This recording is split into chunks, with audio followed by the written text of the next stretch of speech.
After a long time spent in comfortable silence, Sunny glanced at Nephis, thought for a few moments, and asked, "So, what do you make of this place?" The other members of the cohort all had a deep connection to the Chained Isles. Sunny and Cassia had spent the most time here, but Effie and Kai were also deeply tied to the remains of the Kingdom of Hope. Their experiences in the nightmare were not something one could forget. It was a place that had changed them. Nephis, on the other hand, was a stranger here. She could look at the Chained Isles as an outsider. So he was idly curious about her perspective. Neph lingered for a while, then said quietly, "It is as everywhere else. Broken." Sunny smiled. "I guess. The Chained Isles are more honest in that regard, aren't they? They don't hide their broken nature." Indeed, the Dream Realm was a ruined world. The waking world was a ruin too, and the young woman standing next to him was the Star of Ruin, a fitting name for someone born of two broken worlds. He sighed. "Still, I thought you would have more of an opinion. Don't you feel a connection to this land?" Nephis glanced at him with a bit of confusion. "Why would I?" Sunny shrugged. "Well, the Kingdom of Hope was destroyed by the Sun God. He brought his fire down and obliterated it. You are the inheritor of that fire, are you not? Sun God's blood is flowing through your veins, so, in a sense, you are the last descendant of the being who brought ruin to this land." Nephis remained silent for a while, then smiled. "I see. Yes, it would make sense for me to feel a connection to the Sun God. But actually, in this case, I feel more connected to Hope." Sunny raised an eyebrow. "Hope? The wicked demon who spent 1,000 years twisting the minds of everyone living in the ruins, driving them insane and causing all kinds of unspeakable abhorrent evil? The vile queen of madness, that Hope?" Neph tilted her head a little. She lingered for a few moments, and then said, "Very level. Hope, who had everything that belonged to her destroyed by an impossible foe, who remained chained for 1,000 years but never stopped trying to set herself free, who escaped her prison and waged war against the eternal gods and killed them. That Hope." Sunny hid his smile. "Huh. Well, if you put it like that, actually. I'm rather fond of Hope, too. I met her once, you know." For the first time in a long time, he saw Neph's usually calm expression crack a little. She looked at him with a startled expression. "Have you met Hope? The demon of desire?" Sunny nodded. "Yes. Well, a version of her at least. At the very end of the nightmare, I entered the tower and saw her for a few fleeting moments. She even spoke to me." He hesitated for a few moments. "She told me that the daemons were the flaw of the gods. I'm not sure what she meant, though. I always assumed that the gods were flawless." Nephis frowned, then turned away and looked at the stars. "I heard that the gods were perfect beings once, but then they were no more. It doesn't make a lot of sense, does it? I also don't know what she meant." She remained silent for a while, then said evenly, "It makes me wonder, though. Did Sun God also have to pay a price to use his power? Did he have to burn? Did he have to suffer? Did it hurt him to destroy Hope's kingdom?" Nephis looked at the distant stars with a cold expression. The gods could die, so they must have suffered too. She stared at the black sky, then slowly, a pale smile appeared on her lips. "I hope he suffered. A lot." Eventually they returned to the Ivory Island. The sun was disappearing beyond the horizon, and the crescent moon became visible in the twilight sky.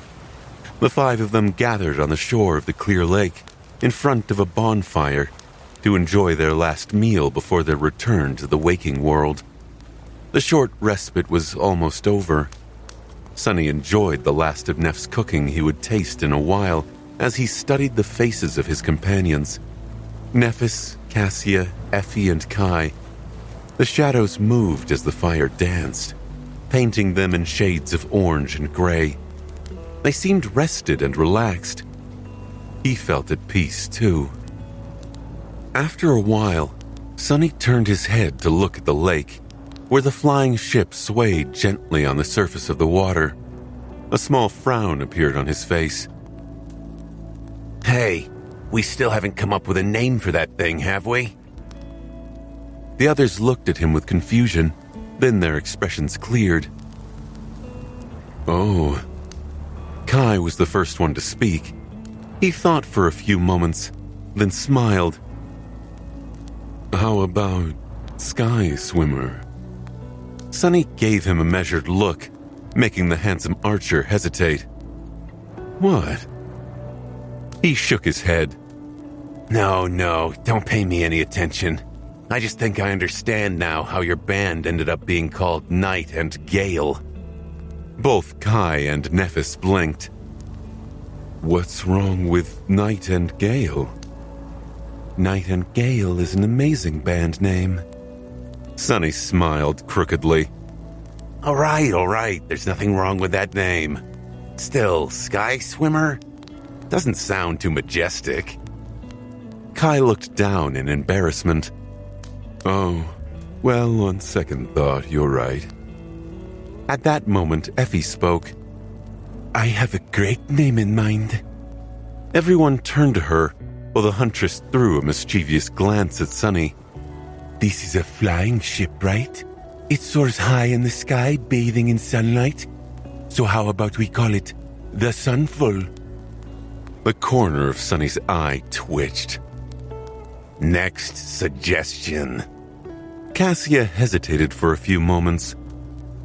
I don't know. I would like to name it in honor of Noctis, but at the same time, this is the vessel of the Firekeepers now. It was created to harvest divine flames, and in the future, it will be the symbol of the changing star and her people. Do we name it for the past or the future? Everyone looked at Neffis, who remained silent for a while. Eventually, she said, Let's honor your friend, Noctis. Sunny knew him the best, so he's the best person to give the ship a name. Sunny raised an eyebrow. How come I ended up being the one to do it? Still, it wasn't a bad kind of responsibility. He thought about Noctis, his self-proclaimed best friend, and about what Noctis had wanted, to break the will of the gods and set Hope free from her chains. He also thought about Odysseus, and about his own desperate desire to be free. He thought about what Noctis had achieved. Who was Noctis in the end? What words described him best? That lying cheat. After a while, Sunny let out a sigh and nodded. Yeah, I think I know. I have a good name. He looked at the graceful silhouette of the ancient ship and remained silent for a few moments. Eventually, Sunny said, Chainbreaker.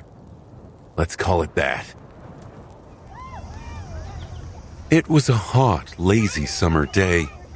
The sun bathed the northern quadrant siege capital in heat and light, making people long for the cool shade of the ventilated buildings. The sky was clear and vast, without a single cloud in sight. Looking at its blue expanse, it was hard to believe that somewhere far away, people were suffering in the darkness, assaulted by cold and dread. The chain of nightmares that was raging in the southern quadrant seemed so distant here. On that peaceful day, a young man in expensive clothes was sitting on a bench in a beautiful park, located in one of the more affluent districts of the city. The park was full of vibrant greenery and pleasant shade. The filtered air was crisp and clean. Everything here looked spotless and new. The young man was enjoying a cup of coffee as he watched children play on a nearby playground. There was an absent-minded smile on his handsome face. He seemed to be in a pleasant mood. How curious. The young man observed the children. They were so strange, so innocent, fragile. It would take no effort at all to break them. But why would he? Watching the kids play was interesting and nice, and yet he couldn't help but imagine what the playground would look like painted with their blood.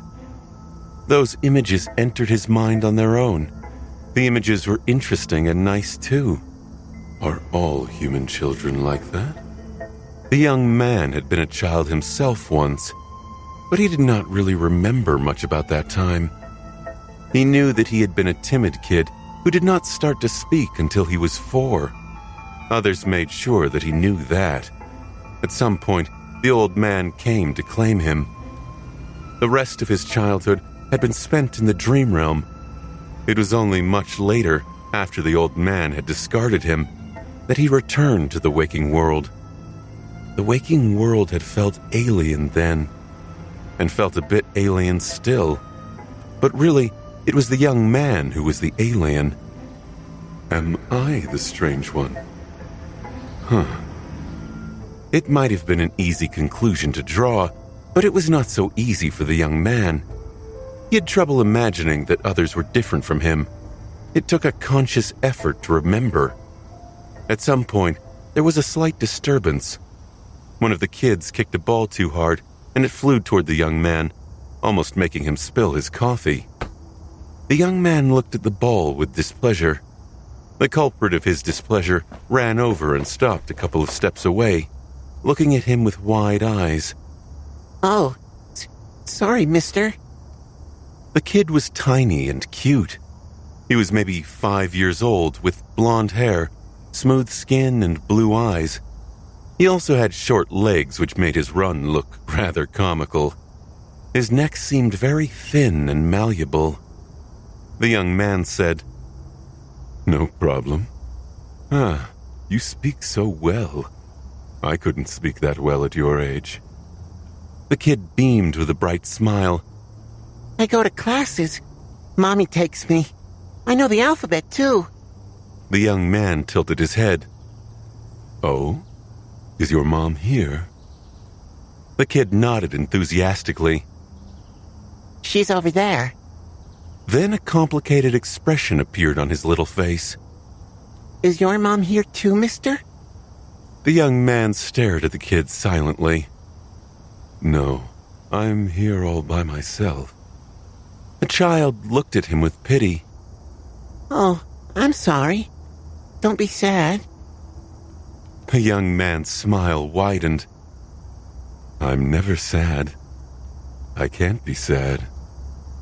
The kid stared at him awkwardly, failing to understand the strange words. Can I have my ball back, mister? The young man leaned forward and said, Of course. But first, answer me a question. That game you and your friends are playing, what is it called? The child seemed surprised. Mister, that's football. Have you never played football? The young man lingered for a few moments. No, there were no other kids where I grew up. I think I would have been great at football, though.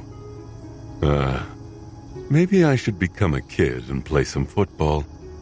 What do you think? His voice sounded as if he was genuinely contemplating doing just that. The kid smiled, thinking that it was a joke.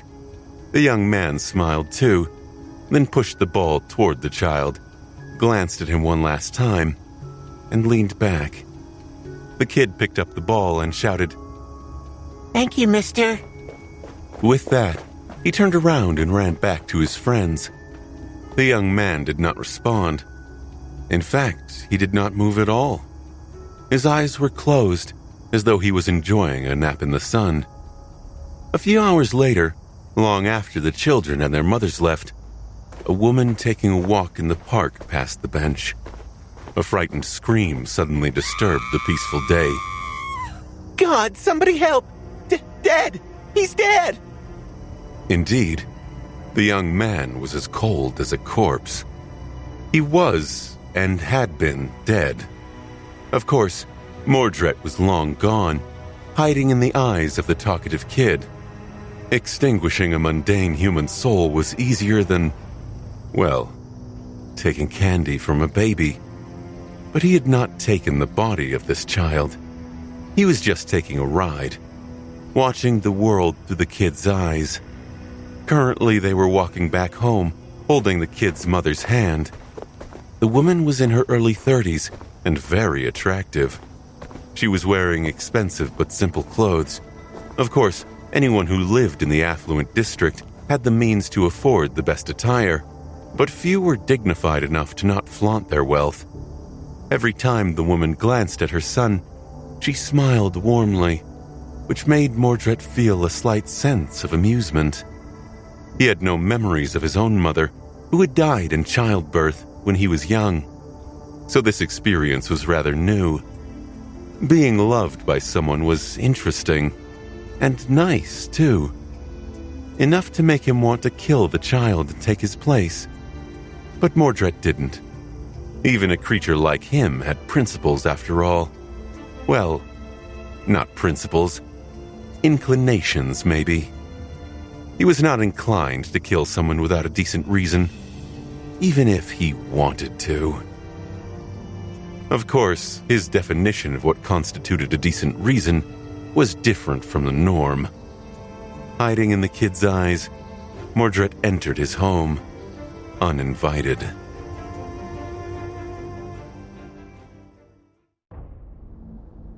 Human homes were like a titan. They were full of countless things, from the floor panels to the smallest trivialities. Each thing had been designed and created by someone. The materials used in the creation of the things had been produced by someone else. Vehicles that someone had assembled transported them over roads that someone had built. The amount of effort and life hiding in each human home was staggering. The scale of it was so inconceivable that Mordred could only compare it to something he was more familiar with. An abomination so vast that its mere existence was a calamity. But really, the waking world was so much more than that. The only creature it could truly be compared to was a god. A dead god, maybe. Humans were like ants, but he could easily imagine them as carrion worms, wriggling as they feasted on a divine corpse. He could imagine it vividly. Honey, come eat. Mordred was looking at the world through the child's eyes. He put down his toys and ran to the kitchen. He climbed on a chair and grinned at his mother. He made a face at the plate full of expensive, naturally grown vegetables and pouted. He allowed himself to be coaxed into eating some. I can't taste it. Mordred felt a slight disappointment as he studied the mother's face. She was looking at him with a smile. Her eyes were brimming with affection. Being loved by someone was a novel feeling. But what would it feel like to love someone instead? Curious, Mordred thought about taking the mother's body and caring for the kid. Would it feel rewarding? Would it feel burdensome? Would it feel nice? There was an easy way to find out. However, Mordred stifled his curiosity and remained still. As the kid chewed on the vegetables, the mother idly listened to the news. There was a propaganda report on the screen with a dignified male voice delivering a report. With the 2nd Evacuation Army en route to the Southern Quadrant, the heroic warriors of the 1st Evacuation Army are continuing to consolidate their forces on the continent. Just a few days ago, the relocation of refugees from the impregnable siege capital of Falcon Scott was successfully concluded. Under the valiant leadership of St. Tyrus of the White Feather Clan, the casualties among the rank and file of the army were minimal. Mordred smiled at the mention of a familiar name. Skytide was alive, it seemed. He was satisfied. Among all the saints he wished to kill, she was the only one who deserved a clean death. She had indirectly helped him get caught, but she had also indirectly helped him escape. Maybe I won't have to kill her at all. For the next few days, Mordred lived the life of a human child. He experienced the heat of summer, the warmth of being cared for by a loving mother, the delight of playing with friends, and the excitement of learning letters with a tutor. It was all fun, but he quickly grew bored. The other would have loved it, though. Feeling his mood turn dangerous at the thought, he chased it away. Mordred was sincere when he told the kid that he never felt sad, but he was not completely emotionless. There were things he could feel: satisfaction, contentment, pleasure, anger, resentment, contempt, and hatred, of course. And although he hated his traitorous father and Asterion, he hated the other the most. No sense in thinking about it. He focused his attention back on the present. The kid he dwelled within was rather stupid, as expected from a child. The child only saw the mother's smile, but Mordred saw what was hidden behind it: worry, fatigue, loneliness, fear. After a few days of idle observation, he left the child and hid within the mother's eyes. Life was not all warmth and joy from her perspective. She put on a brave face when she was with her son, but when left alone, the woman allowed herself to be weak and scared. The city was in turmoil. Everything was changing. The distant war was already affecting the daily lives of the citizens. Her friends, her neighbors, her family. Everyone was tense, as if waiting for a storm. Many people had left with the first evacuation army. Even more enlisted and sailed away with the second. And now there was talk of even people from her immediate circle being pulled into the whirlwind of the distant cataclysm. The woman was not a low-ranking citizen. Her status was special, and so she knew better than to believe the propaganda. Mordred observed, absorbing her point of view. On one sunny morning, the woman received a call. Her face brightened as she brought the communicator to her ear. Yes, I see. That is wonderful news. How long before... Oh, that's soon. Yes, I understand. He's doing great. He misses you, of course. Don't worry, I'll explain. We are very proud of you. Can I come to see you? Oh, that's wonderful. Yes, I'll be there. After finishing the call, the woman lowered her hands and remained motionless for a few moments. Her lips trembled. Then she took a deep breath and put a calm expression on her face. The woman got ready, putting much more effort than usual into looking nice. Her already unmistakable beauty bloomed even more.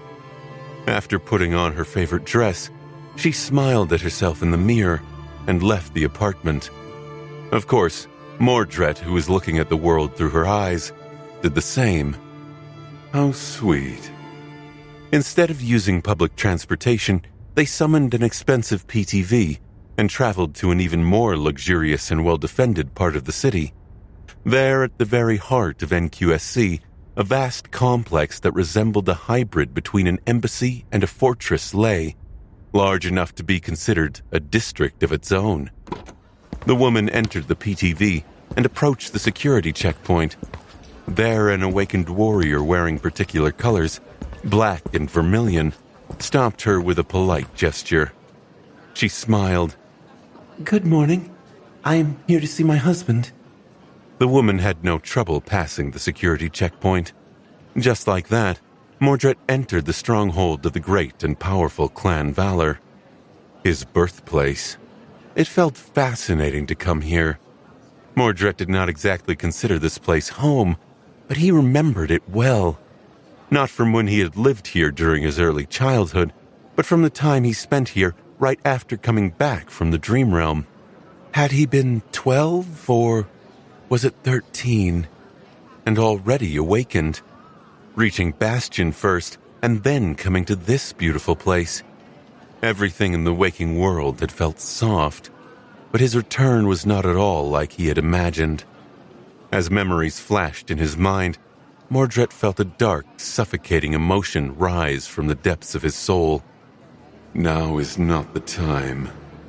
Infiltrating the stronghold was already a risk. He could not allow himself to act rashly. His family were no fools. They had safeguards in place to detect him, and it had taken a lot of effort to make this moment possible. If there was one thing Mordred was good at, it was remaining cold and calculating. So, no matter how much he wanted to let go, he had to hold himself back. These people were not his enemies anyway. They were just servants. The masters were safely hidden away behind much more impenetrable defenses. The child and the woman he had been observing for the past couple of weeks were not random people, of course. They were the son and the wife of an awakened retainer of the great clan Valor. Usually a family like that would have resided within the fortress itself, but with the warrior spending most of his time in the Dream Realm, the woman wanted to live closer to her family. That was a vulnerability that Mordred had planned to exploit. And now, he was inside the complex, hiding in the woman's eyes as she hurried to meet her husband. She seemed to be familiar with the compound, easily navigating between the multitude of buildings, training grounds, and parks. The stronghold was perfectly maintained, picturesque and tranquil, at least on the surface. Behind the beautiful facade, however, hid explosive tension. The great clan Valor was preparing for war. The woman did not seem worried about that. All she worried about was her husband. Mordred was touched. Love for her child, love for her partner. She is just full of affection, without a second thought. How peculiar. After spending some time with this family, he couldn't help but feel a little attached. Eventually, the woman made her way to a particular building. There, rows of sleeping pods were stationed in heavily defended rooms. There were some living quarters as well, and that was where her husband was waiting. Upon seeing him, she beamed with joy. A bright smile appeared on the man's face, too. "You're here." Without wasting any time, they embraced. The husband seemed like a nice enough fellow, if a little too earnest. As an awakened serving the great clan Valor, he had a lot of privileges, but also a lot of duties. Awakened retainers had to spend long months in the Dream Realm, protecting Bastion or one of the other citadels under Valor's control. Sometimes they were sent on dangerous missions. Sometimes they did not return. Even though these were some of the best fighters of the human race, the Dream Realm was the Dream Realm. No one was safe there, least of all, mere awakened. It was not a surprise that the woman's life was full of fear and worry. Poor thing. Their reunion was sweet, but sadly brief. Even though the awakened had just returned to the waking world, he was not coming home. Instead, he was preparing to embark on a new mission. Mordred listened with a faint smile. "It is a great honor and opportunity, of course. Saint Madoc himself is coming with us. Even Lady Morgan will be there if I can distinguish myself in front of them. Then even receiving the support of the elders to become a knight won't be out of the question. You know that I am well respected among the men. All I need is one last push. Can you imagine how our lives will change if I ascend? I won't be gone that often, too." The woman smiled, but Mordred could feel her apprehension. She hid it well, though, not wanting to burden her husband. Of course. Just be careful, okay? I hear terrible things about Antarctica. The man smiled. "Why are you comparing us to those pitiful dogs? The people serving the government can barely be called awakened, but we are the warriors of Valor." Mordred was delighted. He had thought that he would have to jump between dozens of people to find someone assigned to the Southern Quadrant Expedition Force. How lucky was he to stumble upon a suitable person so soon? From the son to the mother to the father, it was so quick. The awakened and his wife talked, expressing their affection for each other. But then, inevitably, they had to part ways. When the beautiful woman left to return to her child, Mordred remained in the man's eyes. He was going to Antarctica. For the next several weeks, he remained hidden in the awakened warrior's eyes, perceiving the world through them. He trained, he prepared, he thought about his wife and his son. Slowly but surely, the expedition force was gathered and readied itself to go to war. The summer ended, and autumn embraced the world. The man was excited, but also nervous. He steeled himself for what was about to come. Mordred did too. On the day when they were supposed to embark on the journey across the ocean, he prayed to the dead gods. Then, knowing that there might not be an opportunity to do so later, he sent a sweet message to his wife. Finally, he saluted Saint Gilead, the summer night, and followed the noble transcendent onto a ship. This man has a beautiful wife and a cute son. He is truly fortunate. Mordred remembered the days he had lived in the awakened warrior's home with fondness. On the first night at sea, he snuffed out the man's soul and took his place.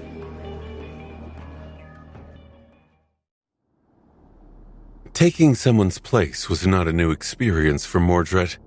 However, it was a perilous thing every time. Not that he minded. He had been very weak at the start of it all. Unlike most other members of his family, Mordred had not received an aspect that helped one in a confrontation. He was not like his father, his uncles and aunts, or his cousins. He was not like Morgan, who had been born on the battlefield and was made stronger, faster, and more resilient after awakening.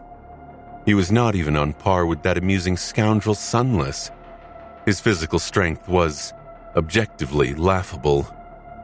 It had gotten somewhat better now that Mordred had reached a higher class, but that was his limit. That level was not nearly enough to face the caliber of threats he was facing, and there was no other way to bolster his combat prowess without the use of memories. However, he could not use memories within someone's soul. He could only reflect what was already there. As a sleeper, Mordred had been able to see through reflections, as well as travel through them, both mentally and physically. He had also been gifted with the ability to create helpers by shattering his soul. Of course, back then gaining a new soul core to create a reflection had not been easy. Mere Beast Beastie was his first creation. Human children had imaginary friends, but Mordred had Beastie instead. For a lonely child who had grown up in the dream realm, having a companion, even if it was a mindless dormant beast at first, was meaningful beyond words. His mere beast was gone now, though. That was another thing his family had to pay for. In any case, things had changed after he awakened by anchoring himself to a citadel. Mordred had received his second ability, which made people wary of him among other things. That was because he could enter their souls through their eyes and destroy them. The problem was that he had to defeat the soul first. During a soul battle, Mordred could rely only on his prowess and on reflecting the power of the soul he was invading. Defeat meant death, even for him, just like he had almost perished when trying to take the body of Sunless. Ah, what a thrilling memory that was. Mordred's aspect was of no help in a battle, while the awakened whose souls he invaded generally possessed a great mastery of their aspects and tools. He, on the other hand, had no experience using them, so to win and survive, Mordred had to gain a better understanding of the enemy's power than the enemy possessed, usually in a matter of seconds. It was like giving a novice a sharp sword and sending them into a duel to the death against a veteran swordsman who had been honing their skill for many years. The corrupted souls of nightmare creatures were even more deadly, albeit for other reasons. So, how did he win? By being better, by being smarter, by having greater skill, by possessing a deeper understanding of combat, by breaking and manipulating his opponent, dismantling their confidence, and turning their strengths against them. There was no trick to it, just will. It was not easy, and yet Mordred had not perished. Oh, and it was also fun. The best way to win a soul battle, however, was to prepare. If he created an opportunity to study the enemy in advance, to learn the details and intricacies of their aspect, then he did not have to enter a soul battle blindly. It was even better if he had managed to shake the enemy, making their soul weaker. So, taking the body of the awakened warrior after boarding the ship had not been too hard. Mordred had been looking at the world through his eyes for weeks, after all. He even knew the names and faces of his wife and son, actually. He might have known those two better than the man himself did. That's better. Looking at the face of the man in the mirror, Mordred smiled. Then he erased that smile and replaced it with another, much more earnest and bright one. That was how the man had smiled. Mordred effortlessly changed his posture, his facial expression, the glint in his eyes, the subtle tension in his shoulders. His whole presence changed, becoming indistinguishable from how the dead man had held himself. Looking into the mirror with that new smile on his face, Mordred whispered with flawless sincerity, "Glory to the great clan Valor." Mordred enjoyed a journey across the sea in the company of the other awakened warriors of valor. He trained, ate, and spent the rest of his time with these people. He liked them a lot.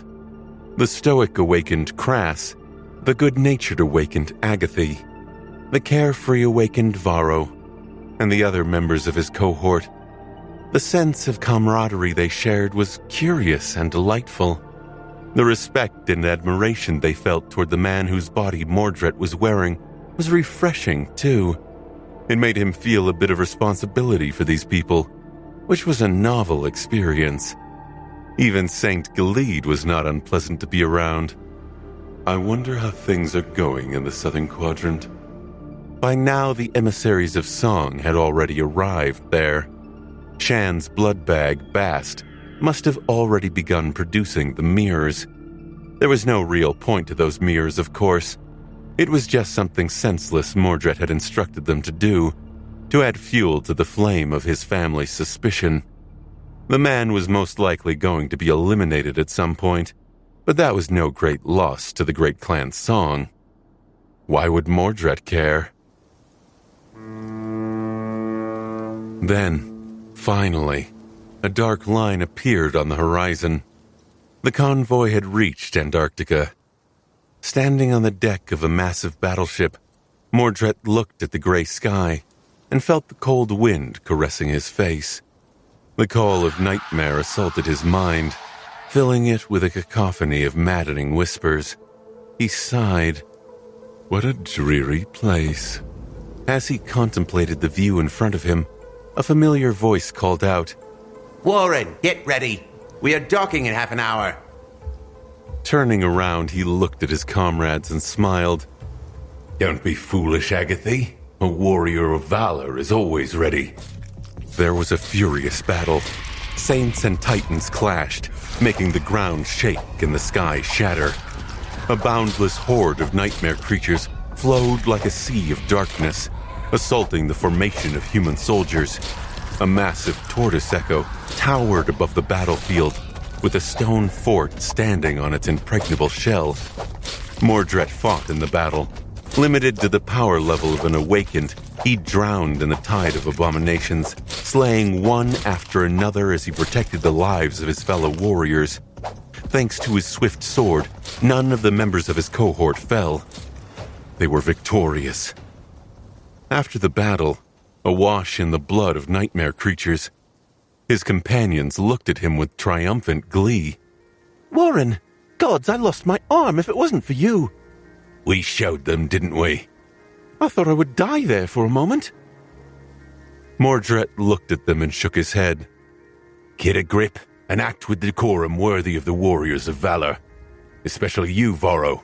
Lady Morgan and St. Maddock are with us. Of course we won. He returned to the temporary camp with the rest of the Valor awakened, washed the grime of the battle off himself, and attended to his duties. There was a lot to be done. At some point, Mordred found himself ascending the carapace of the Tortoise Echo to deliver an important message to his commanders. A beautiful young woman with black hair and vermilion eyes appeared to guide him through the wards. He stood a little straighter at the sight of her. It was Morgan, of course. His sister. His uncle was also there, as domineering and dangerous as he remembered. Is there news, Squire Warren? Mordred pretended to be starstruck by the fact that Morgan knew his name as he imagined slowly dismembering and killing her. That was a nice thought. He bowed and then said with deep respect in his voice, We received word from Knight Stad, my lady. His cohort had survived the second night and secured a fortified position. Their report indicates that the divination seems to have been correct. His sister sighed and asked, Finally, some good news. What about the rest of the scouts? Mordred pretended to be grief-stricken by the deaths of fellow warriors of valor, as he hoped that their deaths were slow, gruesome, and excruciating. Lost or forced to enter the seeds, my lady. However, now that we have secured several entry points, the next cohorts we send will survive, honoring their sacrifice. His uncle finally spoke. The most important thing right now is to reinforce Stad. His mission might very well decide the outcome of this phase of the conflict. Warren, tell your men to prepare. Once we return to the siege capital, I will personally transport you to the desert. You must succeed at any cost. If my niece does not object, of course. Mordred held back the urge to smile. His sister smiled. Why did she look so much like him? It was a little unnerving. Why would I? Squire Warren has a sharp blade and his comrades are the same. They will bring Clan Valor glory. Oh, well said, he thought. Holding back a bright smile, Mordred put an expression of zealous devotion on his stolen face and a pinch of exhilaration into his stolen voice. You honor me, Lady Morgan. Sir Maddock, we won't let you down. Beaming with pride, he struggled against the desire to rip them apart and turned around. Sister, uncle, let's meet again soon. A few days passed. Mordred continued to play the role of Squire Warren faithfully. He had communicated with Shan through the mirrors, but other than that, his time was spent pretending to be a loyal warrior of valor, both in Antarctica and Bastion, which was another hardship of taking an awakened body. He was not free from being pulled into the dream realm every time he slept. Mordred could sever the tether that connected Warren to the Great Citadel, but doing so would reveal his true identity, of course. Well, spending time in his family castle was interesting too. Even if being within his father's domain was dangerous, he was forced to be exceedingly careful. The other disadvantage of wearing an awakened body was that it made him vulnerable. Not only was Mordred's own power as a master restrained, but the meager powers Warren possessed were not nearly enough to protect him. Wearing the body of a master, or even a saint, would have been much safer. However, that was exactly what his family was expecting. So settling for a powerless awakened was a form of camouflage in and of itself. Mordred would have even worn a mundane person, but such a vessel was not in line with his goals. Really, having any kind of body is enough. He reluctantly remembered the long years he had spent as a disembodied reflection while walking to a particular APC. This time, Mordred was playing the role of a messenger. He knocked politely on the hatch of the vehicle and cleared his throat, then said solemnly, "Lady Song of the Fallen, Ascended Sunless, Lady Morgan is inviting you to join her in the head vehicle at your convenience."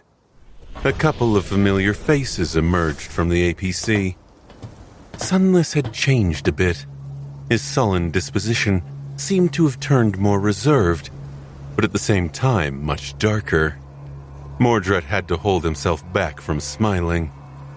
That guy.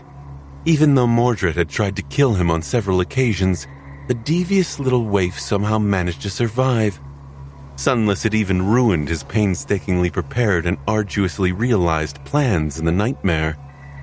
Nevertheless, Mordred was strangely fond of the prickly shadow. Sunless was such an interesting fellow, and a divine aspect holder no less. Although Mordred really wanted to rip the young man apart because of what had happened in Ivory City, he also felt reluctant to. Sunless was a bystander in the crimes of the domains after all. The second person, though, Mordred's eyes grew slightly cold when he saw the beautiful oracle. That one.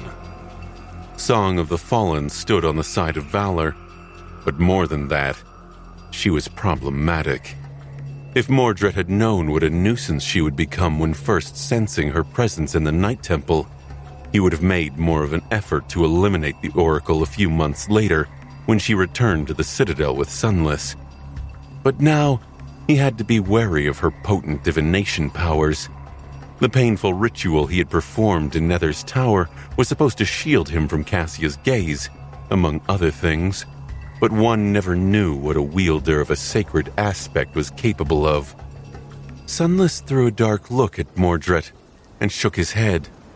It seemed that he was still not fond of the servants of the great clans, despite spending time in the company of a seneschal. Good for you, Sunless. Stay that way.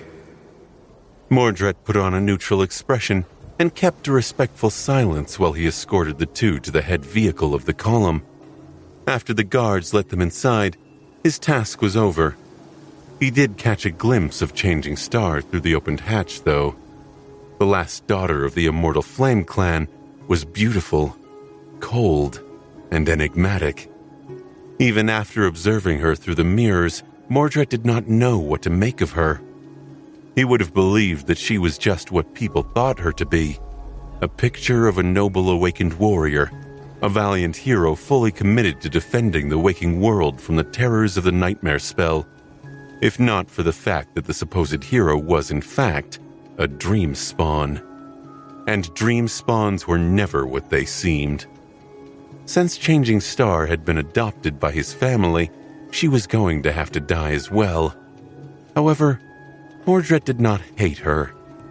He was also certain that the old man had plans for the last descendant of Immortal Flame, so that could be of use to him in the future as well.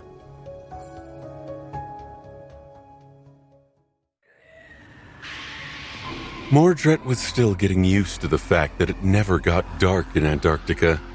Because of that, the concept of time here was vague and abstract. The landscape itself was unlike anything else he had seen in the waking world.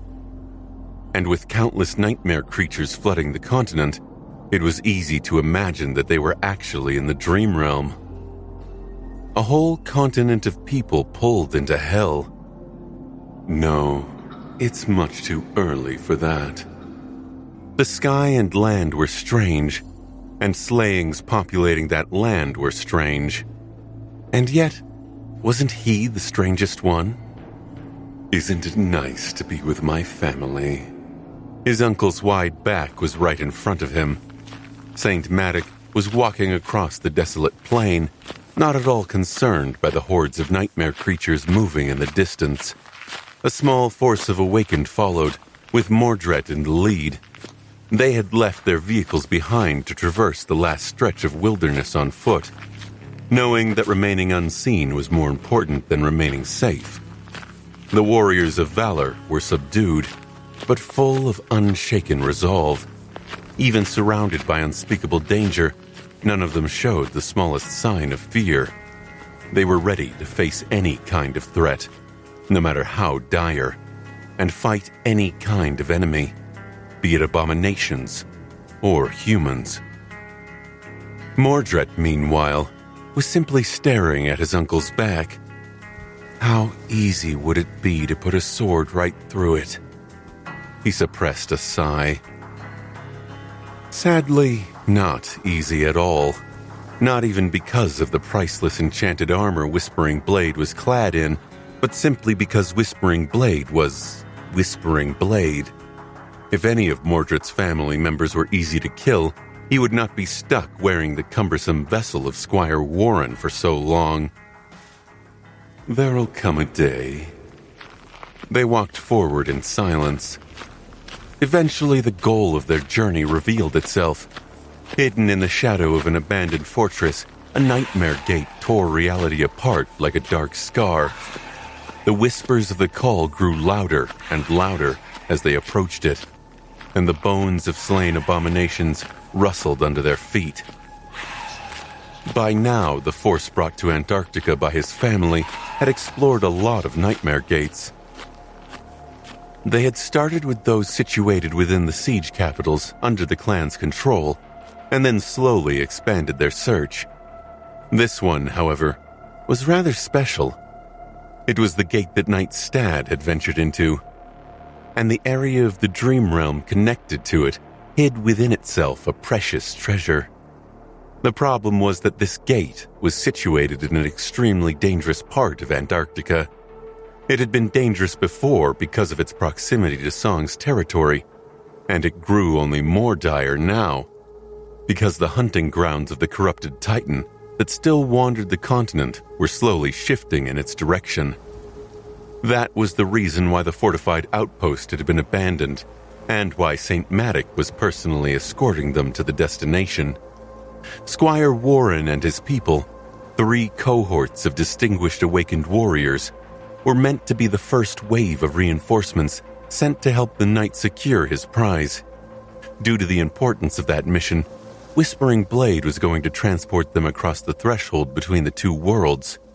Of course, Mordred had long taken the place of Squire Warren.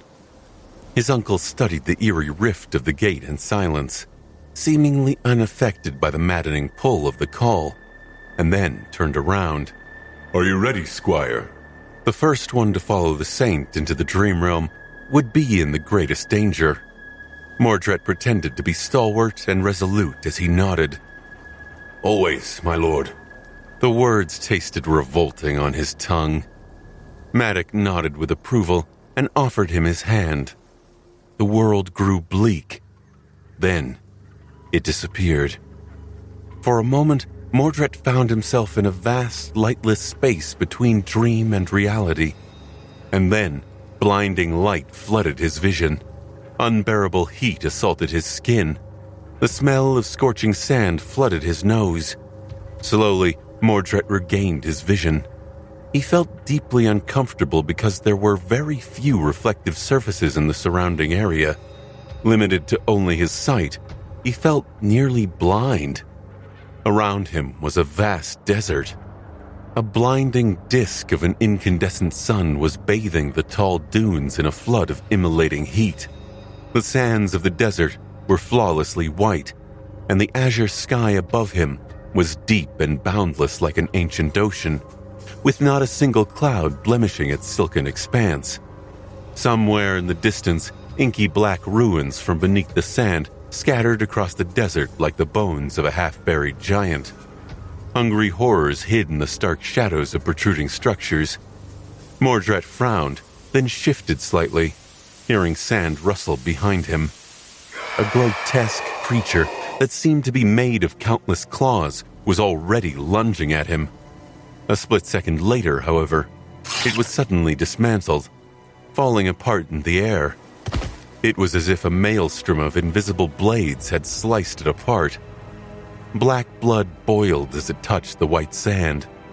St. Matic calmly looked at the remains of the nightmare creature and turned to Mordred. Stay on guard. Soon, he disappeared.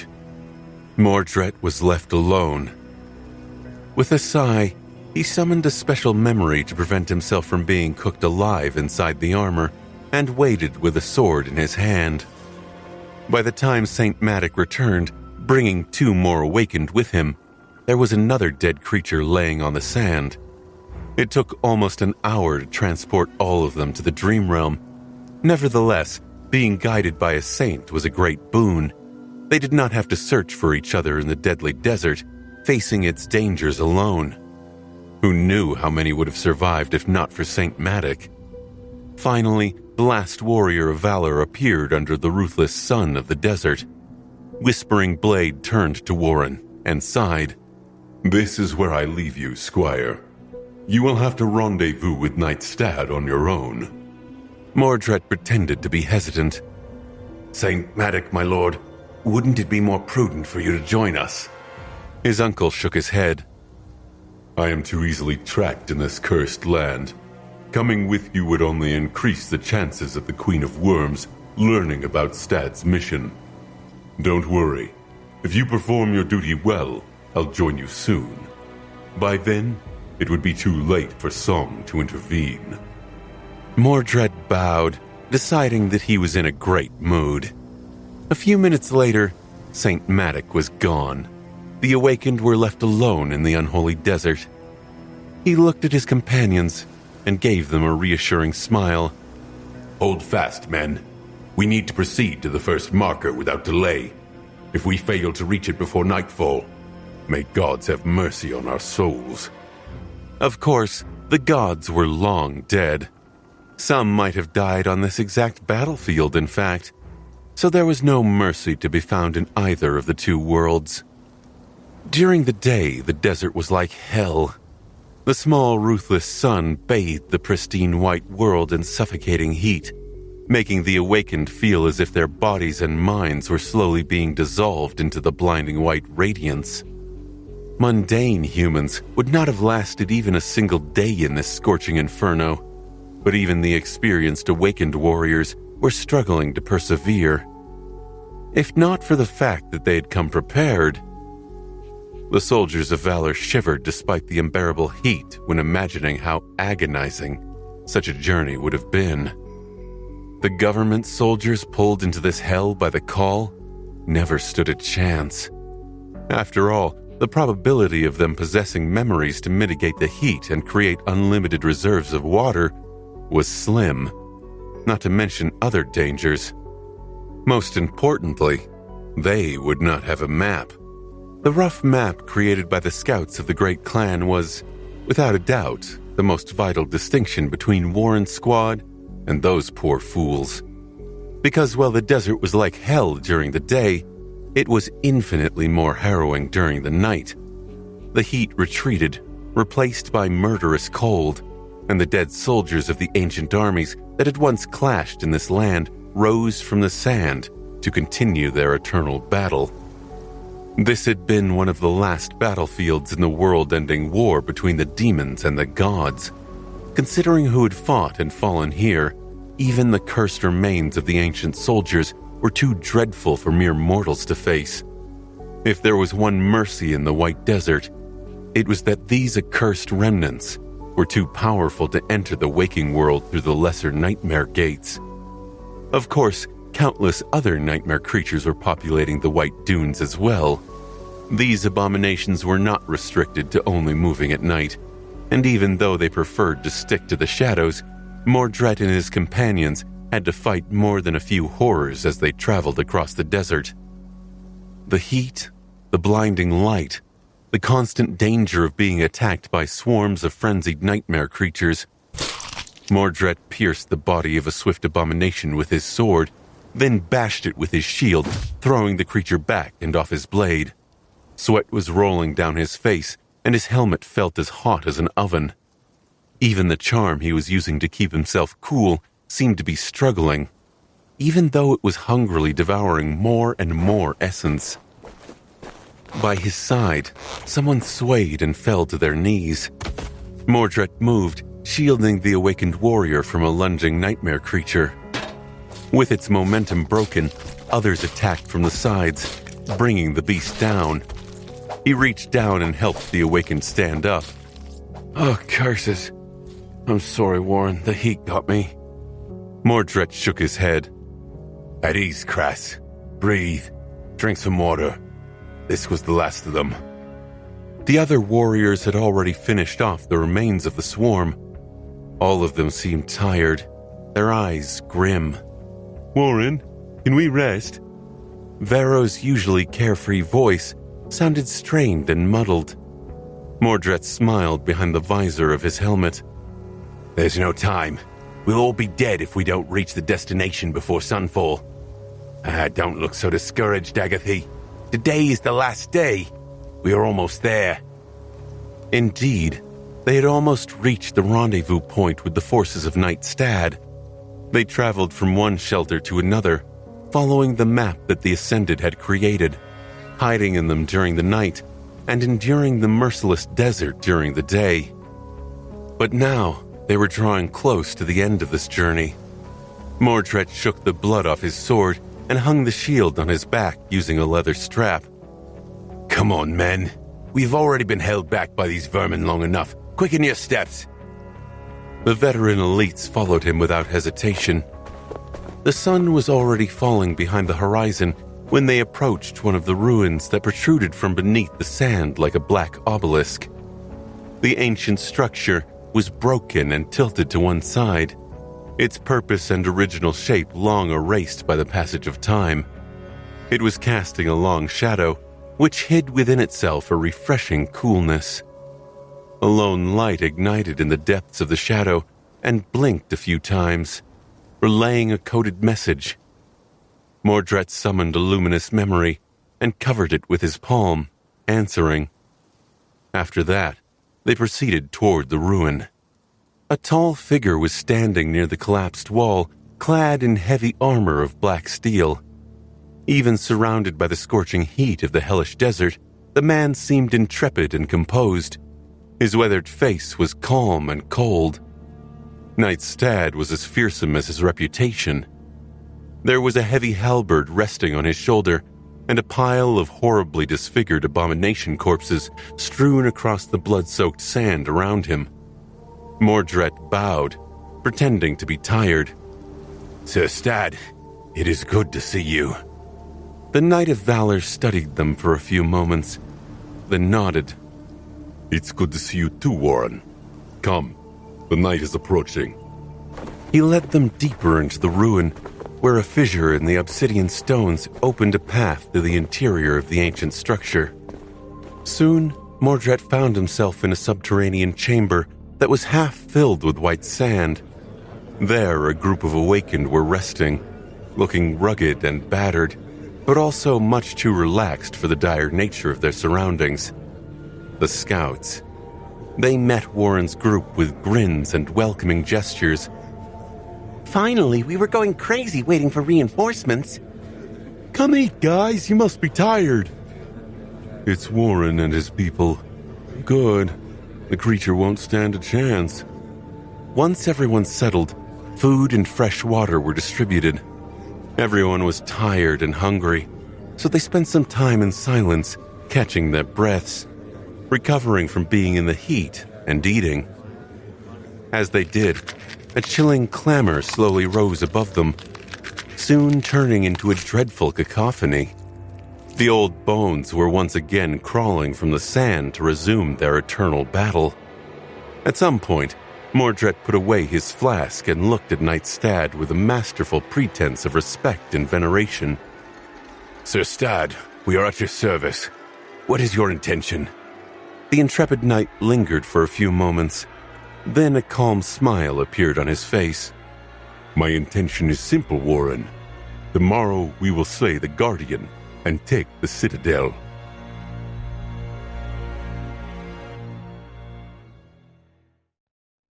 Indeed, the treasure Knight Stad had discovered in the desert was a citadel.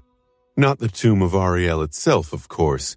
No scout had yet managed to get anywhere near the Black Pyre.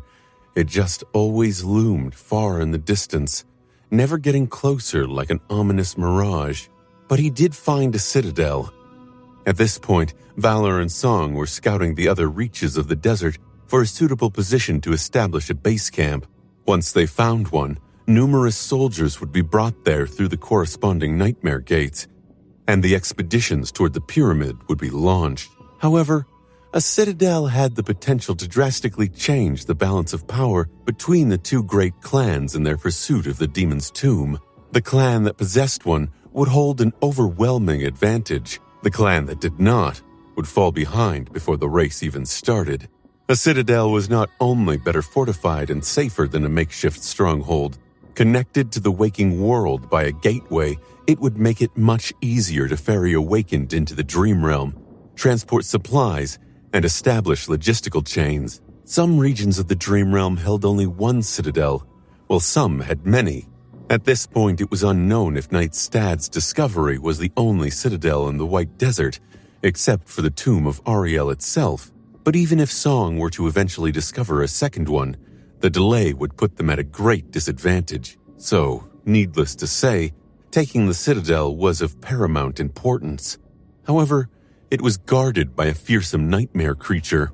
More than that, even though Valor put a lot of effort into keeping Stad's prize a secret, there was no guarantee that Song would not try to take it by force eventually. So Warren and his people were dispatched into the desert as the first wave of reinforcements. Their task was to assist the fearsome knight in conquering the citadel and lay the groundwork for the arrival of further forces. Of course, there was a problem with that plan. The fact that an insidious creature had long taken the place of Squire Warren and come to the desert in his place. Valor! Mordred let out a fierce battle cry as he led his people into the tide of nightmare creatures. The citadel was right in front of them. It was not a fortress or a pyramid made of black stone. It was not a man-made structure at all. Instead, a gargantuan black skull towered above the white dunes, staring at the azure sky through the dark pits of its empty eye sockets. There were 3 of them, 2 where human eyes would be, and a third one above them, right in the middle of the skull's vast forehead. Each of the empty eye sockets was the size of a stadium, and currently, a flood of revolting nightmare creatures was flowing out of them onto the white sand. Hold fast! Roaring such stupid things, Mordred plunged into the mass of abominations. His sword rose and fell, cutting them down, and his shield rang under a barrage of attacks. How tedious. He felt slightly frustrated by the need to hold himself back. Mordred could not unleash his power as a master, but even more disheartening than that, he had to imitate the combat skills of the long-dead Warren. As a retainer of the great clan Valor, Warren had been at the pinnacle of what awakened warriors strived to be. And yet, to Mordred, that level of skill was dull and suffocating. Limiting himself to such a mediocre level of mastery was harder than surviving in the tide of nightmare creatures. He endured the frustrating limitations and fought, struggling to keep his body intact. Sadly, Warren was also a heroic type, so to play his role faithfully, Mordred had to act accordingly. He did not hesitate to put himself in danger's way to protect his soldiers, risking life and limb to make sure that all of his companions survived. Stay strong, Vero. Agathy, back. Lean on me, Crass. His companions seemed empowered with him by their side. It was strange. Mordred led soldiers of valor into battle, all of whom were connected by a shared sense of duty, belonging, and devotion. They spilled the blood of nightmare creatures and fought with valiant resolve, refusing to give ground. Wasn't that what he was supposed to become? If things had been different? Wasn't leading the brave warriors of valor the fate that had been stolen from him? Such irony. After an eternity of blood and agonizing heat, the battle was over. The nightmare creatures were dead.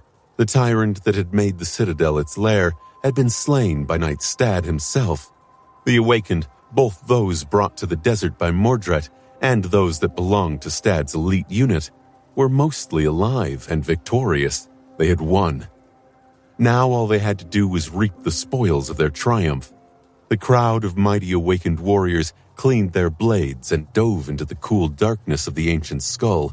They carefully made their way to the heart of the citadel, where, in a vast chamber of black bone, the gateway awaited to be activated. Knight Stad was the first to see it. Bright sunlight spilled through a jagged crack in the chamber's roof, and thrust into the bone floor, a gargantuan arrowhead of lustrous steel shone with reflected radiance. A triumphant smile appeared on the knight's face. Turning around, he placed his heavy hand on Mordred's shoulder. "You did well, Warren. Glory and valor." Mordred smiled pleasantly. Everything was going according to plan. Now his task was simple: remain in the good graces of Sir Stad, anchor himself to the gateway, return to the waking world, and inform Clan Song about the location of the Citadel. Then, when Valor properly established themselves here and concentrated their forces in one place, he would help Shan and the rest stage an unexpected attack and rip the Citadel from his clan's hands while decimating its defenders. However, that was Clan Song's plan. Mordred, on the other hand, had his own designs. In his opinion, the emissaries of the Queen of Worms had allowed themselves to commit a grave sin. They had grown arrogant, drunk on the succession of easy victories and their outward superiority in terms of numbers. They had foolishly come to underestimate his family. Wasn't it the epitome of being misguided? To look down on the descendants of war while waging one?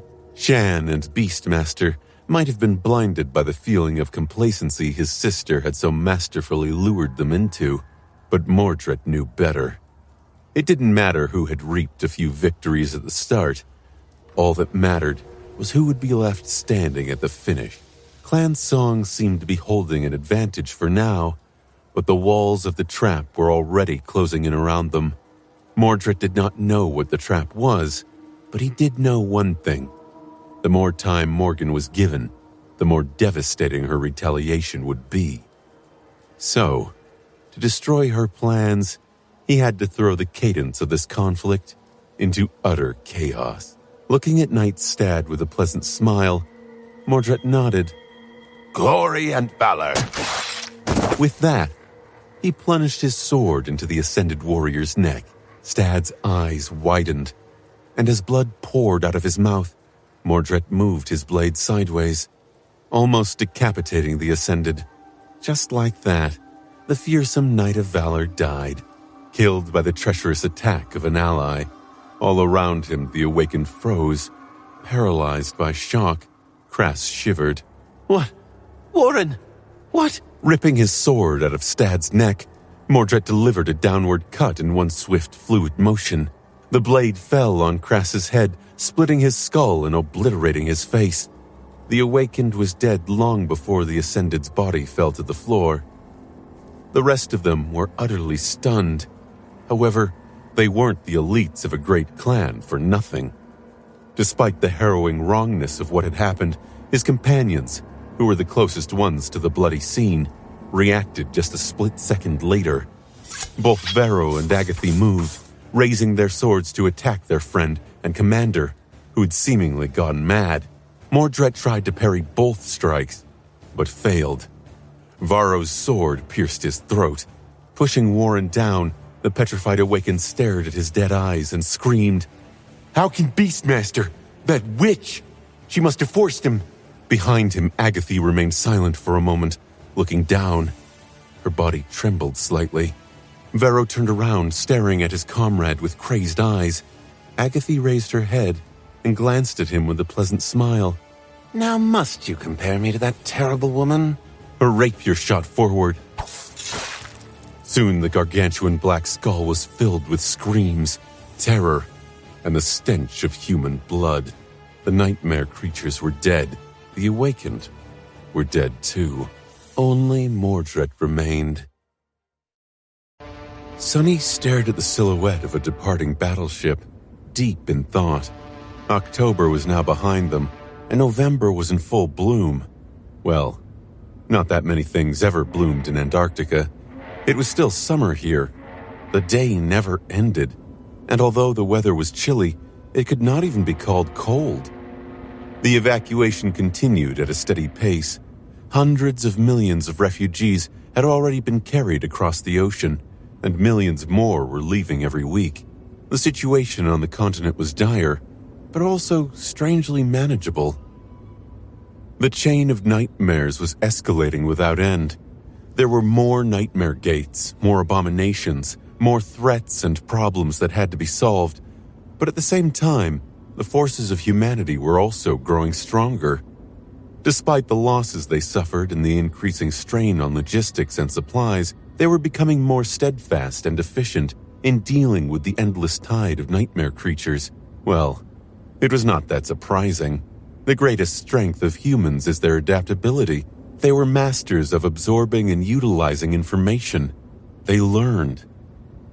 At the start of the Antarctica campaign, the evacuation army had been thrust into a new and seemingly impossible situation. Faced with an unprecedented cataclysm, they suffered bitter defeats, and yet they endured.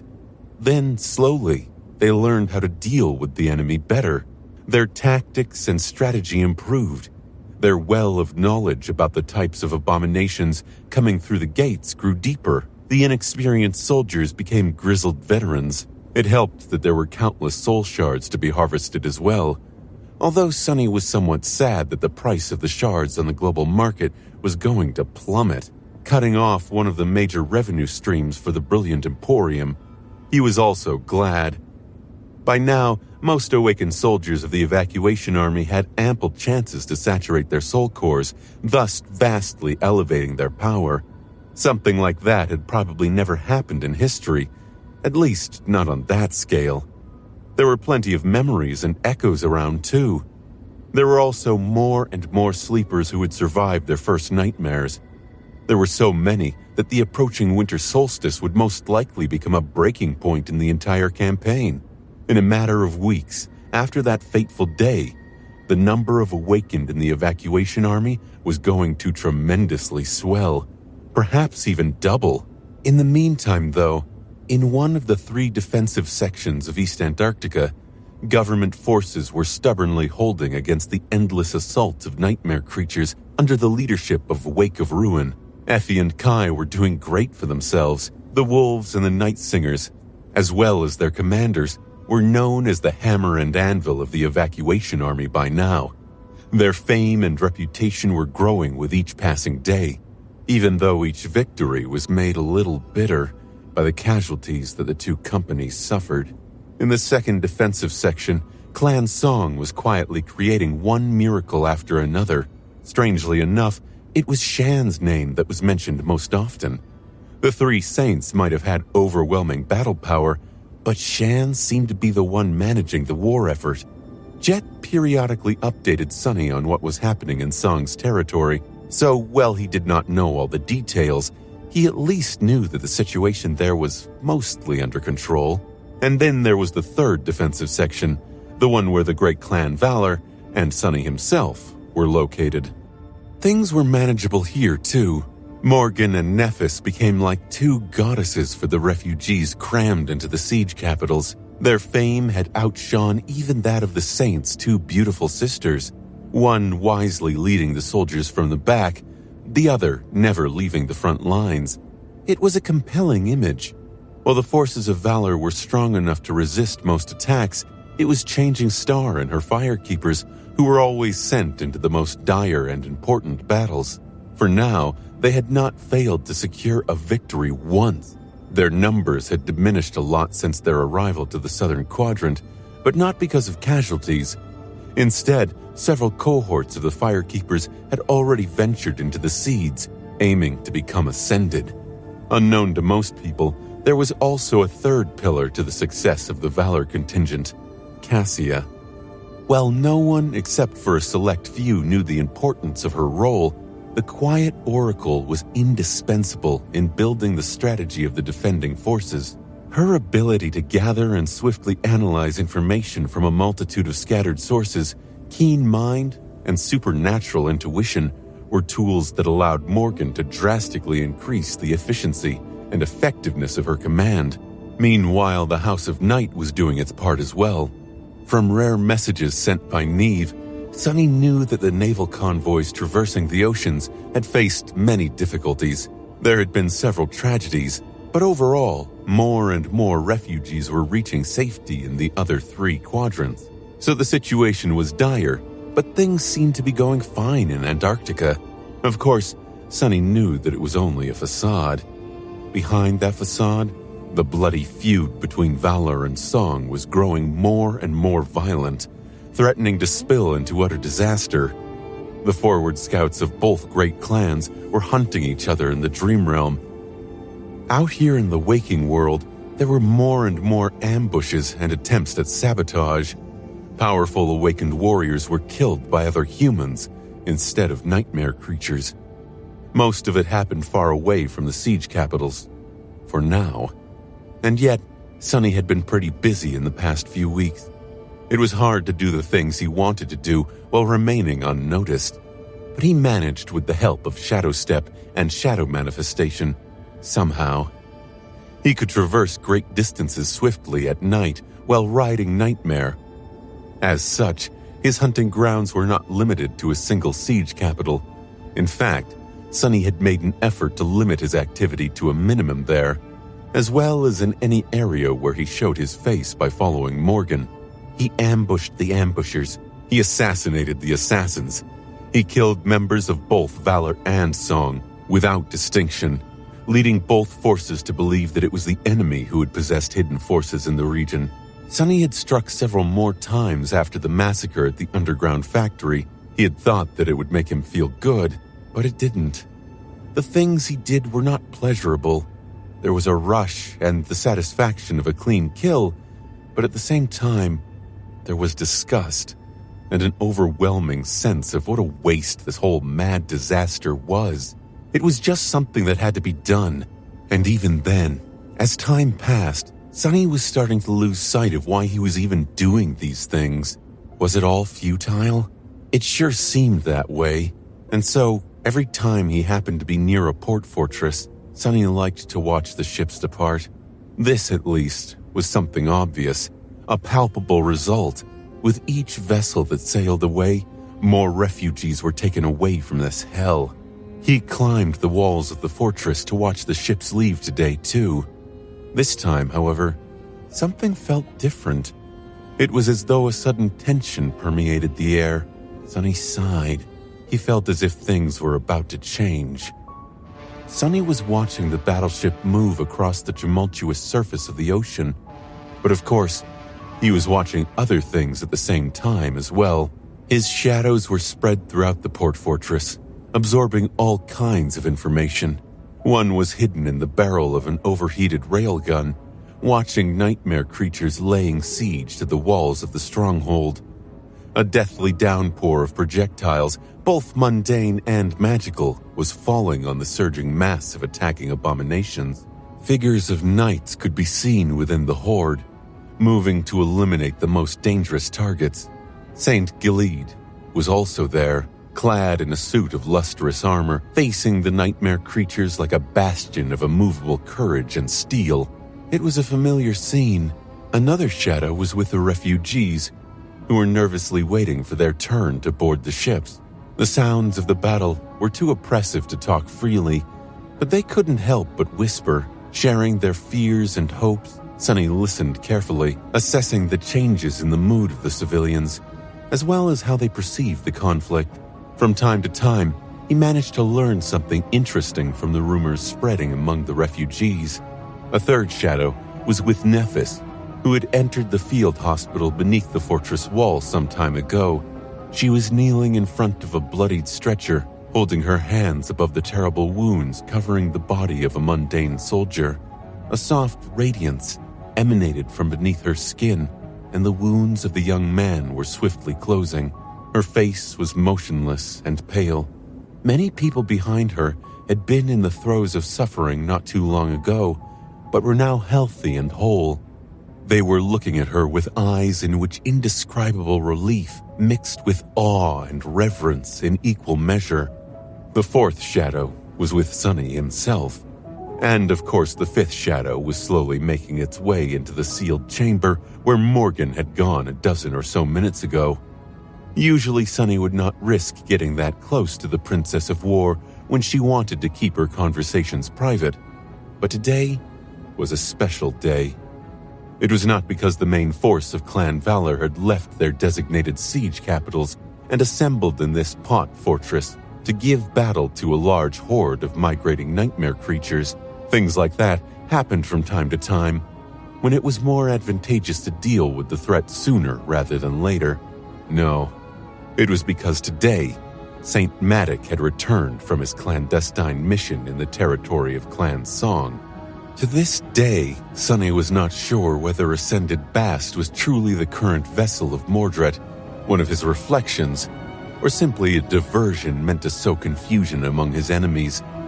At times, Sunny had felt certain that the Bleak Man was none other than the Prince of Nothing. But he had still harbored some doubt.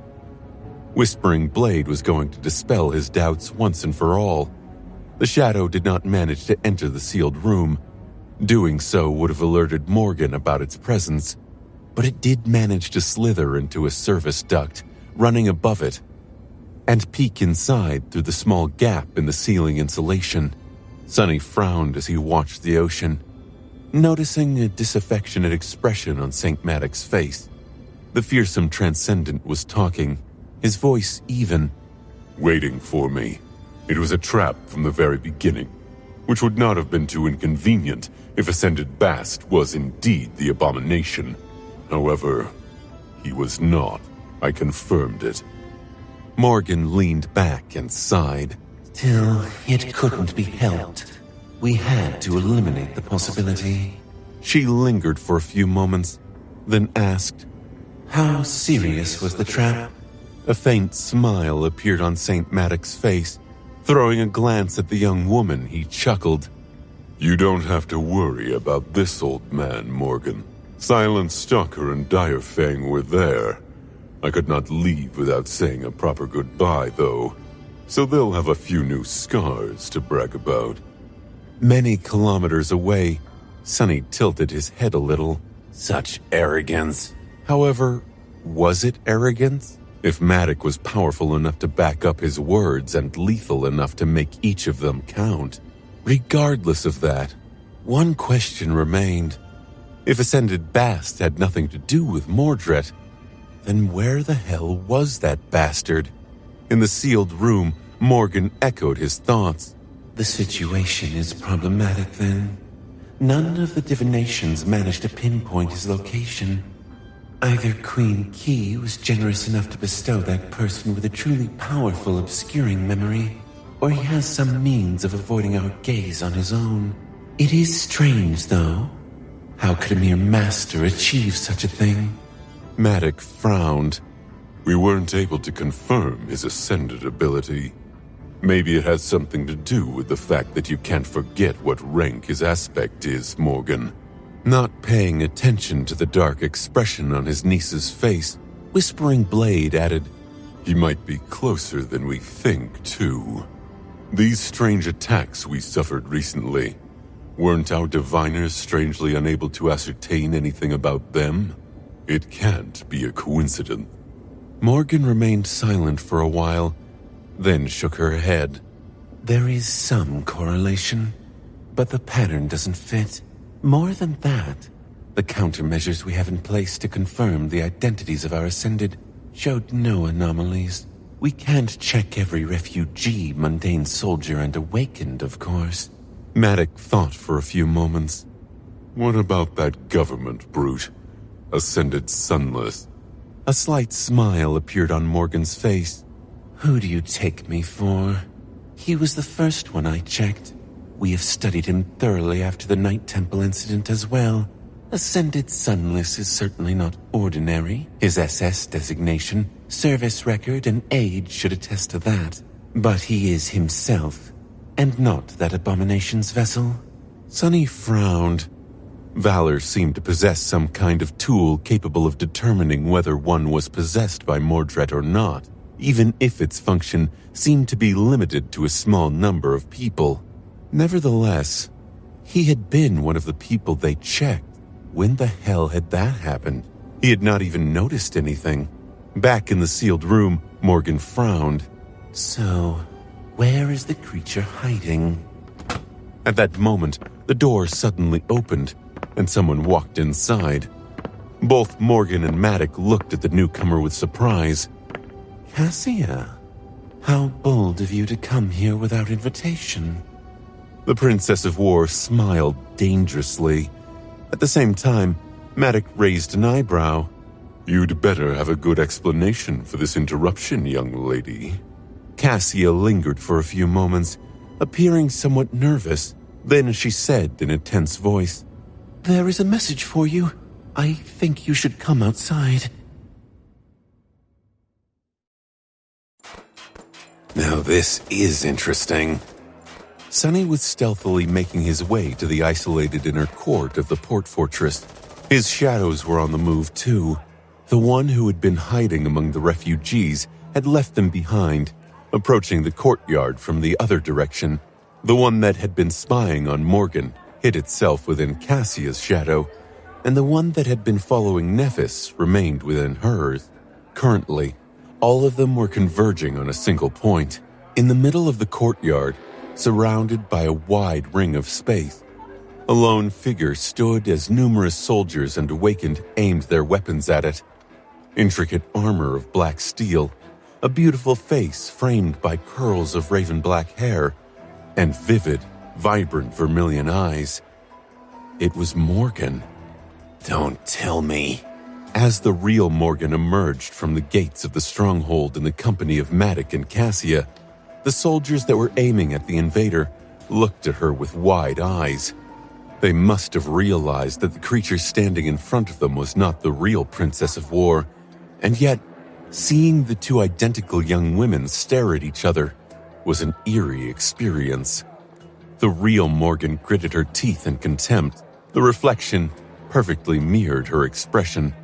And that was what the lone figure was. A creature created by Mordred from a piece of his soul, similar to how he had created the Mirror Beast. The real Morgan's hand rested on the hilt of her sword, but the reflection was holding a black lacquered box in it instead. Despite the hundreds of rifles and enchanted weapons aimed at the mirror creature, it seemed perfectly calm. Nephis entered the courtyard and stopped, looking at the bizarre scene with a reserved expression. Sonny had appeared from the shadows too, keeping out of sight as he observed the situation. What is that crazy bastard doing? His gaze slid across the faces of everyone gathered in the courtyard. The mundane soldiers and the awakened retainers of valor, a few knights, Nephis, Cassia, and Matic. Was Mordred among them right now, somewhere enjoying their reactions? As the reflection tilted its head a little, the real Morgan snarled, How dare you wear that face, you vile thing? Her face was a mask of revulsion and fury. This time, the mirror creature failed to reflect her expression. Instead, it smiled pleasantly, then bowed and gently placed the lacquered box on the ground. Then the reflection opened its mouth and spoke, its voice indistinguishable from that of Morgan. A present for my dear sister. Then its smile widened a little. Come soon. I missed you a lot. Before Matic could stop Morgan, she suddenly disappeared from where she had stood. It was too great for the mundane soldiers and the awakened warriors to trace with their naked eyes, but Sonny saw it.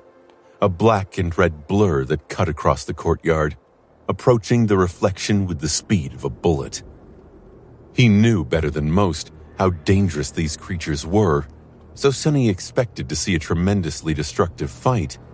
He even prepared to retreat, but to his surprise, the dire battle never happened. It was not because Morgan revealed one of her hidden trump cards, and neither was it because Matic intervened. Instead, it was simply because the reflection did not even try to defend itself. It just stood there, smiling pleasantly, as Morgan's sword pierced the breastplate of the black armor and exited from the creature's back. Slowly, a net of thin cracks appeared on the skin of the reflection. Morgan's eyes widened slightly as she watched the perfect copy of her face slowly crumble into a rain of glass shards, which then disappeared without a trace in a flash of silver light. Just like that, one of Mordred's reflections was destroyed. Nevertheless, Sonny's frown only deepened. So, he wanted to deliver a message. Message could it be? Without a doubt, the ability of the reflection to appear in the very heart of one of Valor's strongholds without anyone noticing was a message in and of itself. It was as if Mordred was mocking his family, pointing out that no amount of guards and protections could save them from his wrath. Forcing Morgan to watch herself be destroyed was a message too. Mordred was hinting that this was her inevitable future. And of course the actual message was the black lacquered box and the words the reflection had spoken. A present for you, my dear sister. Come soon. I missed you a lot. All of it was one immaculate provocation. Just what was inside the box. As Sonny watched, Morgan sheathed her sword with a dark expression and looked down. Maddox slowly approached, looking at the box with wariness. Cassia and Nephis got closer too. Could there be something dangerous inside? Cassia's voice sounded tense. Morgan glanced at her silently and then leaned forward to pick up the box. It was as if she was trying to show that there was nothing that Mordred could do that she would be afraid of. Without hesitating, she opened the box and looked inside. Morgan's expression subtly changed. The insides of the box were upholstered in red silk, and on that silk rested a human skull. The skull was covered in soot to appear black, and there was a rough hole made in its forehead, as if to resemble a third eye. There was a long moment of silence, and then Whispering Blade suddenly thrust his hands into the box and picked up the morbid gift that Mordred had left behind. His face was strangely grim.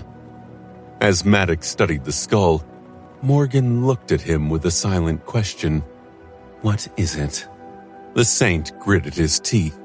Then he gently placed the skull back on the red silk and said, "It's Stad. It's Stad's head." Like a demon of chaos, Mordred had appeared out of nowhere and thrown everything into utter disarray. Antarctica, which had been like a powder keg for a while now, finally exploded into a conflagration of violence because of the macabre gift that he had delivered to his sister in an elegant lacquered box. Sonny had not realized the full complications of what had transpired in the courtyard of the port fortress until some time later. He knew that Knight Stad was a highly regarded ascendant of Clan Valor who had been entrusted with an extremely important mission in the Dream Realm, so he simply assumed that Clan Song had managed to pull off another victory in the simmering conflict. This was important, of course, but not groundbreaking in and of itself. However, his misconception was corrected by a short message from Jet. Our colleagues from Ravenheart are mobilizing their forces. They seem pretty angry. He stared at the screen of the communicator for a few moments, frowning. What? Why would Clan Song be preparing to make a big move in a hurry if the death of Knight Stad was part of their plan? And why would they be angry? Unless, of course, what Mordred had done was not something they expected, or even went directly against their machinations. Sonny's eyes narrowed silently. Don't tell me. Had Beastmaster perhaps received something like that black lacquered box as well? What the hell is that madman doing? Feeling an ominous premonition, Sonny deactivated the communicator and hastened his steps. He was walking across the inner courtyard where the confrontation between Morgan and the Reflection had happened not too long ago, heading toward the main keep. His shadows were already inside. They were trying to get closer to Morgan, Maddox, Nephis, and Sir Galid, who had all gathered for an emergency meeting after the discovery of Stad's skull. Taking a considerable risk, he eventually managed to gain access to their conversation and learn a few more things about what Mordred's message really meant. Sonny's frown deepened. Black Skull Citadel. So the scouts sent into the Nightmare Desert by Valor had managed to discover a working gateway somewhere in its depths. The clan in possession of a citadel would gain a staggering advantage in the task of reaching the tomb of Ariel. So Morgan and Madoc had put a lot of effort into keeping that information secret. They had even kept reinforcements to a minimum to not risk revealing Nightstad's location through irregular troop movements.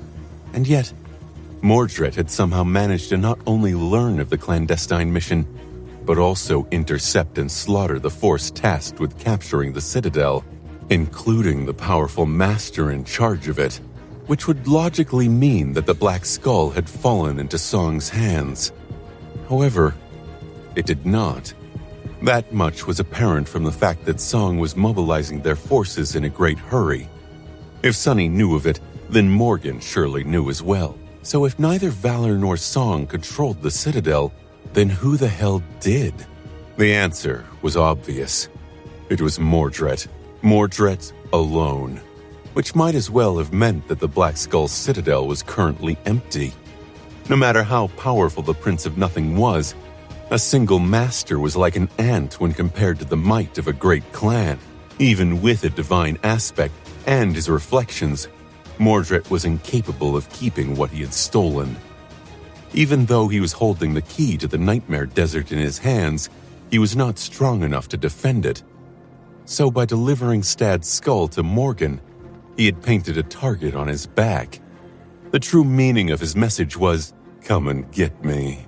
And if Sunny knew anything about Mordred, then the message sent to Song would have been like so. Come before they get me. Basically, from the moment the Prince of Nothing revealed that he had usurped the Black Skull, the two great clans were in a race to take it from him first. Why had he done it? There was a pace and cadence to the conflict between Valor and Song. It was a complicated dance that followed a subtle but ruthless logic. Awakened, masters, and even saints were like game pieces. By moving pieces around the board, advancing and retreating, both sides were delivering small wounds to the enemy and trying to maneuver into an advantageous position. Currently, the game was nearing the end of its early stage. Both clans. The location of the Nightmare Gate that led to the vicinity of the Black Skull was of paramount importance. Currently, no one except for Mordred was anchored to the gateway of the Citadel, so Nightmare Gate was still the only feasible way to reach it. If it was located in the wilderness of East Antarctica, the battle between the two great clans was going to happen far away from the siege capitals and the civilian population. If it was inside a city, though. Think rationally. Sunny walked through the corridors of the fortress as he analyzed the situation. If the Nightmare Gate was located inside a siege capital, then there wasn't much he could do. The lives of countless civilians would be put in mortal danger, or maybe even snuffed out directly. The best Sunny could manage was to try mitigating the damage somehow. If it was somewhere in the wilderness, however, then he did not have to do anything. His problems would just solve themselves. Valor and Song were welcome to slaughter each other as much as they wanted. Thinking that way was short-sighted. Sure, the great clans were a bunch of hateful jerks, but they were also responsible for defending a vast portion of East Antarctica, albeit simply to keep up appearances.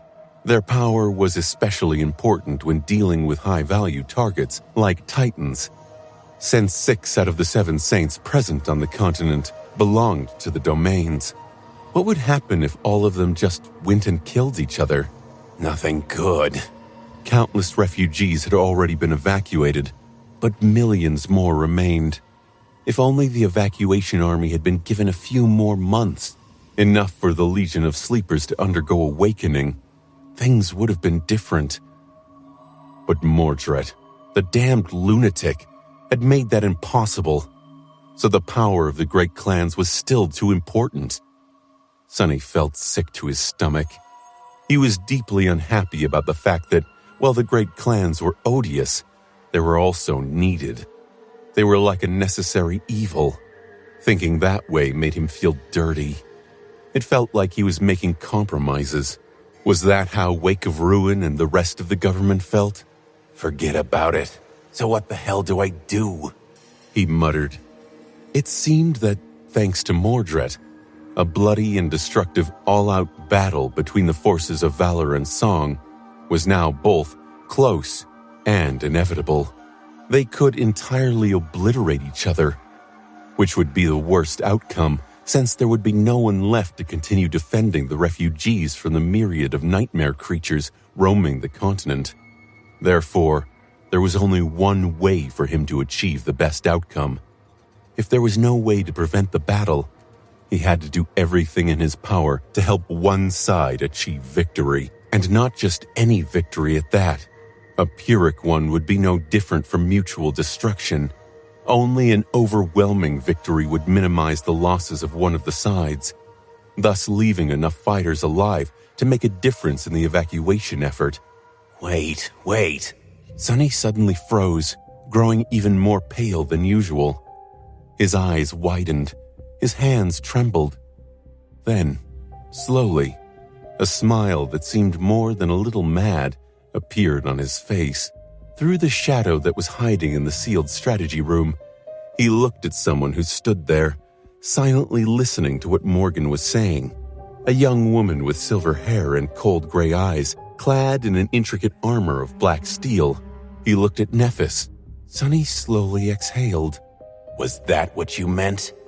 Was it not exactly what she had told him a lifetime ago, during the opulent ball of the great clan Valor? That he would follow her, not because she had ordered him to, but because he wanted to, with a smile on his face. That their fates were intertwined. On that day, Sonny had rejected Nephis and refused to follow her into the embrace of Clan Valor. Instead, he enlisted in the First Evacuation Army and left for Antarctica. So much had happened since then, and yet, here he was, planning to fight side by side with her under the banner of the great clan Valor, helping them in their sinful war against the great clan Song, entirely of his own accord. Sonny reached with one hand and touched his neck as if checking to see if there was a slave collar on it. What is this bitter feeling? A hollow laugh escaped from his lips. After a few moments, Sonny shook his head and continued on his way. It doesn't matter anyway. Sure, he felt bitterly reluctant to prove Neff right, but wouldn't it be pathetically childish to throw a tantrum and change his decision just because his pride was hurt? Since when did he have pride anyway? Whether he liked it or not, making sure that as many civilians as possible survived the chain of nightmares was indeed what he wished for. So, if Sonny had to help Clan Valor battle Clan Song to achieve that goal, that was what he would do. There was the possibility of helping Song defeat Valor instead, too. As far as he was concerned, one was just as vile as the other, so it made no difference to Sonny which side he would end up supporting. However, he was already integrated into the Valor force to some extent, which was convenient. Nephis, Cassia, and the Firekeepers were also here, so going to the other side meant potentially causing their deaths. Directly or indirectly, that was not something Sonny wanted or was willing to do, which meant that he was stuck with Valor. Of course, it was highly questionable if his involvement would even make a difference, but he had to at least try. He had to try his best. Sonny moved through the port fortress, which was slowly becoming filled with noise. There was a strange smile on his face. Ain't it funny? He was suddenly sad that the Sin of Solace was not there to appreciate the joke. The drums of war were booming all across Antarctica. Well, nothing that noticeable was happening. The great clans were mobilizing forces with a silent efficiency that was both subtle and frightening. If one did not know what to look for, they would remain blissfully unaware of the fact that the whole continent would be soon shaken by the fallout of a historic battle. Sonny, however, knew. In the port fortress, the thunder of the cannonade had grown silent. The horde of nightmare creatures had been dealt with, and the tired soldiers were descending from the walls. Instead of going to rest, however, they were quietly listening to new orders and starting to prepare for an immediate departure. The mundane soldiers were checking their equipment with calm, businesslike expressions. The Awakened, who would usually not dismiss their enchanted armor in the field, strangely wore simple uniforms. Knowing how dire the near future promised to be, they wanted to give all their memories a chance to be fully repaired. The administrative personnel were frantically working to rearrange logistical chains and prepare the force for a sudden expedition. There were many signs like that. They were especially apparent when one considered the behavior of the Valor soldiers with that of the evacuation army staff. The latter were tiredly celebrating the victory, while the former seemed more focused than when they had been battling the abominations. The Nightmare Gate does not seem to be located inside of a siege capital. Sonny found a calm and dark corner within the keep of the fortress and leaned on the wall. He had managed to determine the nature of the area where the entrance to the Black Skull Citadel was located by spying on the Valor administrative staff. Any large-scale movement of military forces involved a certain amount of logistical work, and one could infer many things from these preparations. From the looks of it, Clan Valor was preparing to venture into the wilderness of East Antarctica. The distance they had to traverse also didn't seem to be small, so that put some of Sonny's worries to rest. Still, there was a lot to consider. Sonny knew what the great clans would do, and what he had to do. However, what would the government's response be? As someone with the title of a special government envoy, he should be receiving a call soon. And indeed, not a few minutes later, his communicator lit up because of an incoming transmission. Sonny summoned the Bone Singer, enveloped his surroundings in silence, and answered.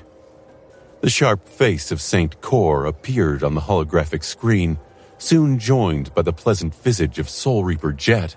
The gaunt Transcendent spoke first. I'll assume that both of you are already familiar with the situation. What I want to know is what caused this mess.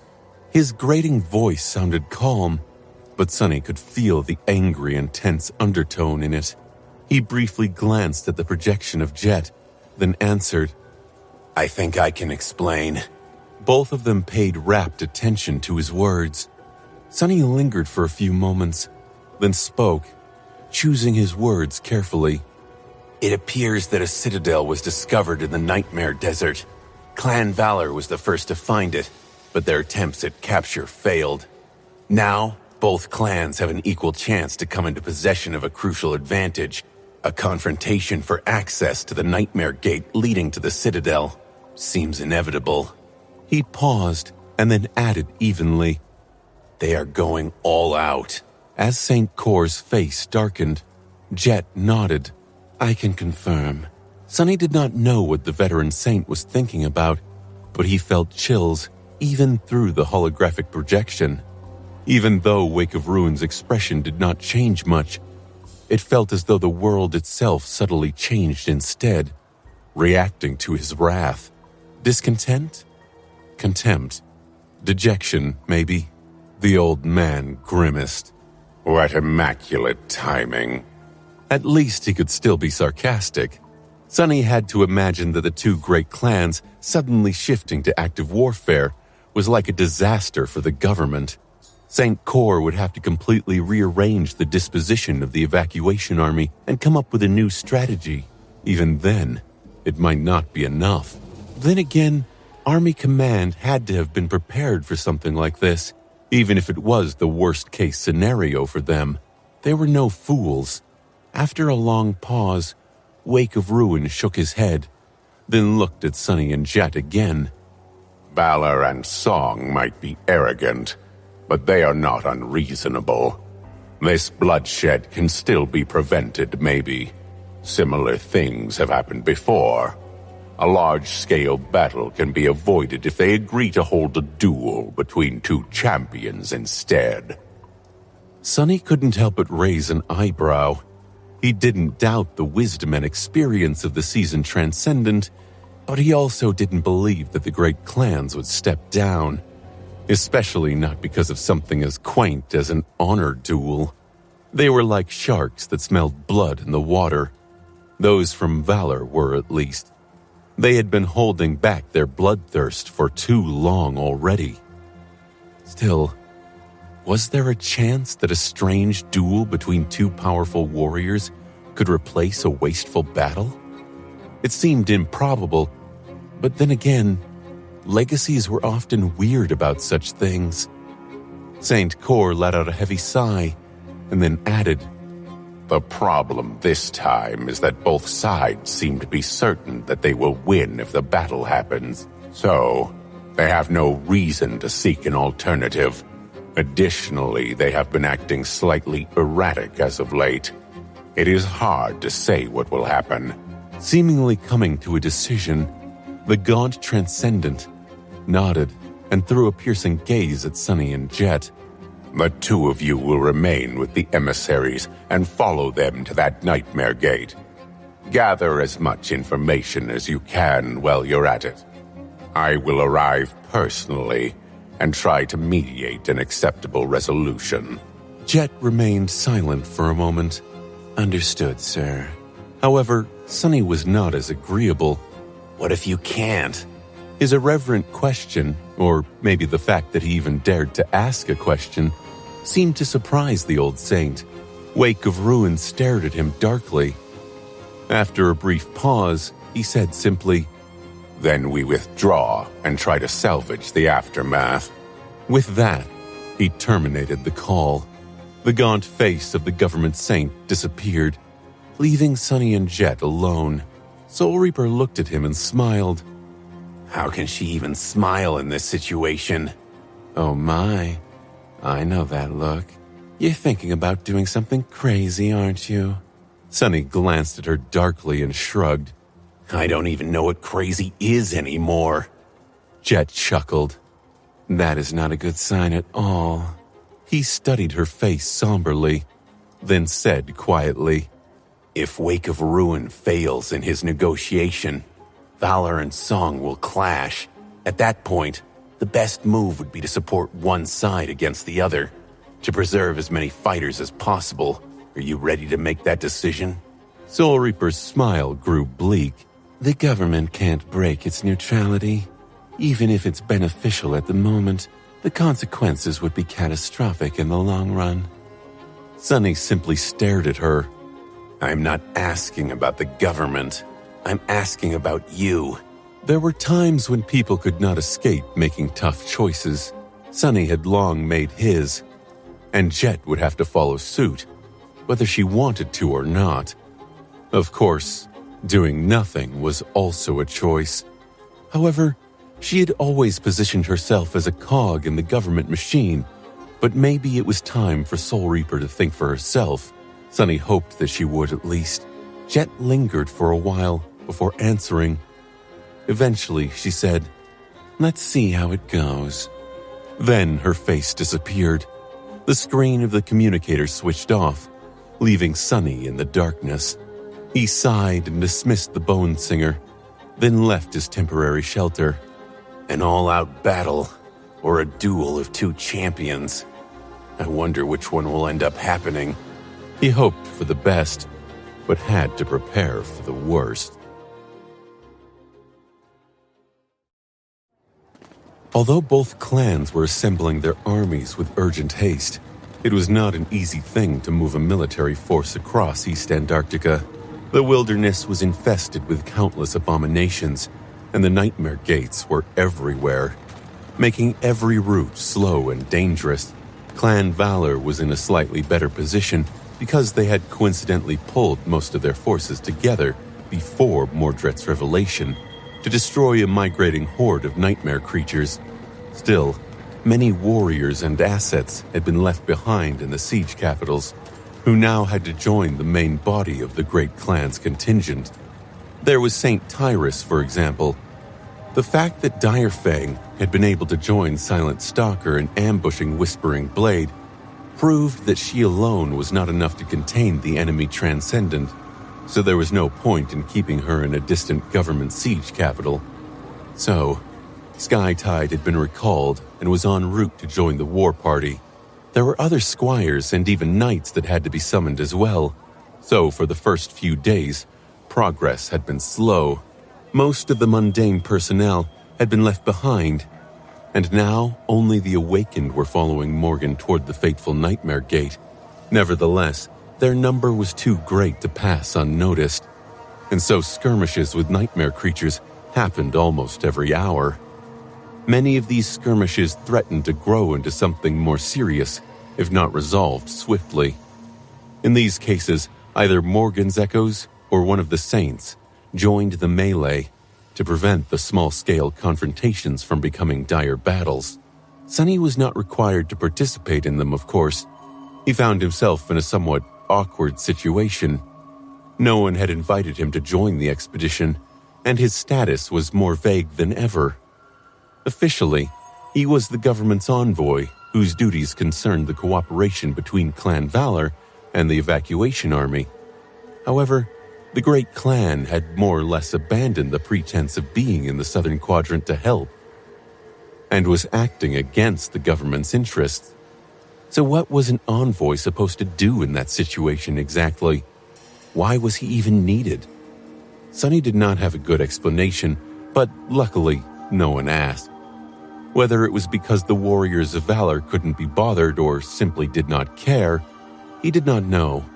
In any case, they mostly left him alone. Sonny was ignored. Even Morgan seemed to have forgotten about his existence, which was not too surprising. She had much bigger issues to worry about than the whereabouts of a neutral government ascended. So Sonny simply stayed in one of the APCs assigned to the Firekeepers. The Firekeepers themselves were gone, though. Most of them had already entered the Seeds, so he had the vehicle all to himself. Nephis and Cassia would appear from time to time to catch a few hours of sleep, but other than that, he remained alone. That gave him a lot of time to think. Sitting in the pilot seat and driving the APC across the hellish remains of Antarctica, which looked much more like a piece of the dream realm now than that of the waking world, he somberly considered the past. It was funny, really. Sonny had come to Antarctica to pursue his personal goals, not caring much about anything else. But now, he somehow ended up caring about the mission of the evacuation army enough to disregard his personal interests. He used to mock selfless people, but now he was ready to do something selfless at a great cost to himself. Was it like that? No, not really. In the end, everything Sonny did was for himself. He was not trying to protect the refugees because it was the right thing to do or out of some kind of moral obligation. He was doing it simply because he wanted to. That was his desire. He was just trying to fulfill his own desires. Sonny had wanted to survive at all costs once, but then it was not enough anymore. He had wanted to be strong once, but now it was not enough anymore either. He had strength, but what was the point of having strength if he couldn't achieve what he wanted with it? What Sonny really wanted now was to use his strength to shape the world in a way that suited his wishes. Shaping reality with strength, that was power. So, was he lusting for power now? Controlling the APC, Sonny frowned. Then what about freedom? That had been his real goal all along, after all. Coming to Antarctica was a means to achieve that goal, but instead, he found himself bound to more people, more places, more things. He was more restricted now than he had ever been. Before, what had restricted him were circumstances beyond his control. Now, he was bound by his own desires. On second thought, it's not that funny. Sonny now understood better than ever why the demon of desire had been one of the most powerful among the daemons. Second to none except for Weaver. But was it really a bad thing? So what if he was compelled by the things he wanted? So what if he was bound to people, ideas, and values? Maybe it was not a bad thing after all, simply because he had chosen these bonds himself. Sonny understood that, and yet a small part of him rebelled against such thoughts. That part still wanted to be unrestrained and not beholden to anything. To be free. That part had to take a back seat for now, though, because he had to finish what he had started, even if it was futile. Sonny had to do his best to see the evacuation of the citizens of Antarctica through. After that, well, he would see what else there was to do. His dream seemed more distant than ever, but strangely enough, Sonny found himself calm and determined. His mind was set.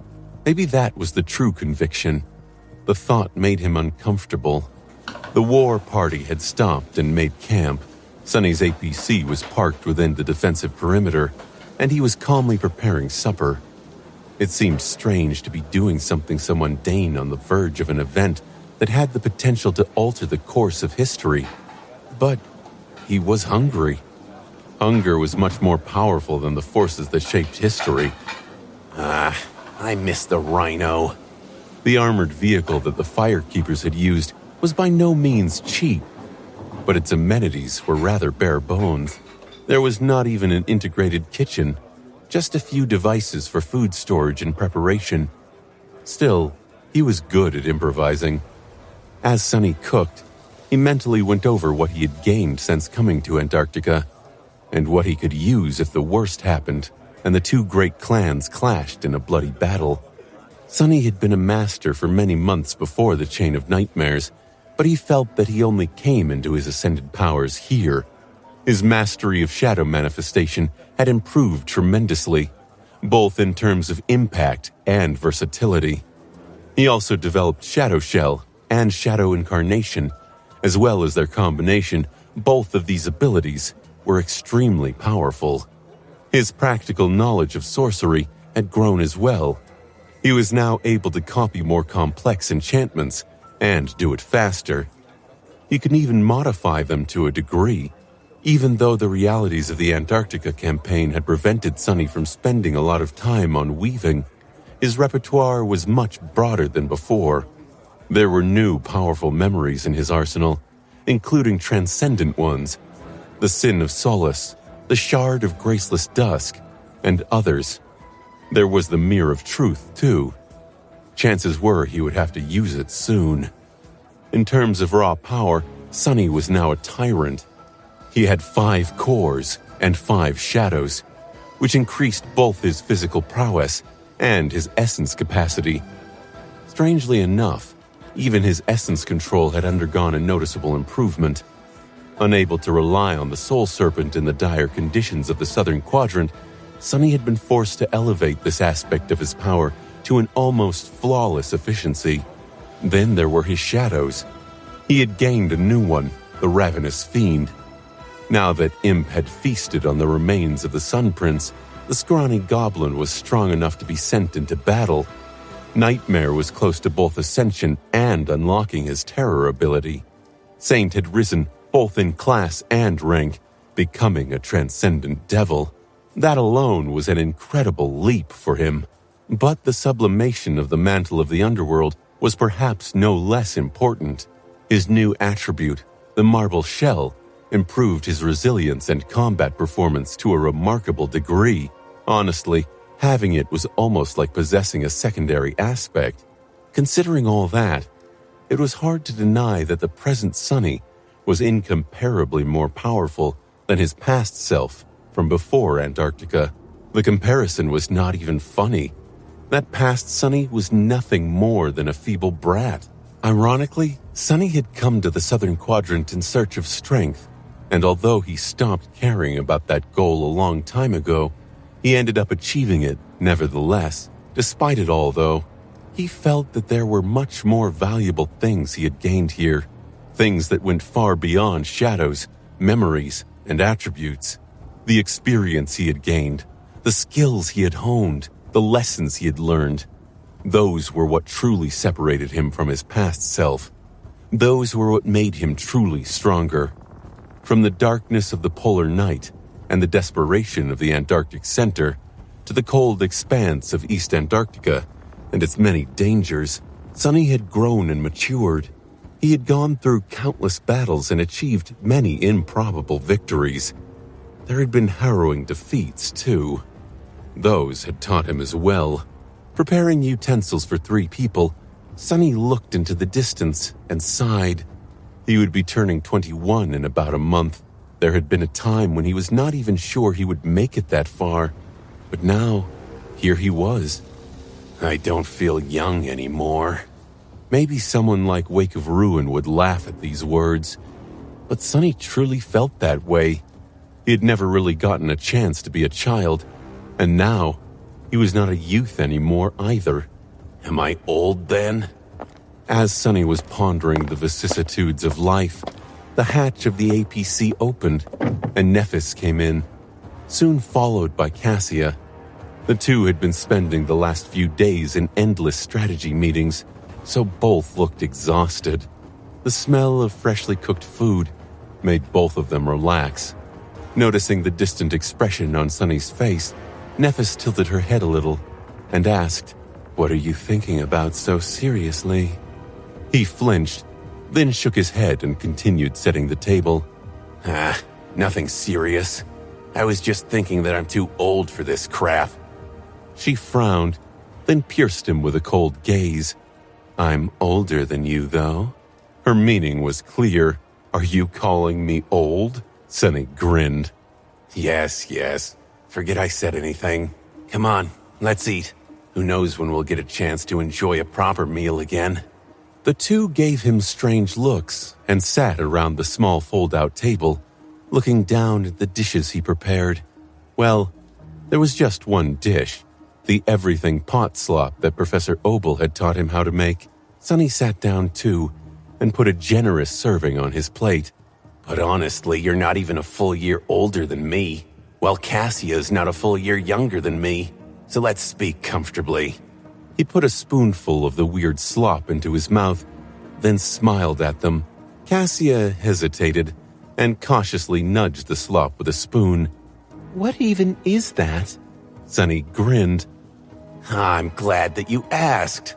This is an ancient dish that has been passed down from person to person since the dark times. As I was told, it was initially inspired by corpse meat. They ate in comfortable silence. Sunny knew that both Nephis and Cassia were tired and only had a little time to rest before Morgan would need them again. So he did not waste that time with idle conversations. It was not like he had a lot to say anyway. Still, there was one question that he had to ask. Pushing the plate away, Sunny glanced at Nephis and lingered for a moment. I was told that there might be some kind of duel instead of a battle. Do you think it's possible? She did not hurry with an answer. Neph cradled a cup of tea in her hands as she stared into the amber liquid. Eventually, she said, I don't know. It's a kind of tradition. The legacy clans would not have survived if they resolved every conflict by spilling rivers of blood. There are actually not that many of us after all. However, neither Valor nor Song are acting the way they used to, so it's hard to tell. Sunny remained silent for a few moments, thinking about who the champions were going to be if the duel happened. Would the great clan send saints to fight each other? Or masters? Would Morgan and Mordred cross swords and spill each other's blood?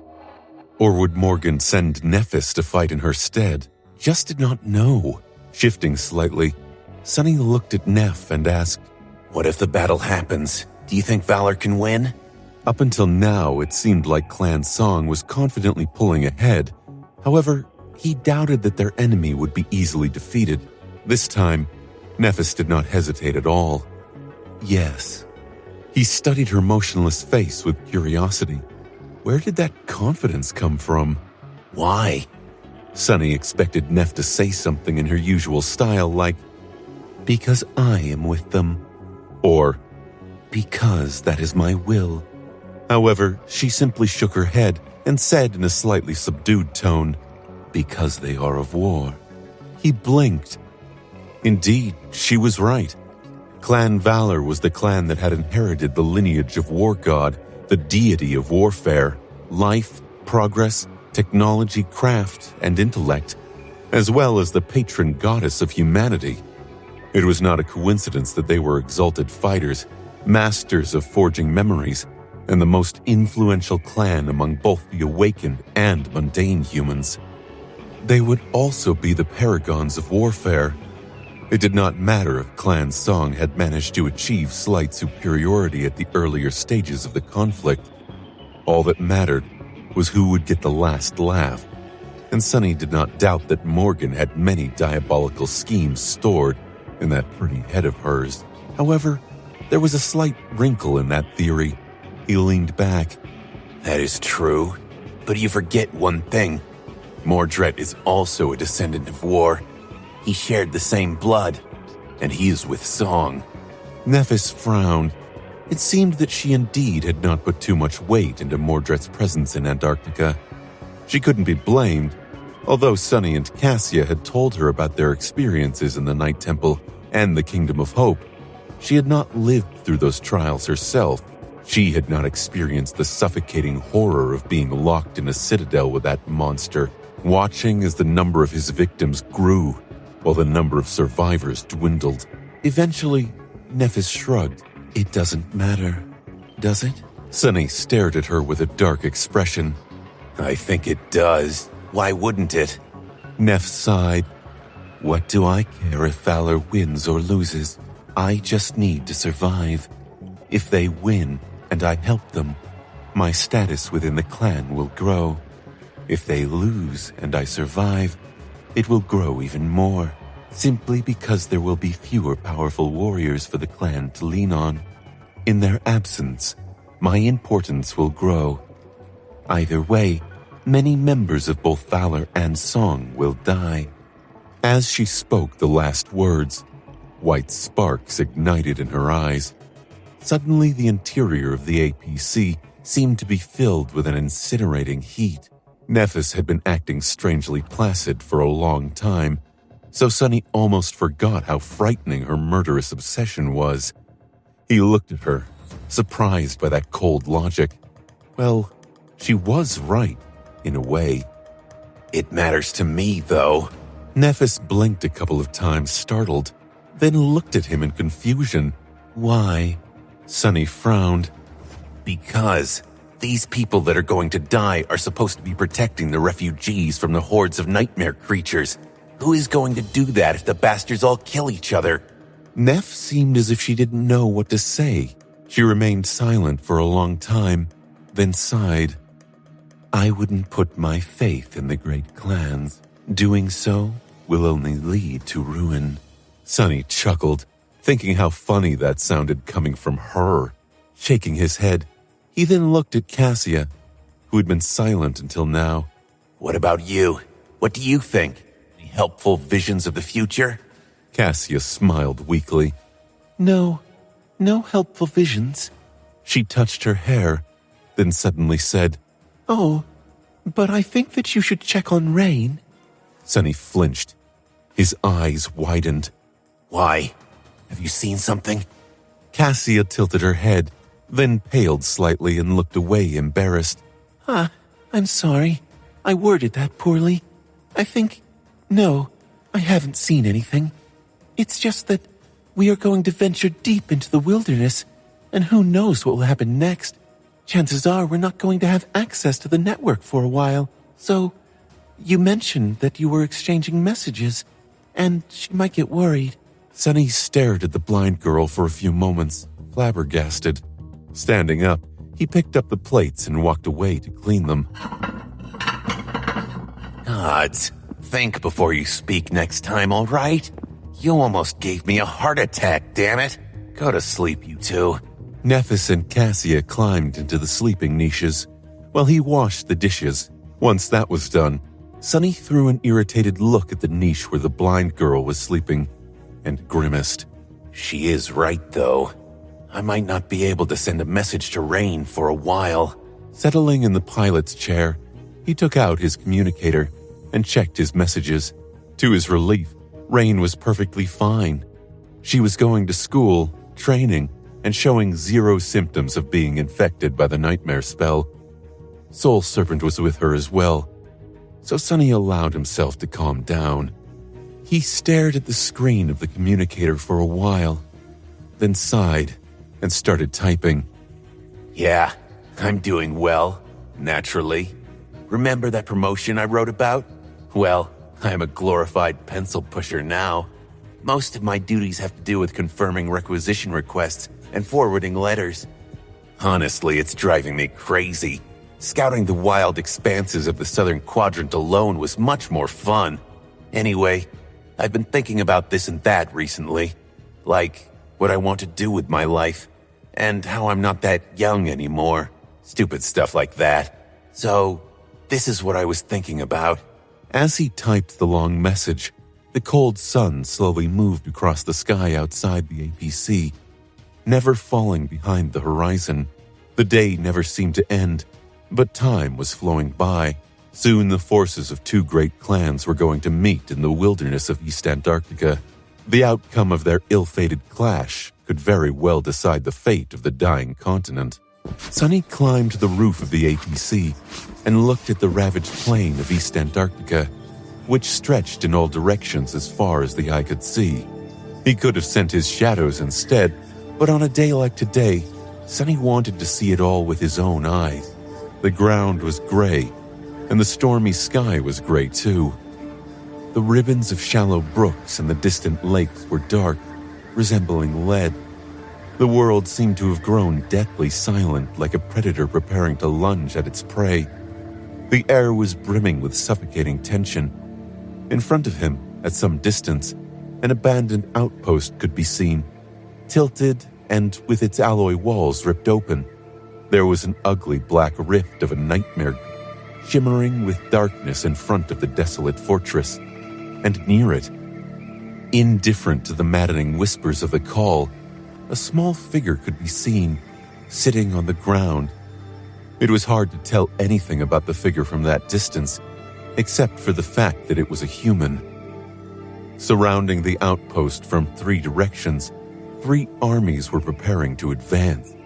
The Great Clan Valor, the Great Clan Song, and the hastily assembled government force that was supposed to mediate a compromise through effort and a bit of luck, or misfortune, depending on how one looked at it. All of them had reached the Nightmare Gate on the same day. Then again, maybe it was part of some insane calculation. The gate was situated at the very border between the territories of the two clans, and at that point, Sunny couldn't be surprised by anything. He was still with the war party of Clan Valor. The awakened warriors had already disembarked from the transports and were now silently assembling into a battle formation. Those that would be fighting on foot were positioned at the center, and those that rode echo mounts were assembled at the flanks. 5 people stood in front of the loose phalanx: Morgan, Matic, Nephis, St. Tyrus, and the Summer Night. Opposite them was a much larger force. Sunny could not really see, but he knew that Beastmaster, Silent Stalker, Direfang, and Shan were leading it. Behind them were the awakened warriors of Song, and surrounding the awakened was a sea of enthralled nightmare creatures. Countless thralls were standing motionlessly, as if frozen in place. It was eerie and deeply disturbing to see the abominable monsters acting so subdued and obedient. The government force was by far the smallest of the 3, numbering just 100 awakened or so. Even though they were too far away to make out details, Sunny felt an overpowering sense of unease radiating from their small formation. Well, they were right to feel scared. Not only could the plain soon become a battlefield, but the abandoned outpost and the Nightmare Gate in front of it were deep within the hunting grounds of a corrupted titan. The creature was nowhere in sight, for now, but there was no guarantee that it would not arrive soon, attracted by the smell of human souls and spilled blood. What a disaster. Sunny was full of hatred toward the great clans. His contempt was justly earned, too. He had personally killed many members of Song and Valor, be it through sabotage or with his own hands. And yet, he was not happy to see them preparing to slaughter each other. He was not sad either, just resigned. In any case, there was no place for useless emotions right now. Sunny had to steel himself and prepare to do what was needed. Neither army seemed to be moving. The wind was picking up, and the lonely figure in front of the Nightmare Gate remained motionless, as if inviting them to approach. After a while, several people separated from the formation of the government awakened and walked forward, as if it were a signal. Morgan took a step forward. The rest of the Valor leaders followed her, and after hesitating for a bit, Sonny jumped down from the APC and hurried to join them. As he left the formation, he glanced at Cassia, who had stayed back and was flanked by 2 Knights of Valor. The blind girl seemed calm, but he could see her hands were trembling slightly. Leaving her behind, Sonny caught up with Morgan and the rest.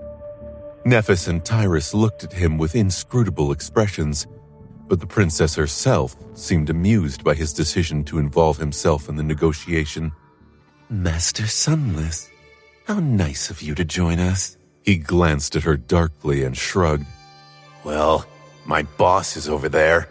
What else am I supposed to do? Morgan chuckled, seemingly unbothered by the fact that she, and all her people, could very well die today. In fact, she looked almost excited. Indeed. And what does a government agent like yourself think about the situation? Sonny frowned. First of all, I am not a government agent. I just volunteered my services to the evacuation army for the duration of the Antarctica campaign. Secondly, I think that all of you have lost your minds. Sonny had a lot of thoughts about what was happening, but it all boiled down to the fact that he still did not clearly understand the motives of the great clans. From his point of view, this whole despicable war was pure lunacy, which meant a lot coming from him. Even if Sonny considered the desire of the sovereigns to expand their domains, many things still did not make any sense. The timing of the conflict, the wasteful strategies, the excessive urgency of their actions. Neither Valor nor Song were behaving normally. They were not fools, so there had to be something wrong with their heads, surely. Morgan smiled. Lost our minds? I see. I guess it would indeed look like that from the sidelines.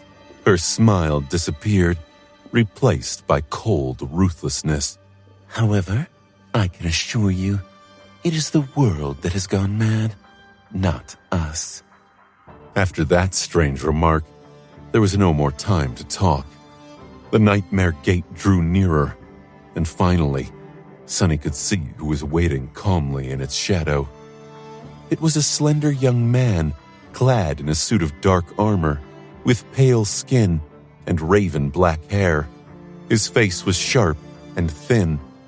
Not exactly handsome, but at the same time, charming and strangely beautiful. His most striking feature, though, were his eyes, which didn't seem to possess a color of their own, and instead reflected the world on itself like 2 pools of liquid silver. Mordred had been crouching on the ground, his expression calm and reserved. Noticing the approaching emissaries, he slowly rose and looked at them with cold intensity. Sonny expected a familiar grin to appear on the lips of the Prince of Nothing, but instead, Mordred remained strangely impassive. Then, finally, a corner of his mouth bent upward in a dark, joyless smile. "You've finally arrived." "You've finally arrived." 3 groups of people stared at Mordred with different expressions. First were the emissaries of Valor. Morgan and Maddox kept their emotions in check, while Skytide and Summer Night seemed grim. Nephis was her usual indifferent self, but there was a hint of curiosity hidden in the depths of her calm gray eyes. The emissaries of Song were less reserved. Beastmaster was looking at Mordred with barely contained anger, as were Direfang and Silent Stalker. The first was just as he had been, somber and savage-looking, while the latter was an unassuming and elegant woman in black leather armor. Her beautiful face was inexpressive, but there was deep contempt in her strange feline eyes. Shan was the calmest of them. She wasn't even looking at Mordred, instead studying the faces of the champions of Valor. Jet was standing behind her quietly. Lastly, there were the representatives of the government. Sunny shifted uncomfortably. What? What the hell are they doing here? Saint Cor was, of course, leading the small delegation, but there were two familiar figures behind him. Kai and Effie had somehow ended up as the escorts of the government transcendent, and were now looking at the Prince of Nothing darkly. They had never met Mordred, but the echoes of his actions had impacted them, both before the second nightmare and within it. There were a couple more government masters with Wake of Ruin as well, but Sunny did not know them. Why did he have to bring those two here? Sunny frowned, then silently separated from the Valor emissaries and went to stand behind Saint Cor, shoulder to shoulder with Kai. Jet did the same, taking a place beside Effie. In the silence that followed, Mordred's words hung in the cold air. The Prince of Nothing lingered for a few moments, and then looked at Morgan with those strange mirror-like eyes. Sister. Sunny had long noticed that Morgan never used the word brother when speaking about Mordred. When the reflection addressed her as sister, she seemed to have been enraged. He expected a similar reaction this time, too, but instead, Morgan smiled coldly. I have to say I am impressed. I never imagined that you would dare to face me with your actual body. I've always regretted that I wasn't there to cut it the last time. Mordred looked down at himself, then raised his head and stared at his younger sister. Oh, this thing? Yes, it is a bit reckless of me to use it, isn't it? But then again, it's not every day that I get to meet my family. I thought that if I was going to kill you, I should do it with my own two hands. Sunny tilted his head a little, suddenly distracted. Come to think of it, how did Mordred's own body end up here? His original one had been destroyed by Clan Valor, but the spell had to have created a new one for him after the second nightmare. Nevertheless, it would have been incredibly hard for the Prince of Nothing to arrive in Antarctica unnoticed while wearing his face. Taking the body of someone like Ascended Bast would have been both easier and smarter. Unless... Assuming that Mordred's body could survive while his soul was wandering someplace else, he could have just stored it somewhere and then retrieved it at the right moment. He could have even carried it with him using a special memory or maybe an unknown facet of his power. Suddenly, Sunny felt a cold chill running down his spine. Did Mordred have a collection of human bodies he carried around in some strange mirror dimension? Like a macabre wardrobe of flesh? That sounded exactly like something the madman would do. As he was thinking, Beastmaster suddenly spoke. Her voice so friendly that it sounded terrifying. I am very sorry to interrupt this touching family reunion, but, at the risk of sounding petty, could I maybe receive some explanation? Prince Mordred, if I may? Why couldn't you just follow the damned plan? Don't tell me that you've been secretly working for your father this whole time. That would be such a disappointment. Mordred remained silent for a moment, then glanced at the alluring saint with a somber expression. It's nothing like that. Please accept my sincere apologies. During the battle to conquer the Black Skull, the warriors of Valor became suspicious of my identity, so I had no choice but to act. Beastmaster studied his face with doubt. It seemed that she was not convinced by that rather logical explanation. However, it was not like anyone could disprove Mordred's words, and he had no reasonable motive to lie or sabotage their plans. Doing so would have been madness, Mordred sighed. I understand why you might be angry and distrustful, my lady. But please believe me, my intention is and always has been to help your mother achieve victory over Clan Valor. My family has to pay for what they've done to me. There's no one who wants to see them fall more than me. I would have followed the plan if there was the smallest chance of success. But now, well, all I can do is offer you my blade. He turned to face Morgan and snarled, and use it to cut them down. Mordred's voice sounded flawlessly impassioned and sincere. It was so compelling that Sonny almost believed him. Of course, he knew better than to trust a single word coming out of the lying bastard's mouth. Morgan scoffed. Your blade? What can you even do with a blade? She unsheathed her sword and leaned on it, smiling. Come on, show me. There was something very strange about that sword.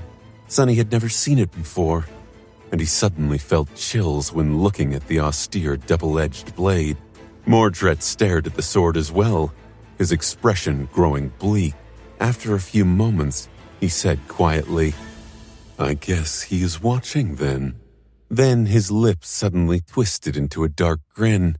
Well, in that case, let's give him a good show. With that, the air around him suddenly rippled, and 6 mirror shards became visible, hovering above the ground. Sonny's eyes narrowed. Reflections.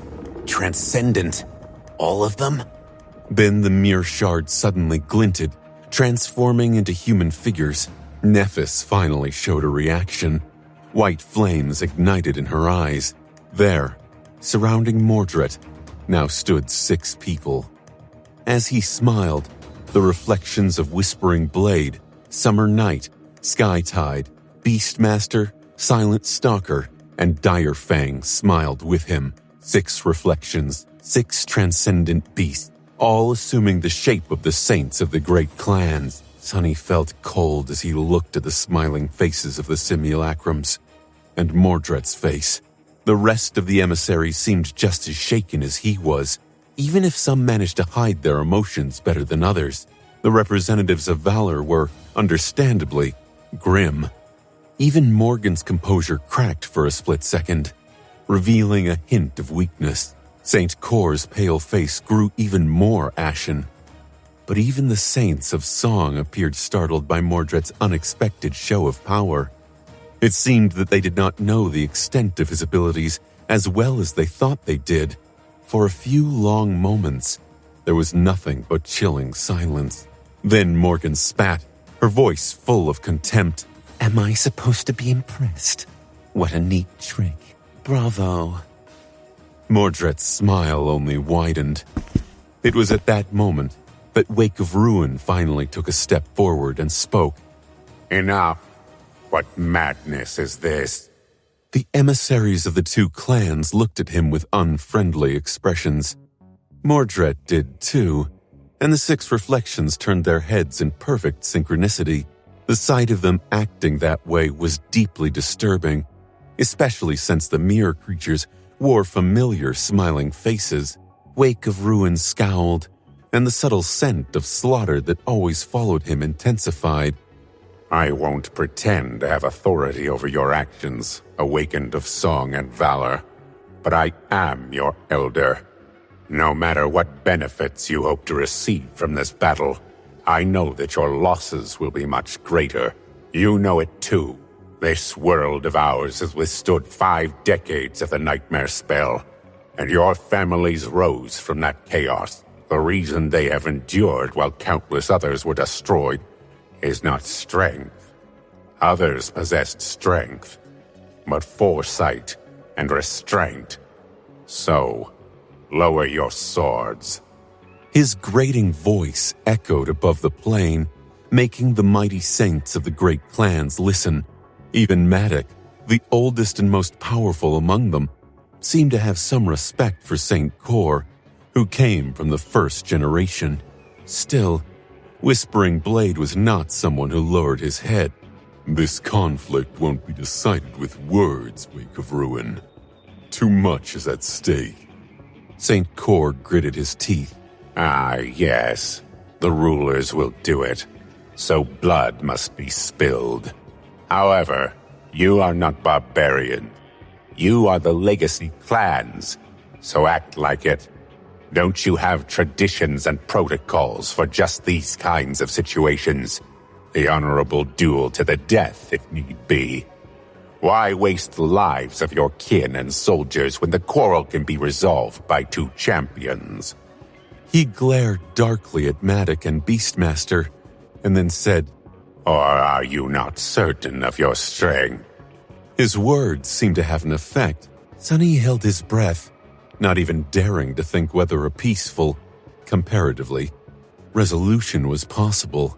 One person dying was infinitely better than numerous awakened warriors slaughtering each other. So many problems would go away if the damned great clans agreed with the proposal of St. Cor. He was old and wise, after all. He had seen and survived more than any of them. He must have seen a fair share of such duels as well. If only Morgan and Beastmaster were able to swallow their pride and agree to a compromise. However, Sunny just could not see Morgan backing off after being provoked by her brother. She had been waiting for an opportunity to make Song bleed for too long. Damnation. But if she did, then following the same logic, wouldn't it mean that Beastmaster had no reason to accept the duel? Wake of Ruin let out a small, almost unnoticeable sigh of relief and turned to the emissaries of Song. Morgan of Valor has agreed to be the champion in the honorable duel. Who will your champion be, Daughters of Song? Beastmaster remained silent for a few long moments, looking at Morgan with a soft smile. She seemed to be contemplating something. Then she answered simply, No. That short word sounded like the horn of the apocalypse to Sunny. Wake of Ruin froze. What? What do you... Beastmaster took a step forward, the same soft smile illuminating her stunningly beautiful face. I said no. There will be no duel. There will be no compromise. There will be no foresight and restraint. No more duels, no more alliances. Only bloodshed. Only war. How does that sound, Morgan? Doesn't it sound nice? She might have considered a duel if her side was not overwhelmingly stronger, but with the 6 transcendent reflections Mordred had somehow nurtured, the scales of power between Valor and Song had become tilted too much in favor of Song. In the end, it was those reflections that made the compromise impossible. Sunny's eyes widened. That bastard. Wake of Ruin hesitated. Don't be unreasonable. However, he was interrupted by Morgan herself. Enough. Her face was pale, but her vermilion eyes burned with sharp, piercing fury. You want war, Worms? Good. I like it. I'll show you war.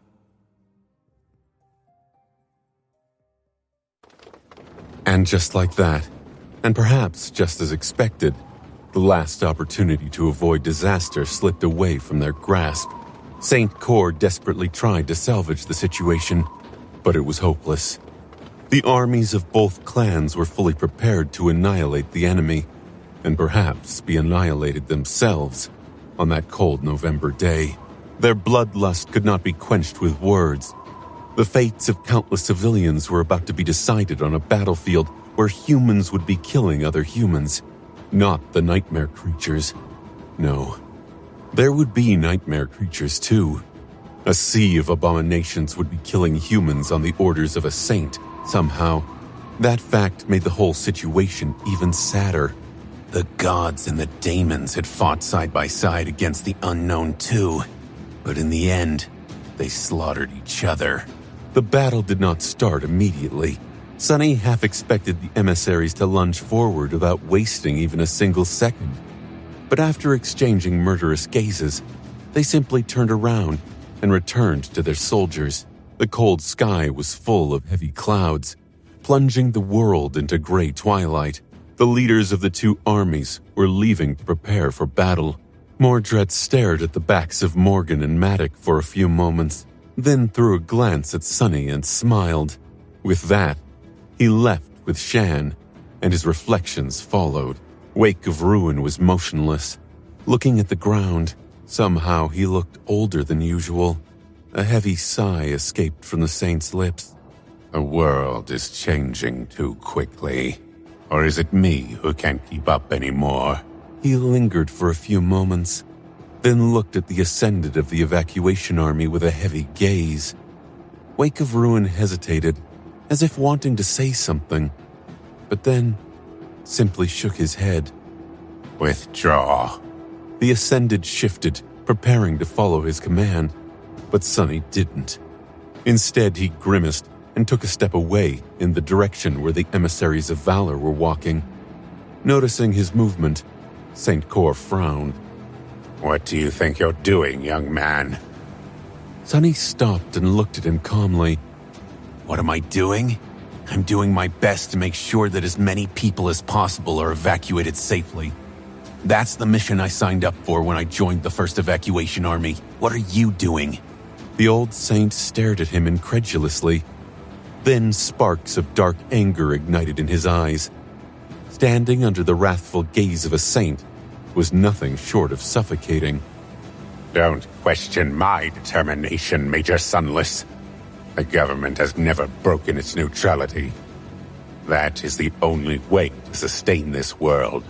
That is how we prevent it from being destroyed, and how we save lives. Sonny truly respected Wake of Ruin.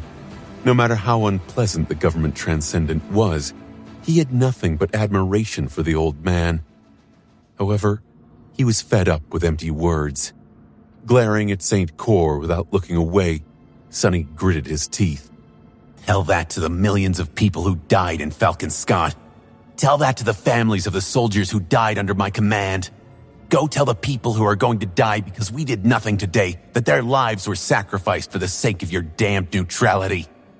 Better yet, go to the outskirts and explain to the people there how the government is sustaining them. Or to be honest, I don't care. I'm still going to fight. Wake of Ruin grimaced. You foolish brat. Don't be blinded by short-term benefits. We can get involved today. But what will happen tomorrow? What will happen a year from today? 10 years? Stand down. The saint was seriously angry. For a moment, Sonny even felt as if his life was in danger. But then, suddenly, Jet calmly walked away from the government ascended and stood shoulder to shoulder with him. Saint Cor scowled. Reaper, what the hell are you? Jet shook her head. Calm down, old man. Sonny is right. We can't compromise and bide our time anymore. You said it yourself. The world is changing. Old tactics won't work. Going forward, there won't be any easy decisions. Before he could answer, she looked at Sonny and added, And you, watch your tone. The old man is right too. If the government decides to start openly choosing sides, there won't be a government in a few months. Can you imagine what will happen next? Sonny blinked, while Saint Cor pierced her with a cold look. You say these things, but you're standing by his side. Am I missing something? Jet shrugged and grinned. Well, it would be scandalous if the legendary Wake of Ruin fought under the banner of Clan Valor. But a couple of renegade masters? No one will bat an eye. The government must stay neutral, but that doesn't mean that I have to. I am my own person, after all. Or have you forgotten that fact? Her voice was calm and friendly, but the last words sounded cold. It was as if the temperature of the air around them dropped by a couple of degrees. Saint Cor shook his head. Don't do anything stupid, Jet. But she simply stared at him silently for a few moments, unmoved. Eventually, Wake of Ruin grimaced and turned away. He didn't say anything more either, but somehow it felt as though their silence conveyed too much meaning. As the old saint walked away, Kai and Effie looked at Sonny with tense expressions. He could understand a lot from their eyes as well. It was as though the three of them were having a silent conversation. But in the end, Sonny just shook his head. He knew what his friends wanted to do. They were willing to join him. Not for any poignant reason, but simply because he was their friend. Nephis and Cassia were too. But considering how things went, many people could die here today. Someone had to stay alive to pick up the pieces, so he silently sent them away. Maybe it was a bit hypocritical of him to refuse their help after proclaiming that he would do anything in his power to save as many people as possible, but Effie and Kai were people too. He wanted to save them as well, so they left with St. Cor. Sonny and Jet, meanwhile, hurried to catch up with the retreating emissaries of Valor. When they did, he suddenly felt cold and confused. Sonny had decided to help one of the sides achieve as clean of a victory as possible. But with how things had turned out, was it even possible for Valor to win? From the looks of it, it was Song who held an overwhelming advantage. If anything, he should be helping them. Full of uneasy thoughts, Sonny stole a glance at Morgan. She must have understood how desperate her army's situation was as well. He had expected to see a grim expression on her face. Fear, even. But to his surprise, Morgan was walking while hiding a satisfied smile. Sonny's eyes narrowed slightly. What the hell is she smiling about? They returned to the army of the great clan Valor. The rows of squires were standing under the dull sky, with dozens of knights placed loosely throughout the formation. Most of them wore suits of masterfully crafted plate armor, some holding shields. Surprisingly, very few had already summoned their weapons, as if waiting for something. Looking at the hundreds of awakened who were calmly preparing for battle, Sonny couldn't help but feel a strange incongruity. This was not the largest military force he had seen by far.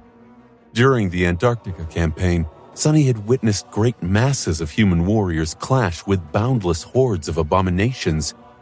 Tens or thousands of soldiers and hulking MWPs supported by numerous turrets, artillery vehicles, and thunderous railguns that rained fire on the enemy. The armies of the two great clans were modest in comparison. There were maybe 2,000 awakened gathered on the gloomy plain, with a scattering of echoes supporting them. There was the dark river of nightmare creatures enthralled by Beastmaster as well. But overall, it all seemed strangely insignificant in scope and scale. However, he couldn't shake off the feeling that the small number of warriors in front of him were much more dire of a force than any he had seen before. And then there were the Saints: Whispering Blade, Skytide, Summer Night, Beastmaster, Silent Stalker, Direfang, Mordred's Reflections, Morgan's Echoes. There were Sonny and Nephis as well. This is going to be a massacre. Sonny was not a member of Clan Valor, and as such, he was not familiar with the nuances of their training. Not knowing where to place himself, he simply walked over to where Nephis and Cassia were standing. Jet followed, summoning an unfamiliar glaive. Coincidentally, that placed them near Morgan as well. The Princess of War gave them a curious look. Master Sunless, Master Jet, what a nice surprise to see you here. Have you decided to keep us company today? She briefly glanced at Nephis and smiled. Sonny lingered for a bit, then shrugged. Yes, we have our reasons. Jet was more direct, looking at Morgan with a carefree expression. She nodded. Indeed. Someone has to keep you bastards alive so that you can keep everyone else alive. Morgan stared at her for a few moments, then suddenly laughed. Well said. With that, she seemed to have lost interest in the two of them. A hurricane of white spark suddenly rose around her, and one after another, echoes started to manifest themselves on the barren soil of East Antarctica. Sonny recognized some of them, but some he saw for the first time. All in all, there were 20 transcendent creatures under Morgan's control, including the familiar tortoise with a stone fort on its carapace. This time, it seemed, the towering creature was not going to be used as a mobile command center. Instead, awakened armed with bows and possessing sorceress aspects, climbed into the fort, turning the echo into a walking siege tower. Not too long ago, Sunny had been stunned by the sight of Morgan's transcendent echoes. However, now that he had seen Mordred's reflections, not seem so domineering anymore. More than that, the daughters of Ki Song had to possess a few powerful echoes of their own without a doubt. They had an overwhelming advantage in this battle, both in terms of low-level combatants and dreadful powerhouses. Song was far ahead of Valor. The only disadvantage they had was that Beastmaster, despite her diabolical power, was no match for Whispering Blade in a confrontation. Was that what Morgan was betting on? How was she planning to win? He hesitated for a few moments, then went ahead and asked, "Not to sound presumptuous, Lady Morgan, but isn't our situation a bit too hopeless?" She glanced at him, then smiled darkly. Her vermilion eyes seemed to shine in the gloomy twilight of the cloudy day. Hopeless? On the contrary, Master Sunless, the situation can be said to be in our favor. Morgan looked in the direction where the forces of Song were making their final preparations and shook her head. Were you that impressed by the little trick that person pulled? Don't be. Those reflections of his are not as dangerous as they seem to be. You see, human saints can be considered transcendent beasts, but they are so much more than that. By being human, those mere creatures, however, are just that, creatures. And as such, they are bound by the same limitations. Her expression grew cold as she continued. In other words, while the reflections can copy the appearance, attributes, and even aspect abilities of a saint, they can't copy what makes humans unique among beasts. And most importantly of all, they can only possess the same level of intelligence as a beast creature. Would you have noticed how they seem to repeat everything that he did? That is because, while powerful, they are nearly mindless at that stage. Unless controlled directly by their creator, those reflections can pose a serious threat, but not nearly as serious of a threat as actual saints would. Sunny looked at her with a frown. What Morgan said made sense. The reflections could copy the powers of a saint, but they could not become a saint. The mere beast he had faced on the Reckoning Island was vastly different, and much more dangerous because it was a devil. Its intelligence had not been inferior to that of a human. Still, 6 reflected saints, no matter how mindless, were incomparably more powerful than 6 transcendent beasts would have been, because they, too, possessed the aspect powers of the humans they reflected. Noticing his doubt, Morgan smiled. Don't be so concerned, Master Sunless. I was surprised by their appearance as well. Without the reflections, I'd say that our victory was all but assured. With them added to the board, well, I guess that each side has an equal chance to prevail. All that remains is to fight. Either we win or we lose. The outcome of the battle will be decided by nothing except the personal strength, skill, and resolve of those fighting. What a brilliant day.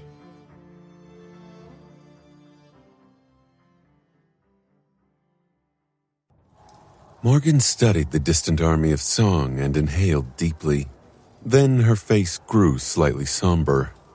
There are countless nuances to war, Master Sunless. But at its core, war is simple. All there is to it is power and application of power. The former is important, but the latter is more so. There is no point in being strong if one can't properly exert their strength after all. The daughters of Ki Song might think that they possess more power, But look at them. I have them exactly where I wanted them. Even if the path to this moment was not what I expected it to be. But that is another thing. One has to be flexible when waging war. Rigid things are always the first to break. With a chill, Sunny realized that Morgan had been acting throughout the entire attempt at negotiations. She had never wanted the duel to happen. She had never wanted to avoid the battle. Instead, all she had wanted was to lure the enemy into committing to it. In the end, it was Beastmaster who insisted on proceeding with the battle. Thinking that she had forced Morgan into a corner, he shook his head in amazement. Why is everyone in that family so devious? Well, it was not like he had anything to complain about. Morgan had said a lot of things but conveniently failed to answer his question and explain what exactly gave her the confidence to face the superior force of Clan Song on the battlefield. Still, her confidence was a good sign for him. Sunny let out a sigh. Now, all he had to decide was how far he was willing to go to ensure that Valor achieved a sweeping victory. What was he willing to show, and what was he willing to hide? The unpleasant answer was rather simple. Sunny had no right to hide anything. He had to give it his all, unless he wanted to make every decision he had made thus far meaningless, even if abandoning his pretenses might end up putting him in danger. It was time to go all out. Morgan, meanwhile, turned to her soldiers and smiled. Her voice echoed across the plain, sounding as sharp as a sword leaving its scabbard. Warriors of valor, today we sanctify this field with blood. Have no fear, have no mercy, have no doubt. The 1,000 awakened roared, and as they did, Morgan coldly looked at the knights among them and gave a small nod. In the next moment, something strange happened. Sharp steel flashed, and a dozen dead bodies fell to the ground, awash in blood. It happened so fast that no one even had a chance to react. Morgan shook her head slightly and said with contempt, "Did she think that I wouldn't find her thralls?" Then she looked at the frozen soldiers with murderous determination, unsheathed her strange sword, and yelled, "The traitors are dead! Be strong! Be sharp! Be my sword!" And as she did, the dim twilight was suddenly illuminated by a myriad of scarlet sparks. A hurricane of them, much larger than the one produced by manifesting echoes, surrounded Morgan like a river of blood. From that river, hundreds of swords slowly appeared, hovering above the ground. All of them were memories, and of considerable power at that. No sword was the same as the rest, each possessing a unique form, shape, and presence. And there was something strange about these swords too, just like there was about the one she was holding in her hand. Sunny stared at the cloud of swords, stunned, until he noticed a common detail that all of them shared. Each had a symbol of an anvil, pierced through by a sword, either etched on its blade or engraved on its pommel. All of those are forged memories. Sunny watched as countless swords suddenly flew in different directions, each landing in the hand of an awakened warrior. And as he did, he felt that he knew what these swords were, and who had created them. Anvil of Valor, the King of Swords.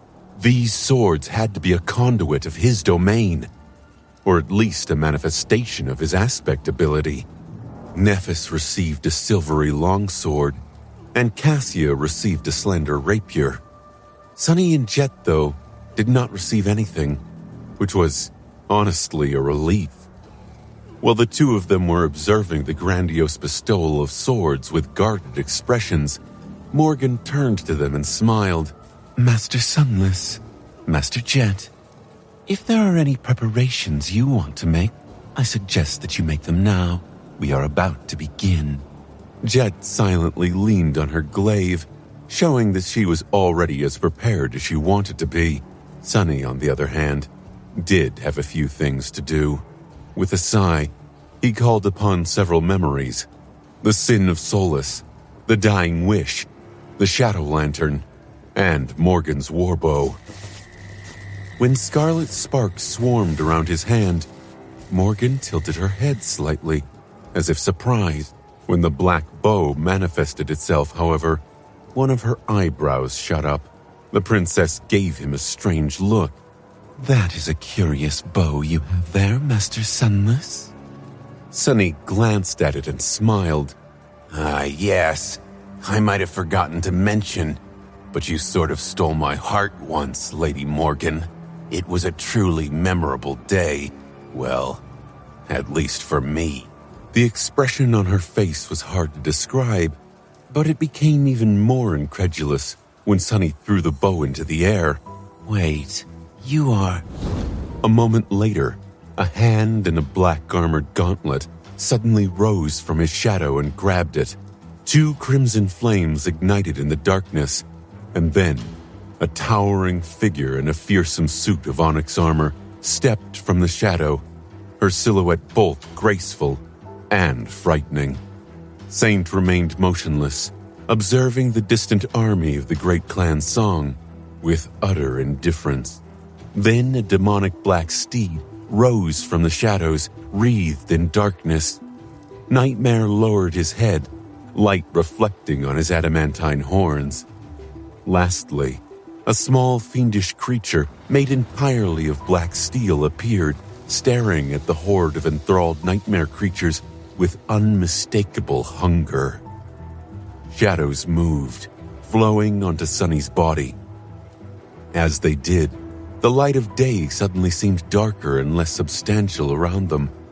He placed the Sin of Solace on his shoulder and looked at Morgan. "Now, I'm ready." There were a lot of startled glances directed at Sunny. Of course, it couldn't be helped. Even though he was a master, thus receiving a certain amount of respect and veneration from all awakened, the warriors of a great clan still tended to treat government soldiers with a bit of disdain. Watching a mere government envoy, no matter how distinguished, pull out 2 transcendent devils and a terror out of nowhere must have been a bit of a shock for them, especially because of how unlike the retainers of valor Sunny looked. He was neither tall nor physically imposing, and appeared more slender than athletic. In addition, while pretty much everyone around him was clad in a suit of heavy plate armor, he wore only a light tunic and a pair of dainty silk shoes. It was almost as if Sunny was not taking the situation seriously, or was powerful enough to be able to disregard the protection of durable armor despite the dire danger of the situation. There was one intangible quality, though, that convinced the warriors of valor that it was the latter rather than the former: presence. Presence was often hard to describe, but it was. It was not a secret that saints possessed a certain presence about them, and the most powerful of masters did too. Like Jet, who emanated an illusory aura of cold, or Nephis, who sometimes seemed to illuminate the space around her. Presence was often hard to describe, but it was unmistakable. And the feeling Sunny gave off when he got serious was of the dark, cold, and deeply frightening variety. Like staring into the eyes of your killer, or maybe even of death itself. So the warriors of valor were more than a little surprised. Morgan was surprised the most. She stared at Sunny for a few long moments with a somewhat comical expression, then slowly shook her head and turned away. "You are a man who is full of surprises, Master Sunless. This is a good thing. We might need to pull off a miracle or 2 today to survive." No matter how amused and curious she was, now was not the time to engage in these kinds of emotions. The battle was about to start. It was already starting. The government forces had withdrawn, but remained at a distance to observe the clash. The 2 armies were moving now. On the side of Song, A tide of nightmare creatures surged forward, and shielded by it, the awakened followed. Sonny could not see the reflections and the saints, but he knew that they were out there, somewhere, ready to strike. On the side of Valor, the mounted warriors shook the ground as they moved forward, gaining speed for a devastating charge. The phalanx of Awakened marched forward behind them in perfect synchronicity, the formation like a wall of steel. Whispering blades suddenly seemed to disappear. St. Tyrus rose into the air, assuming the form of the steel-winged Thunderbird. The wind roared as she flew forward, and lightning danced around her body. Summer Knight was at the tip of the wedge formation of the charging cavalry, his lance shining with resplendent light. Saint was galloping atop Nightmare, side by side with him, drawing her bow with calm grace. Gods. Sonny was pulled forward as well, following Nephis and Morgan. Jet and Cassio were near them, both with grim expressions on their faces. Only Imp seemed unaffected by the dreadful scale and meaning of the scene in front of them, scurrying forward with a wicked grin. We are doing it, aren't we? As soon as he thought it, the world shook. Not too far ahead, a cloud of arrows rose from the ranks of Songs Awakened, followed by a swarm of winged abominations. All of them shot toward Skytide, aiming to intercept her. At the same time, the charging cavalry clashed with the sea of nightmare creatures. Just as it did, a swift black silhouette suddenly emerged from the mass of them and descended on Sir Galid. In a flash of claws, of crimson eyes, Sonny made out the figure of a giant, monstrous panther that had swiped at the Saint's echo mount with her claws. Silent Stalker had finally shown her transformation ability. Then, there was only chaos. A battle between Awakened could not be controlled, simply because of the nature of the people participating in it. Each of the soldiers possessed unique abilities and skills derived from them. No general, no matter how talented, could truly calculate and effectively guide such a great number of unpredictable variables. It was as though 2,000 devils were unleashed onto the desolate plain, burning with the murderous desire to destroy each other. All that the leaders of the two armies could do was set certain tactics in motion and hope for the best, and fight.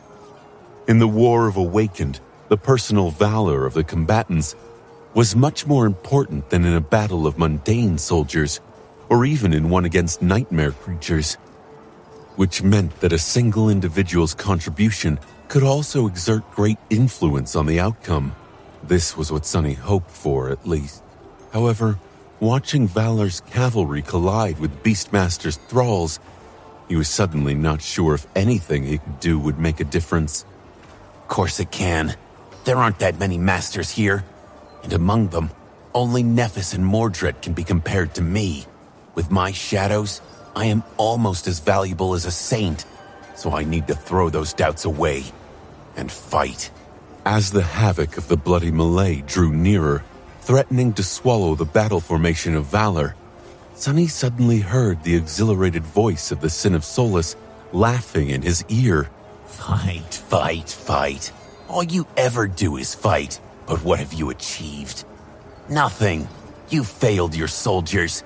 You failed the people you wanted to protect, and on top of that, you even ended up in the exact place that you had wanted to escape. Pitiful fool. Do you think that today will be any different? Sonny could even see a shadowy figure following him, its features more distinct and pronounced than ever. He smiled crookedly. Ah, it's you. You're just in time. Come on, bastard. Watch me. Then, there was no more time for idle thoughts. The cavalry had cut through the river of thralls and drowned in the ranks of Songs Awakened. The tide of abominations, meanwhile, was already mere meters away. Gritting his teeth, Sonny brandished the jade sword and called upon the shadows.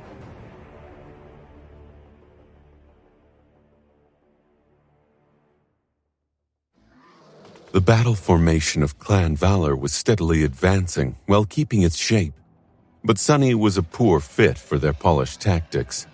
Someone needed to break the momentum of the horde of the Beastmaster's thralls anyway. There was a sea of them, ranging from pitiful dormant vermin to frightening corrupted behemoths. The charge of the cavalry had destroyed some, but countless more remained. Looking at the surging mass of abominations, Sunny couldn't help but feel a shiver run down his spine. Beastmaster. Her power was truly great and terrible. But then, he could be terrible himself. As Sunny unleashed the shadows contained within his divine lantern, a tide of darkness suddenly spread from his feet, reaching into the attacking horde. A moment later, it came alive. Kill. Sunny had come a long way in his mastery of shadow manifestation. From swiping a piece of trash from his kitchen table to binding a titan and beyond. He had never stopped improving, and now it was time to make use of all those lessons for one single purpose: maximum devastation. The darkness came alive, and countless inky black hands suddenly rose from it. They grabbed the lunging abominations, tearing their flesh with long obsidian claws. A wide swath of the horde was instantly turned into a harrowing hellscape of moving shadows, spilling blood, and mutilated bodies. There was a cacophony of piercing shrieks and howls too, all of them full of chilling agony. Sunny paid no attention to the reactions of the warriors of valor. His mind was in a state of battle clarity, and augmented by the shroud of dusk on top of that.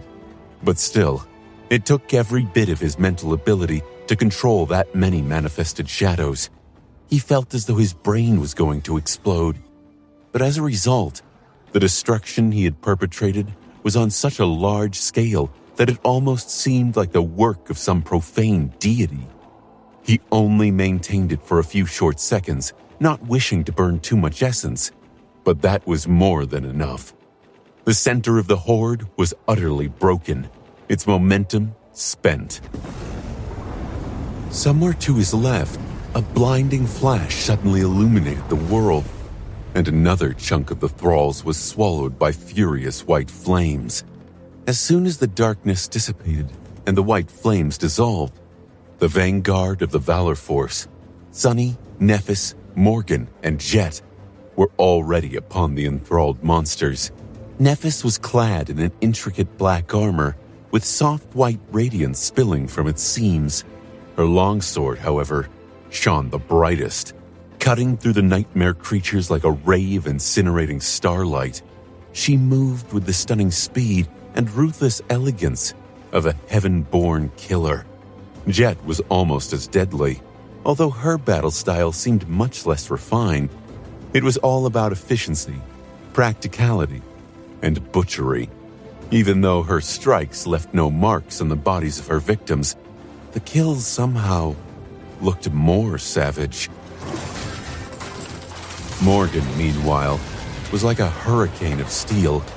Everything around her was cut and sliced to pieces as if she was surrounded by a shifting field of invisible severing force. However, there was no force. There was only Morgan herself, her body, and her sword. She was like a streak of black and vermilion, leaving misty crimson clouds in her wake.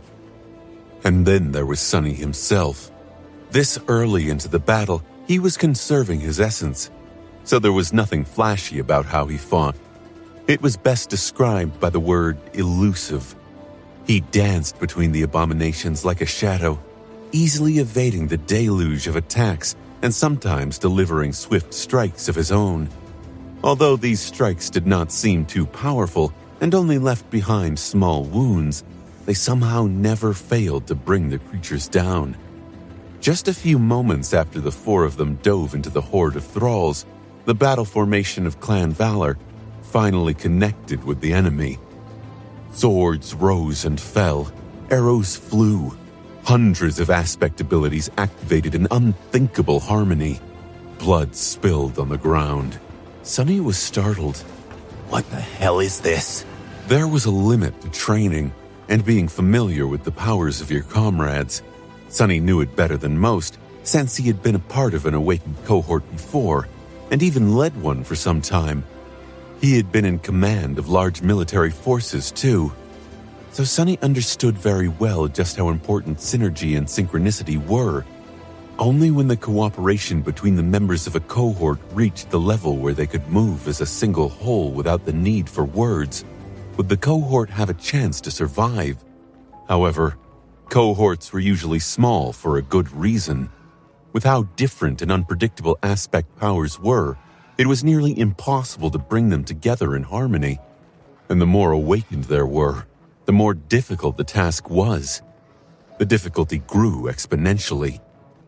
What the Army of Valor showed, however, was a level of unity that went beyond reason. It was not exactly perfect, but close enough to perfection to be startling. Their battle formation seemed less like hundreds of warriors fighting side by side and more like a single being with 1,000 arms and 1,000 heads, like a perfectly crafted war machine. It was honestly a bit frightening. Damn. Carving a bloody path through the thralls, Sunny couldn't help but pay attention to the battle formation of Clan Valor. It steadily advanced, withstanding the pressure of the horde of nightmare creatures like a moving fortress of steel. Countless abominations were dying beneath the sharp swords of the awakened warriors, and when an especially powerful creature attacked, one of the knights would step forward to face it. Arrows rained without stopping. The giant tortoise was marching behind the formation, serving as a mobile fort, but even its presence could not explain how the archers were so effective in slaying the enemies without ever putting their allies in danger. It's the swords. Sunny did not have any reason to come to that conclusion, but he felt that he was right. This incredible, almost unnatural level of unity between the hundreds of awakened warriors of the great Clan Valor had to have something to do with the swords forged and bestowed on them by their sovereign. No wonder Clan Valor is famed for its battle prowess.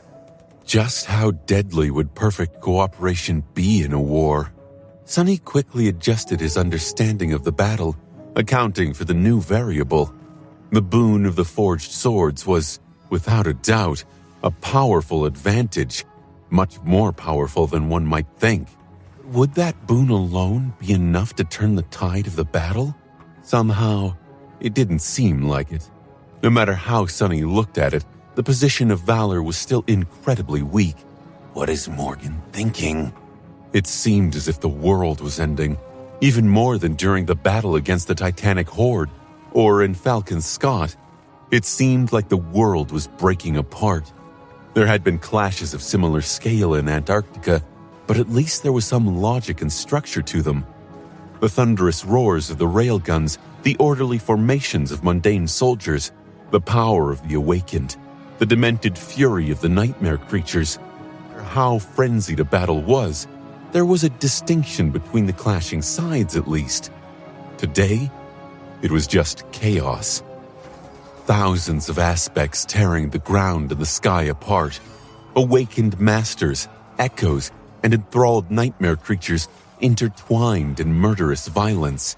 Even the saints were fighting each other, making the world shake with each strike. Somewhere, not too far away, Silent Stalker was engaged with Sir Galid. The monstrous Black Panther had long ago ripped Summer Night's mount apart with her claws, and was now trying to extinguish the valiant saint himself.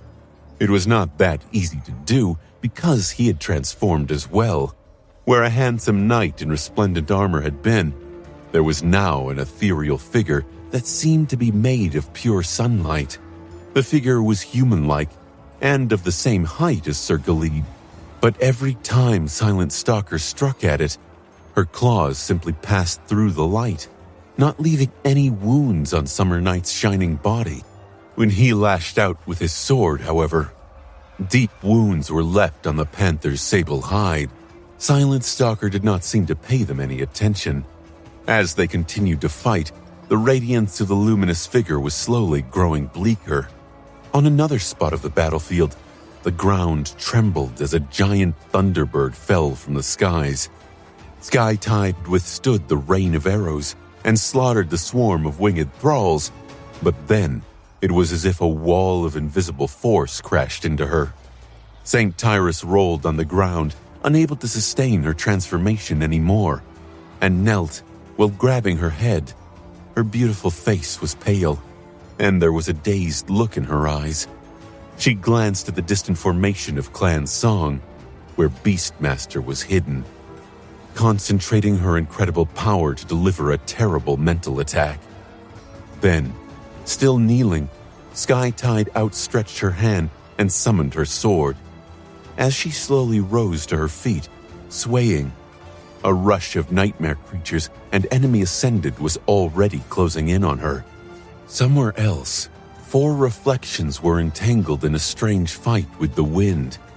The lightning-wreathed Thunderbird, a creature that looked like a towering hybrid between a wolf and a human, and a devilishly beautiful woman, were launching one attack after another against an invisible opponent. There was a 4th mirror creature as well, but it was as unseen as their adversary.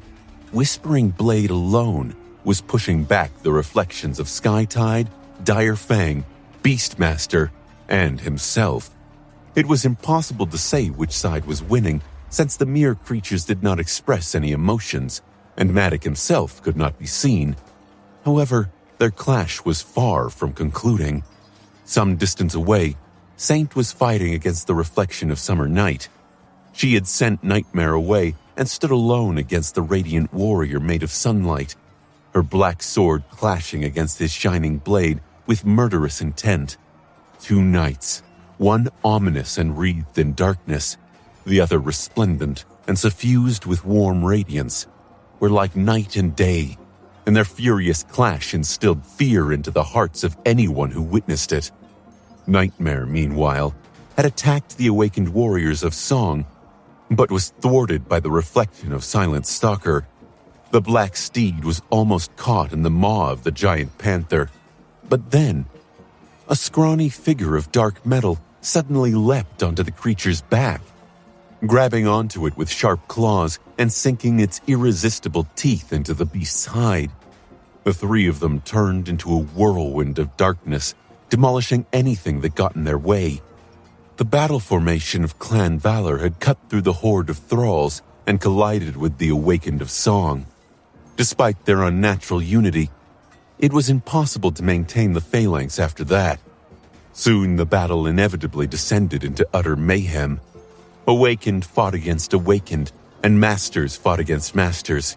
Here and there, some managed to stay close to their cohort, while others were completely isolated and faced the enemy alone. Humans and echoes were thrown together into a disorderly mess of dreadful violence and chilling cruelty. Despite the fact that the warriors of valor wielded swords forged by anvil, which made them far more dangerous than they would have ordinarily been, they were still severely outnumbered. There were plenty of enthralled abominations left on the battlefield after all.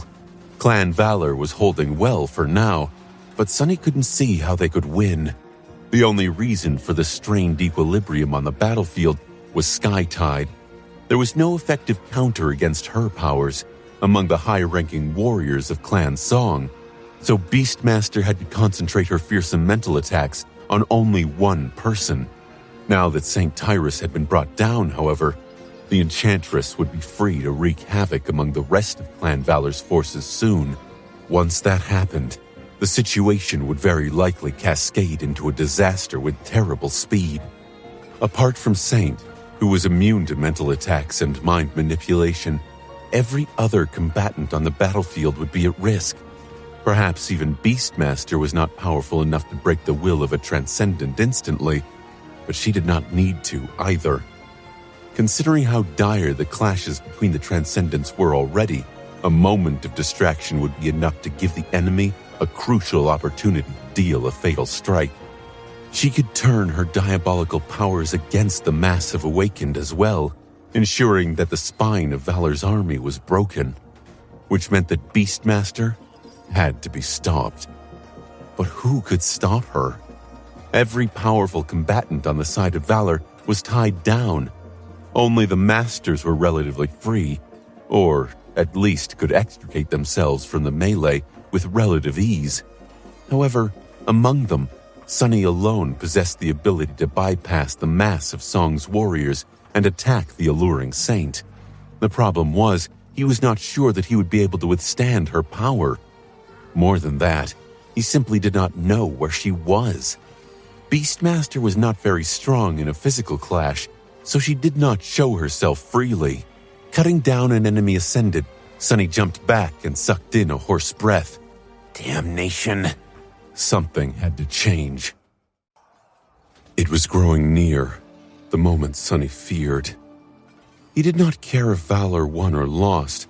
All he cared about was making sure that there were enough Awakened left alive in the aftermath of the battle to continue defending the siege capitals across Antarctica until the winter solstice. But for that, he needed Clan Song to be defeated swiftly and decisively, which didn't seem to be possible anymore. In fact, from what he saw, the most probable result of the battle was the one he had wanted to avoid at all costs: mutual destruction. The forces of Song were going to win, but the closer they came to victory, the more furiously the warriors of valor would fight. In the end, it was going to be a massacre, unless Morgan had something planned. But what could it be? Damn it. Sunny could think of only one way to quickly break the tide of the battle: eliminate Beastmaster. But the alluring saint was hidden from sight, so he couldn't even attempt to attack her. In the absence of the real target, there was a secondary goal he wanted to achieve. It was not something that his calculating mind had deemed the most beneficial in the current situation, but simply something he desired. Sunny did not want to see Saint Tyrus die, so he was intending to help her. Maybe that would force Beastmaster to keep suppressing Skytide without switching to other targets as well. Currently, Sunny was in the very thick of the furious melee between the two armies. Swords were flashing, and blood spilling on all sides. The terrible cacophony of the battle assaulting his ears at the same time as the vile ugliness of it all assaulted his eyes. Numerous aspects were turning the somber Antarctic plain into a feverish nightmare, and the overcast sky was on the verge of unleashing a heavy rain. In front of him, an Ascended of Clan Song easily cut down a valiant Awakened of Clan Valor. He had noticed her a long time ago as she moved across the battlefield, leaving a trail of blood and death in her wake. The woman's aspect seemed to do with manipulating blood. A stream of it spiraled around her like a scarlet ribbon, sometimes shooting forward to pierce the heavy armor of her enemies as if it was paper. Their eyes met for a moment, and then the Ascended lunged into an attack. Sunny was faster. He easily dodged the scarlet ribbon, dashed forward, and deflected her sword. A split second later, the ribbon wrapped around his legs. Sunny cursed, then sent essence into his legs to give them some explosive strength, broke through the bindings, and bent backward to dodge her javelin. As a result, he avoided the attack, but ended up rolling over his shoulder. When he hit the ground, though, it felt wrong. What the hell? Sunny felt something cold and slithering move across his palm. Looking down, he saw a thin gray worm crawling across it, with pieces of soil sticking to its translucent body. The sight of it was naturally disgusting, but more than that, it suddenly filled Sunny with fear. He gazed at the spot on the ground that he had touched to exit the roll and shivered. The soil was moving. Countless worms crawling out of it like flesh maggots. It was not just that small patch of ground either. All around them, the battlefield seemed to be rippling. The ground was seething like a liquid, full of these thin gray worms. Suddenly, Sunny felt very cold. His mind froze for a brief moment. It could have been a manifestation of a powerful aspect ability, but the scale of it was too great to come from anyone except for a saint. There were no saints with these kind of powers on the battlefield, though. His eyes widened. The Titan. The Nightmare Gate leading to the area of the Black Skull Citadel was located within the hunting grounds of a corrupted Titan. Sunny knew that. The Titan itself was a mysterious creature. The evacuation army did not possess a lot of information about it, simply because it was too dangerous of a task to observe the abomination. After losing several teams while trying to investigate the creature, even the elite scouts of the Special Reconnaissance Unit did not dare stalk it. All they knew about the corrupted Titan was that its movement patterns were erratic, that approaching it was suicidal, and that its powers had something to do with reanimating the dead. As long as the creature showed no sign of setting its sights on one of the siege capitals, the army simply monitored its general area of activity and kept away. Army Command had also taken steps to ensure that the corpses of the nightmare creatures slain around the siege capitals were promptly disposed of, to ensure that the Titan wouldn't be able to make use of them. However, the forces of the warring clans had brazenly invaded its territory, and now they were about to pay the price. Sunny was sure of it. Damnation. Staring at the worm crawling across his palm, he felt time slow down. Instantly, Sunny was overwhelmed by an animalistic panic desire to sever his hand before it was too late. He did not know what would happen if he didn't, and was terrified to find out. He was scared. There had been a time when Sunny felt fear often. At some point, however, he had developed a pretty high tolerance to terror. Maybe because he had been exposed to it so much. These days, he sometimes felt disturbed, apprehensive, and wary, very rarely truly afraid. He couldn't help but be afraid now, though. Looking at the gray worm, it was as though Sunny had been transported to a snowy field in the Antarctic center. The feeling of absolute overwhelming powerlessness he had experienced there chilled him to the very bone. Curse it. With a snarl, Sunny dissolved into the shadows, allowing the worm to fall to the ground. A split second later, he reappeared a few meters away, holding his sword in a defensive stance. All around, the battlefield was changing. The worms were crawling from the ground and burrowing into the corpses of the fallen awakened and slain nightmare creatures. Moments later, the corpses started to convulse. Some were even rising, moving like broken marionettes. What? What is this?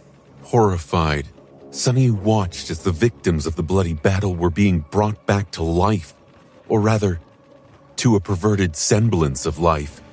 All kinds of wild thoughts flashed through his mind, from the instinctual desire to flee, to the wild idea that it was Keysong, the queen of worms, who had personally descended into the waking world. But no, it couldn't be her. It was simply a corrupted terror. It had to be. A creature like that was powerful, but not indestructible. Skytide alone had battled the winter beast for weeks, months even. If there had been 6 more saints supporting her, the abominable creature would have undoubtedly been slain. There were currently 7 saints present on the battlefield, 6 belonging to the great clans and Wake of Ruin. There were Sunny, Nephis, Morgan, Mordred, and Shan as well. Suddenly, the ground trembled and split. Hundreds of meters away, a gargantuan head rose from below it. The head of a revolting giant worm. It crawled from the soil as if escaping hell, its long body not really a single hole, but instead a shape created by numerous slithering gray worms sticking together. A visage so ghastly that Sunny suddenly wanted to vomit. However, he didn't, because there were things only Sunny could see. Even though the giant body of the Titan was not an actual creature, but instead an amalgamation of countless smaller worms, he could see its soul cores, a scattering of radiant embers that continued to reveal themselves as the abominations crawled from underground. 3 were already in view, and 4 more would undoubtedly follow. Sunny felt something move in his chest and allowed himself to be paralyzed by shock, but only for a second. Embers. Embers. 7 embers. His eyes widened. Sonny was frozen for a moment, and then whispered, All there is to war is power, and application of power. One has to be flexible when waging war. I have them exactly where I wanted them. That was what Morgan had said. He shivered. Of course. A corrupted Titan would have had 7 soul cores and 7 corrupted soul cores. Its soul would have been permeated with aberrant darkness stemming from 7 vile nodes. A transcendent Titan, if such a thing existed, would have had 7 radiant spheres of light serving as the nexuses of its vast soul. The creature in front of him, however, had neither nodes of darkness nor radiant cores. Instead, it had 7 bright embers burning within its body, like a transcendent echo would, and Morgan had summoned 20 of those already. For some reason, the spell was obsessed with the number 7, and influenced by the spell, humans had begun to structure various things in 7s as well. So wouldn't the Princess of Valor actually possess 21 transcendent echoes? That would only be logical. Finally, several things clicked together in Sonny's mind. The reason for Morgan's unexplainable confidence, her pretense of willingness to participate in a duel that had pushed Beastmaster into committing to a battle.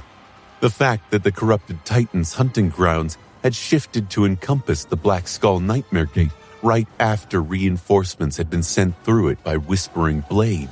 Sonny blinked. What a devious strategy. There wasn't, and had never been, a corrupted Titan. There was only an echo of one. A transcendent echo. Belonging to Morgan. She had unleashed it in East Antarctica and allowed it to roam free all that time. The echo had even destroyed several human outposts and killed every scout of the evacuation army sent to investigate it until no more scouts were sent. All to make this moment possible. The Titan Echo had been supposed to protect the Nightmare Gate and seal access to Black Skull until it was captured by Clan Valor, but Mordred bypassed the worm entirely and made those plans useless, so Morgan was forced to shift her strategy. Instead of betting on the Black Skull Citadel to carry her to the tomb of Ariel ahead of the competition, she used it as a lure to decimate Clan Song's forces on the battlefield. She had applied her power in a way most flexible indeed.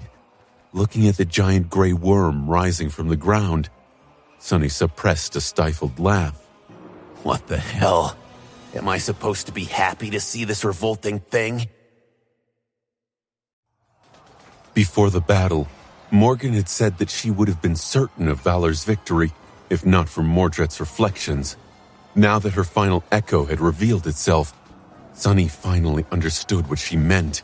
The arrival of the Worm Titan instantly changed the situation on the battlefield, but even such a creature was not enough to spell certain defeat for the forces of Clan Song.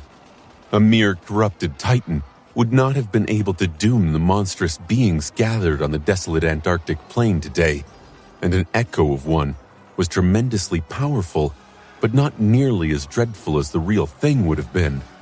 So even though the situation had changed, the battle's outcome still hung in fragile balance. The dead were rising to assist the outnumbered warriors of Valor. The main body of the Echo itself had to be dealt with as well. Instead of quelling the furious bloodshed, the arrival of the abominable worm only seemed to drive the chaos to a new, inconceivable level. One thing it did manage to achieve instantly, though, was to force Beastmaster to finally reveal herself. Sonny felt her presence before he saw her. It was as though an invisible hammer fell from the sky, pressing every soldier of Clan Valor into the ground. The awakened, who had been fighting with indomitable resolve up until now, suddenly staggered and swayed. Their movements grew sluggish and strained. Ah! Sonny gritted his teeth as he shook off the effects of the mental assault. Even his incredible resistance against mind attacks had been insufficient to fully deflect Beastmaster's diabolical power. The poor warriors of Clan Valor stood no chance against it. Their only saving grace was that the Enchantress was forced to spread herself thin to influence 1,000 powerful awakened at the same time. Their concentration was broken, and their strength was severely diminished, but at least they survived. If the task in front of the daughter of Qi Song had been less enormous, she would have probably managed to either subjugate them or outright shatter their minds. The most frightening thing about it, though, was that the ordinary warriors were not even her main target. Sunny saw it from the corner of his eye, but once he did, he couldn't look away. Beastmaster appeared on the battlefield, standing calmly in front of the ravaged span of it, where Whispering Blade had been fighting against the reflections. Sunny did not know if she had used her transformation ability, but for some reason, the alluring saint looked even more beautiful than she usually did. So much more.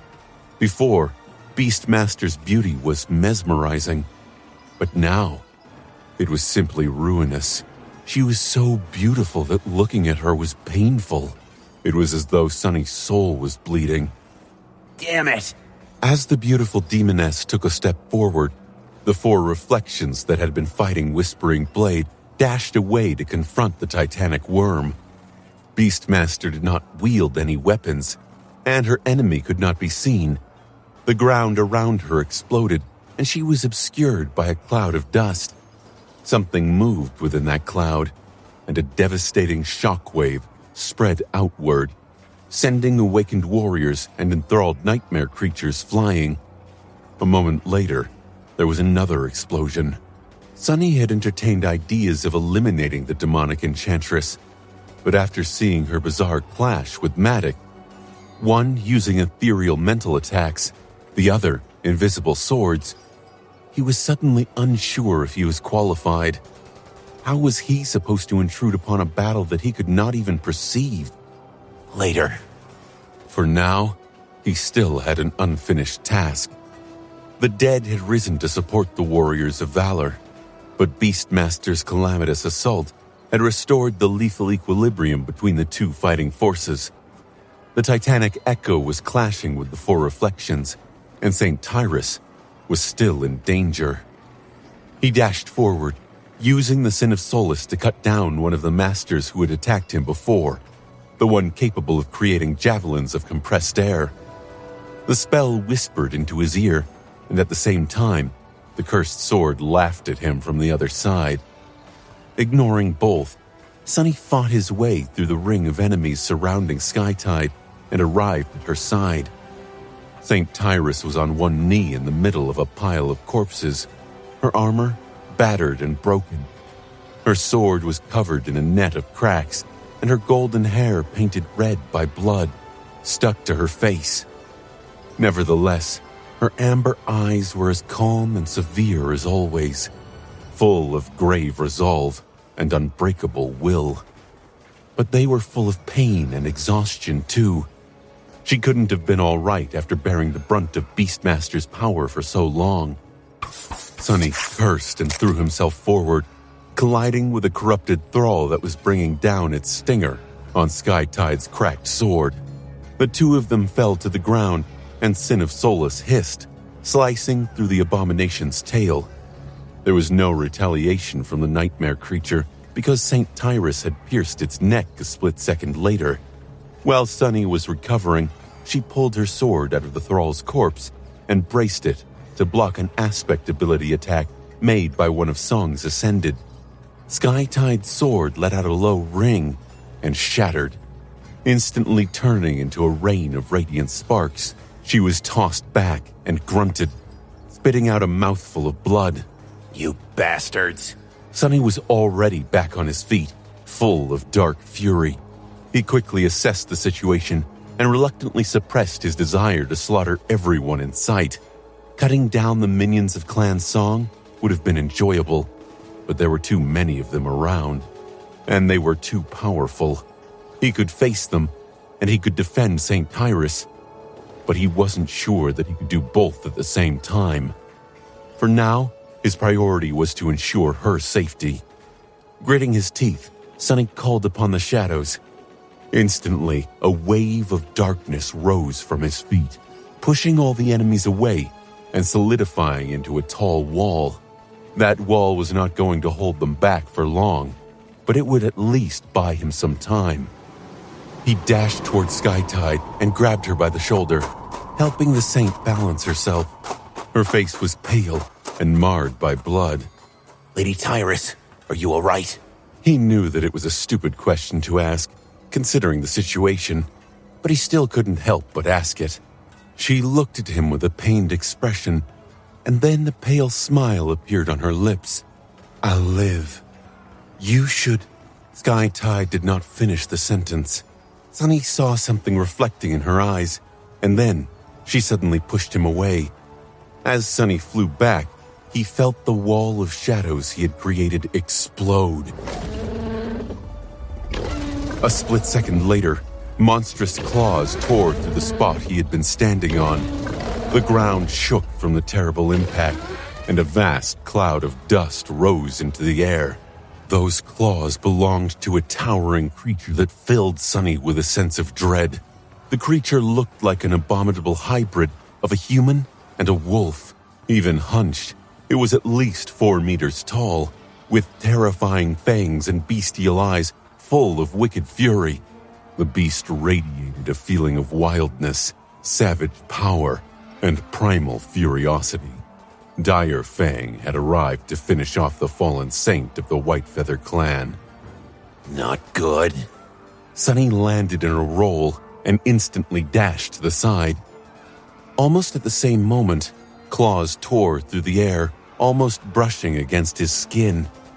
They were so close that he felt the wind stirring as it threw his hair into disarray. Fast! Sonny landed on his feet and slid backward. Sensing the movement of shadows, he raised the Sin of Solace to block the attack, not because he perceived it, but because he knew that it had to come. Then he screamed. A deafening, inhuman, monstrous roar suddenly split the skies apart, and Sonny's head was instantly pierced by pain so intense that he couldn't help but groan. What the hell was that? A sonic attack? As his vision blurred, the strike that he had predicted came. The Sin of Solace was in the way, but it was not in a position to form a solid block. Sonny's whole body shook as he was thrown back once again, his bones and tendons creaking under the immense pressure. Luckily, they did not burst apart, but it hurt. Falling to the ground, Sonny dove into the shadows and flew out of them a couple dozen meters away. He barely had time to grab St. Tyrus and carry her forward with his momentum before Dire Fang's claws tore into her battered armor. The two of them stopped some distance away and froze for a moment, supporting each other. Sonny's breathing was hoarse, and Skytide's face was ashen. In front of them, the towering monster, Saint Dire Fang, who had finally unleashed his transcendent power, slowly turned his wolf-like snout and looked at them with a bestial, blood-red, terrifying eye. Sonny's intuition was screaming.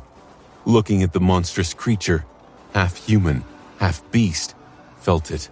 Deep in the dark expanse of his lightless soul, death. Fighting Dire Fang meant death. A saint was a saint after all.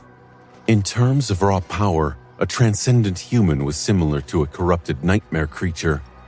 Although humans possessed only one soul core, their intelligence and aspect powers made them equal to devils at least. Someone like Beastmaster seemed closer to a terror even. Sonny had fought and killed many corrupted abominations, but despite the similarity, saints were nothing like the creatures he had killed. That had nothing to do with raw power and everything to do with who they were. Saints had to conquer 5 hells to transcend. The first nightmare, the second nightmare, the third nightmare, the dream realm, and the waking world. Countless humans had tried, but only the absolute best of the absolute best could survive all 5 of these impossible trials. The strongest, the bravest, the smartest, the most determined, the most skilled, the most adaptable, the most lucky. By far, only a person possessing all these qualities could become a saint. Even with the interference of the great clans, nothing less would do. So, facing a saint was not comparable to facing a random corrupted abomination. Facing a saint was like facing one of the strongest corrupted abominations in existence. A fiend among fiends. Dire Fang was not alone either. There were several ascended of Clan Song and powerful thralls surrounding them too. Curse it all. Sunny suppressed the desire to take a step back, knowing that they would not be able to run. His eyes grew dim and bleak. He hesitated for a heartbeat, then glanced at Skytide. If he went all out, using Shadow Shell and every other trick at his disposal, it would probably still not be enough. His last desperate gamble was the Mirror of Truth, but Sunny was not sure that it would be of any help. Not before both of them were torn apart by Dire Fang, at least. He trembled. Lady Tyrus, I don't know what to do. She looked at him, her bloodied face remaining calm and composed. Her voice was steady too. Of course you do. You have to flee. Sunny gritted his teeth. Yes, retreat was always an option. He was a great master of staying alive, after all. He could dissolve into shadows and emerge hundreds of meters, or even a few kilometers away from the dreadful saint. He could also become one of the shadows, thus immune to all physical damage. That was how he had survived on that snowy field in the Antarctic Center, after all. The problem was that he couldn't take anyone with him. And so, Skytide's meaning was clear. She was telling him to leave her and save himself. But Sunny, he didn't want to. And so, he was not going to. There was no time for conversations, really. So he simply raised his sword and snarled, Like hell I will. In the next moment, the monstrous figure of Dire Fang turned into a gray blur. He was moving too fast for Sunny to trace where the attack would come from. Even Shadow Sense could not keep up with the bestial saint. And so, all Sunny could do was guess. He summoned the shadows again, trying to build another wall around them. However, it was smashed apart before receiving the chance to solidify. He tried to block the attack of the Transcendent with the Sin of Solace again. However, it was pushed aside with disheartening ease. He put himself between Dire Fang and St. Tyrus. Ah! Sunny felt his throat being ripped open by a sharp claw. He reeled back and grabbed his mutilated neck, feeling blood flow through his fingers like a river. Damn it, that hurts! He used the dying wish to heal the lethal wound, exhausting the accumulated charge of the Transcendent Charm. It was still not enough to change the situation. The monstrous beast was already lunging to deliver another attack, and this time, before Sunny could react, a blinding flash suddenly illuminated the world, and the gray blur lunging at them was suddenly swallowed by an explosion of white flames. At the same time, a figure wielding a slender rapier appeared in front of the Ascended of Clan Song. She moved between them like an apparition, deflecting a rain of attacks with measured elegance and strange, seemingly irrational ease. Cassia pulled the attention of the enemy masters and thralls, while Nephis positioned herself between Dire Fang and Sunny. The towering beast emerged from the flames. Wisps of white fire were dancing on his fur, but he did not appear burned. The saint bared his fangs in a murderous grin. Looking up at the towering monstrosity, Nephis calmly brought her radiant longsword into a high guard. "Sunny, are you all right?" He sighed. Damn, it is indeed a stupid question to ask. Sunny let out a terse breath. Yeah, I'm fine. Just got my throat ripped out, no big deal. He lowered his bloodied hand, revealing the wound that had already disappeared thanks to the Death Wish enchantment. There was a lot of blood on his neck, and the black silk of the Shroud of Dusk, but under it, his skin and flesh were perfectly fine. A corner of Neff's mouth curled upward. "I see." Then she looked at Direfang with a severity that seemed cold enough to freeze a person to death, and said calmly, "In that case, Lady Skytide, please fall back with Song of the Fallen. Master Sunless and I will remain to cover your retreat." Saint Tyrus was in no condition to face Direfang in battle. Even if she wanted to stay, her presence would only slow the two of them down. She seemed to have understood that as well. Even if she didn't, Sunny was not sure that Skytide was in a position to refuse Neff's orders. She was a vassal of Clan Valor, after all, and Nephis was technically of the same status as Morgan. "Cassia, take her." There was nowhere safe on the battlefield, but getting closer to the main body of Valor's force and away from the most dangerous enemies would increase Skytide's chances of survival by a lot. Cassia was facing two masters of Clan Song. Her rapier did not seem to move very swiftly, but somehow it was always where it needed to be to deflect their attacks. The blind girl moved with measured cadence, always half a step ahead of her enemies. Although her face remained calm, the two ascended seemed shaken. Shaken enough to make a mistake. Just at that moment, one of them summoned his aspect ability to turn the ground under Cassia's feet into treacherous mud, while the other committed to a powerful thrust of his sword. However, the blind girl lightly jumped just a split second before her footing would have been lost in wet sludge, avoiding being momentarily immobilized. Her rapier shot forward, piercing the neck of the swordsman who had been counting on his partner's aspect to stall the enemy.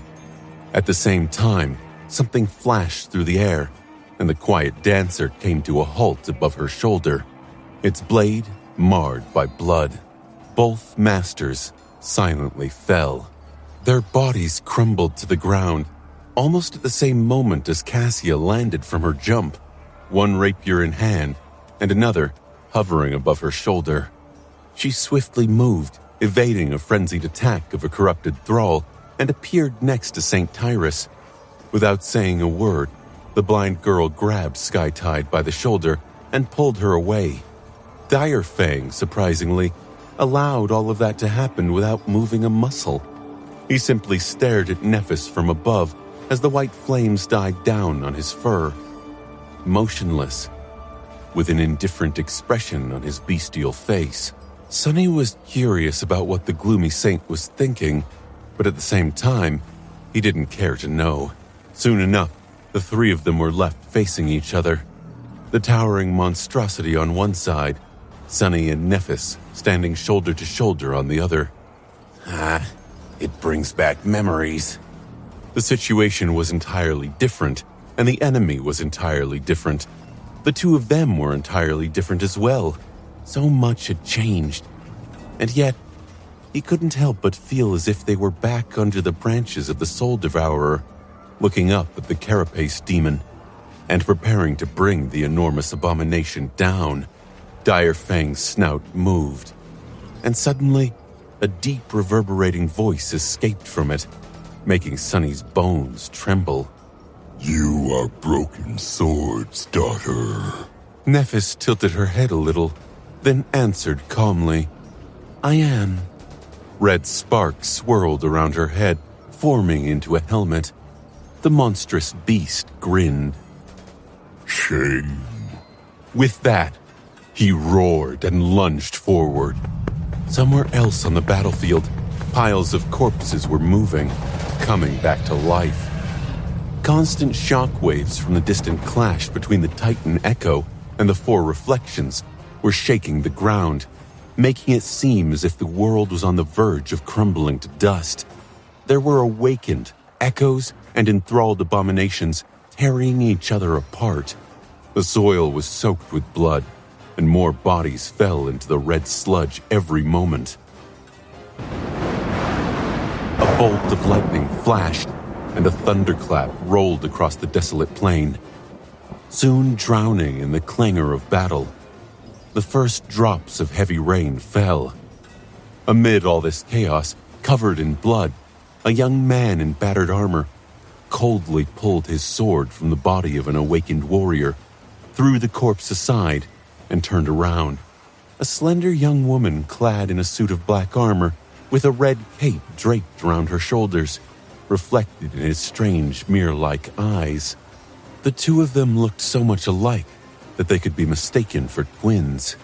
Morgan calmly dismissed her cape, allowing it to disintegrate into a rain of scarlet sparks. Raising her sword and pointing it at Mordred, she pierced him with a sharp gaze and smiled. Let's get it over with, monster. Play whatever dirty tricks you have left, and then we can settle it once and for all with our swords.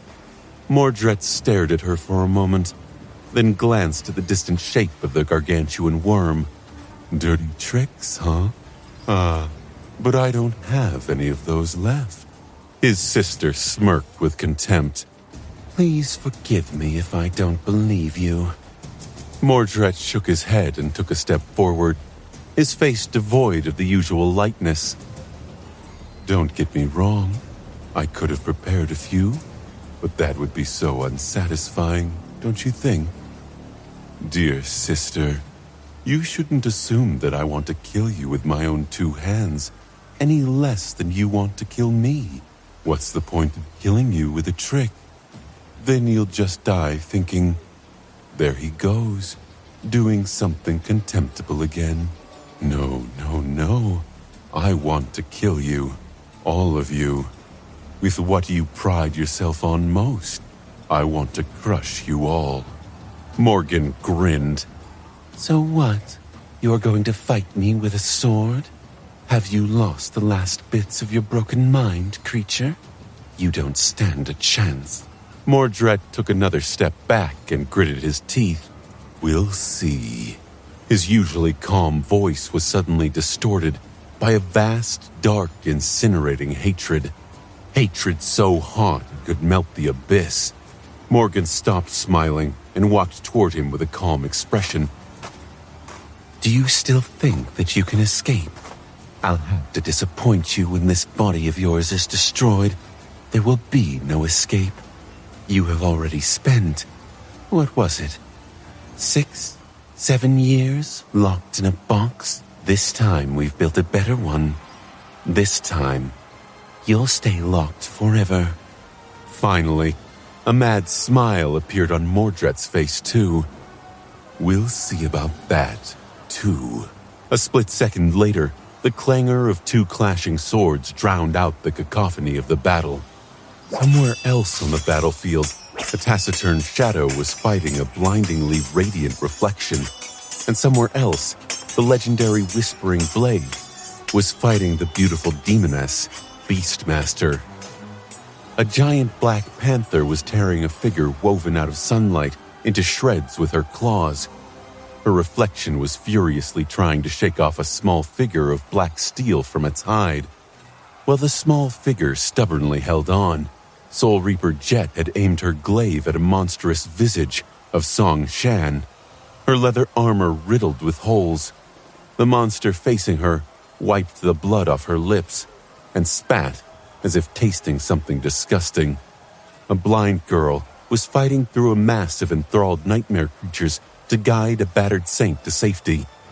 A revolting creature made out of countless gray worms was being slowly destroyed by 4 cracked reflections.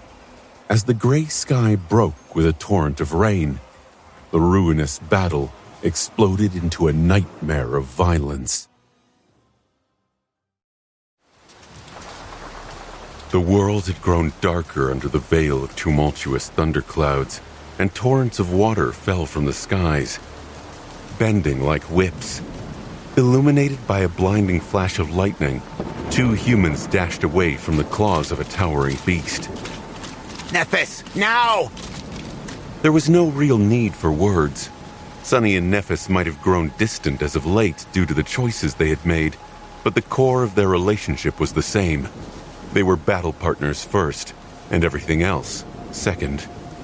That bond had been forged in fire, tears, and blood on the forgotten shore long before a shadow was cast on it by other matters. By now, their ability to act with seamless coordination was even greater than the unnatural unity granted to the warriors of valor by the forged swords. From the moment that the two of them had killed that first carapace scavenger together, Sunny and Nephis went through countless battles. She had taught him how to wield the sword, while he taught her how to control her soul essence as a master. Despite everything, that bond would never change. Which was not to say that there was no other bond between them. The moment Dire Fang lunged forward, Sunny dashed to the right, while Nephis dashed to the left. At the same time, some of her radiance mixed with his shadows, while one of his shadows wrapped itself around her body. The sum of their powers was greater than its parts. The shadows and the bright light seemed to resonate with each other, making both of them stronger than they had any right to be. Sunny turned into a silhouette, shrouded in broiling darkness, while Neph's radiance took on a darker hue. The darkness was permeated with blinding white light, while the light seemed to contain wisps of inexhaustible darkness. The light made the darkness deeper, while the darkness made the light much more stark and radiant. And there was more of it too, at least for Sunny. Unlike his shadows, which augmented all his physical attributes, Neph's flames ignited the soul too. Wreathed in her fire, he could feel his essence become much more vibrant and warm, much more potent. Nephis must have been using her full augmentation, and with the addition of Sunny's shadow, she was just fast enough to evade Dire Fang's claws. He, on the other hand, was just a little bit slower. Luckily, the Saint had chosen Changing Star as the primary target. Since he couldn't attack both of them at the same time effectively, the strike directed at Sunny was not as inescapable as it could have been. Sunny felt a slight sense of dissatisfaction. So what?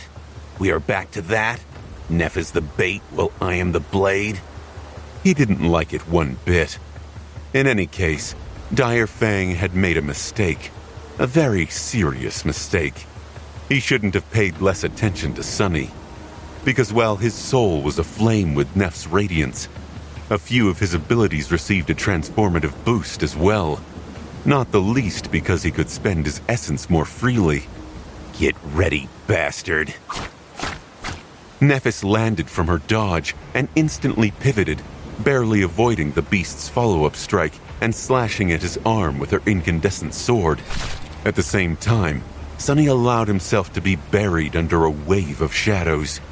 What emerged from them, however, was not a human, but a four-armed fiend clad in a suit of fearsome onyx armor.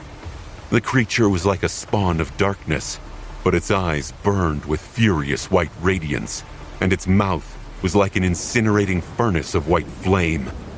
The two of them had created distance between each other, so Dire Fang could only face one at a time. That was why he was a fraction of a moment too late to react to Sunny's attack. Faster, faster, faster! The ground split and exploded under his clawed foot as Sunny pushed himself forward. The air, which was usually soft and unnoticeable, was suddenly like a wall he broke through.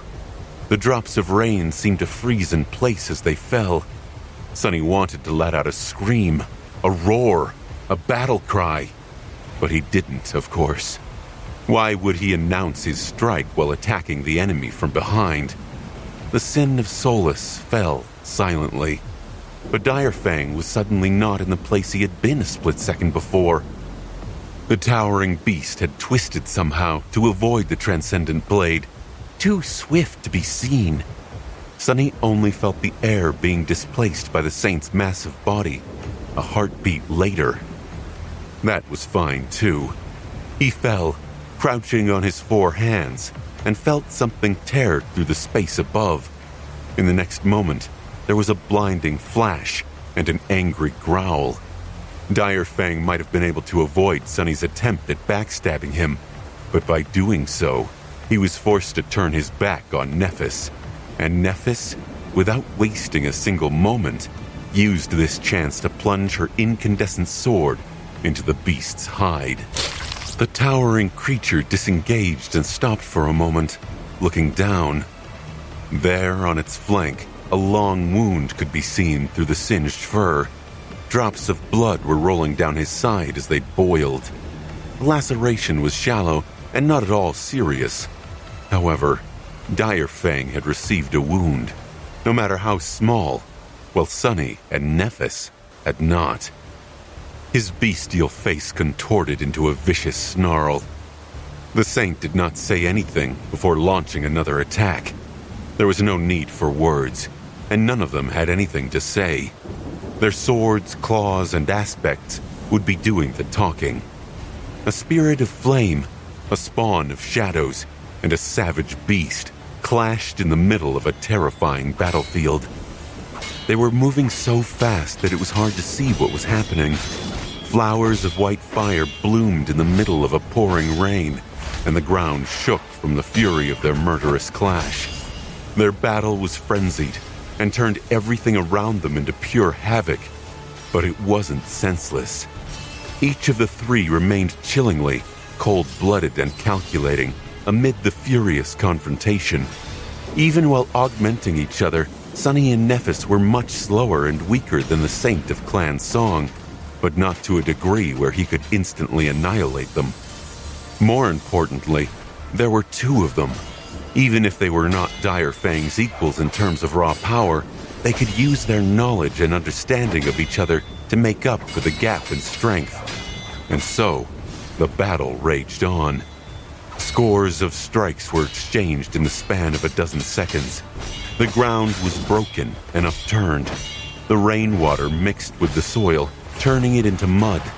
The mud was incinerated by the flames, turning to ash. For a few short moments, a fragile equilibrium seemed to have been created between the two masters and the Saint. Astonishingly, Sunny and Nephis had not been ripped to pieces by Dire Fang, like a couple of Ascended should have been. They even managed to push him back. But Sunny was not very happy about the result. It was because he knew that this equilibrium would not last long.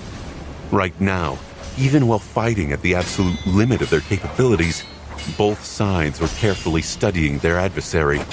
The side that managed to glean the enemy's strengths and weaknesses first was going to win, while the side that failed was going to be killed. Well, how wonderful. In that regard, Sunny had an overwhelming advantage. As a practitioner of Shadow Dance, he was unrivaled when it came to learning everything about his enemies, be they humans, nightmare creatures, or saints.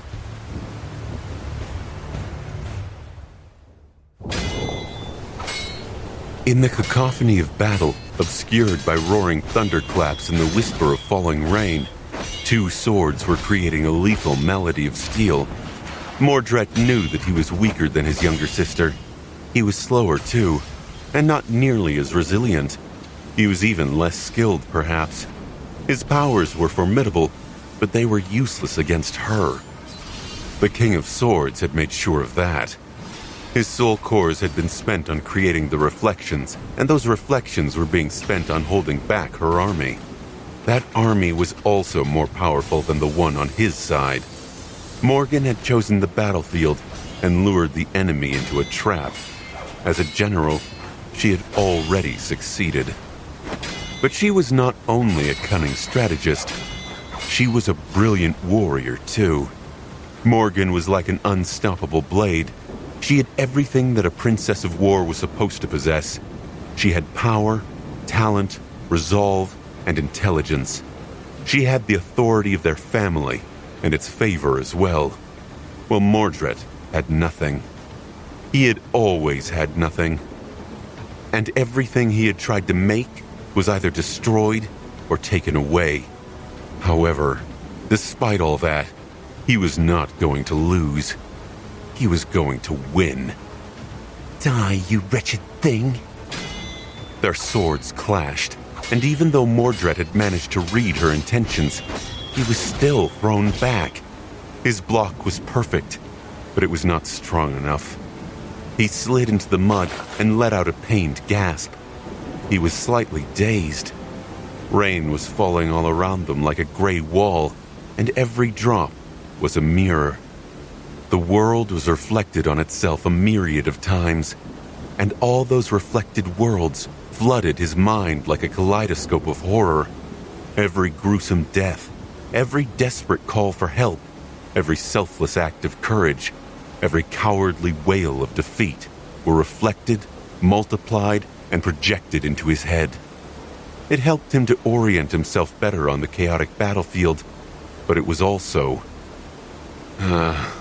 annoying. This was why he didn't like rain. Morgan was already closing in. Mordred grinned as he rose to face her. There she was, a beautiful young woman in a suit of black armor, who looked so much like him. What did she know? She didn't know anything. She had been a mere child when their family decided to betray him. Not even a sleeper. She had not been there when his original body was destroyed, or when he was locked in a cage like a beast.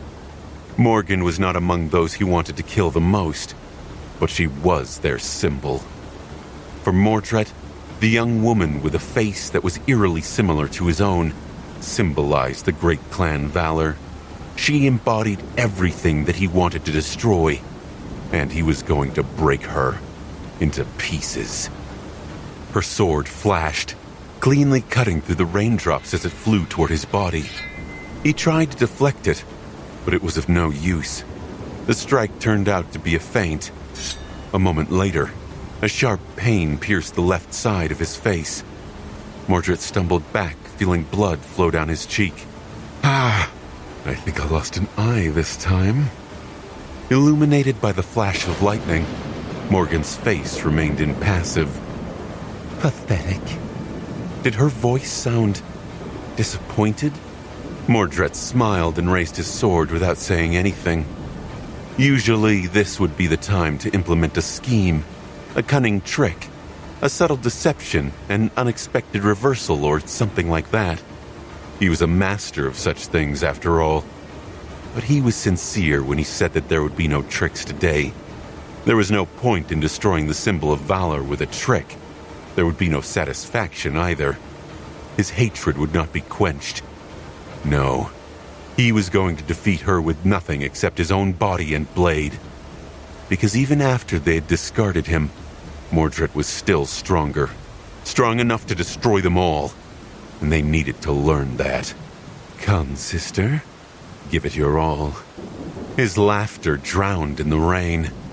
Morgan obliged.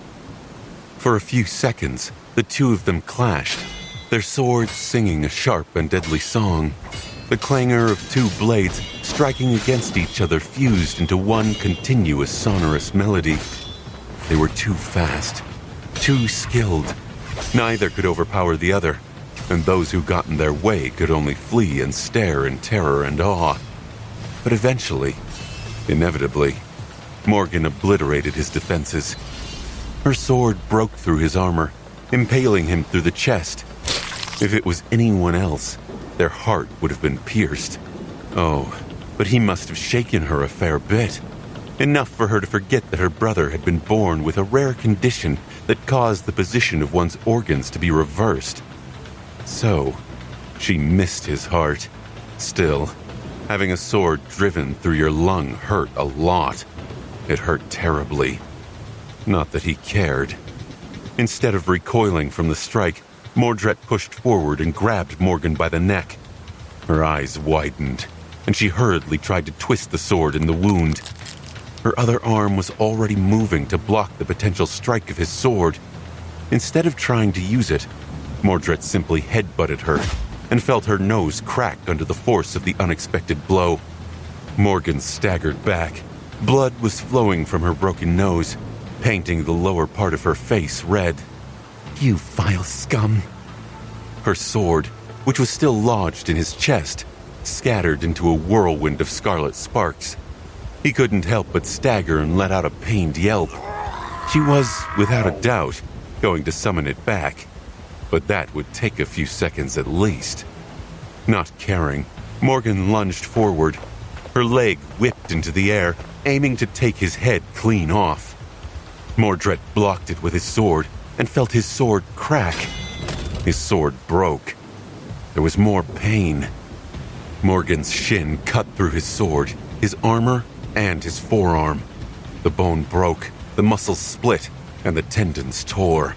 His bleeding hand fell to the ground. Not paying it any attention, Mordred stepped forward and drove his broken sword into the narrow crack between her breastplate and the segmented steel skirt protecting her lower waist. The jagged blade plunged into his sister's side. Even though her flesh seemed as durable as steel, he pushed it as deep as he could before the broken memory disintegrated into a rain of sparks.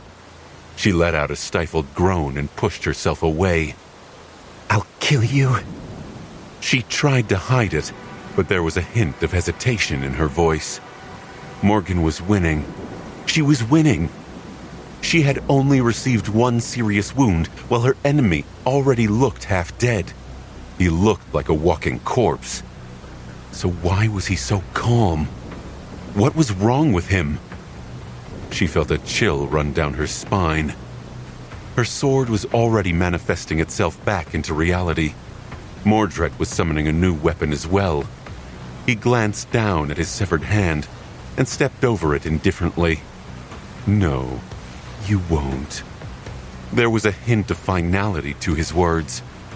Gritting her teeth, Morgan blocked out the pain and attacked once again.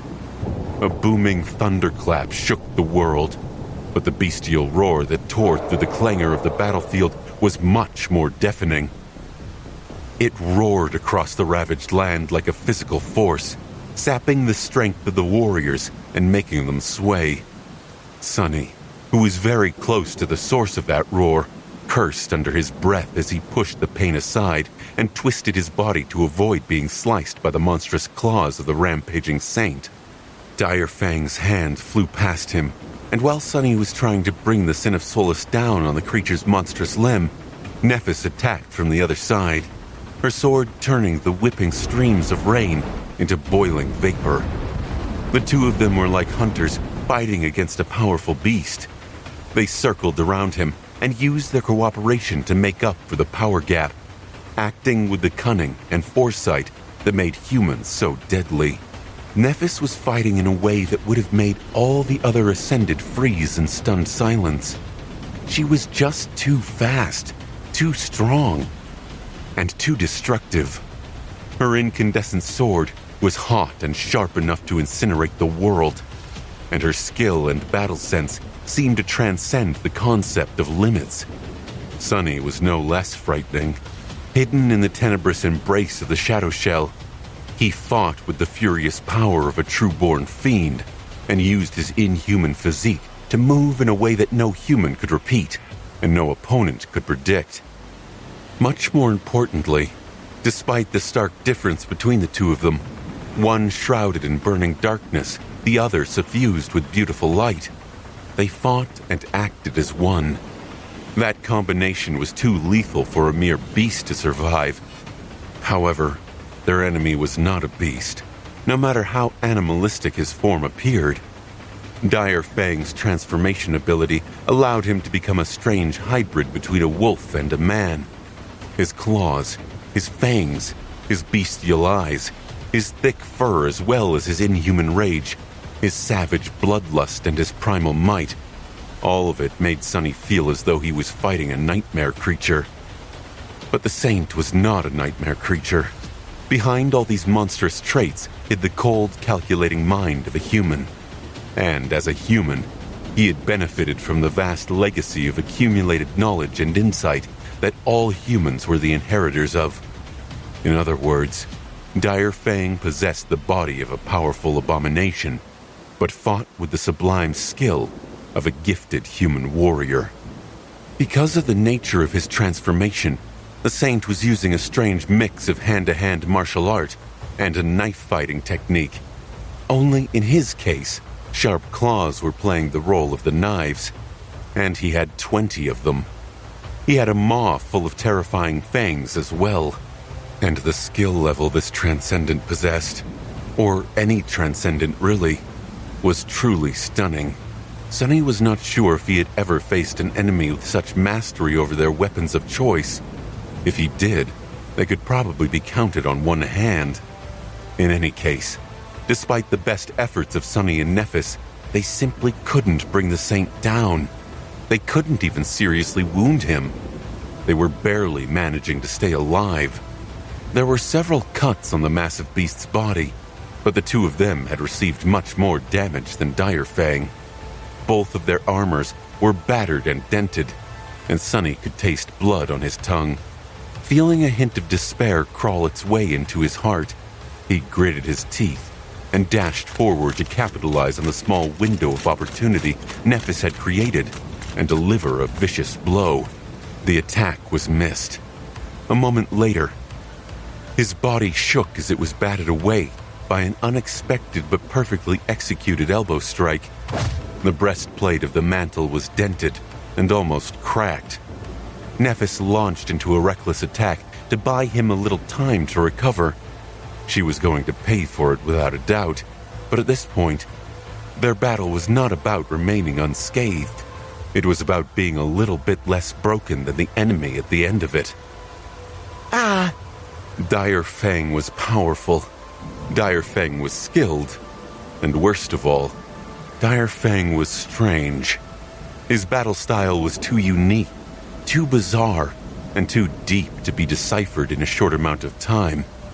It had been perfectly tailored for his monstrous transcendent form, with its contradictory physical traits and attributes, which were both human and not.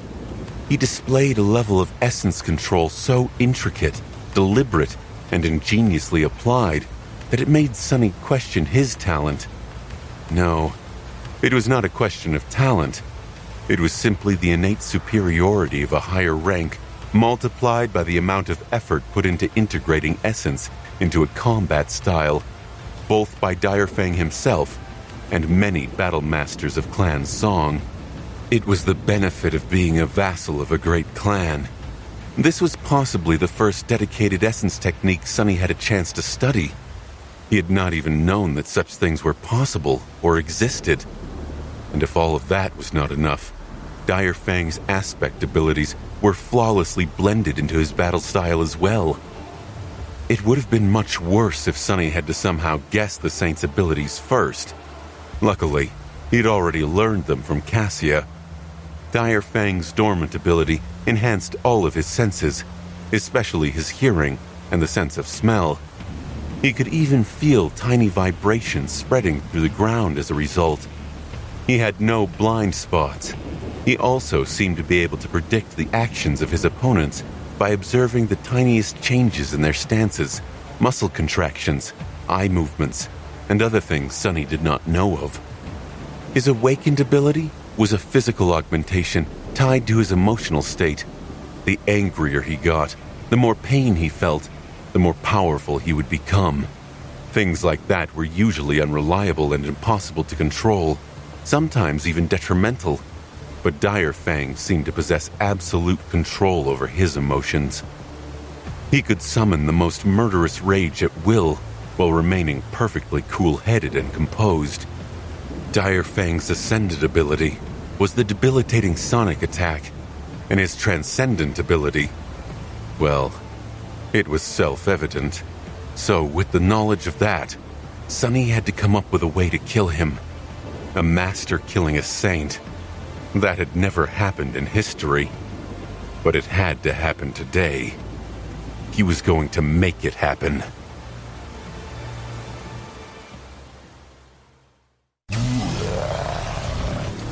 The three of them were like an obliterating hurricane. The bloody fight between Direfang, Sunny, and Nephis was no less furious and destructive than the clashes between the other saints that were happening on the battlefield. Or maybe even more so. Any awakened echo or enthralled abomination that dared to enter the sphere of destruction created by their fight was instantly torn apart. And so, soon, no one dared to anymore. All the soldiers could see were dark shapes moving with dreadful speed within the rain, and billowing clouds of scalding steam that were sometimes illuminated by bright flashes of beautiful white radiance. Maybe only Kai could make out what was happening inside, due to his awakened aspect ability. I hope the fool does not rush in here to help us. Sunny was trying to dismantle Dire Fang's battle style to shadow him, but his progress was slow. Every second they spent fighting against the terrifying saint threatened to be their last, and even if they continued to remain alive, their fates would be sealed due to simple exhaustion, both of their bodies and their souls. Sunny and Nephis possessed astonishing endurance, and their pools of essence were many times larger than those of ordinary masters. However, they still could not compete with a saint. Saints were monstrous, not only because of their power and aspect abilities, but also because of how potent and vast their reserves of essence were. To masters like them, these reserves appeared nearly inexhaustible, especially to Sunny, who was burning through his essence fast due to the Shadow Shell. He was never going to win the war of attrition against Dire Fang, so he had to dismantle the Saint's battle style faster, much faster, even though he could not concentrate on this task since simply staying alive demanded almost all of his attention. Not good. He grunted as Dire Fang delivered a powerful backward kick with his wolf-like hind leg, almost ripping Sunny's shell to pieces. He managed to deflect the blow and even tried to scratch the saint with the Sin of Solace, but the jagged blade got tangled in the thick fur, shearing some of it off, but leaving no trace on the enemy's skin. Sunny had already delivered a shallow cut to Dire Fang before, so the sinister whisper was supposed to be driving the saint mad. However, he showed no sign of being affected by the curse. It seemed that breaking the mind of a transcendent, which was the sharpest of weapons in and of itself, would not be easy, or possible at all. Sunny possessed a powerful mind himself. His cognitive ability and willpower were both abnormal. There was also the blessing bestowed upon him by the Shroud of Dusk as well, and yet it was not enough. Well then, suddenly, he thought of something very simple. If his mind was not enough to... Wait, why the hell was he trying to solve the problem with only his efforts anyway? He had a perfectly fine partner right there. Summoning chains of shadow to try and bind the Savage Saint, he saw most of them miss the mark, while the rest were easily torn apart and destroyed. At the same time, he sent Nephis a mental message through the Blessing of Dusk. The message contained no words. There was no time for that. Instead, it was a much more crude, but also faster form of communication, containing a mix of images, half-formed thoughts, and emotions. For anyone else, it would have appeared as pure chaos, but Nephis knew him too well.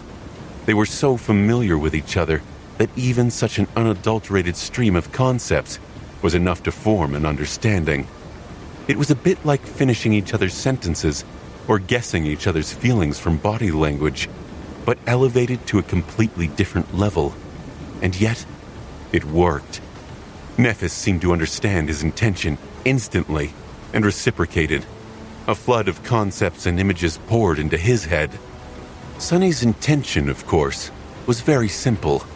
Since his own was not enough to dismantle Dire Fang's battle style fast enough, he wanted to join their minds together to accomplish that task faster. Mostly metaphorically, but also a bit literally. Nephis might not have possessed the unnatural ability to peer into the very essence of a being through Shadow Dance, but she had been doing the same thing as Sunny this whole time, without a doubt.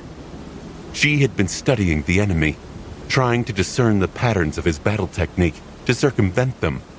More than that, her insight, while not supernatural, was in no way lacking in value.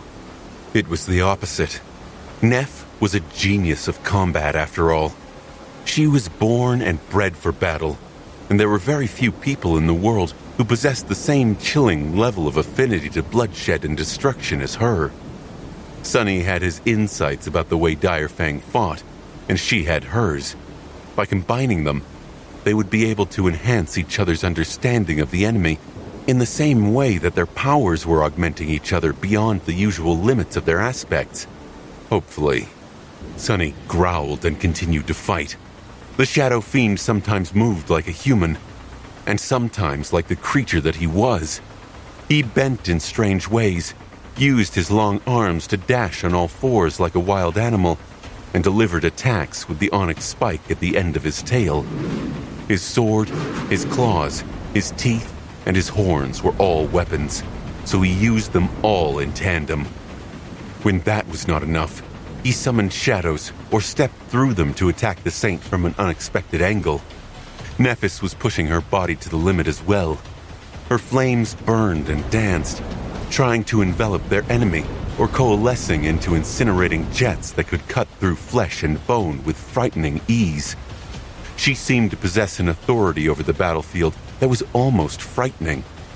And while they did that, they also exchanged a torrent of thoughts and concepts at tremendous speed. Sunny was sharing his knowledge, while Nephis was sharing hers. The pieces of the puzzle were flying into his head, slotting into the grand picture with satisfying clicks.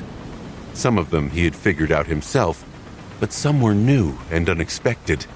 It seemed that Nephis possessed a perspective that was both similar and different from his own, but no less keen. She paid attention to things that Sunny would have never thought about and arrived at conclusions that he might have missed. The same was true in reverse. But together, they missed nothing. They saw everything. It was as though they were omniscient, and with that omniscience, everything clicked in place, and the essence of Saint Direfang was revealed to Sunny. He hesitated for a moment, and then sent actual words to Nephis for the first time. He said, or rather thought, "Do you trust me?" Sunny had done it. He had dismantled Direfang's astonishing battle style and peered into the very essence of it. The core of the Saint's combat technique was laid bare, with all its components, the body, the mind, and the soul, revealed to Sunny with stark clarity. With that knowledge, he could predict what Direfang would do. He could even perform some of the same things despite the difference in their aspects and physiques. Armed with that understanding, Sunny finally realized that there was no way for them to win.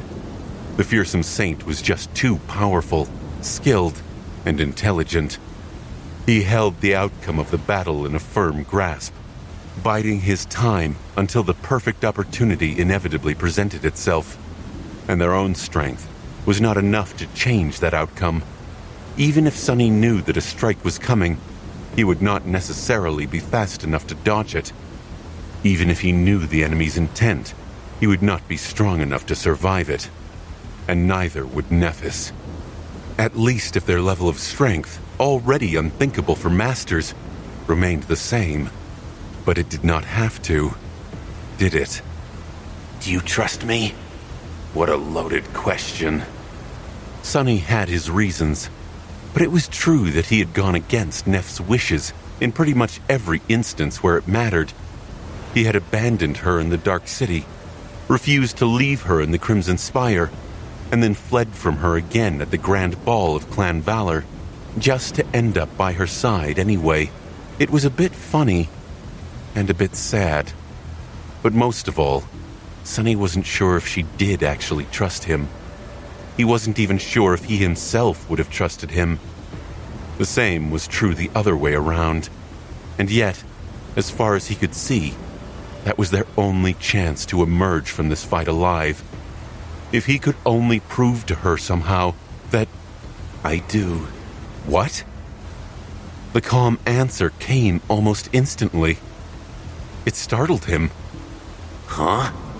Sunny dashed away to avoid being caught in the Saint's maw, dove under lightning-fast claws, and barely managed to get out of the way of a stream of billowing white flame that covered his retreat. Well, that makes things easier. He called upon a certain memory and sent Nephis a short thought. Then in about 5 seconds, give it all to me. 5 seconds was the amount of time needed for the memory to manifest itself. It was not a very large amount of time, but in a battle against a Saint, it was like an eternity. Sunny had long pushed himself to his limits, and then well past them. Even while empowered by the shadow shell and augmented by his shadows and Neff's flame, he could feel the terrible strain of the battle slowly breaking his body down. It was already in a bad state, and would only continue to crumble as time went on. However, it had not broken yet. Gritting his teeth, Sunny threw himself into the furious crucible of battle. Dire Fang's massive body moved with dreadful speed, each of his limbs posing a fatal threat. His attacks were vicious, devastating, and explosive, but also perfectly timed and chillingly calculated. Sunny knew when they would come and from where, but despite that, it was not easy to withstand the savage barrage of lethal blows unleashed by the monstrous beast. The ground split and trembled around them, and the clouds of steam created by Neff's flames obscured everything around. And yet, he did withstand it. Exactly 5 seconds later, Sunny pushed himself off the muddy ground with 3 hands and flew forward, the tip of the Sin of Solace aimed at Dire Fang's neck. The Saint easily dodged it and retaliated with a powerful blow, which Sunny awkwardly blocked. He let out a pained scream and was thrown backward in the direction where Nephis was rising from her knees. Sunny landed on his feet and struggled to maintain his balance as he slid through the mud. He might have fallen, but she stepped forward and supported him from behind, placing a hand on his back. Both of them were standing, but they had lost the advantage of surrounding the enemy from 2 sides. Worse than that, they were both in the single line of attack now. Nephis hidden behind the towering figure of the Shadow Fiend, Dire Fang's bestial eyes ignited with satisfied malice.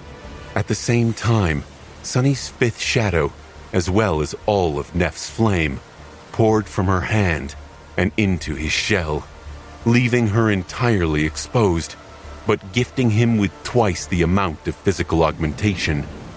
Instantly, his power exploded. His strength, his speed, his endurance, his agility, all of it soared to heights that Sunny had never experienced before. The 2 of them had experimented with augmenting each other in his basement, but he had not invented the Shadow Shell yet back then.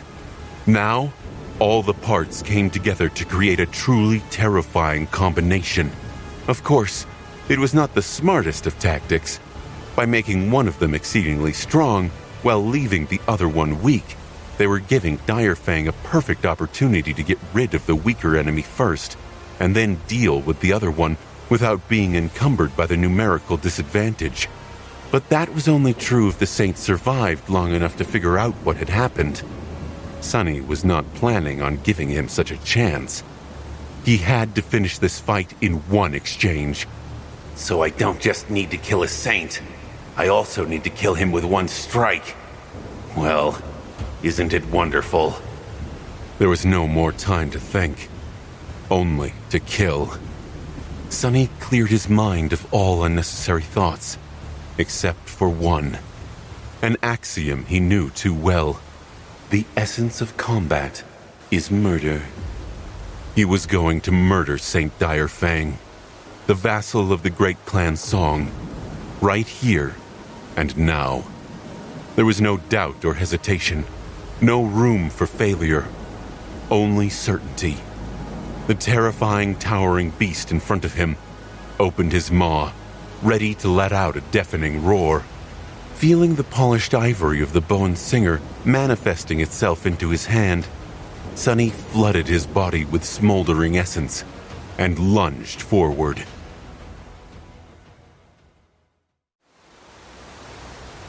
Time was moving very slowly. No, it was Sunny who was moving too fast. It almost felt as if the world had frozen. The rain was suspended in the air. The fountains of mud had grown still, and the distant figures of dying awakened were like grotesque statues. In this nearly static world, only 2 things seemed unbound by paralysis. The monstrous Saint in front of him, who was no slower than Sunny himself, and a bolt of lightning that was crawling across the sky, extending toward the ground as it forked and illuminated the bloody battlefield. Faster! Suddenly, a deafening roar exploded from Dire Fang's mouth, strangely distorted and haunting. It would have hit Sunny like a wall, but he was prepared. The silenced enchantment of the Emerald Bone Flute activated, creating a dome of absolute silence around him. Sunny passed through the sorcerous roar without being struck by its crushing power. However, behind him, Nephis had to endure its full weight without the protection of her flames. Stripped of their augmentation, she couldn't resist it like she had before. Erasing the image of her falling figure from his mind, Sunny concentrated on the task. If anything, the importance of success had only become more stark now that his partner was debilitated. If he failed, both of them were going to die. But he had already rejected the possibility of failure. He was going to win.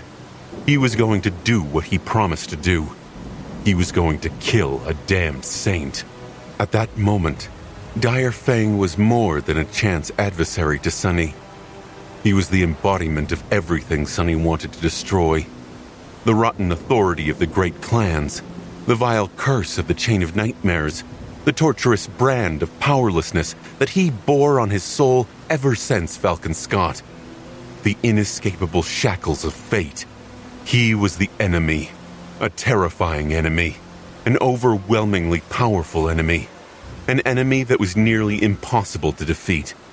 But if Sunny somehow did manage to defeat him, then maybe he would be able to overcome the other impossible obstacles that pressed him into the ground one day. Sunny was tired of losing.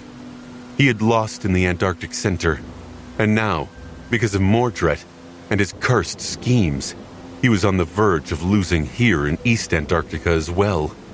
And so, he was willing to bet everything on this one strike. He had no choice but to finish it all with one strike. Not only because Nephis was weakened and vulnerable right now, but also because of the nature of the aspect powers Dire Fang possessed. The Saint's already terrifying physical might was augmented by rage and pain. If Sunny delivered him a serious wound, but failed to make it fatal, then that augmentation would only explode further, turning his enemy into a truly unstoppable monster. He only had one chance.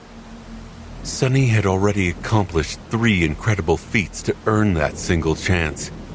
He had learned the secrets of Dire Fang's aspect, deciphered the battle style of the transcendent monster, and found a way to counteract his debilitating sonic attack. Now, all that remained was to cut him down with a sword. Not that it would be easy.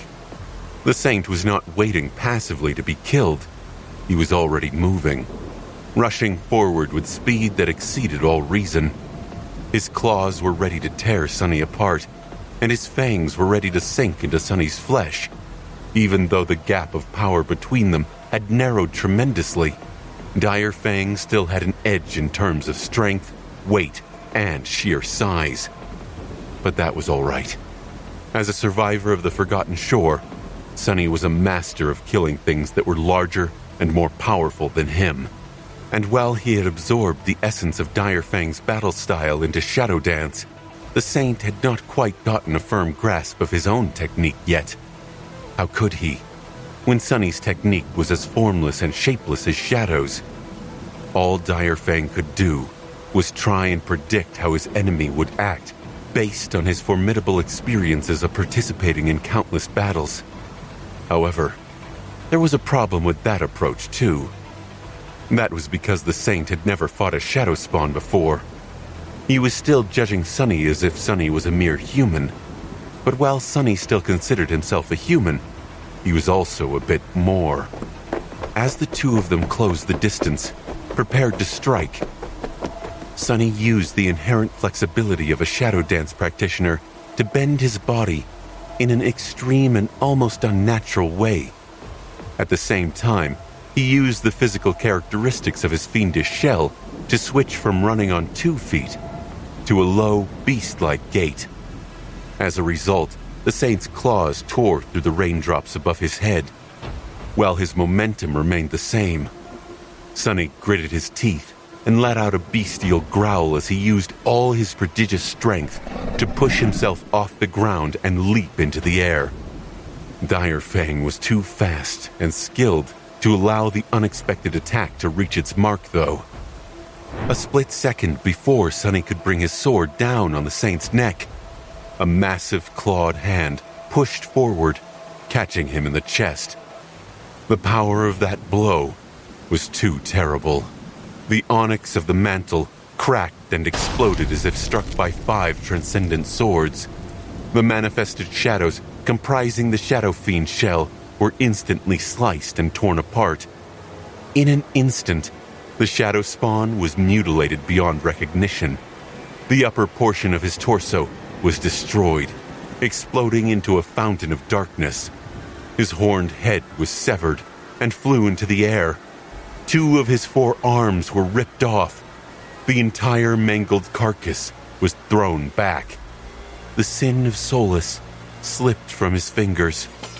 Though the shell of the Shadow Fiend was a towering monstrosity that stood at almost 3 meters in height, Sonny, meanwhile, was a young man of a rather modest stature. So, he could easily change the internal structure of the shell in a way that would allow him to sacrifice the upper portion of it while remaining perfectly unscathed. Almost at the same time as Dire Fang's claws tore through the upper chest and neck of the Shadow Fiend, the whole shell suddenly lost its coherence, starting to dissolve back into the ethereal shadows. And, just below the harrowing cut, the top of Sonny's head was revealed. The dissipating shell was thrown back by the strike, but his own body, freed from its embrace, continued to fly forward like a bullet. Time stood still. Catching the hilt of the Sin of Solace with his human hand, Sonny used the tremendous augmentation of shadow and flame to fill his muscles with dreadful strength, and drove the tip of his sword into the saint's bestial eye. Under the relentless onslaught of rain, blood was being washed off the shattered armor of a beautiful young woman with black hair and vermilion eyes. She swayed, trying to lash out with her cracked sword, but slipped in the mud and fell heavily to one knee. Her breathing was hoarse, and her lips were painted crimson with blood. Mordred looked much worse than his sister. One of his eyes was gone, turning his face into a grotesque mask. So was one of his hands. His armor was on the verge of collapsing into a whirlwind of sparks, and terrible wounds covered his body, revealing flesh and bone. And yet, his expression was calm. It hurts. I haven't felt pain like that in a long, long time. He was growing weak because of blood loss, and his vision turned blurry. But he was so close to his goal after long, excruciating years. The first true taste of his revenge was so near. So, Mordred took a step forward, and then another. His sword rose. His hand was firm and unshaken. Morgan looked up at him, and the look in her eyes was sweeter than nectar. Confusion, indignation, and hidden behind them, a hint of fear. How are you still standing, monster? Mordred smiled. Barely. He was not going to engage in a lengthy conversation with her. Not yet. He knew that his sister was just trying to buy time. Using one of the enchantments absorbed by her body, she was trying to heal herself. Her wounds were already closing, and she was not bleeding nearly as heavily as she was supposed to. It was not going to save her, though. Morgan might have been able to heal herself, but she couldn't replenish her essence, her focus, and her stamina. She was tired, and that fatigue was only going to get worse. It was going to seep into her bones and her mind, dooming her. He just had to last a little bit longer than that. His sister gathered what little remained of her strength and dashed forward with a furious growl. Her sword flashed, sharp and cunning, aiming for his neck. Mordred knew that he wouldn't be able to block or evade it, so he didn't. Instead, he just shifted his torso slightly, allowing the sharp edge to cut into his clavicle instead of his neck, endured the blinding flash of pain, and drove his sword into a crack in her armor. Morgan groaned. Before she could do anything, he swung the bloodied stump of his right hand, hitting her in the temple with the torn edge of the steel vambrace. His sister was thrown back, dazed. Mordred felt a bit lightheaded too. A long sigh escaped from his lips. Through the veil of rain covering the battlefield, he could see what was happening around them. Clan Song was losing. The Titanic Worm was battered and mutilated, but 3 out of the 4 of his reflections had already been destroyed. The last one, the one wearing Whispering Blade's face, was not going to last much longer either. Saint Matic himself was close to prevailing in his harrowing battle against Beastmaster. Silent Stalker and Summer Night were still fighting, both stubbornly refusing to admit defeat.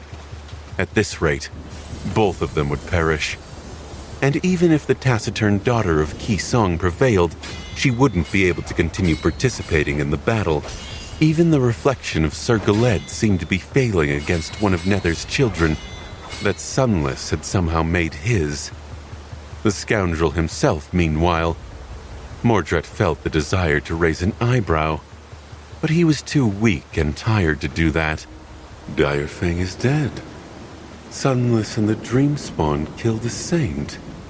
This was a terrible, disastrous piece of news, but he couldn't help but feel impressed. Good for them. Morgan tried to stand up, and he pushed her into the mud again with a cruel strike of his sword. There was more pain, and it was suddenly hard for him to keep his balance. By now, their clash looked nothing like a noble duel between 2 royal descendants. It was simply a brutal, graceless, vicious brawl, but Mordred liked it more that way. It was much more sincere, much more honest. Why would murder look pretty when it was so ugly? His sister was still refusing to give up. They clashed several more times, and each time, Mordred was on the losing end of the exchange, until he wasn't. At some point, somehow, almost unexplainably, he gained the initiative in this abhorrent dance of theirs, and once he did, his advantage grew like an avalanche. No matter how many wounds he had accumulated, no matter how Morgan hurt him, Mordred was unshaken. His one remaining eye glimmered, reflecting her dwindling confidence. And then, after a while, Morgan fell and failed to stand up again. Growling, she struck the ground with her fist. I don't understand. How are you? What trick? He smiled, dragging his aching body toward her. Now was the time to talk. Not only because Morgan had finally exhausted all her monstrous reserves, but also because he was tired as well. He needed a few moments to catch his breath and prepare for the final strike. You don't understand? Oh, but it is so simple. There is no trick. Yes, you are stronger than me, faster than me. You are maybe even more skilled than me. However, dear sister, I am infinitely superior to you in one aspect. The most important aspect. He struggled against the weight of his sword, which was suddenly unbearable, and gritted his teeth. It's a desire. Don't you know that everything has its beginnings in desire? And my desire, it's infinitely more powerful than yours. That is why I am more powerful than you. That is all there is, sister. Oh, and my desire is also much more pure. Can't she see? Well, she's young after all. Mordred reached the spot where Morgan was trying to get up from the mud and ruthlessly kicked her in the side with his armored boot. She yelped and fell back down. He looked at her coldly.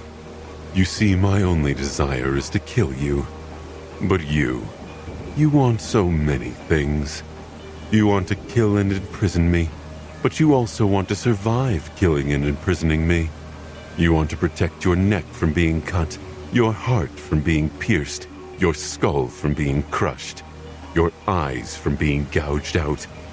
All these countless desires weigh you down. They are a burden that reduces your strength, dulls your skill, and diminishes your speed. But me, I have no such burden. I only care about one thing, and I only want to kill you. That is why you are weak, and I am strong." Mordred used his one remaining eye to glance at the bloody stump of his right hand, at his broken armor, at his mangled body. His gaze was indifferent, and that is why my wish will come true. But yours will not. Without wasting any more time, he smiled bitterly and raised his sword.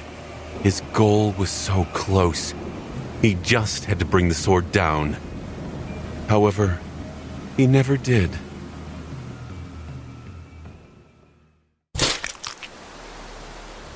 Somewhere else on the battlefield, a sword made of pure darkness pierced a figure made of blinding sunshine. The radiant knight staggered, while the tenebrous knight stood calmly, looking at him with two indifferent crimson eyes. Saint twisted her sword, and the darkness contained within it seemed to expand, hungrily devouring the shine of her enemy. The reflection of summer night grew dimmer and convulsed, as if trying to scream. However, no scream could be heard. The radiant figure grew bleak and translucent. A moment later, a net of cracks suddenly appeared on the surface of the dying light, and then, with a faint sound of breaking mirrors, the reflection exploded into countless shards of silver glass. Saint indifferently retracted her sword and shifted her gaze, searching for a new opponent. Separated from her by a vast distance, a gargantuan worm brought its monstrous weight down and then twisted, catching something invisible in its maw. The countless creatures comprising the echo slithered, grinding the invisible foe to dust. In the heart of the battlefield, obscured by rain, a beautiful demoness screamed as her face was cut by an unseen blade. She staggered back and fell, crimson tears rolling to the ground. In front of her, a vague silhouette was suddenly outlined by the streams of falling water and the brilliance of flashing lightning. A cold, ruthless voice came from the rain. "Stupid girl. You should have stayed sweet and innocent like you were before." Beastmaster gritted her teeth. "I'm not done yet, old man. You haven't won yet." The voice laughed. "Die now. This little scuffle of ours was fun. You have slain a transcendent human, Dire Fang. Your shadow grows stronger. You have received." The towering monstrosity swayed, the spark of life disappearing from his eyes. Sunny, who had driven the Sin of Solus into the saint's skull up to the hilt, was perched precariously on the beast's snout, holding onto the gray fur with one hand. He froze for a moment. "I won?" The body of Dire Fang tilted and then toppled. Since the saint's transcendent form was quite high, there was considerable distance to the ground. Sunny rode it down, still holding on to the hilt of the Sin of Solus. The giant beast crashed, causing the ground to tremble. Still in shock, Sunny retrieved his sword and stood up, glancing at the battlefield from atop the felled giant. Then, he lost his footing and rolled into the mud. The mud felt cool and pleasant to the touch. Behind him, The massive carcass rippled and shrank, slowly turning into the corpse of a man. Sunny lingered for a few moments, trying to comprehend the fact that he, lost from light, had slain a saint. It was so strange. He could still vividly remember the day when the Night Temple had been destroyed. Back then, the appearance of Saint Cormac had filled his heart with indescribable dread. The following battle between Cormac and Skytide was even more terrifying. He felt like an ant that had gotten stuck in the middle of a clash between two gods. The entire island had been destroyed by their ferocious battle. It all had seemed apocalyptic. And now, Sunny had killed a similar being himself. He had killed a saint with his own 2 hands in combat. Of course, he didn't do it alone. Nephis! Suddenly startled, Sunny jumped to his feet and dashed to the spot where he had seen her last. She was still there, struggling to stand up. Her helmet was gone, and he could see drops of blood falling from her ears, her nose, and even her eyes. Her face was pale, with damp hair sticking to it in thin strands. Neph! He slid on the mud and fell to his knees near her, placing his hands on her shoulders. She let out a raspy breath, and then shakily rose to her feet with his help. Sunny felt the warmth of the white flame flowing from his body into hers. Slowly, her skin ignited with radiance, and wisps of white flame escaped from beneath it. The scratches on her face disappeared, and the streaks of blood evaporated, leaving it pale and pristine. A pained groan escaped from her lips, and Nephis swayed. He supported her. She remained silent for a bit, trying to contain the pain, and then asked, "We won?" Sunny let out a relieved sigh. Yeah, he's dead. She winced. Good. He wanted to laugh. Good? Good? That's all you have to say? Nephis looked at him for a few moments. Her face was too close, but Sunny didn't mind. Then a corner of her mouth slightly curled up. Why make a fuss? It was just a saint. He stared at her, feeling a sense of triumph flood his heart. But then, the smile slowly disappeared from Sunny's face. Separated from them by the wicked havoc of the battle, a blind girl was standing in the middle of a vast circle of corpses, drops of blood falling from her rapier and her armor. Behind her, a woman with golden hair and amber eyes was leaning heavily on a spear. Suddenly, the blind girl shivered and lowered her sword. Her shoulders fell. Turning around, she ignored the rushing enemies and looked up at the cloud-ridden sky. Her exquisitely beautiful face was solemn. Mordred raised his sword, ready to strike his sister down. But then, he froze. His strange mirror-like eyes trembled, as if forgetting about Morgan. He slowly turned around and looked at the sky with a grim expression. The smile slowly disappeared from Sunny's lips. The wind was cold. In the flash of lightning, he suddenly looked paler than a ghost. His face fell. Nephis frowned. "Sunny, what's wrong?" He looked frightened. Without answering, Sunny slowly turned away from her and looked up with an expression of utter terror. I don't know. Something is wrong. His voice drowned in a deafening thunderclap. Neph hesitated for a moment, then traced his gaze and looked up at the sky.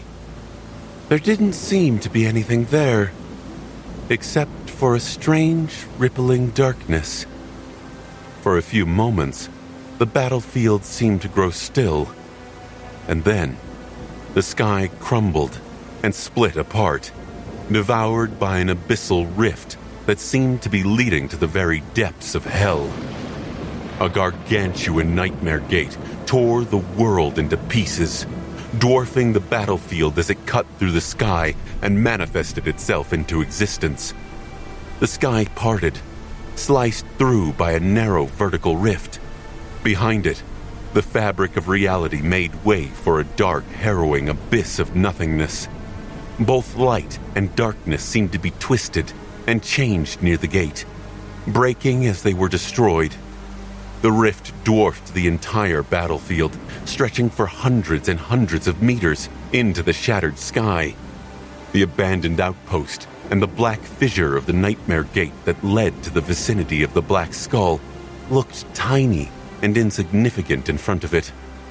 An invisible shockwave rolled outward from the point where the gargantuan rift touched the ground, exerting an almost irresistible force. Sonny braced himself, but still staggered as the wave passed through him, barely managing to stay on his feet. His mind was drowned by the deafening, cacophonous howl of the call. It was many times louder, more unbearable, and maddeningly demanding than it had ever been before. Sonny desperately resisted the overwhelming desire to submit. All around them, the awakened warriors screamed as they grabbed their heads and fell to their knees. Their eyes were wide open, but unseeing. Some were bleeding, and some seemed to be crawling toward the gate. Some were thrown to the ground by the shockwave. The invisible force made no distinction between those serving valor and those serving song. They were all the same in the face of the harrowing rift. The mundane humans, if they had come to witness the battle, would have been outright killed by the pressure of the gate. Sonny staggered back and looked up at it in terror. His lips moved. 4. It's a Category 4 Nightmare Gate. And just as he said those words, the world shook again, and another rift tore through the sky. The world convulsed, and one more sliced the fabric of reality apart.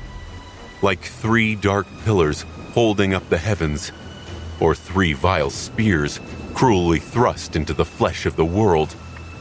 3 colossal nightmare gates surrounded the battlefield, cutting out all paths of retreat. Not that there was a way to escape them. The 3 armies, the valiant warriors of Clan Valor, the fearless soldiers of Clan Song, and those awakened of the evacuation army that had come as escorts of St. Cor, were trapped between the abhorrent black rifts. And then, something vast moved in the abyssal darkness of the first gate. Those who had enough presence of mind left to see witnessed something shift within the Nightmare Gate. A moment later, giant fingers suddenly pushed from it into the waking world, each as large as a tower.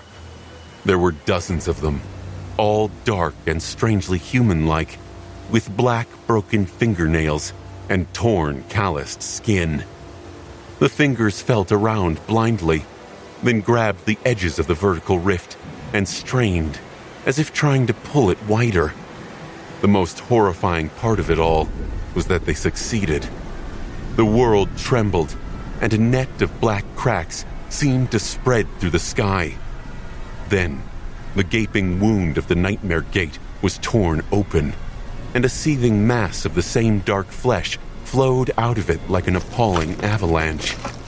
The flesh expanded, turning into gargantuan black tentacles, which then shot forward with stunning speed. Sonny took a step back. His eyes widened. Somewhere far away from him, on the opposite side of the battlefield, the towering tortoise echo was ripped apart with a single swing of a black tentacle. The awakened sheltered in the stone fort on its carapace were thrown into the air, and the transcendent creature instantly exploded into a whirlwind of sparks. Someplace else, the tentacles reached the massive figure of the titanic worm. The titan rose its repulsive body into the air to meet them, but a moment later, it was torn to shreds, destroyed and consumed, disappearing without a trace. A scrawny figure jumped onto the back of a black steed, who then raced away. A split second later, the reflection of Silent Stalker disappeared under the tide of dark flesh, and a faint sound of breaking glass rang quietly.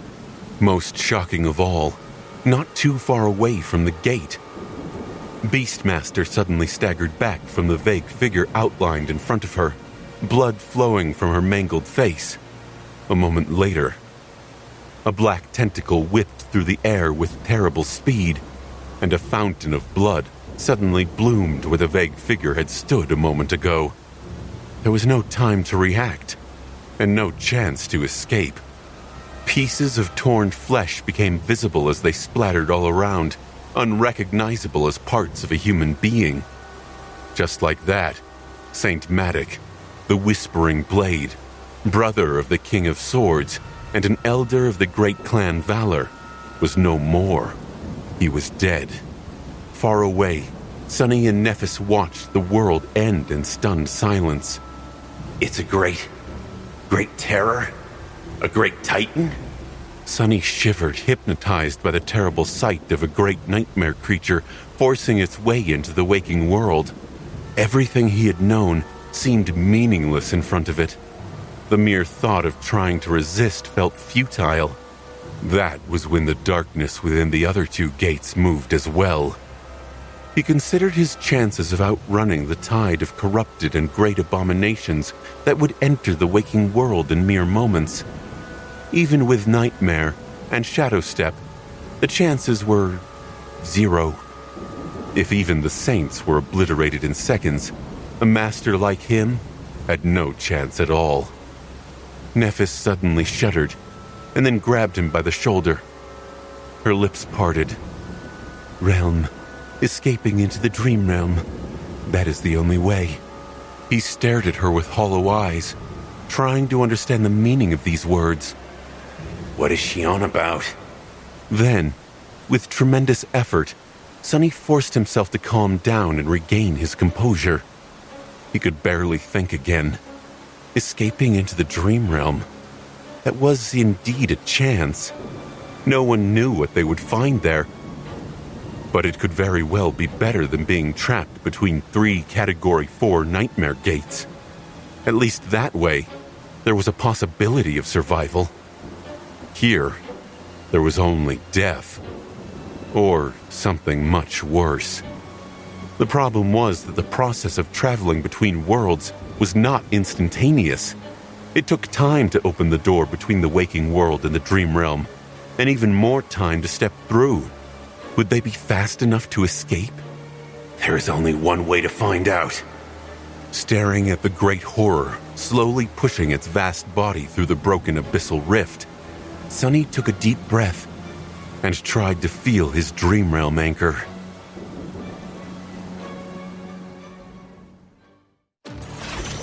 Sunny and Nephis stood side by side as they watched utter devastation being unleashed by creatures crawling out of the colossal nightmare gates. The gargantuan black tentacles were still far away, but they were getting closer with every moment. Numerous awakened had already been killed, and more were going to die soon. It was too sudden, too much. There were a lot of things that Sunny needed to comprehend, accept, and think about the future. Cassia, Effie, Kai, and Jet. But there was no time to think. It was almost impossible anyway. The call was roaring in his mind, making any kind of thought difficult. All he could do right now was concentrate on his survival. One thing Sunny did do, however, was dismiss his shadows. They would be of no help against the great being, but losing them to this catastrophe was just too easy. Ruined. It's all ruined. Sunny tried to sense his connection to the dream realm. As a master, he could leave the waking world at will. It took some time to activate the connection, and usually he would be transported to his anchor citadel in a matter of minutes. That was not going to happen today, of course. Being in close proximity to a nightmare gate disturbed the anchor, so entering the dream realm near them meant being pulled by the call and entering the area surrounding the seed instead. Currently, Sunny was in the area of effect of 4 different nightmare gates. He didn't even know which seed he would be pulled to, but anything was better than remaining on the desolate plain that was going to be flooded with indescribably powerful abominations very soon. Hurry, hurry, hurry, he muttered in a frenzy. In front of him, a scene out of a nightmare was playing out. No one on the battlefield was strong enough to resist the being unleashed by the Nightmare Gate. All they could do was try to run, fail, and die. Those who succumbed to the call could not even run. Scores of awakened, echoes, and enthralled abominations were all being torn apart and pulverized. The seething mass of dark flesh, meanwhile, continued to squeeze itself through the gate. The black fingers continued to hold the rift apart, but there was also a gargantuan hand that had emerged from the abyssal nothingness entirely, plunging to grab a fistful of screaming humans. I need to succumb to the call as well. Sonny had spent it was close to 8 months by now. The last 8 months having his mind almost constantly assaulted by the insidious whispers of the call. Sometimes they were loud, and sometimes they were quiet enough to seem nearly absent. It had been hard to deal with the maddening pressure at first, but slowly, he developed a sort of resistance to the call. He had learned how to fight it. But now, in a bizarre turn of events, he had to surrender to it. It was a frightening and uncomfortable feeling, the feeling of releasing control. There. He sensed it, his connection to the dream realm. Strange and distorted, it was still there. In fact, it was much stronger than before. The whispers of the call grew even more deafening, screaming, demanding for him to make use of it. Feeling a strange ecstasy and an immense sense of relief flood his mind, Sonny submitted to their will. Concentrating, he pulled on the connection and felt the border between the two worlds becoming weaker and more ethereal. Before, it had been like an impregnable wall, but now it was more akin to fog, and he was slowly entering that fog. It was as though something was pulling him from the other side, or maybe expelling him from this one. And that was it. That was all he could do. Now, Sonny just had to hold on to that feeling and hope that he would leave the waking world before the great and terrible being entered it, squashed him like one would a bug. The 3 colossal gates stretched into the broken sky like festering wounds. The dark tentacles were rampaging on the battlefield. Some whipped around, obliterating the armies of the great clans. Some plunged into the soil and grew out, pulling more and more of the great abomination into the waking world. Sonny and Nephis stood motionless amidst the harrowing destruction. They did not try to run or search for shelter. There was nowhere to run anyway, and no shelter to be found. The spot where they had fought Direfang was as good as any other. It was all up to chance now. Turning away from the black tentacles that were getting closer and closer, they looked at each other. Sonny felt the ground under his feet quake, the tremors growing stronger and stronger. It was as though something was approaching them, shaking the world with each heavy step. He didn't even look to see what was appearing from the other 2 gates. Instead, he just looked at Nephis. She was pale and weakened, but seemed calm. She always seemed calm, even when she wasn't.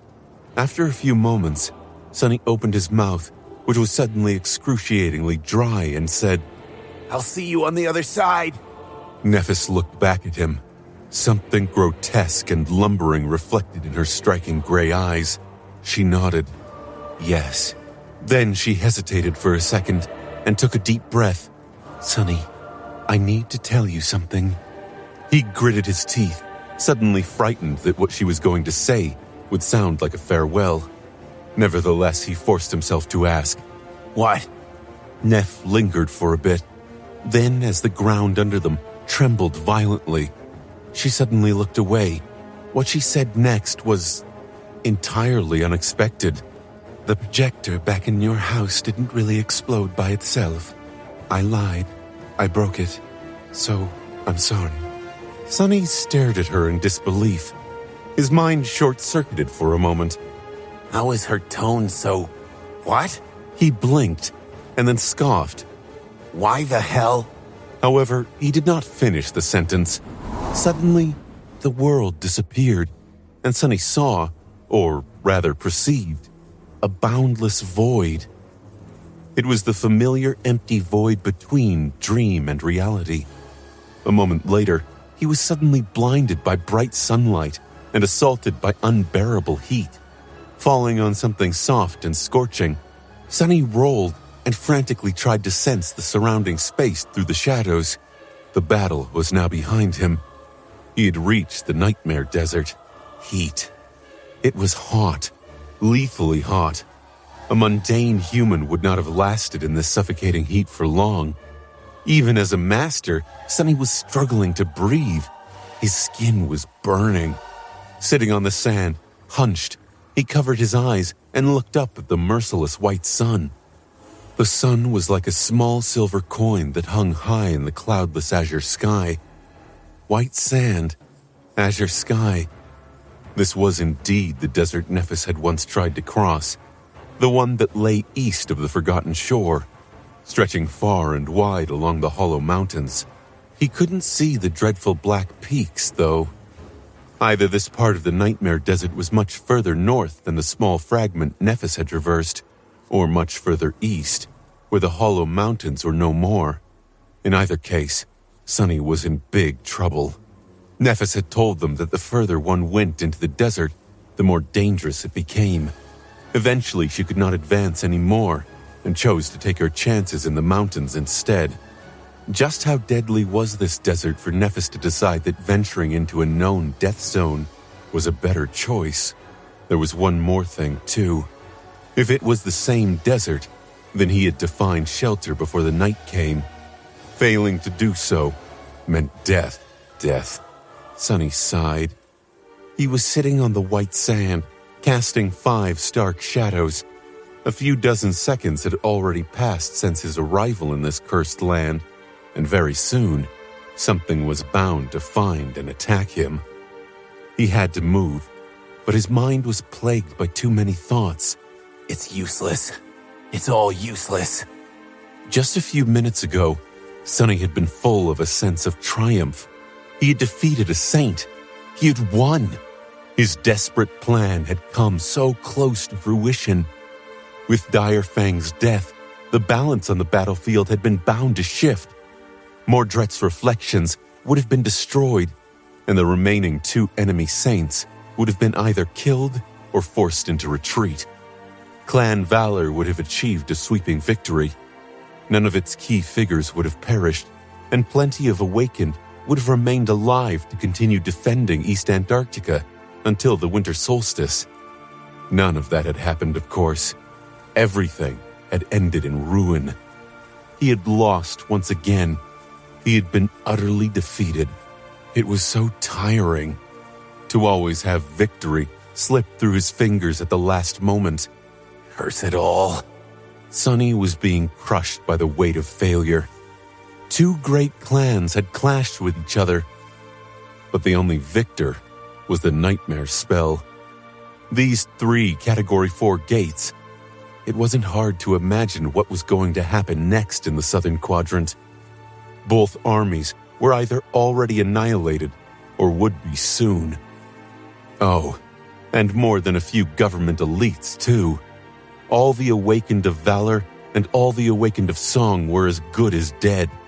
The only ones who had a chance to survive were the Masters, the Saints, and a handful of people those Saints could drag with them into the Dream Realm.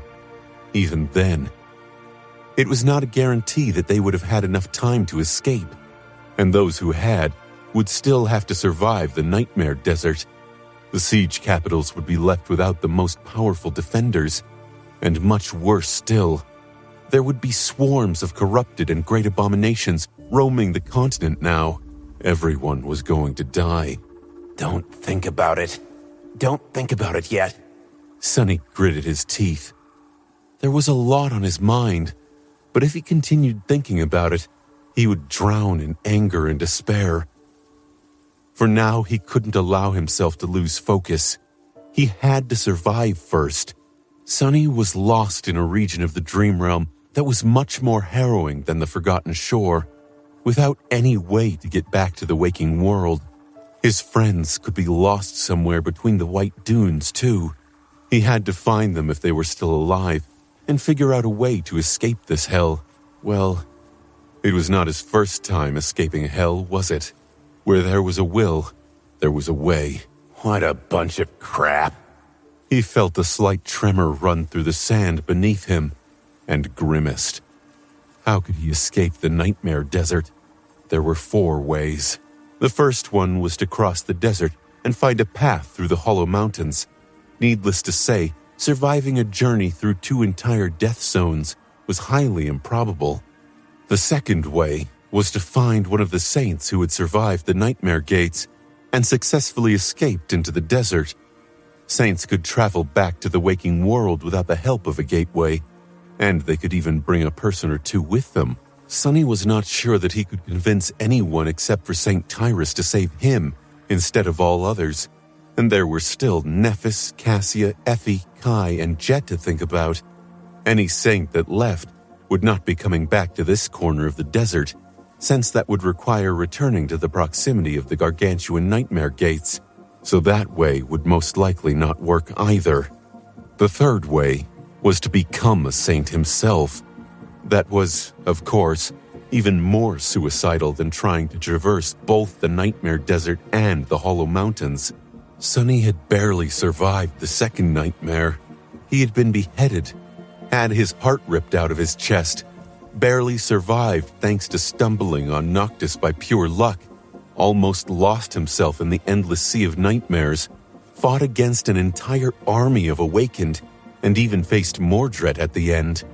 The third nightmare would be much more harrowing, and even if he somehow transcended, there was a high possibility that the Sovereigns would make him disappear as a result, which left only the fourth way, the only plausible one.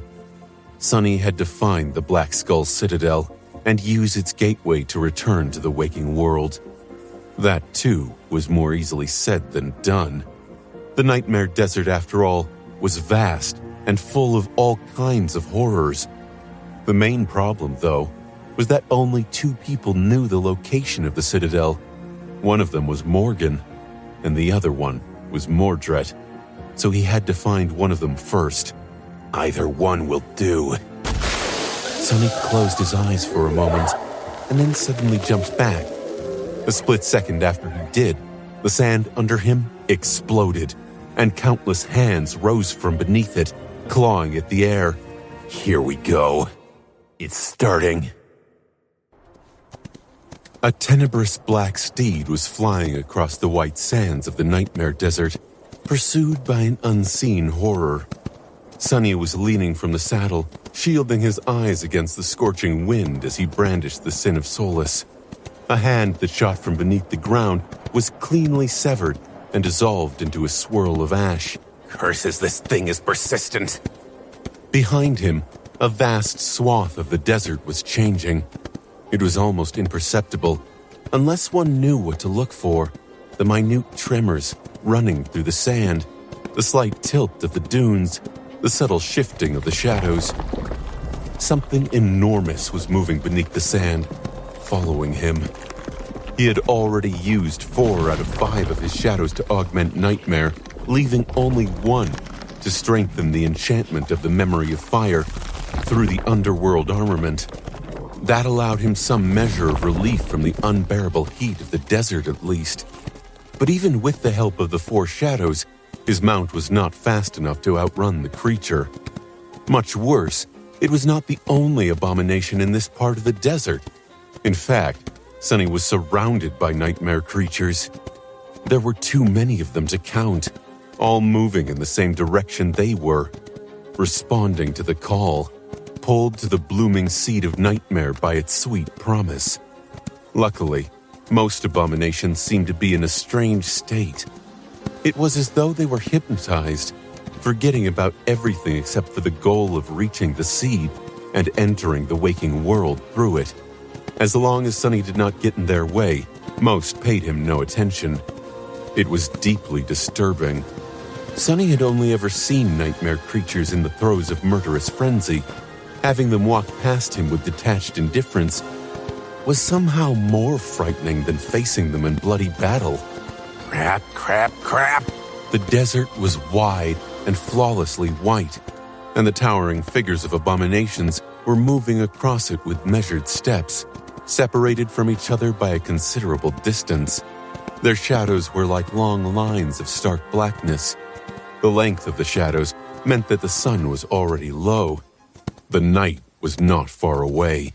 Cursing, Sunny guided Nightmare to the left, aiming at the nearest of the walking figures. From the looks of it, it was a corrupted monster. The thing was massive and ghastly, with 4 mighty paws and a tail like that of a scorpion. Its insect-like eyes were staring at something hidden far beyond the horizon. The creature was dangerous, but Sunny was more dangerous. As Nightmare flashed past the monster at stunning speed, the Sin of Solace swung, cleanly severing the abomination's head. They shot past the beheaded creature and continued forward without ever slowing down. A few moments later, countless hands rose from beneath. Rushing away, Sunny turned his head and watched as the hands grabbed the bleeding carcass and pulled it into the sand. Soon, only a few drops of boiling blood remained on the surface. It was as though the massive monster had never existed. The unknown horror stopped following him after that. At least its hunger was seemingly satiated by the morbid offering. Damnation.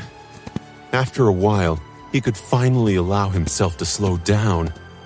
Stopping Nightmare at the crest of a tall dune, Sunny breathed heavily, then wrapped 2 more shadows around himself, enhancing the effect of the memory of fire. That way he was almost comfortable.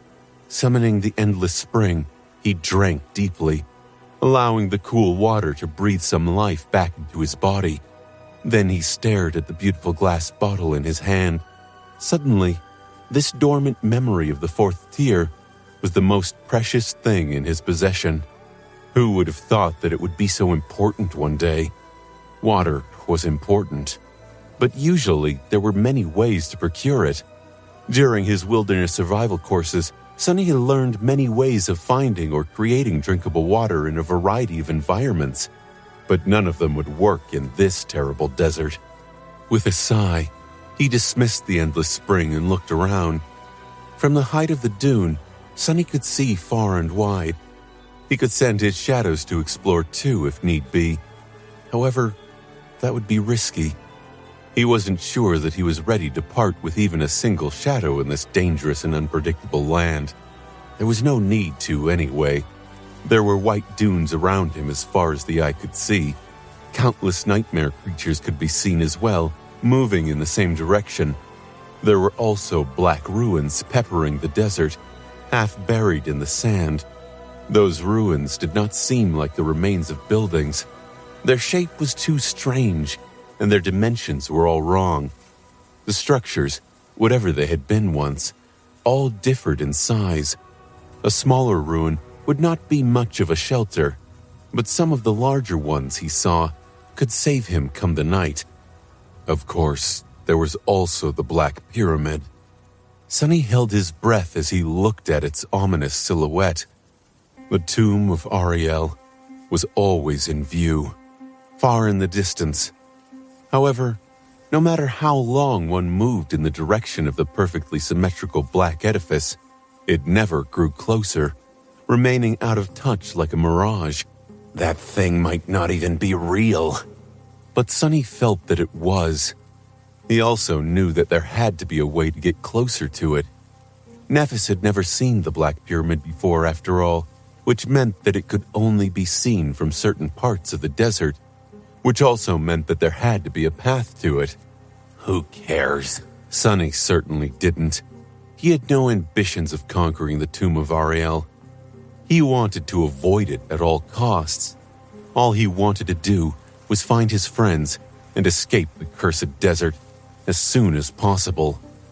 Grimacing, Sunny chose one of the larger ruins that rose from the sand many kilometers away and sent Nightmare into a gallop. On the way to the ruin, Sunny stumbled on a human. It was the first survivor of the Battle of the Black Skull that he saw in the desert. Sadly, the man was already dead. His body lay on the white sand, staring at the merciless azure sky with glassy eyes. Sonny vaguely recognized him as one of Clan Song's Ascended. They had never spoken to each other before, but he recalled seeing the man during the battle against the Titanic Horde back in East Antarctica. The Ascended's memory armor had dissipated after its master's death, so the body was only covered by a torn bodysuit. There were several wounds in view, but none of them were serious enough to doom a master. It was unclear what had brought upon the man's death. Maybe there was severe internal damage, or maybe it was simply the heat that had killed him. With a sigh, Sonny jumped off Nightmare, knelt, and closed the man's eyes. There was not much more he could do, so he just remained motionless for a few moments, then climbed back into the saddle and continued on his way. His mood was somber. In the end, the sun had almost disappeared beyond the dunes by the time Sonny reached the large ruin. Scared by the prospect of remaining in the open after dark, he hurriedly dismissed his shadow and climbed over the weathered black stones. He quickly found a narrow fissure in the sand-covered floor and squeezed through it, eventually reaching an underground chamber. Near the end of the narrow crawlway, the stones shifted under his weight, and Sonny fell in an avalanche of sand. He landed awkwardly and was about to let out a relieved sigh when something cold touched his neck. A steel blade. A hoarse voice resounded from above. Sonny carefully put his fingers on the blade of an enchanted glaive and slowly pushed it away from his skin. Can you not? I don't want to have my head cut off again. There was a moment of silence, and then a soft gasp. What do we have here, Sonny? Looking up, he saw a curious scene. The underground chamber was not very large, and two beautiful women were hiding inside. Both of them were bruised and battered, with grim expressions on their enticing faces. One of them was Jet, and the other one was Song Shan. Soul Reaper was closer to the hole he had fallen from, so she had lashed out with her glaive on instinct. Yeah, it's me. Say, why are you two sitting here in complete darkness? Jet retracted her weapon, took a step back, and tiredly lowered herself onto the cold stones. A stifled scoff escaped from her lips. We weren't sure if the light would attract danger. She remained silent for a moment, and then said, I'm really glad that you're alive. Sonny sat up, brushed the sand off the shroud of dusk, and summoned a luminous memory. The two women grimaced, shielding their eyes from the bright light. Now that he could see colors better, he judged that they were in a worse state than he had initially thought. Jet's armor was torn rather severely, and Shan's dress was ripped as well. Its wine-colored fabric seemed dirtied by blood. He coughed, trying not to stare. Me too. That sounded too sentimental, so Sonny corrected himself. I mean, I'm glad to be alive too. Anyway, the light won't attract the abominations. Most of them are being pulled toward the seeds, and those that are going to rise at night, well, I guess with a Category 4 gate, some of them will leave for the waking world as well. The rest will be too busy fighting each other. As long as we're out of sight, we should be safe. He fell silent. Indeed, the true horror of the Nightmare Desert, the dead soldiers that endlessly continued their ancient battle in the darkness, night after night, as they had for thousands of years, had not entered the waking world during the Chain of Nightmares. That was because most of them were too terrible and powerful to step through a Category 3 gate. Now, though, things would be different. Sonny lingered for a few moments, staring at Jet and Shan. Both were in sorry states, but at least they were alive. He summoned the Endless Spring and said, I have water, by the way. Their eyes gleamed. Then give it here. Jet was the first one to snatch the bottle, acting with a terrible lack of decorum. Well, thirst would do that to a person. Shan, who had been a second too late, stared at her coldly. Nevertheless, she patiently waited for her turn, while Soul Reaper greedily drank from the endless spring. Once Jet was finished, she let out a delighted sigh and passed the bottle to the daughter of Ki Song. The latter, at least, had enough composure to bow slightly and say, "Thank you," before bringing the memory to her parched lips. Sunny watched this scene incredulously. Weren't the two of you trying to kill each other? I swear I saw you fight. How come you're together? Jet leaned back and smiled. Yes, we were trying to kill each other. This wench even tried to bite me. It was gross, but what does it matter now? Here in the desert there are no sides, just us and the nightmare creatures. So there was no reason to fight anymore once we stumbled on each other. Shan gave her a long look. "Who are you calling a wench, you corpse?" She grimaced as if nauseated. Wait, did Shan try to drink Jet's blood? Ha!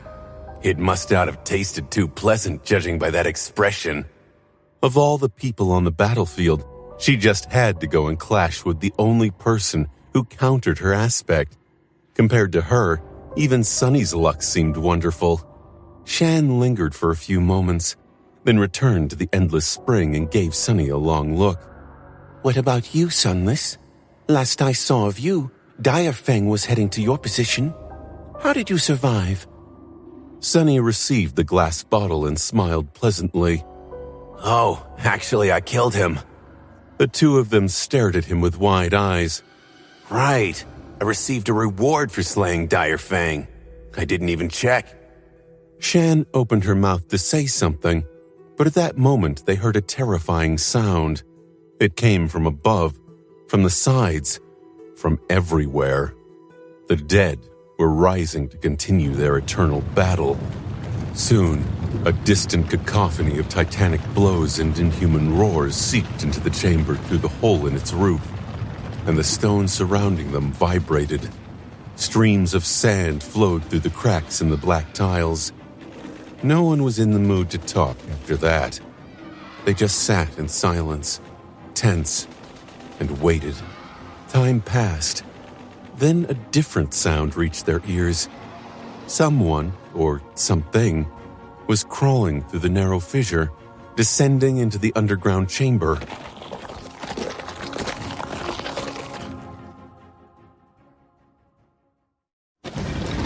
Instantly, all three of them, Sunny, Jet, and Shan, were on guard. Jet readied her glaive, while Sunny gripped the hilt of the Sin of Solace tighter. Shan, meanwhile, lowered her hands slightly, as if preparing to defend herself with bare fists. The cursed sword whispered into Sunny's ear. Use them as a shield. Take a step back and let whatever comes feast on their flesh first. Sunny struggled to ignore it. Before, he had not dared to send his shadows outside to keep an eye on the desert.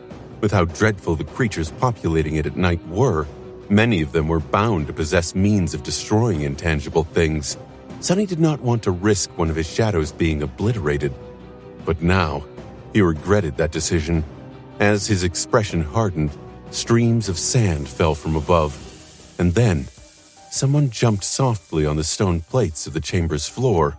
Sunny felt immense relief. It was a human. Jet remained on guard, but Shan seemed to relax. She straightened slightly and let out a soft sigh. Her exquisitely beautiful face illuminated by a pale smile. "Ascended Shu, you have arrived as well." They were safe. The newcomer was not a terrifying nightmare creature. It was a survivor like the three of them, one of the masters of Clan Song.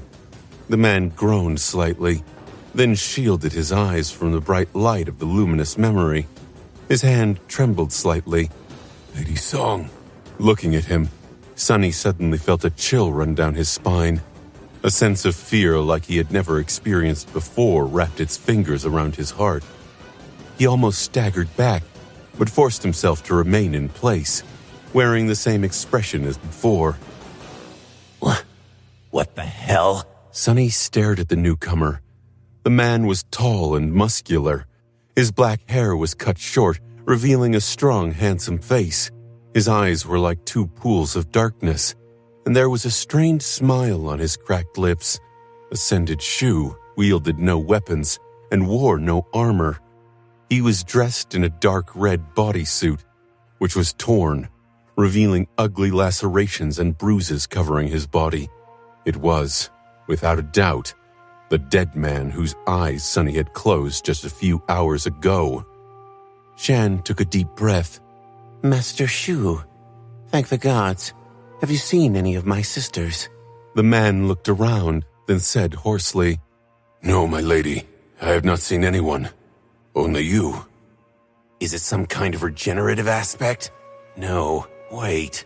Is that bastard Mordred? Sunny stared at the newcomer, studying his every move. Then he shifted his perception and looked at the newcomer. The blade of the Sin of Solace trembled slightly. Within the body of Master Shu, where a radiant soul core should have been, instead, there was nothing but vile, impenetrable darkness. Darkness so vast and deep that Sunny couldn't even conceive its magnitude. Jet was not in a hurry to lower her glaive. Looking at the creature, she frowned slightly and asked, How did you survive being outside during the night? The creature wearing the corpse of Ascended Shu looked at her and shivered. Barely, my lady. Just barely. Then the creature smiled. Are there more people nearby? The question was directed at Jet, so Sunny could remain silent. He shifted slightly, considering their options. It's a nightmare creature. A nightmare creature that can control a corpse and speak the human language flawlessly. It even knew Shan's name. It can even perfectly imitate human behavior. If not for Weaver's lineage, I would not have known at all. It is unlike anything I have seen or heard about before. And the creature was strong enough to walk the nightmare desert at night. The three of them were trapped in a small underground chamber. With a creature like that, Sunny felt terror. He activated the Blessing of Dusk and sent Jet a mental message, trying to sound calm. That thing is not human. Jet sighed, then shook her head. There might be, but we haven't met anyone else. The four of us will have to stick together. At the same time, she answered Sunny, I know. Its soul is much more vast than a master's soul should be, or a saint's soul even. It is harrowing. Then, Sunny sent a message to Shan. That is not Ascended Shu. Think of an answer and I will hear it. The beautiful woman did not show any sign of surprise as her answer resounded in his mind. What are you talking about? I know this man. He and I grew up together. Did the son of Anvil take his body? Odds, I never thought I would say something like this, but I wish it really was Mordred. Sunny summoned the runes, seeking the prize he had received for slaying Direfang. No, something else took his body. His dead body. Something old, vast, and powerful. I saw the corpse on the way to the ruin. The creature, meanwhile, seemed a little disappointed. Its smile grew bleak. Of course, we will stick together and search for more people. Once the morning comes, yes? Sunny stared at a particular string of runes, and then offered the Endless Spring to the corpse of Ascended Shu. Forcing out a smile, he said, That sounds like a plan. Here is some water. You must be dying of thirst. The creature accepted the glass bottle with an awkward nod. Yes, I am thirsty. Sunny smiled as he watched it bring the bottle to the corpse's lips. Then, without changing expression, he silently thrust the Sin of Solace into the creature's chest. At the same time, a blade made of darkness appeared from behind, piercing the dead man's back. Saint escaped from the shadows, her eyes burning with crimson flames. A whirlwind of white sparks rose around Sunny, almost filling the entire chamber. Jet and Shan were already moving too. The creature looked at the Endless Spring, which was disappearing from the corpse's hand, and tilted its head a little. Yes, I am thirsty. Its smile widened into a grin, and Ascended Shu's face was distorted by that grin. turning into a wicked parody of what a human face was supposed to look like. The corpse's hands shot up with impossible speed, grabbing the blades of Sunny's and Saint's swords. The pristine white jade of the Sin of Solace seemed to warp under immense pressure. Sunny suddenly felt cold. Not good. The Sin of Solace was a transcendent memory, and one that had an enchantment enhancing the material of the blade at that. And yet, as soon as the creature grabbed the white jade, Sunny felt that it was moments away from breaking. He had been planning to deliver the follow-up strike while augmenting the cursed sword with all 5 of his shadows, but it felt like if he did, there would be no sword for him to augment. Cursing, Sunny hurriedly dismissed the jade blade and staggered back. At the same time, Master Shu moved, and Saint was suddenly flying back. She hit the wall of the chamber with a deafening boom, shattering the black stones and creating a deep crater, while sand flowed from the cracks, falling on her broken armor. A split second later, Jet brought her glaive down on the harrowing creature.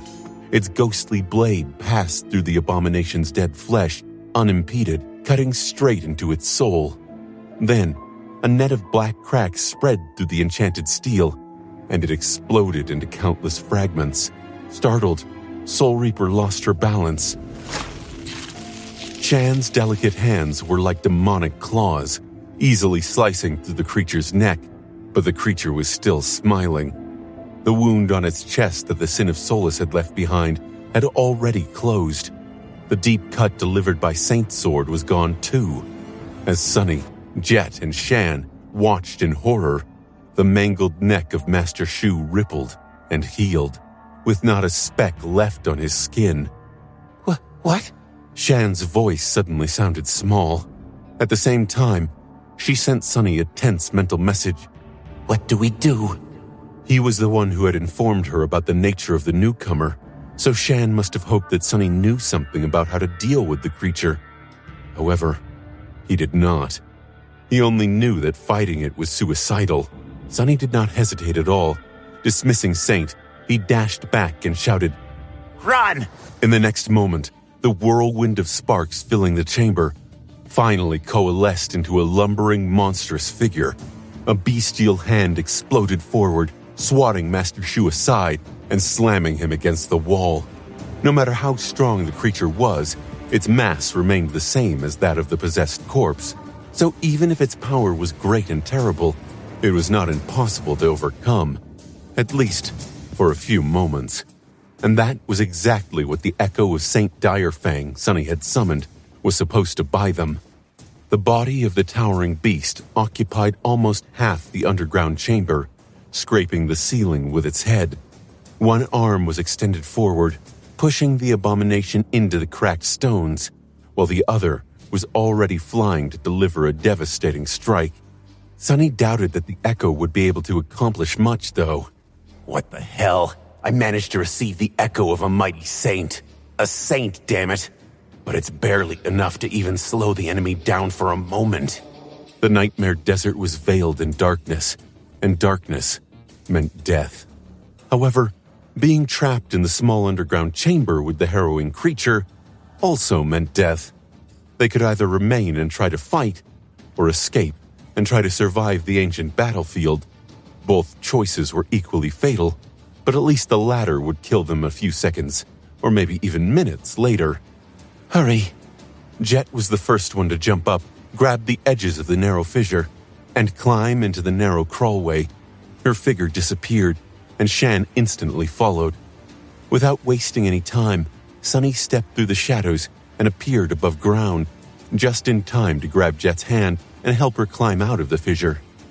The roar of the eternal battle, which had been muted by the breadth of stone, assaulted them like a storm.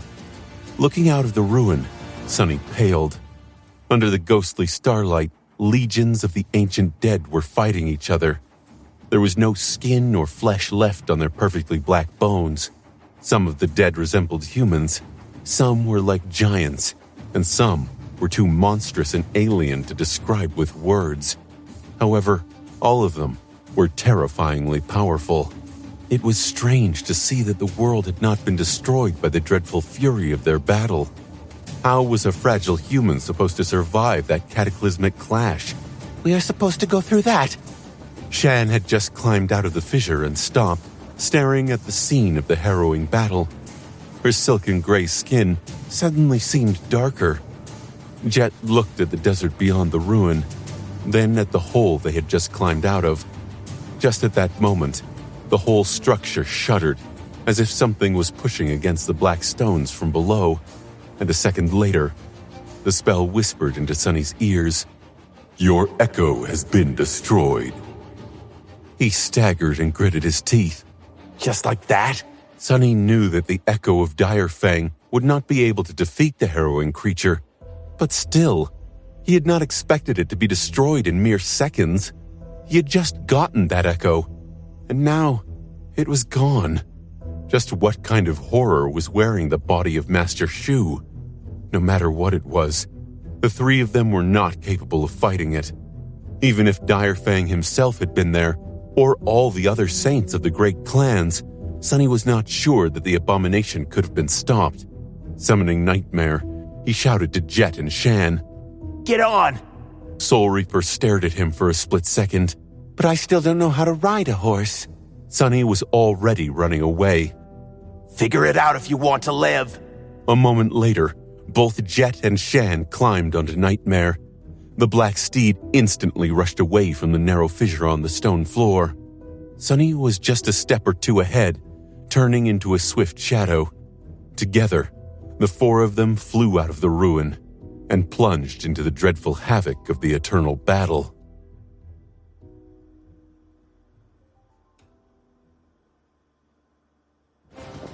Nightmare flew through the battlefield where the servants of dead deities fought against each other, unable to resolve their ancient grudge, even after thousands of years had passed.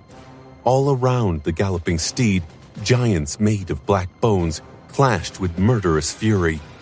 Each strike of a rusted blade, each blow of a vicious claw, and each snap of a crushing jaw produced powerful shockwaves that stirred the white sand and made it seem as if the world was on the verge of collapsing. Angry sparks flew into the air, and a cacophonous clangor filled the dark sky. Crazy, this is crazy. Sunny was in the form of a shadow, gliding across the sand in front of Nightmare. He was serving as a guide, and the black stallion followed, carrying Jet and Shan. Sunny's mind was in overdrive, absorbing every minute detail of what was happening around them. He had to find a way to avoid the ancient wraiths and slip between them, somehow, while not being destroyed by their destructive wrath. It was not easy. No, it was almost impossible. His only saving grace was that the dead did not seem to pay them any attention. Still, the aftershocks of their dreadful attacks were enough to obliterate a puny ascended like Sunny. Damn it all. As they moved away from the ruin, Sunny saw a black skeleton easily parted the night sky with its obsidian sword. The abominable bone behemoth that had been attacking the dead swordsman shuddered and collapsed, making the whole desert shake. Its mountain-like skeleton, almost a kilometer long, was cleanly cut in half along the spine. A phalanx of ancient warriors marched forward to meet the charge of monstrous skeletal cavalry. The moment the two tides of black bones met, millions of stars were suddenly extinguished in the sky. Two giants colliding above the dunes. One wielded a sword, while the other had iron shackles fastened around its wrists and ankles. The heavy chains rang as a gargantuan shackled hand shot forward, grabbing the colossal sword and flinging it away, right in the direction of Sunny. Curses! The giant sword fell just a few meters ahead of Sunny. However, it did not hit the sand. Instead, the ancient weapon plunged into the shadows, disappearing into their bottomless embrace. The steel blade flashed past his intangible form like a wall of steel, barely missing Sunny himself. We won't survive here for long. No one knew what the Nightmare Desert had been before, but it was known that one of the last, or at least one of the fiercest battles of the war between the daemons and the gods, had taken place here. Maybe the desert had already existed back then, or maybe this land had been turned into a desert by the battle. No one knew why the fallen soldiers rose from the dead every night to continue the ferocious clash either. Why did they continue the fight? What power had been unleashed here? Who was the architect of this nightmare? All Sonny knew was that this was no place for the living. It was barely a place suited for the dead even. The weakest of the black skeletons were equal to powerful corrupted creatures. The strongest, he did not even want to know.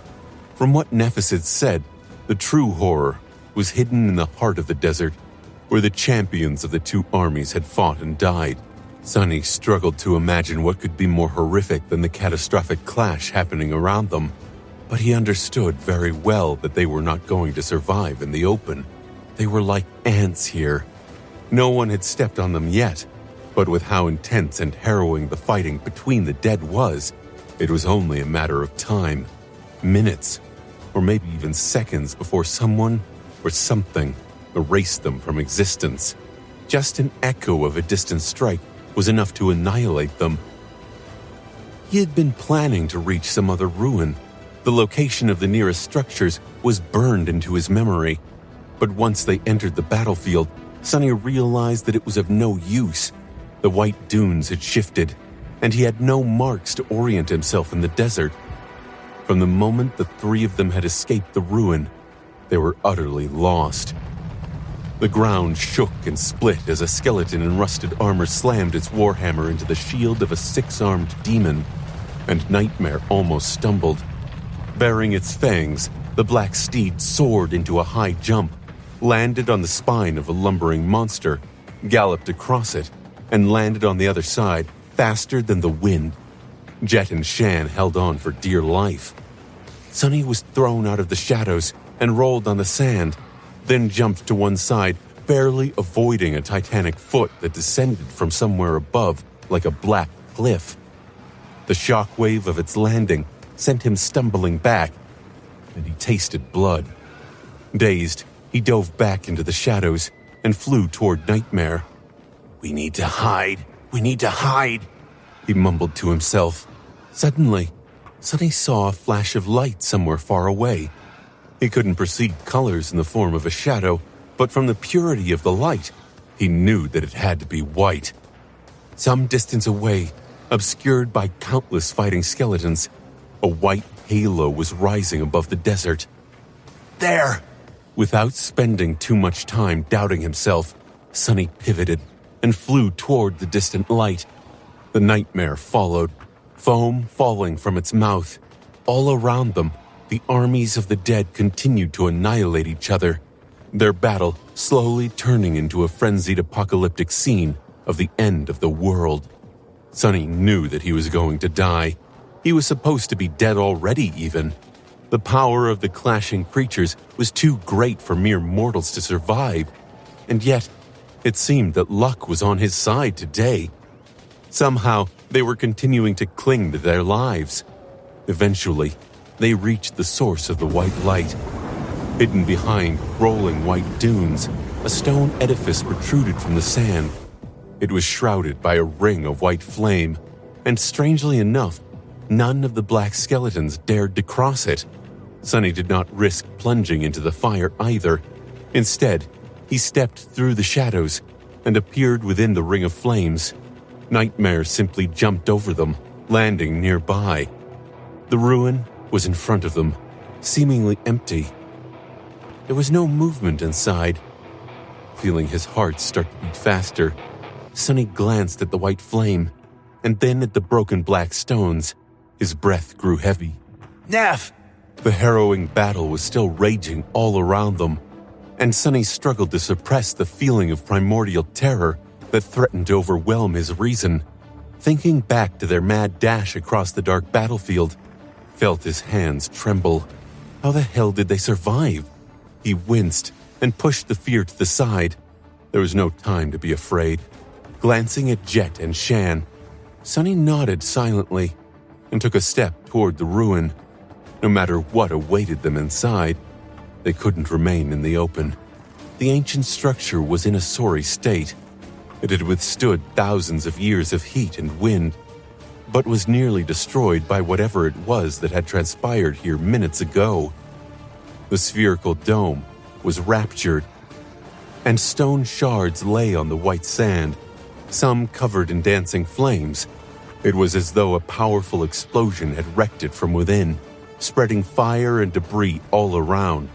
A few chunks of broken stone were large and heavy enough to crush an armored vehicle. Sunny extended his shadow sense as far as he could, but the black walls of the ruined structure were somehow blocking it. Followed by Jet and Shan, he carefully approached the hole in the dome's wrecked wall, lingered for a moment, and jumped inside. The first thing that met them was the stench of burned flesh. The ruin was much smaller than the one they had sheltered in before, and from the looks of it, there was no path to the underground portion of the structure. There was only this one spherical chamber, with its floor partially buried under the sand.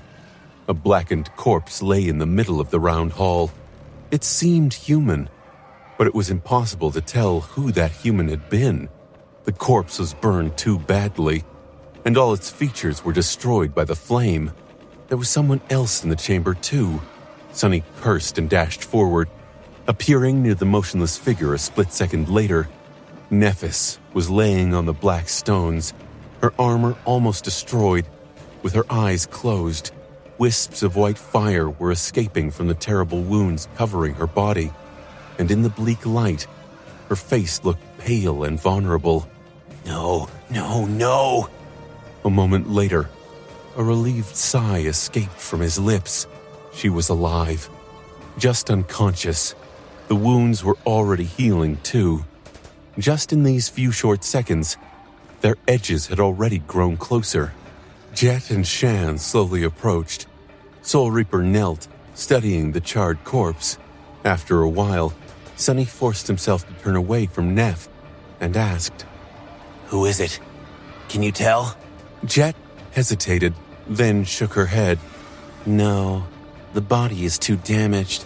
However, it gives me the creeps.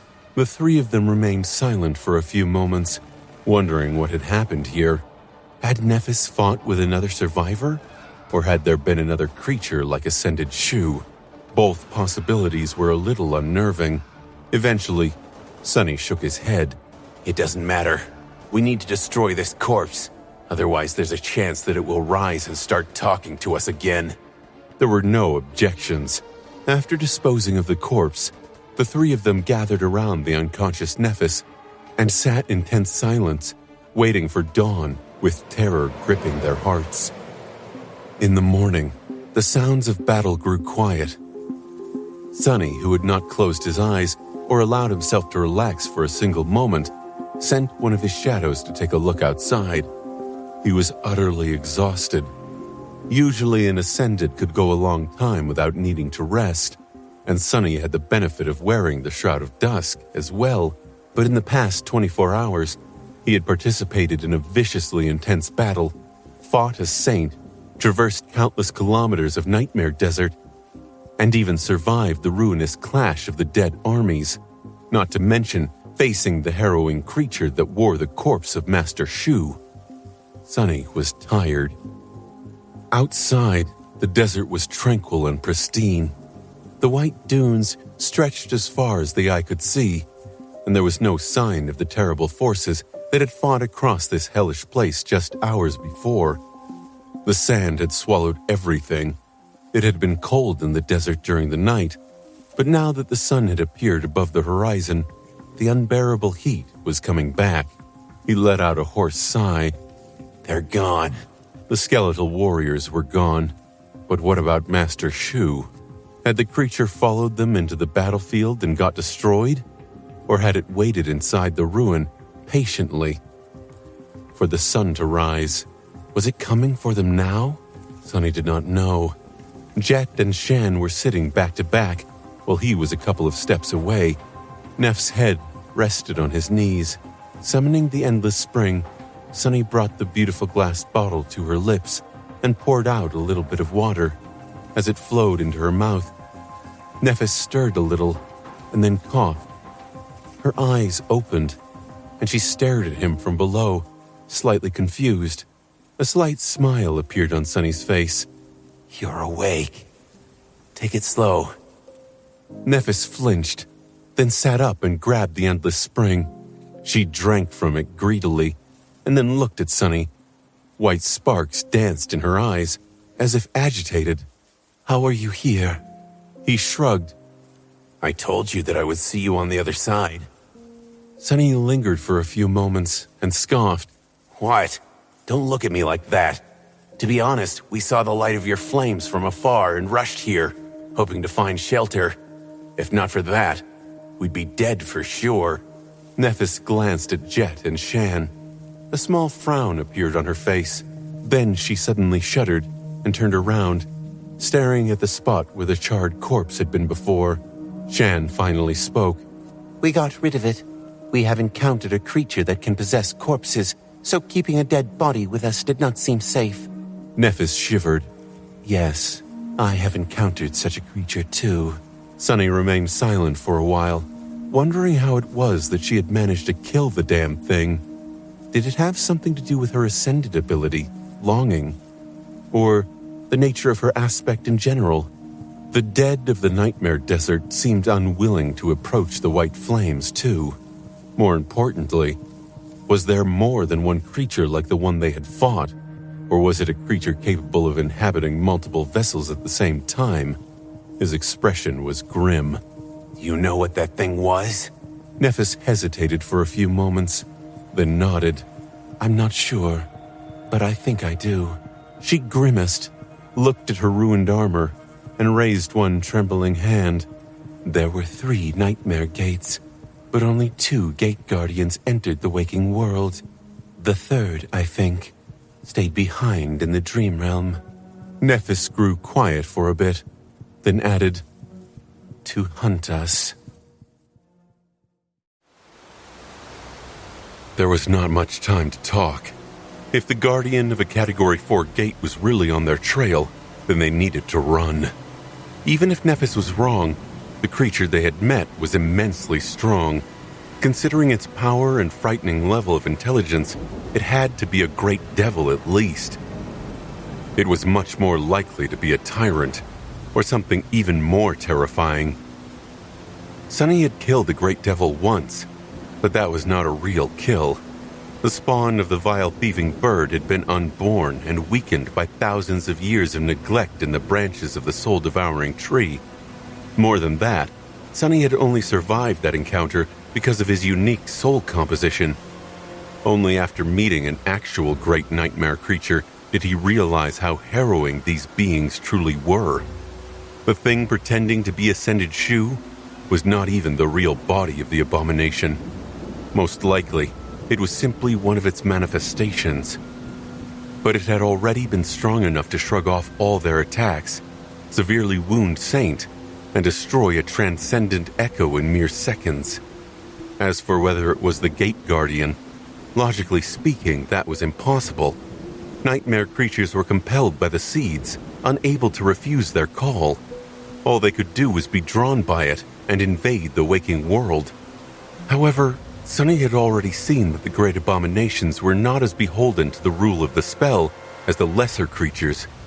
One of them had used its power to forcefully widen the Nightmare Gate, if one of the Gate Guardians was capable of that. Who was to say that a different one couldn't stay back to slaughter those humans who would flee to the Dream Realm? Mere minutes after Nephis regained consciousness, the 4 of them abandoned the ruined stone dome and ventured into the desert. For now, their destination was simple. They were fleeing in the direction opposite of where Master Shu had been seen last, as fast as they could. As the 4 exhausted masters fled across the desert, they learned about what had happened to Neph. She had left the waking world soon after Sunny and was drawn into the Nightmare Desert like the rest of them. Nephis fought against several nightmare creatures and eventually found another human. One of the Valor Ascended. Together, they sought and found a shelter to survive the approaching night. There was something strange about the Ascended, though. When she offered to heal his wounds, the man refused. His excuse was that she should save her essence for when they find more people. But Nephis felt that he wanted to avoid touching her flames, which put her on guard. It was only after the dead rose from the sand that the Ascended attacked her. The strangest thing was that I don't think he wanted to kill me. Sunny, Jet, and Shan looked at her with confusion. Nephis frowned. It was more like he wanted to spread into me. Her mouth twitched in revulsion, but nothing happened as a result. The creature seemed surprised, and that gave me a chance to unleash all my flames. I guess desperation fueled them with enough strength to burn it. Then I woke up with the three of you around me. Sunny was suffering from the terrible heat, but at the same time, he felt cold. Was it trying to corrupt Neph? Humans did not know much about corruption. They attributed the vile nature of the nightmare creatures to the spell, but the corruption had existed long before Weaver created the spell. The ancient people had not used the term nightmare creatures. Instead, they had simply called those creatures consumed by the vile darkness the corrupted. Gods and daemons had fought against the unknown in ancient times, and then awakened fought against the corrupted during the Age of Heroes. Creatures were not the only ones who could be corrupted either. Humans could succumb to corruption as well. That is troubling. There was something that troubled Sunny much more, though. Both Master Shu and the Ascended that had attacked Nephis were strangely insistent on one thing: finding more humans. So, could it be that the four of them had not escaped the pursuit of the creature? Could it be that it was letting them live in hopes that they would lead to more survivors? Suddenly, Sunny felt a shiver run down his spine. He looked around, taking in the immaculately white landscape of the desert, almost expecting to see a dark figure following them from afar. But of course, if the corpse of Master Shu was indeed following them, it would not allow itself to be seen. Sunny did see something else, though. There, in the vast azure sky. Why was there a black dot there? Sunny stopped and looked up, gesturing for the others to prepare. There were still abominations traversing the desert on their way to the nightmare seeds, even if there were fewer of them than there had been yesterday. Some of them were of the winged variety, too. However, those creatures flew straight toward the seeds, not paying attention to anything else. The black dot, however, was moving in the wrong direction. It was barreling straight at them. Sunny, Nephis, Jet, and Shan raised their weapons, ready to face the worst. Less than a minute later, the dark figure fell from the sky and landed just a few meters away from them, raising a cloud of sand into the air. Ivory armor, auburn hair, an infuriatingly handsome face, and magnetic green eyes that were shining with relief and concern. Sunny blinked a couple of times. Kai? His friend let out a long sigh and wiped the sweat off his brow. Then he smiled brightly, making Nephis, Shan, and even Jet blush a little. Thank the gods I found you. Kai looked a bit tired and dehydrated, but other than that, he seemed fine. His transcendent armor had originated from a fire-breathing dragon, after all. Out of all of them, he was probably capable of dealing with the lethal heat of the nightmare desert best. Looking at his friend, Sunny felt profound relief. He knew, of course, that the government forces had been caught between the three gates as well. They had not participated in the battle and were protected by a saint, so their chances of escaping into the dream realm unscathed had been high. However, knowing and seeing were two different things. Now that Sunny saw Kai, a huge burden had been lifted from his heart. It was a bit bizarre, of course, to be happy about a friend becoming trapped in a death zone with very little hope of ever returning to the waking world, but considering the situation, one had to count their blessings. Sunny exhaled slowly. Kai, you know how to make an entrance, don't you? Where's Effie? The archer smiled. She's fine. We were with a sizable group of survivors. Many people have entered the desert near each other and naturally bonded together. My farsight and flight abilities make me the best person to search for survivors. So, I've been scouring the desert. It's really fortunate that I stumbled on you first thing in the morning. Nephis, Shan, Colonel Jet, it's good to see you all safe and sound. Makes sense. Kai's ability to see things from a ridiculous distance and even peer straight through solid matter made him uniquely suited for search and rescue missions. Not to mention that he could traverse great distances swiftly with his extremely fast flight ability. Still, the archer might have found more than one flying abomination and risked his life on several occasions to make sure that as many humans as possible survived. How very Kai of him. Neff and Jet greeted the handsome young man warmly. Even Shan, who was usually reserved, spared him a small smile. It was strange for Sunny to see someone interact with representatives of Clan Valor, Clan Song, and the government without making any distinction. But then again, Kai had no part in the conflict between the great clans. More than that, even though Sunny kept forgetting it, the archer was the only member of Neff's cohort who had spent a considerable amount of time living in the Bright Castle under Gunlog's rule. While it was doubtful that Kai and Shan had interacted a lot, their stations were too different. It was certain that they knew each other much better than the rest of them knew the daughter of Ki Song. Kai was also close to several of her handmaidens, so it was not unusual to see her treat him with friendliness.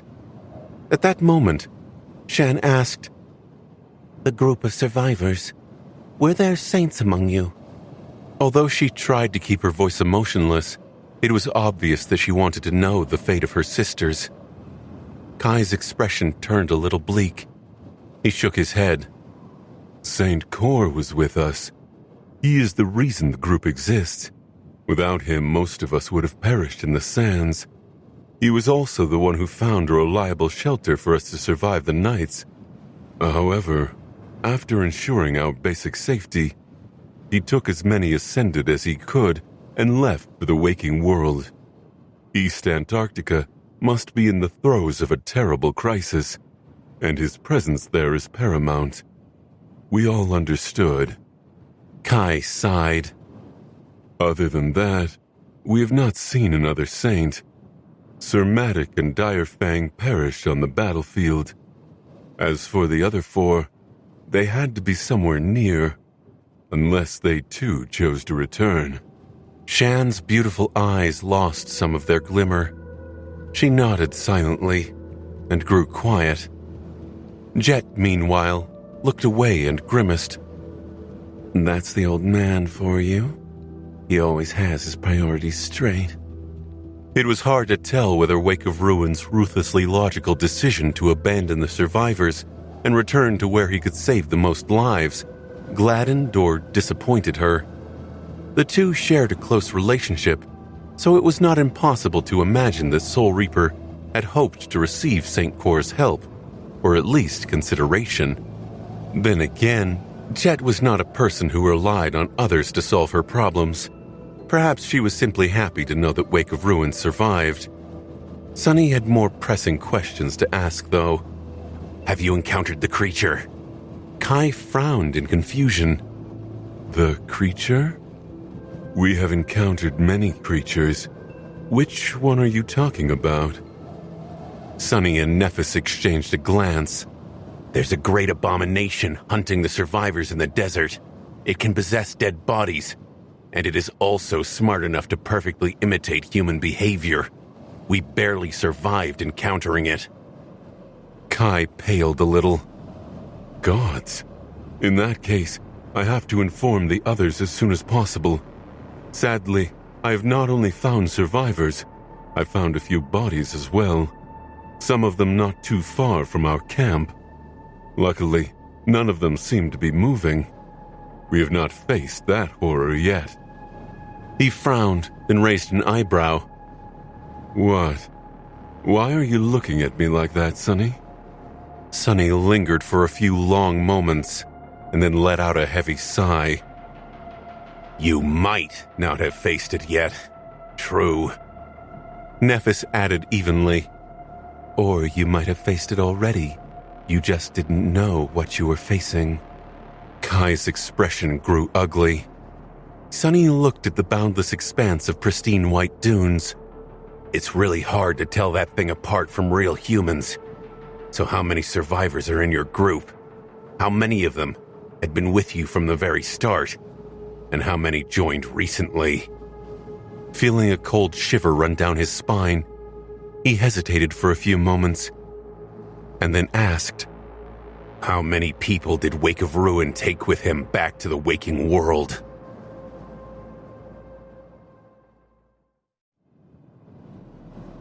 Move, monster! An ascendant of Clan Valor had fear in his eyes as he pushed Mordred in the back with the butt of his spear. Mordred had already been walking as fast as he could, so the forceful push made him stumble and fall. The blistering white sand burned his mangled face. He sighed, then struggled to stand up. One of his eyes was gone, and he had only one hand left. His reflections had all been destroyed. His body was in a sorry state. Even though Mordred had managed to escape the rampage of the Great Being, his luck in the Nightmare Desert was awful.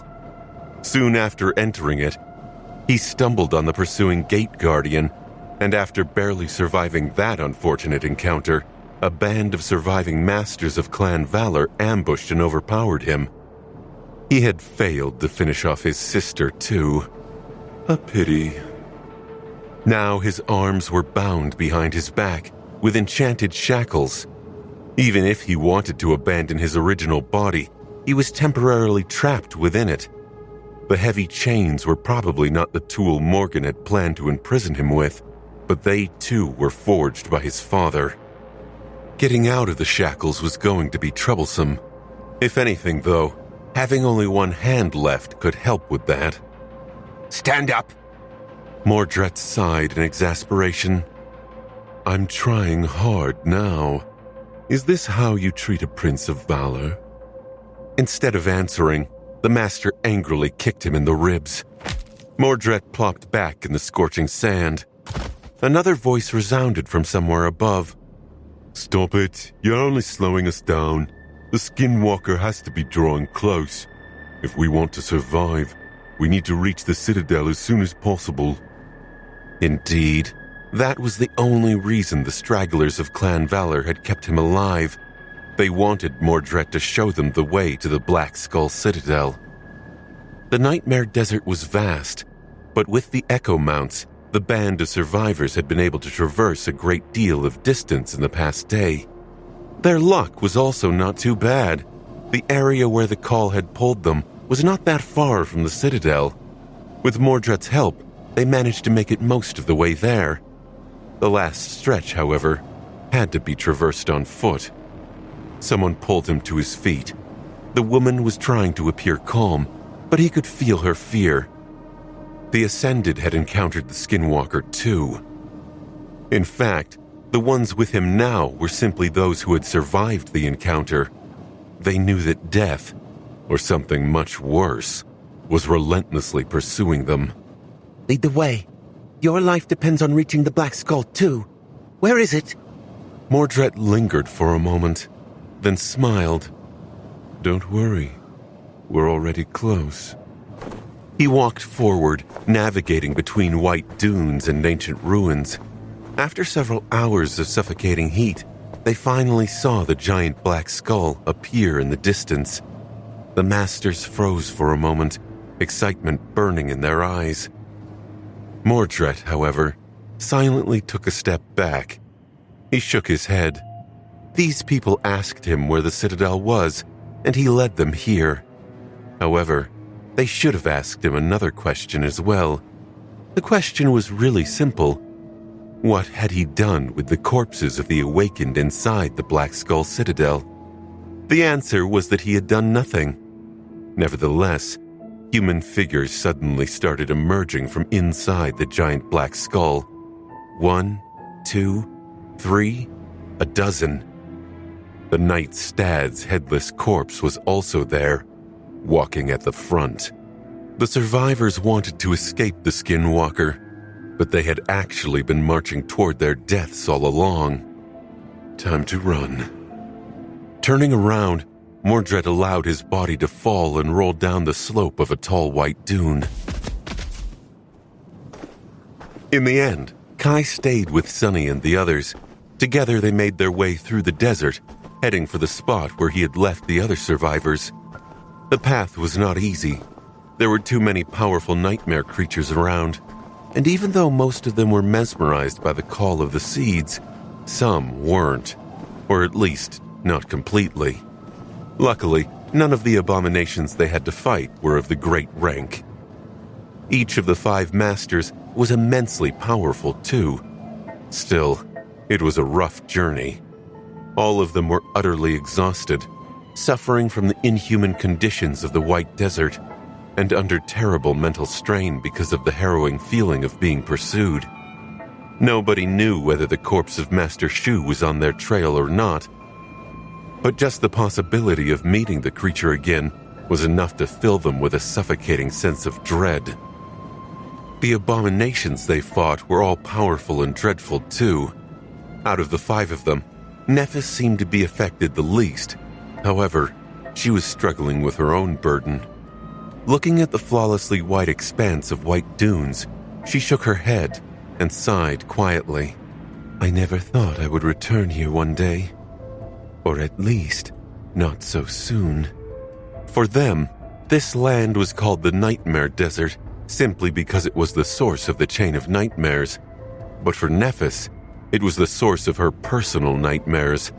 She had never spoken about her time here in detail, but Sunny knew that it must have been a gruesome experience. Gruesome enough that the proud and strong Changing Star had agreed to receive psychological counseling even. This desert, and whatever she had experienced in the second nightmare, were not things one could easily forget. I can imagine. No, actually, I don't think I can. Sunny had only spent a day in the Nightmare Desert, and that was, as a master, in the company of other people. Yet the sight of endless white dunes was already making him feel a hint of despair. What would it have been like to get lost in this cursed land alone, as a powerless sleeper? We're getting close. Kai's voice distracted him from the heavy thoughts. In front of them, the sand receded a little, and 5 strangely shaped metal towers could be seen protruding from it, arranged in a semicircle. The sunlight was reflecting on the polished metal, making it even more blinding. Each tower had a different height, with the shortest of them being at least several dozen meters tall. Sunny stared at them for a few moments before realizing what the towers were. They were the tips of 5 fingers belonging to a colossal steel gauntlet. The gauntlet itself was buried under sand. He did not know what creature could have worn the gauntlet and where the rest of it was, and right now, Sunny did not care. All he cared about was that the towers were hollow, and there was shade inside. There are also people inside. Sunny's expression turned grim as he followed Kai toward the temporary camp of the survivors. It'll be good if there are only people. There were lookouts hiding in the shadows of the 5 towers. Of course, Sunny had no trouble noticing them. All of them were masters, and in very rough shape. Just like Sunny, they had gone from participating in a bloody battle to entering the Nightmare Desert and being forced to fight for their lives without a real opportunity to rest. Masters of the Great Clan Valor, Great Clan Song, and the government were working together without a second thought. Even though some of the wounds they bore had been delivered by the other humans in the group, no one thought about continuing the feud. All conflict had been forgotten in the face of the ruthless desert. How sweet. Indeed, the spell had a way of bringing people together. It also had a way of bringing nightmare creatures and people together. As soon as their party of 5 entered one of the steel fingers through a narrow crack, Sunny's expression darkened. There were about 20 humans sheltered in the cool darkness of the hollow tower. Some looked like they had just returned from exploring the dunes, while others were busy with various tasks, preparing food, refining the carcasses of dead abominations into valuable materials, and drawing maps of the surrounding area. Even though Wake of Ruin had abandoned the group, the Ascended did not seem willing to give up on their survival. Perhaps it was because of a certain person who had taken charge and driven them forward. So she survived too. Morgan had lost her immaculate plate armor and wore a black tunic. The scarlet cloak was wrapped around her shoulders, falling to the ground like a waterfall of blood. The Princess of War seemed tired and reserved. There were no wounds on her body, but the usual sharpness of her vermilion eyes were strangely dulled. She was standing in the center of the hollow tower, listening to the reports of the scouts. As the 5 of them entered, Morgan looked up from a crude leather map and glanced in their direction with a distant expression. Then her eyes shimmered. My sister is alive. Her voice was hoarse and emotionless. The scouts were confused for a moment, then turned around. Their faces grew excited. Lady Changing Star! It's... However, the words were drowned out by a happy shout. Dolphus! Princess!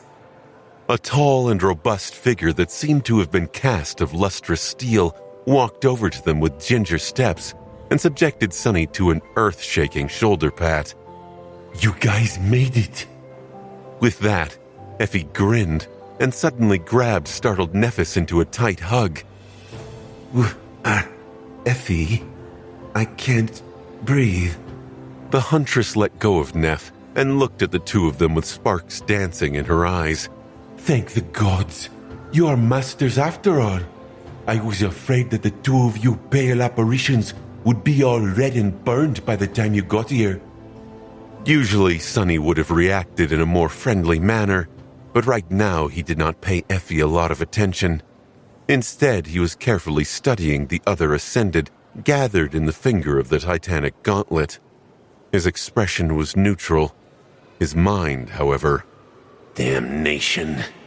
Under Sunny's relaxed gaze, the souls of the Ascended shone with bright radiance. However, not all of them. Some were hiding a boundless expanse of vile, virulent darkness. They were infected by the cancerous growth of corruption. Out of the 20 masters here, 7 were no masters at all. They were all vessels of the same creature that had worn the skin of Ascended Shu as a disguise. We're all going to die, aren't we? He thought to himself. Sunny lingered for a few moments, then looked at Effie. We are all right. But what about you? To be honest, I'm a little surprised that you haven't eaten all these people yet. I mean, I know your appetites. And is it just me? Or have you gained weight? Time. He had to stall for time. Effie blinked a couple of times and smiled softly, which would have made Sunny shiver in any other situation. Keep talking. I'll eat you first. Accompanied by her, they walked toward Morgan. As they did, the atmosphere in the hollow tower suddenly grew a little colder. Song Shan. Shan met her piercing gaze with the grace of a person who had survived a decade of hell on the Forgotten Shore. Her reply was similarly composed. Morgan? The two stared at each other with frightening intensity. Kai coughed and shifted from one leg to another. Sunny hesitated, then sent him a mental message. Why didn't you tell us that Morgan was here? The archer looked at him and shrugged helplessly. She must have arrived after I left to search for more survivors. She wasn't here in the morning, so there won't be trouble, right? The two of them will see reason, surely. A gust of wind crashed into the hollow tower, and the ancient metal groaned. Morgan shook her head. We'll put our quarrel aside for the time being. Let's return to the waking world before doing anything rash. Shan slowly nodded. Agreed. She didn't seem to be flustered at the prospect of facing the Princess of War in combat. Sunny wasn't entirely sure how powerful Shan was currently. After all, she had ascended later than most of them. On the other hand, she was older and had accumulated much more experience in the Dark City. It didn't matter, though. Last night, the cumulative power of Shan, Sunny, Jet, and Saint had been barely enough to slow down just one vessel of the Gate Guardian for a few moments. And now, they were surrounded by 7 of them. Morgan seemed to have no idea of how doomed they all were, which was not surprising. In fact, it was Sunny and Jet who were freaks capable of peering through the disguise of a great abomination. Both of their aspects were one of a kind and exceedingly rare. It would be quite improbable to assume that anyone else in the Nightmare Desert possessed similar capabilities. Maybe Cassia did, but she was not here. Sunny felt his chest grow tight as he thought about the blind girl. Where was she now? Had she managed to escape the slaughter? Morgan, meanwhile, looked at Nephis.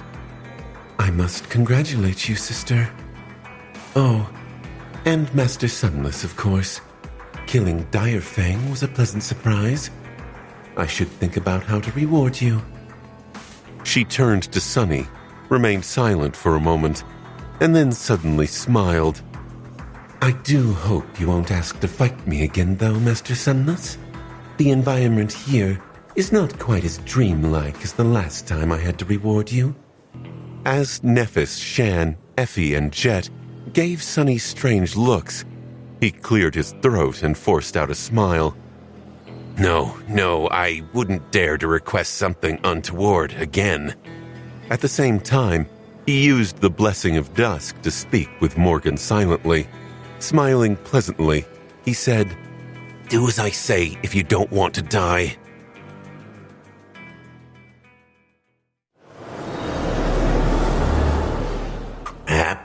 Crap. Sunny did not know what the creature pursuing them was exactly. He had hoped that the possessed corpses were not the vessels of a single being, but instead separate abominations, akin to minions of a tyrant. But even if they were, there was a way for them to share information. He knew it, because his hopes were being crushed right in front of his eyes. If there was no way for the puppets of the Gate Guardian to share knowledge, then he could have pretended to be oblivious to their presence and bought some time. But the 7 taken masters were all seemingly aware that Sunny could tell what they were. They slowly started to move. At first, their movement seemed inconspicuous, but it quickly became apparent that they were encircling those ascended who remained human. There were eerily human smiles brightening their faces. On one side, there were 7 possessed corpses with the power of a great abomination. On the other side, there were Sunny, Nephis, Kai, Effie, Jet, Shan, Morgan, and 11 more unaffected masters. Morgan had 3 transcendent echoes left. Shan had 1. Sunny had Saint and Nightmare, and Imp. The scrawny goblin was the linchpin of their survival. Get everyone to come closer. Sunny had already explained the situation to Morgan and coordinated with the rest of his allies. Their only chance to survive was to run, but escaping from the ring of possessed corpses seemed impossible. Nevertheless, they had to try. Knowing what to do, Morgan calmly looked at the 11 Ascended who had not been taken by the Gate Guardian yet, and called, You there, come here. I have questions about our rations and water reserve too. How many tents can we make from that hide? The masters left what they had been doing and walked over. By that time, they even started to notice that something strange was going on. One group of people was standing in the center of the hollow tower. The other group had spread out, surrounding them. The ancient steel was groaning as it was assaulted by the wind. That is all. There are also 3 ascended outside, but only 2 of them are human. Lady Morgan, what is going on?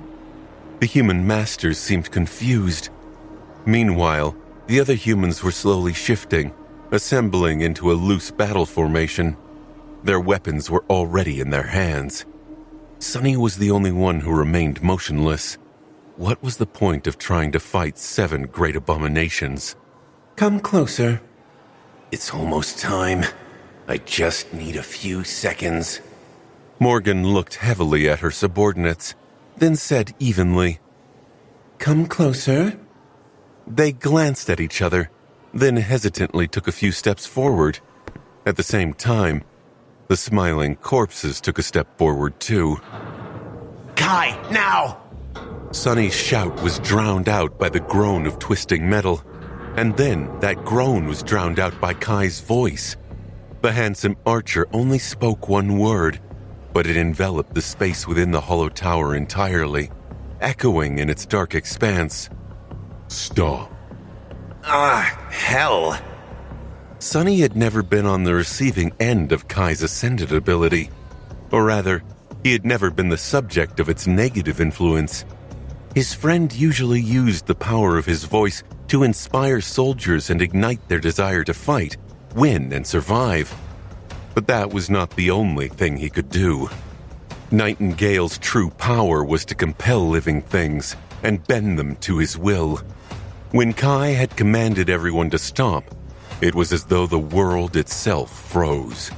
Sunny was still able to move thanks to his impressively high mental defense, but it was as though a mountain had fallen on him. It was not physical weight, though. Rather, it was incredibly hard to remember why he wanted to move in the first place. With some effort, he managed. The others were similarly affected, resisting the command with varying degrees of success. Even the 7 corpses stumbled. However, they shook off the effects of the command almost instantly. Still, it bought Sunny the couple of seconds he needed. Because at that moment, the whole tower suddenly shuddered and collapsed. There was a deep groan of tearing metal, a shrill screeching noise, and then wind and light flooded the interior of the steel finger. That was because Imp had gnawed through the outer layers of the tower, of course, going most of the way through it. Sunny had summoned the gluttonous goblin immediately after noticing the lookouts of the survivor group. While he was greeting Effie, talking to Morgan, informing her of danger, and observing the 7 vessels of the Gate Guardian slowly surrounding them, the ravenous fiend was busy stealthily eating through the exterior of the steel finger. And just then, the tower finally couldn't support its weight and toppled. The cool shade filling its interior was instantly torn apart by blinding sunlight, but plenty of shadows remained. Calling upon them, Sunny instantly manifested dozens of dark tentacles. Some of them wrapped themselves around the bodies of those corpses that had not been buried under countless tons of steel, only to be instantly destroyed. This was just a distraction, though. The rest of the shadow tentacles grabbed the humans and unceremoniously tossed them out of the way of falling metal into the merciless heat of the desert. At the same time, a whirlwind of sparks manifested into transcendent echoes who threw themselves at the abominations. Everyone used their means to slow the enemy down. There were screams. There was noise. There was an explosion of white flame and the sharp sound of the air being cut by countless blades.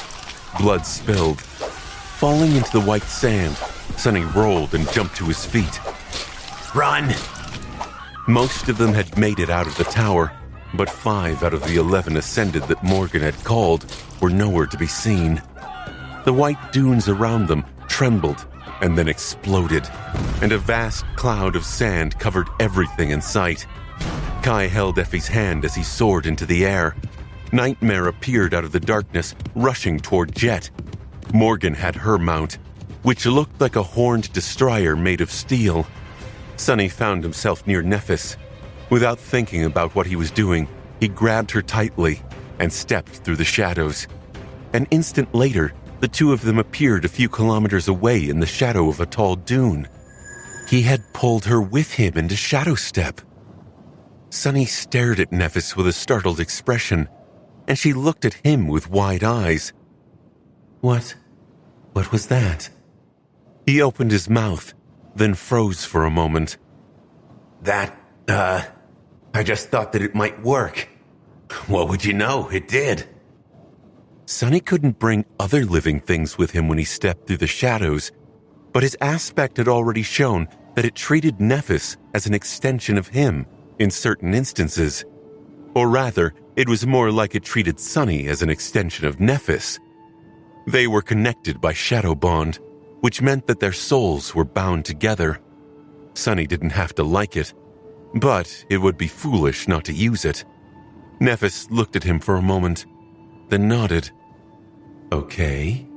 She looked at him some more and added, You can let go of me now. Sonny smiled crookedly. Oh, but I really can't. Just then, a black steed jumped over the dune and rushed down its slope.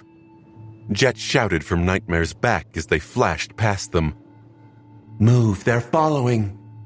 Burning through his essence, Sonny sighed and then pulled Nephis back into the shadows.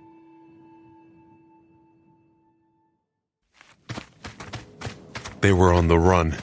The Nightmare Desert welcomed them with immaculate purity and lethal heat, the white dunes stretching toward the distant horizon. The merciless sun burned in the azure sky like an incinerating well of molten silver, and a harrowing enemy was following them across the sands like an inescapable omen of torturous death. I'm tired. Sonny was bone tired. He had long exhausted his reserves of essence, leaving just enough of it untouched to not be helpless in a fight.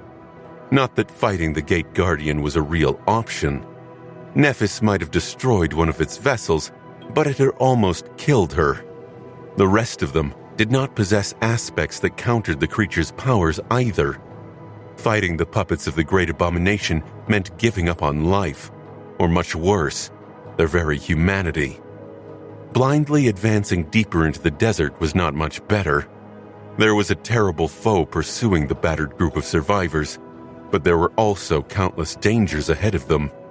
The dunes hid all kinds of nightmare creatures, and several people had already been killed in the short but brutal and unavoidable skirmishes with the wandering abominations. None of those abominations had been weaker than corrupted. The people fighting them were all tired, wounded, and in a desperate hurry as well. There were only 13 of them left. Looking at the exhausted survivors, Sonny wondered how many of them would live to see nightfall. How many would survive until dawn? The mighty masters were already resembling walking corpses. They were moving forward with grave expressions, suffering silently as the terrible heat pressed them into the ground. Their hair and armor were covered in sand. Those with echo mounts were in the vanguard. Those without shakily followed behind. Sonny and Kai were serving as the scouts of the party. Morgan, Nephis, Jet, Effie, and Shan were the main strike forces. The rest were just trying to stay alive. Worst of all, everyone knew that it was pointless. Even more disheartening than the sea of abominations ahead of them and the great horror pursuing them was the fact that the party was aimless. They had no clear goal, just a stubborn hope to survive.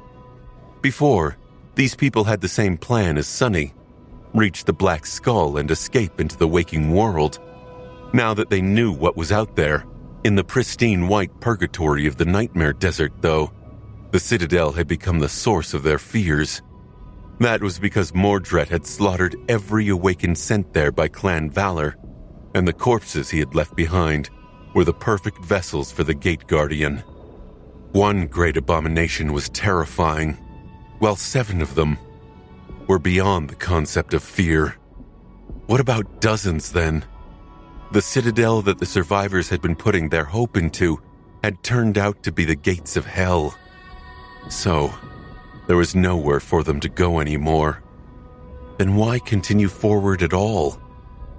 For now, they walked out of fear, and out of a growing sense of panicked urgency. They continued forward because there was a creature of pure dread following them from behind. Escape the pursuit, and find a place to wait out the night. They would come up with a solution later. I'm really tired. Sonny was walking with Nephis as his shadows scouted the path ahead. One of them was gliding across the dunes, side by side with the swift shadow of Kai, who flew high above. There was no real need for both Sonny and Kai to keep an eye on the same stretch of the desert, but this way, Sonny was able to reach him with the blessing of dusk. Up ahead, behind the crooked dune. Yeah, I sense it. A tall figure in an intricate suit of onyx armor emerged from the shadow. A few moments later, 2 arrows pierced the flesh of a nightmare creature that was slumbering in the shade of the tall dune. The creature exploded forward in a fury of sharp fangs and claws, its roar spreading far and wide across the desert. By the time it reached Saint, it was shaking under the weight of numerous arrows. One more fell from the sky like lightning. The abomination swayed and toppled, falling heavily into the sand. One more for me. Sonny smiled bleakly. You have a better vantage point, cheater. Then the smile slowly disappeared from his face. Accompanied by one of Sonny's shadows, Kai was far ahead of the party. 2 more shadows kept to the left and right of the survivors, separated from them by several kilometers of white sand. One more was far behind them, and it was that one who noticed a dark silhouette appearing from behind the crest of a towering dune. The figure froze for a moment, then turned and stared directly at the shadow. Sonny shuddered. The Gate Guardian. His dry lips cracked as he shouted, It's coming! Move! The exhausted masters paled and gritted their teeth. Then they gathered all the strength they had left and dashed forward, running as fast as they could. The incandescent sun was drowning the world in blinding light and immolating heat. As the shadow that had noticed the pursuer flew away, another figure crested a dune several hundred meters away from it, and then another. Damn it! Sonny ran, carefully considering his options. He felt aggrieved. He felt indignant. He was appalled at the fact that he had been reduced to the state of only being able to run away and hide, like a frightened rat. But that was, and had always been, reality. Humans were small and weak in the world of the nightmare spell. Even humans like Sonny, conquerors of nightmares and slayers of titans, were no more than mice. I'm tired. I'm tired of being powerless. I'm tired of being weak. I want to be stronger. So much more. Overcome by a deep, painful longing, Sonny gritted his teeth and ran. There were 13 humans, desperately trying to escape the pursuit of the great abomination. Or rather, there had been. Without anyone noticing the reason, one of the masters stumbled and fell. No one had attacked her, and the pursuing corpses were still out of sight. The woman grabbed her neck and screamed. A moment later, she rose with a strange smile on her lips. Where a radiant soul core had been, there was now nothing but spreading darkness. Curse it all. Sonny commanded the soul shadow that had remained to wrap itself around his body and run. Someone's hoarse shout reached his ears. Split up! No, you fools! The logic of that desperate call was simple, and not without reason. There were 7 vessels of the Gate Guardian, 8 now, and 12 surviving humans. If they escaped in different directions, some of them would have a chance to survive. But it was pointless to apply logic to great abominations. These beings existed outside of any kind of human rationale, outside reason. Only by staying together and helping each other would the survivors have a chance to preserve their lives, no matter how small. It was already too late to try and explain that to the frightened masters, though. While Morgan, Shan, and the members of Neff's cohort chose to stay close to each other, the other 5 Ascended turned and ran in different directions. Not a second later, a dark blur intercepted one of them, and a fountain of blood shot into the air. Up ahead, Morgan looked back from the saddle of her steel mount and cursed. Then she hesitated for a moment and jumped off its tall back.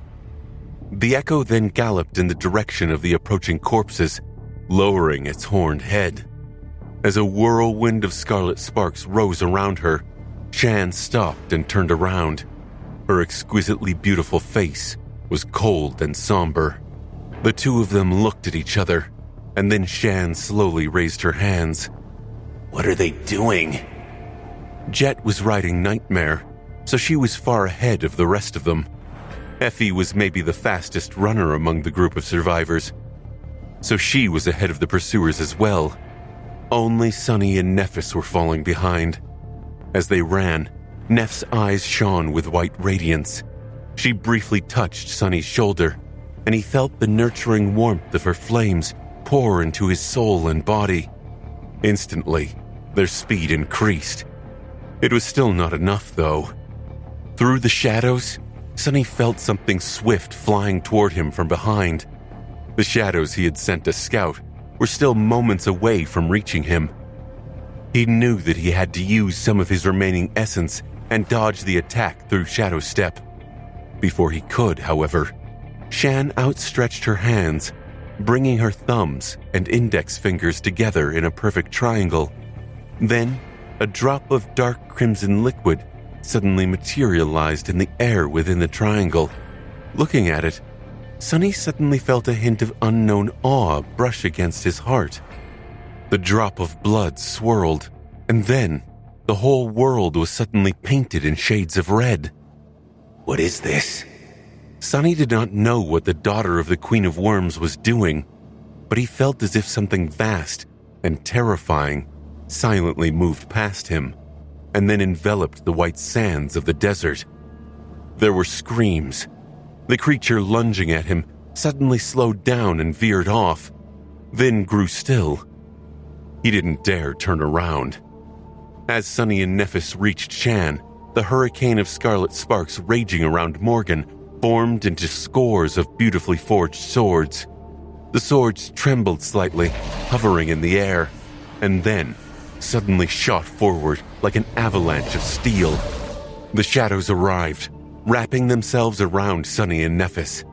Saint was also there, standing on a white dune as she drew her bow. Behind them, a cacophony of noise exploded, and the sand shifted. Several dunes collapsed with a white cloud rising into the air. They ran. Hurry up. Damn it all. Stop. Look there. Sunny cursed as he threw himself to the ground, hitting the sand to slow down. The sun was setting, and they were still running as fast as they could. His exhaustion had long transformed into something much more dire and primal. Sunny had not even known that an ascended body could be that drained of everything. Neither the augmentation of the burning shadows nor the tenacious nature of Bloodweave was enough to overcome the terrible fatigue anymore. Even though he had to stop for a dreadful reason, he still welcomed the short moment of falling onto the sand. A split second later, though, Sunny had to push his battered body into a roll and jump back to his feet. Curses? Miraculously, they had managed to escape all but one of the taken corpses. The last one still pursued them, never letting the group, now reduced to only 7 people, stop and rest for even a minute.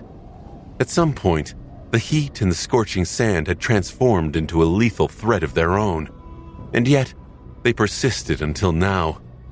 That was because a second corpse suddenly appeared out of nowhere, barring their path. The figure standing in front of them was not one of the original 7 abominations. Instead, it was a familiar face. Sunny let out a tired sigh. So he's here as well. Master Shu was staring at them with an eerie smile. Nephis, Effie, Jet, Morgan, Shan, Kai, and Sunny, the 7 of them, had nowhere else to run. One vessel of the Gate Guardian was behind them, and the other was in front of them. The night was approaching. What do we do? Kai's voice sounded tense and tired. He could still escape, of course. Maybe. The great being approaching them had to have ways of dealing with flying prey. Sunny closed his eyes for a moment, then outstretched his hand and summoned the Sin of Solace. What else was there to do? He commanded all but one of his shadows to wrap themselves around the white jade of the cursed blade, turning it perfectly black. Kill the bastards. They had to kill them. Or kill them and die if need be. Either way worked. It was better than turning into the skin costumes of the Gate Guardian themselves, anyway. But Sunny wanted to live.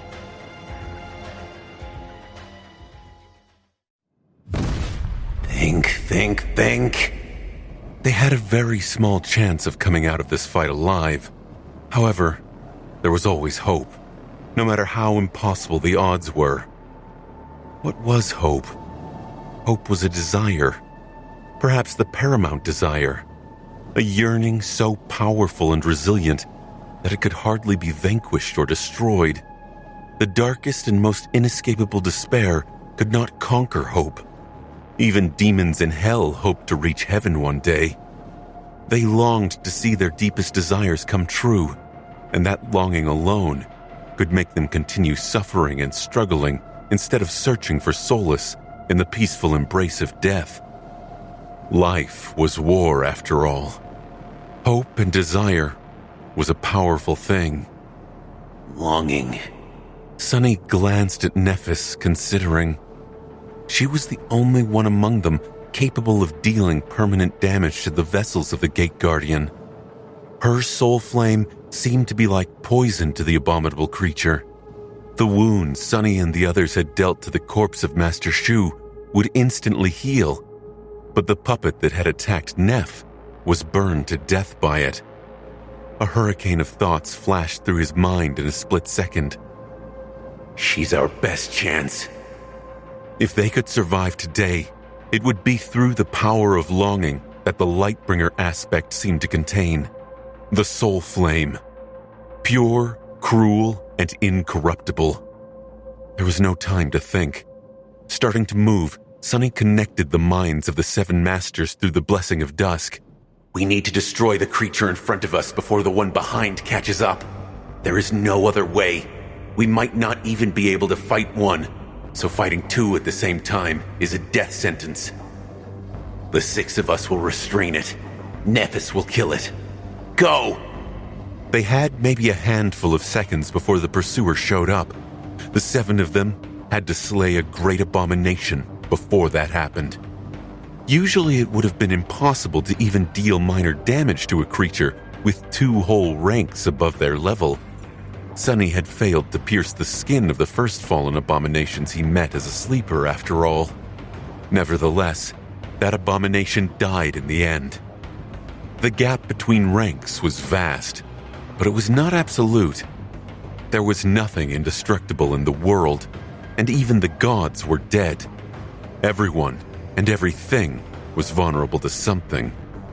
None of them were ordinary masters, and each had accumulated many more tools and killing implements than any sleeper could ever possess. Better yet, there was someone among them whose aspect countered the powers of the Gate Guardian. Sunny knew that he had to use the best weapon at his disposal to destroy the enemy. Right now, his best weapon was not the Sin of Solace. It was Nephis. Gritting his teeth, Sunny dashed forward. At the same time, all his shadows left him and embraced her, turning the hue of her white flame colder and more menacing. She had trusted him to kill Direfang. Now, Sunny was going to trust Nephis to kill the vessel of the Gate Guardian barring their path. As soon as the shadows slid from the blade of the Sin of Solus, the vague figure standing near him suddenly grew more blurry and clicked its tongue in disappointment. And things were just getting fun. Sunny ignored it. There was no need to discuss anything. Everyone knew what they had to do. All 7 of them lunged at Master Shu. It was hard to attack a single target without getting in each other's way, and yet they managed. A black arrow pierced one of his eyes, followed by a white one that destroyed the other. The corpse's head jerked back. At the same time, an iron rain of shurikens shredded its chest and right shoulder, almost severing the entire arm. Jet knew that her power was not enough to damage the creature's soul. Abandoning her most feared ability, she aimed to reduce the creature's mobility instead. Effie's transcendent spear shot toward one of Master Shu's knees, while Morgan's sword flew at another with lightning-fast speed. Shan's claws sank into his left shoulder and elbow, tearing both joints apart. The Sin of Solus hissed through the air as it fell on the creature's head. Their task was to slow the Gate Guardian down and allow Nephis to deliver the fatal strike. But as the 2 arrows exploded from the back of Master Shu's head in a fountain of blood and brain matter, his eyes had already restored themselves, burning with malice and glee. The shurikens fell into the sand as the flesh mangled by them rippled and was immaculately restored. The corpse took half a step, and both Effie's spear and Morgan's sword somehow missed. Shan's eyes widened. Sunny cursed under his breath. Damn. The corpse exploded forward. Effie's shield shattered as she was thrown back. Shan fell, sharp shards of bone protruding from her broken arms. Morgan blocked with her sword, but the sword burst into countless steel shards. She was sent flying in a whirlwind of scarlet sparks and blood. Sunny barely avoided having his neck sliced open by falling into the shadows. The creature refused to be slowed down. And Nephis was now alone, face to face with it. A radiant sword shot forward with unimaginable speed, its vicious blow enhanced by the full force of the soul flame and the 5 shadows. However, Master Shu simply raised his hand, catching the incandescent blade in a fist and easily shattering it. The fingers of his other hand wrapped around Neff's neck. For a moment, everything seemed to stand still. Sunny was emerging from the shadows, but he was slow. Too slow. Too slow to change anything. Then, Neff's neck snapped like a twig. Her body grew limp. His mind was empty. For a split second, everyone froze, petrified. In that moment of shock, Neff's hand rose and grabbed the creature's wrist. The sparks dancing in her eyes suddenly ignited, turning into 2 blinding stars. White radiance shining through the gaps of her broken armor became larger, hotter, and infinitely brighter. She was like a mass of blinding silver light, not too different from the merciless white sun that burned in the scorched sky. A moment later, her radiance exploded into a flurry of flames, which swallowed both her slender silhouette and the abominable corpse of Master Shu. Suddenly, the unbearable heat of the desert seemed mild and cold. A towering bonfire of pristine flames enveloped both Nephis and the vessel of the Gate Guardian, rising high into the sky. It bloomed like a beautiful white flower, suffused with both brilliant radiance and incinerating heat. The soul flame burned so hot that for a moment, Sunny actually felt dreadfully cold, as if he had been transported back to the frigid fields of the Antarctic Center. With a curse, he staggered back, fell, and rolled away. Help! Neff's flames could be warm and nurturing, healing and purifying anything they touched. But they could be ruthless and ferocious, destroying everything in their path. Sunny knew that he would not survive a plunge into the blossoming bonfire. He might have shared a bond with Nephis, but he did not share the lineage of Sun God with her. Even then, Changing Star was not immune to the destructive fury of the fire. She was only capable of being locked in the cyclic agony of having her flesh burned, restored, and then burned again without dying. He thought that he heard a distorted shriek escape from the flames, but it was swallowed by the dull roar of the immolating blaze. Nephis and the abomination were in the center of the dire conflagration, their figures obscured by its radiance. He did not know what exactly was happening there, just that only one of them would emerge from the flames alive. The sand around the white bonfire was already melting, soon to turn into black brittle glass. Ah, curse it! Sunny could not allow himself to be concerned about Nephis right now, because while she had dealt with Master Shu, at least temporarily, there was still another vessel of the Great Abomination coming after them. Jumping to his feet, he spun around. Shan had both her arms wrenched and cruelly broken, while the extent of Morgan's wounds was unknown. Effie had received a blow from the Gate Guardian as well, but her shield had protected her from harm, at the cost of being destroyed. So only Sunny, Effie, and Kai were left standing. And Saint. He sensed movement of the shadows. Here it comes. A dark blur flashed across the desert, lunging at them from behind. As it did, Effie's spear collided with it in mid-air. The Huntress had tossed it with terrible speed and precision, catching the vessel of the Gate Guardian in the chest. The whole upper torso of the taken corpse exploded, instantly pulverized into a ghastly stream of viscous crimson liquid.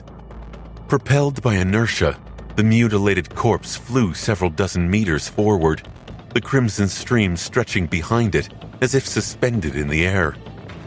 Then, however, the liquid was pulled back and reformed into a human silhouette, still a split second away from turning back into flesh.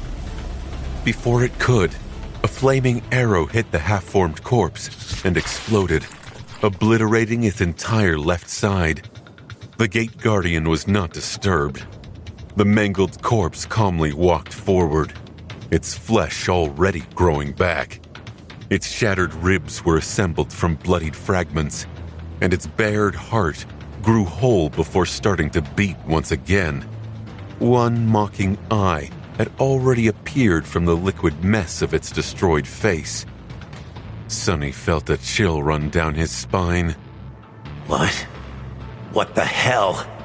The sight in front of him was so terrifying that it almost appeared ridiculous. Gritting his teeth, Sunny dashed forward. He was not in good shape, and his state was terrible. Not only was he utterly exhausted, sapped of all energy by the merciless heat, and low on essence, but he was even devoid of the support of his shadows. It had been a long time since Sunny had to enter a serious fight without being augmented by at least one of them. Without their familiar enhancement, he felt slow, fragile, and weak. It doesn't matter. It's do or die. The Sin of Solace laughed, amused by his defiant resolve to give it his all. No, it's just die. Sunny and Saint arrived near the vessel of the Gate Guardian at the same time. Acting as one, they attacked the creature from different sides. A sword made of darkness and a sword made of immaculate white jade struck in unison, aiming to prevent the corpse from taking another step. Somewhere behind them, Morgan rose from the sand with a groan. Her sword was destroyed, but she didn't seem to care. Her vermilion eyes blazed with murderous fury, and the Princess of War shot forward like a piercing arrow. Shan's eyes rolled back, revealing a different pair of pupils, these inhuman and monstrous, surrounded by a sea of red. Her graceful figure suddenly grew much taller than Effie, even when hunched. Her limbs elongated, and long claws extended from her fingers. Her smooth gray skin suddenly turned rough like that of a shark. Finally, the monster's jaw unhinged, revealing several rows of terrifying triangular teeth. Kai was pale and somber, drawing the string of his bow. Not good.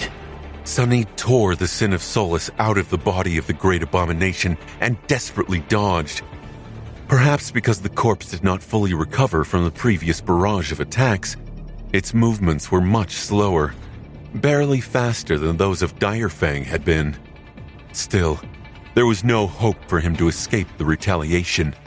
Instead of trying to simply evade the strike, he simultaneously delivered a backward cut with his sword, slicing through the elbow joint of the corpse. That allowed Sunny to avoid the crushing blow by a hair's breadth. Saint received a bloody fist on her shield and was thrown back, crashing into the slope of a dune. At the same moment, Jet was already there. Instead of relying on enchanted weapons, she struck the abomination with her fist. It passed through the chest of the vessel unopposed, directly attacking its soul. Morgan was there as well. Her palm fell like an executioner's axe, severing the creature's spine. And finally, the monstrous figure of Shan appeared by the Gate Guardian's side. Her arms were still broken, hanging limply. Instead of relying on her claws, she sank her frightening teeth into the taken corpse, ripping away a huge chunk of its neck, shoulder, and upper chest. There has to be a limit to how much punishment that thing can take. There has to be. A desperate hope burned in Sunny's chest.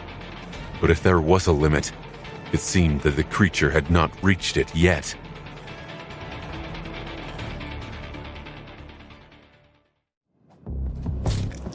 I am going to die.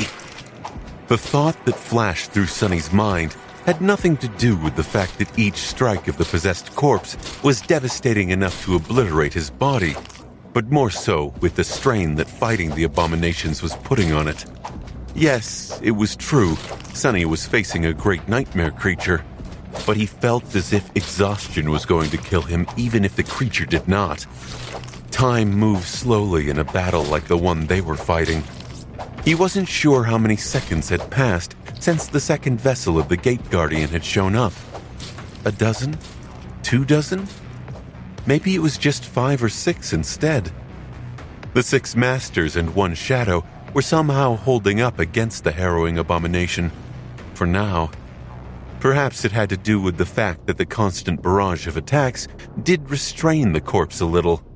If there was one vulnerability they could exploit after all, it was that the vessels of the Guardian were not as resilient as the body of a true great creature would have been. Perhaps it was because each of them was at the pinnacle of what a human ascendant could be, and knew that there would be no retreat. They fought without holding anything back, knowing that death was looming, almost inevitable. Sunny was relatively unharmed, for now, and so was Saint.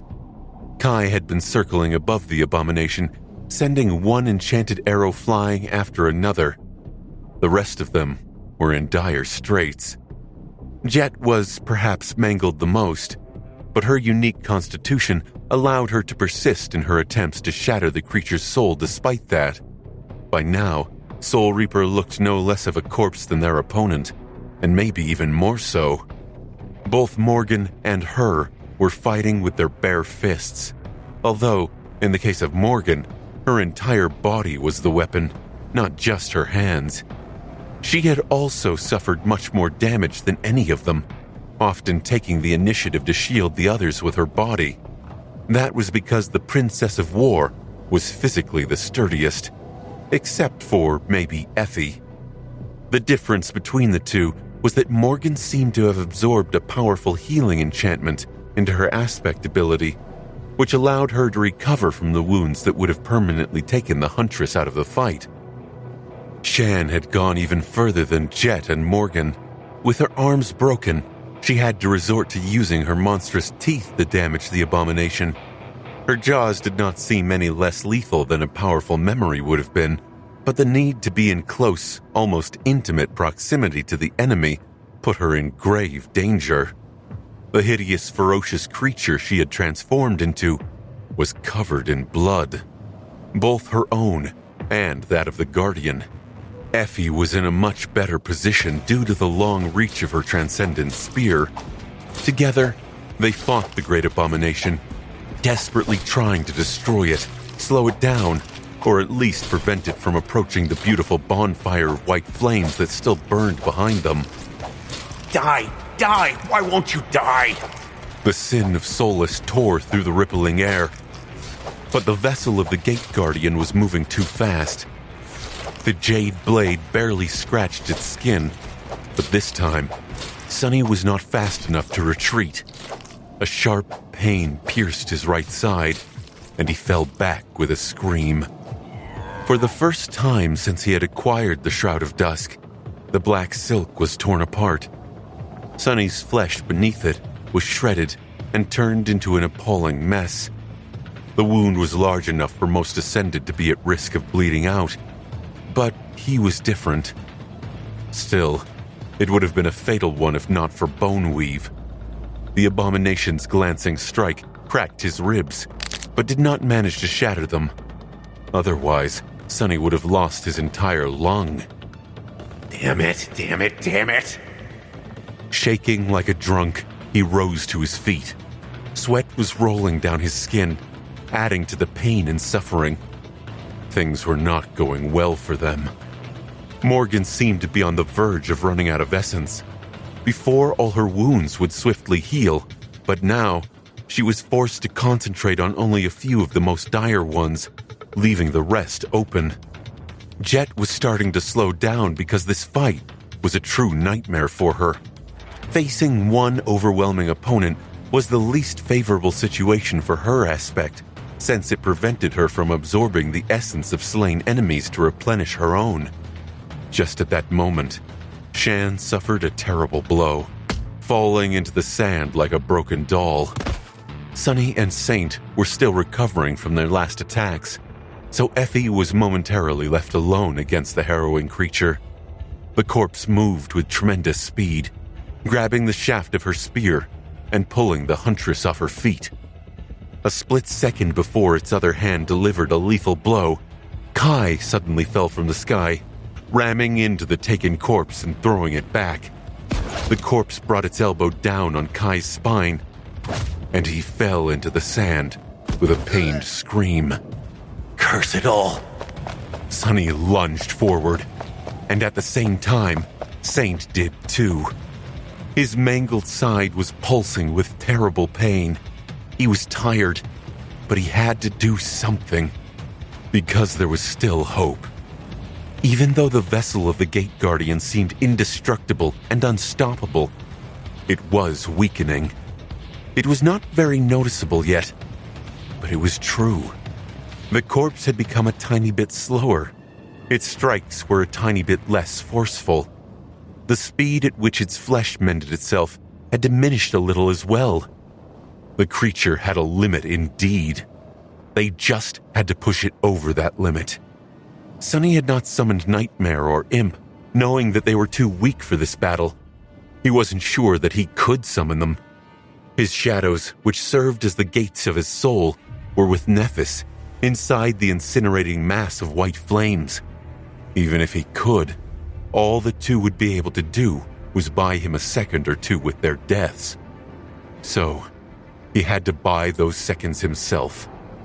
He attacked, putting everything he had, all his strength, all his cunning, all his will, into the attack.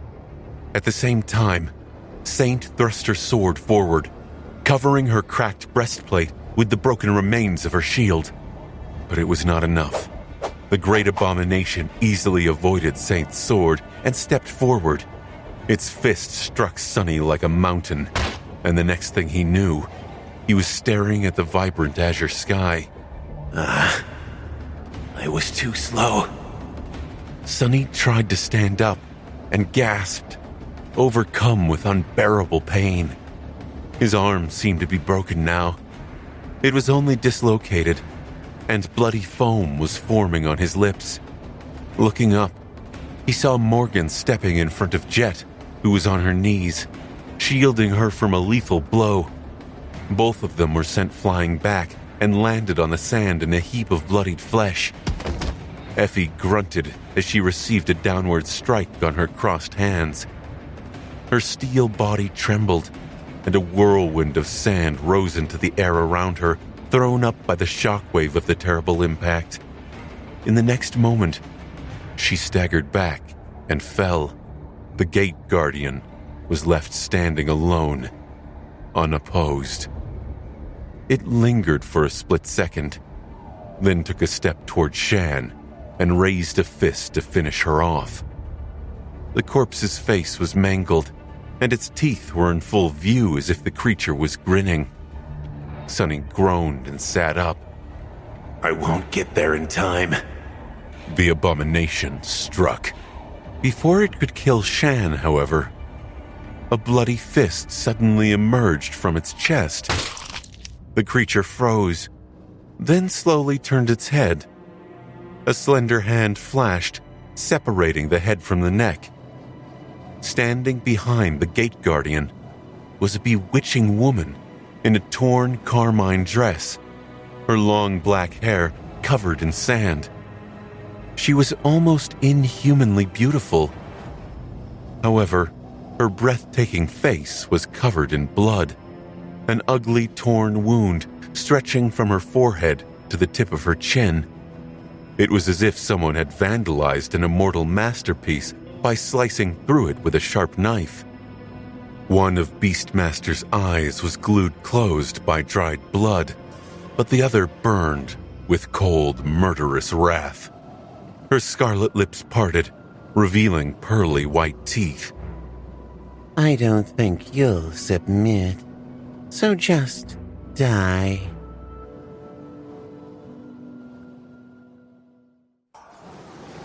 Beastmaster's fist was still protruding from the abomination's chest, but in the next moment, she tore it out, almost ripping the entire corpse apart.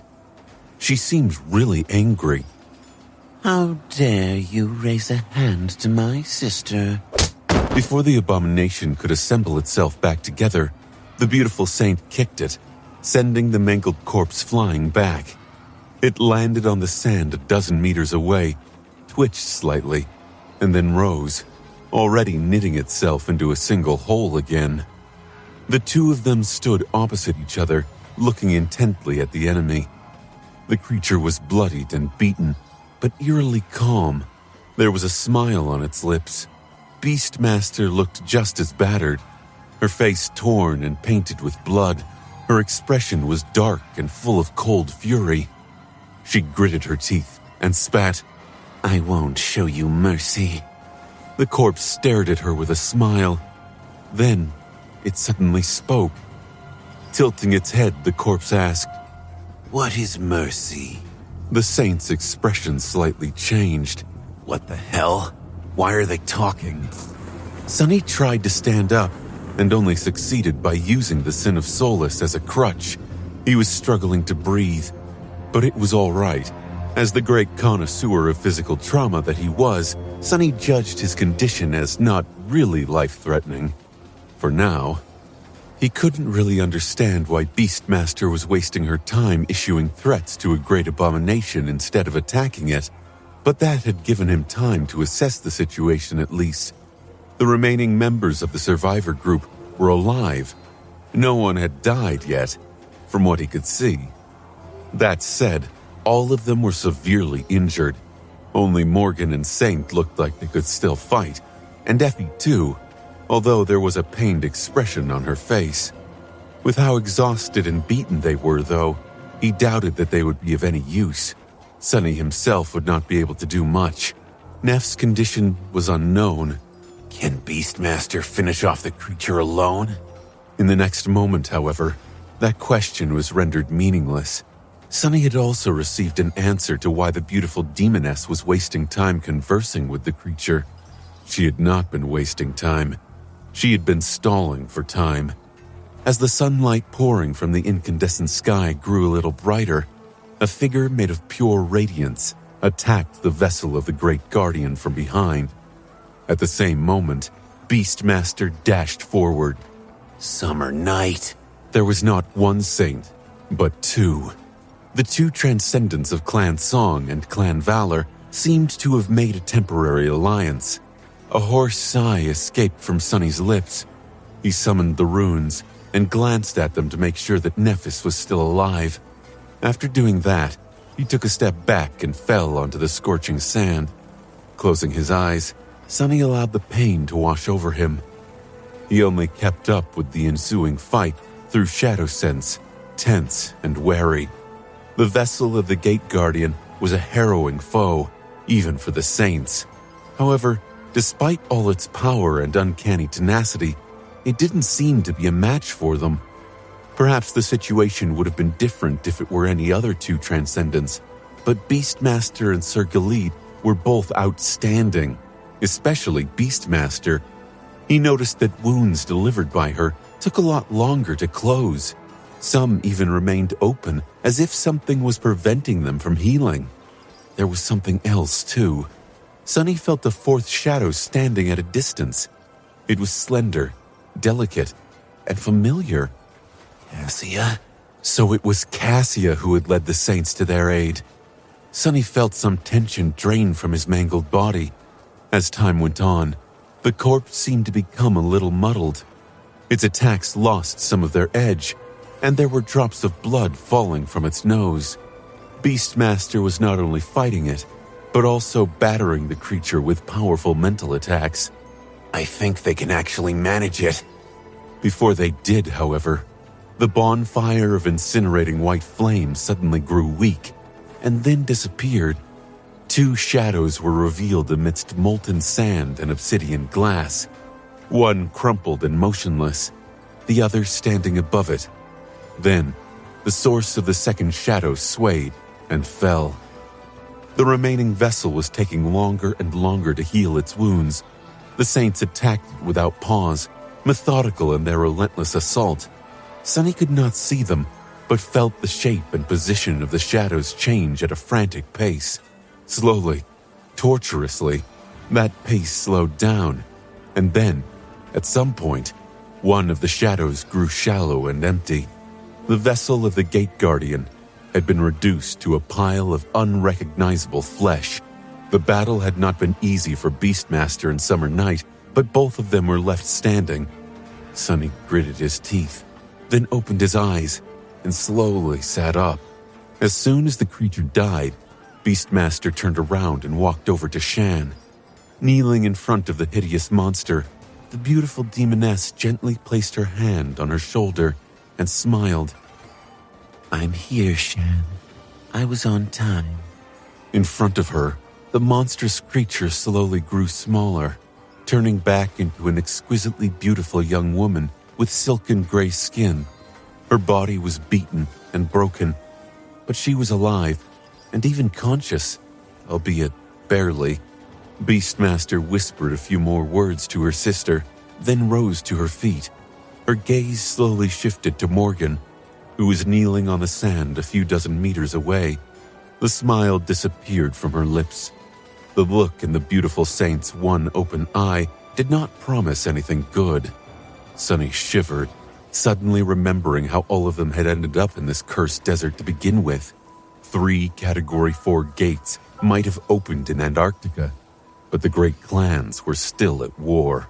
Sonny was not going to get between Beastmaster and Morgan. Not that he could have done anything if he did. But Nephis was also here, laying unconscious within a ring of black glass. And she was a daughter of the King of Swords too, even if only technically. Damn it all. There was no need to do anything, though, because as Beastmaster was looking coldly at Morgan, a tall figure in battered armor suddenly appeared in front of the Princess of War, blocking her from the beautiful saint's suffocating gaze. Summer Night stared at Beastmaster and shook his head silently. Don't even think about it. A dangerous smile appeared on her lips. The beautiful demoness raised an exquisite eyebrow and spoke with a hint of challenge. What if I do? Sir Galid's face remained calm. I'll kill you. Beastmaster kept her gaze on him for a few seconds. then turned away and laughed. Maybe next time, then? Glancing at the setting sun, she raised her voice and called out, Come on, everyone who is still alive, stand up. We need to find shelter before night comes. The sun was drowning in the white sands of the desert, and the murderous heat that had been tormenting them before was slowly dissipating, soon to be replaced by a terrible cold and the chilling terror of the coming night. The battered group of humans was making its way to a towering ruin. The two saints were holding up well, but the Ascended were in a dire state. All of them bore vicious wounds, and each step was torture. The only healer among them was unconscious, and the memories with restorative enchantments that some of them possessed were not powerful enough to deal with the multitude of severe injuries, at least not immediately. Jet looked slightly better than she had during the battle with the vessels of the Guardian. She managed to kill a nightmare creature that ambushed them as they traversed the desert and absorbed some soul essence. Still, just glancing at her mangled body was a bit chilling. Shan's arms were wrapped in fabric, and even though her wounds had been treated, she could only walk by leaning on Beastmaster. Kai was hovering above the sand with a pale face.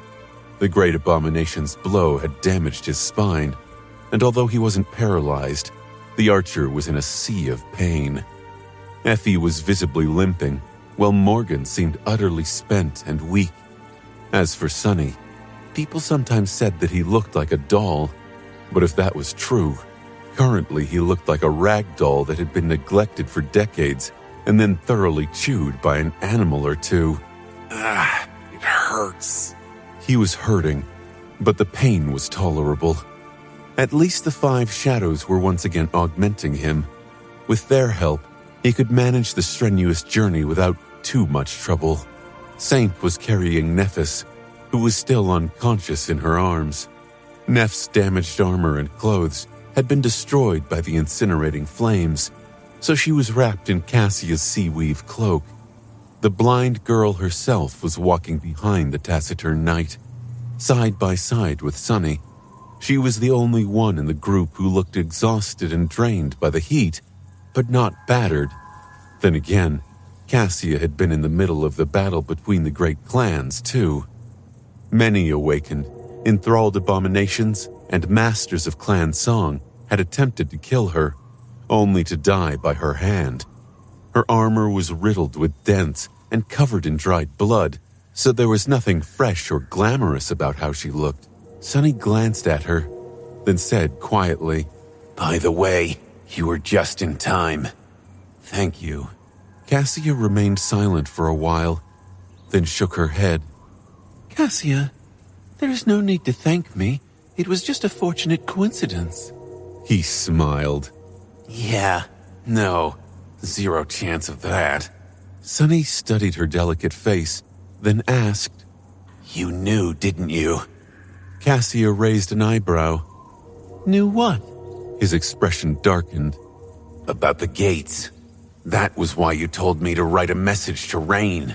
You knew that we were going to get stuck in this damn desert for a long, long time. You knew that Antarctica was going to be destroyed, too. The blind girl turned her head, and he saw her beautiful blue eyes. Her expression was calm. I know nothing. Sonny scoffed. Right.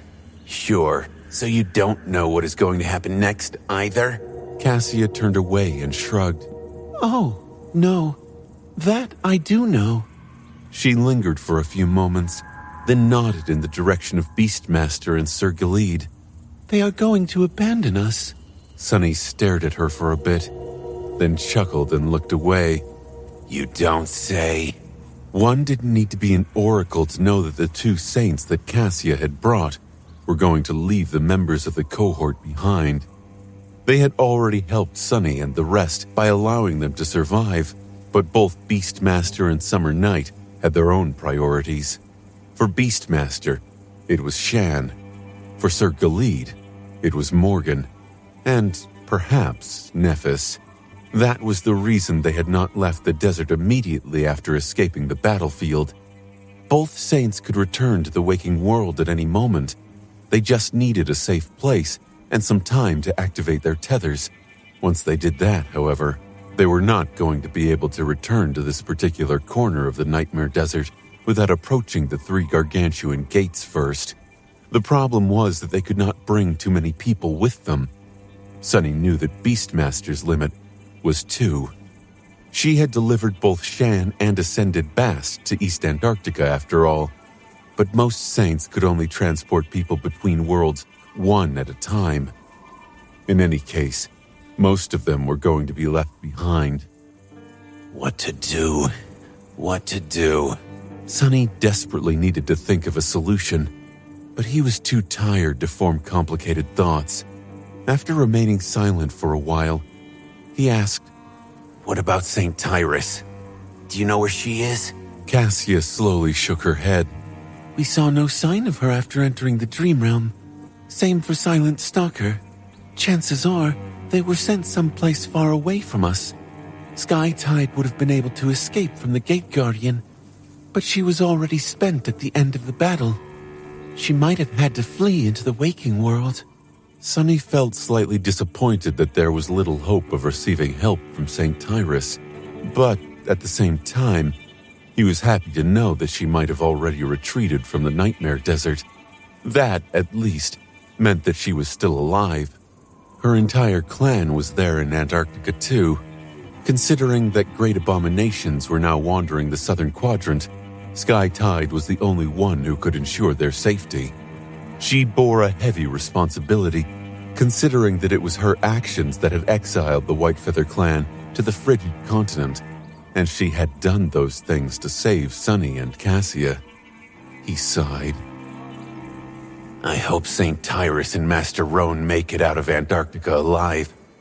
Kim and millions of civilians who had not been evacuated yet, as well as the soldiers of the evacuation army.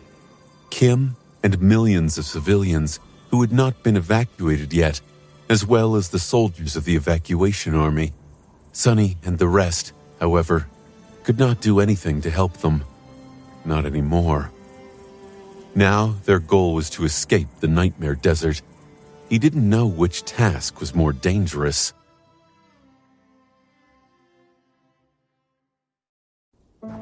They managed to reach the ruin before the ancient dead rose from beneath the sand.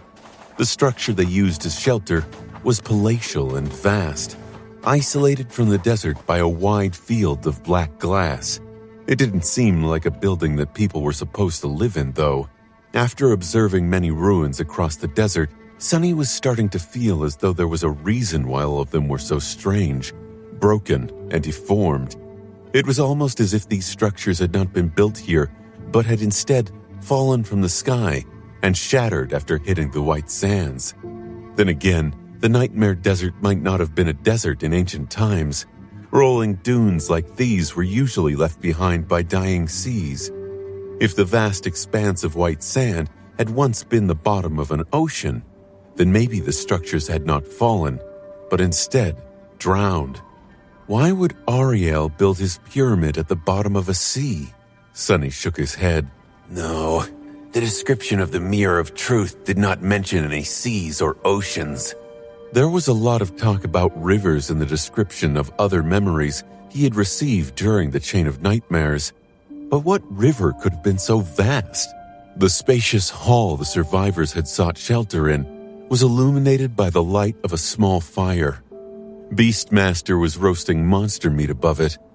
She seemed relaxed and amiable, but everyone else was terribly tense. That was because the bewitching saint was perhaps no less dangerous than the apocalyptic battle going on outside. Now that they had escaped the Gate Guardian, at least for a few hours, everyone became painfully aware that being in her presence was an insidiously terrifying experience. Beastmaster could subtly take hold of anyone's mind after all, to enthrall or drive them mad. Perhaps she already had. Sunny was uneasy, but Summer Night was more tense than the others. If there was one reason for the beautiful demoness to warp the minds of the survivors, it was to kill him and get rid of Daughters of Valor. As if reading his thoughts, Beastmaster smiled. Gods, can you stop drilling a hole in my forehead, Gilead? I know I am pretty, but still, a knight like you should have some manners. Stop staring. Summer Night continued looking in her direction unperturbed. We're pretty. Have you looked in the mirror recently? Beastmaster looked up at him, blinked a couple of times, then traced the bleeding wound running across her face with a delicate finger. That thing, it refuses to heal. Whispering Blade left me with that present before he died. Miserably. It's too bad that you couldn't protect your liege. Isn't it, Gilead? Summer Night's expression darkened. Morgan, who was sitting beside him, looked at the beautiful saint coldly. Her vermilion eyes were burning with fury. You vile witch. Beastmaster laughed. Come on, don't be so serious. Look, the food is ready. Let's eat. She smiled brightly, and although her face was disfigured by the ugly torn wound, that smile made something stir in Sonny's heart. That woman is lethally dangerous and completely crazy. I really don't want to have anything to do with her. His mind was telling him one thing, but his emotions refused to listen. He had to remind himself of the corrupted tyrant the beautiful demoness had arranged to be unleashed in the middle of a siege capital, and only came to his senses then. Contempt. That was all Sonny was supposed to feel toward Beastmaster. Still, he wasn't going to refuse food. Coming closer, Sonny took his portion of the meat, then sat down and hungrily bit into it. The tantalizing saint gave him a curious look. How are you still alive? Sonny frowned, then looked at himself. Little brother? The black silk of the Shroud of Dusk was ripped open, and his entire side resembled minced meat. He had set the arm that had been dislocated, but his face was still covered in dried blood. At least the internal damage he had received seemed to have healed to some extent. He could breathe, and there was no bloody foam on his lips anymore. Sonny shrugged. I don't bleed easily. Beastmaster's smile widened a little. How interesting. With that, she handed the others some food and moved over to feed Shan, who still couldn't move her hands. The sight of the two of them, being so tender and sisterly toward each other, felt weird for some reason. Everyone was too exhausted to have an appetite, but they still forced themselves to eat. Right now, food was fuel, and all of them were running low on it.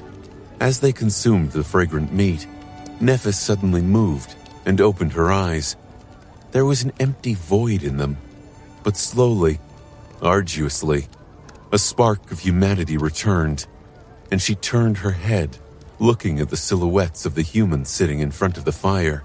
Sonny glanced in her direction, then turned his attention back to the food, and sent a mental message. It's night.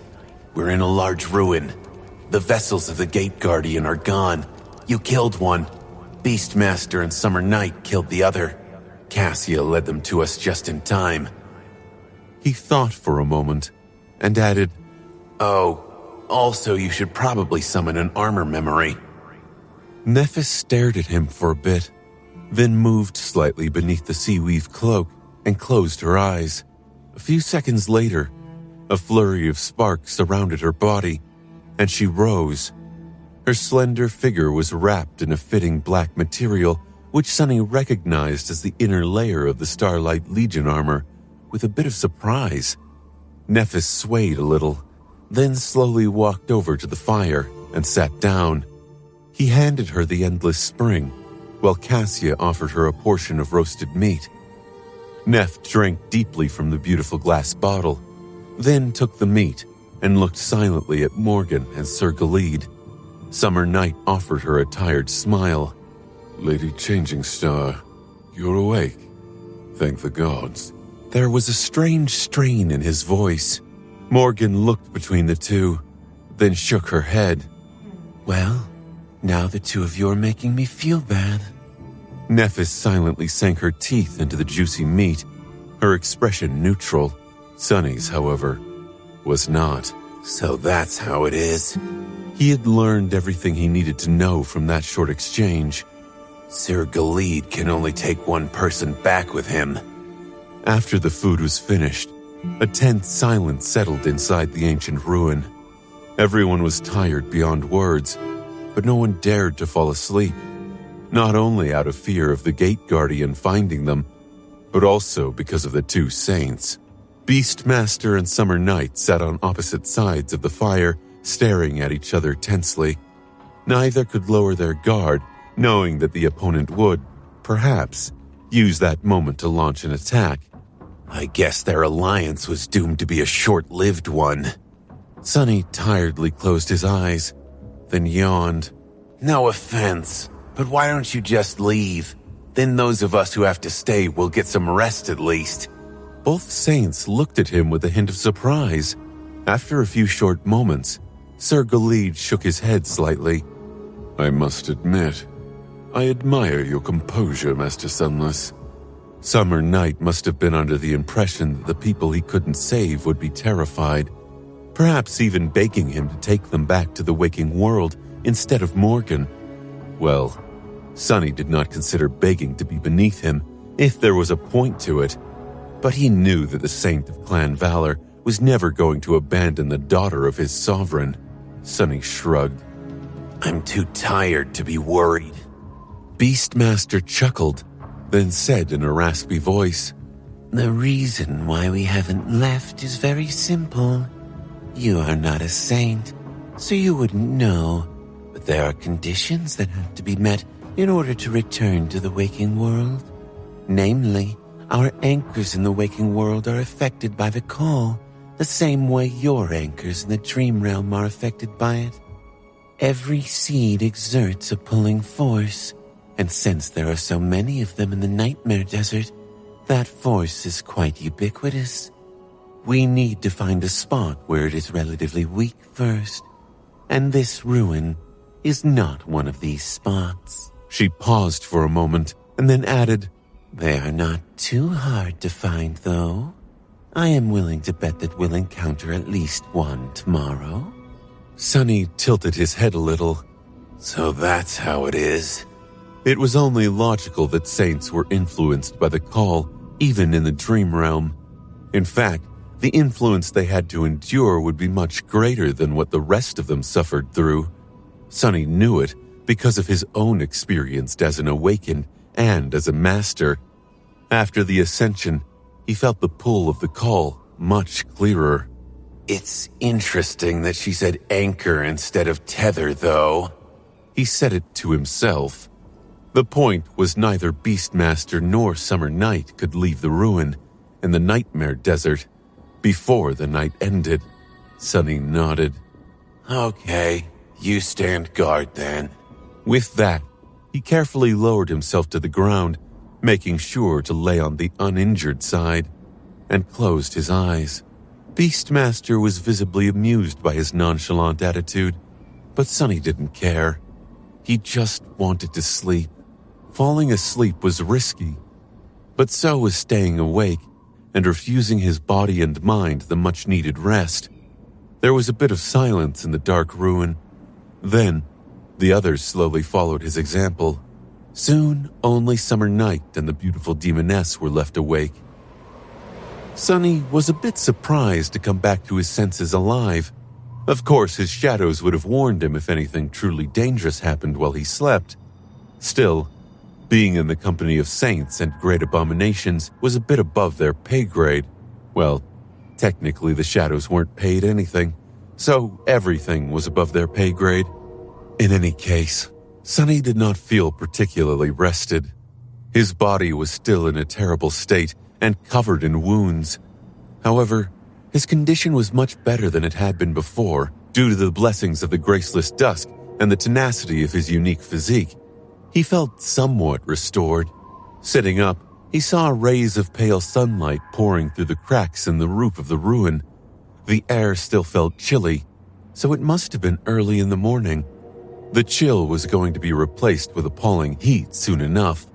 Shaking his head, Sonny stood up with a grimace and stretched his neck. He was the first to wake up, and everyone else was still asleep, except for Summer Knight and Beastmaster, who were still where they had been before. These two been staring at each other the entire night? Summoning the Endless Spring, he nodded at them and forced out a smile. Good morning. Sir Galid greeted him calmly, while the beautiful demoness smiled. You look less like a corpse, little brother. Sonny stared at her for a few moments, then said stiffly, Thanks for the compliment, I guess. Why the hell is she calling me little brother all of a sudden? First of all, I'm not her brother. Second of all, I'm not little. The torn wound on Beastmaster's face was still shedding drops of blood, but that did not stop her from laughing. He struggled to not be enchanted by that laugh. The beautiful saint lingered for a bit, then asked in a languid tone, By the way, I was meaning to ask. Her eyes glimmered with friendly amusement. How did you and Changing Star kill Dire Fang? Sonny looked at her and remained silent for a while. Beastmaster's tone sounded relaxed, but he could not help but wonder if there was a hidden threat beneath that calmness. Being threatened by the tantalizing enchantress would be a frightening experience. When the pain of his flaw grew unbearable, Sonny shrugged. The same way you and Sir Galid killed a great abomination, by combining our strengths and exploiting his weaknesses. Beastmaster studied him for a few moments, then turned away with a scoff. Kids these days are truly terrifying.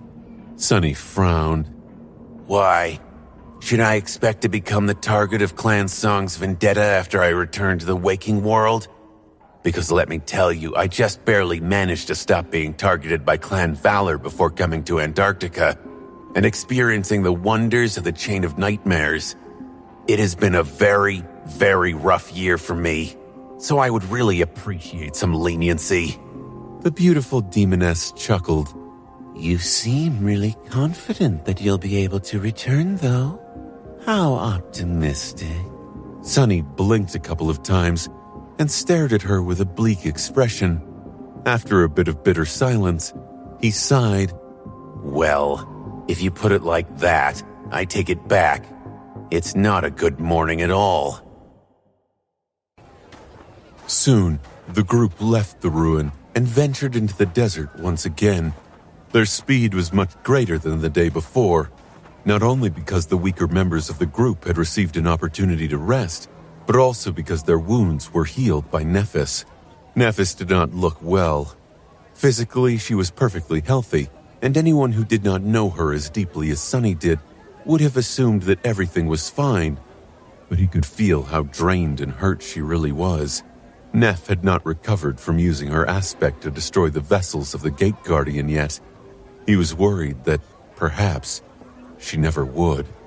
Nevertheless, Nephis had insisted on treating everyone's injuries, even Shan's.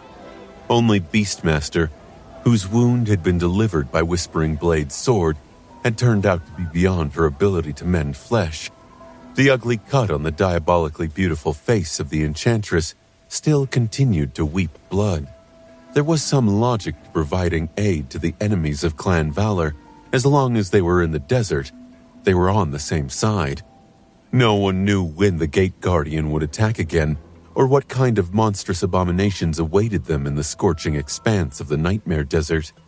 So the higher the strength of the group was, the higher Neph's chances to survive would be. That was also the reason why Sonny did not stop her from treating his wounds. Usually he was deeply reluctant to let Nephis torture herself on his behalf, but now both of them were in dire danger. He had to be in the best state possible to ensure that they made it out of the dream realm alive. The group walked across the white sands of the cursed desert like lost souls, wandering the vast expanse of a scorching hell. The Nightmare Desert was full of dangers that even two saints would find difficult, or outright impossible, to survive. More than that, Their chances of finding a spot where the pull of the seeds was weak enough to escape were slim, at least in a short amount of time. Or it would have been, if not for the unique advantage the group possessed. That unique advantage was, of course, Cassia. The blind oracle had long proved how irreplaceable she was in the dream realm. Now that she was a master, her supernatural intuition had only grown stronger. Guided by Cassia, they managed to avoid the most dreadful dangers and go deeper and deeper into the desert without losing a single member of the group to its horrors. Of course, the cursed Sea of Dunes was too dire of a land to make their journey easy. There were still hazards, pitfalls, and abominable creatures of all kinds that they had to avoid, overcome, and fight. But with Summer Knight and Beastmaster protecting the Ascended, none of it managed to harvest their lives. And by the time the sun started to roll toward the horizon, they finally stumbled on what they had been hoping to find. Some of them had been, at least. The ruin in front of them was not very large and looked like a spent candle. It was low and misshapen, as if furious flames had once melted the black stones into a searing liquid, which then cooled down and solidified in a chaotic pattern. A vast expanse of sand around the ruin had been turned into a sea of uneven black glass. That was not important, though. What was important was that the misshapen structure was distant enough from the surrounding seeds to allow the saints to leave the dream realm from inside it. The group made its way to the ruin, stepping across obsidian glass. Inside, the floor was just the same. Everything told the story of furious flames that had raged within the structure once, turning it into a scorched husk. Stepping on the cracked black glass, Beastmaster breathed in deeply, and then looked at the rest of them. Well, there's no point in dragging this out. Shan and I will be leaving. It was nice knowing you all. Granted, I can take one more person with me. Those of you who have fought against Great Clan Song, I hope you won't be offended if I don't extend the invitation. Oh, except for you, little brother. You raised by wolves, and Nightingale. I can help one of you escape this bothersome predicament. She smiled brightly, giving them a measured look. The underlying message of her offer was clear. You would owe me. Or maybe even, I would own you. A tense silence settled in the chamber of black glass. Eventually, it was Effie who broke it. I'm sorry. My mom told me not to follow strange women. The words were just like what one would expect from the rambunctious huntress, but her tone was uncharacteristically somber. Effie seemed to be struggling with the decision, and yet there was no room for compromise left after what she had said. Kai and Sunny silently shook their heads, expressing their solidarity. Beastmaster laughed. Suit yourselves, Shan. Come closer. She took her hand, and soon, without much fanfare, they disappeared without a trace. The two beautiful monsters were gone. Just like that. Sunny looked at the spot where they had been standing a few seconds ago with a complicated expression. That had been his chance to save himself, and he let it slip from his fingers. He felt some regret, but at the same time, Sunny knew that he could not have made a different decision.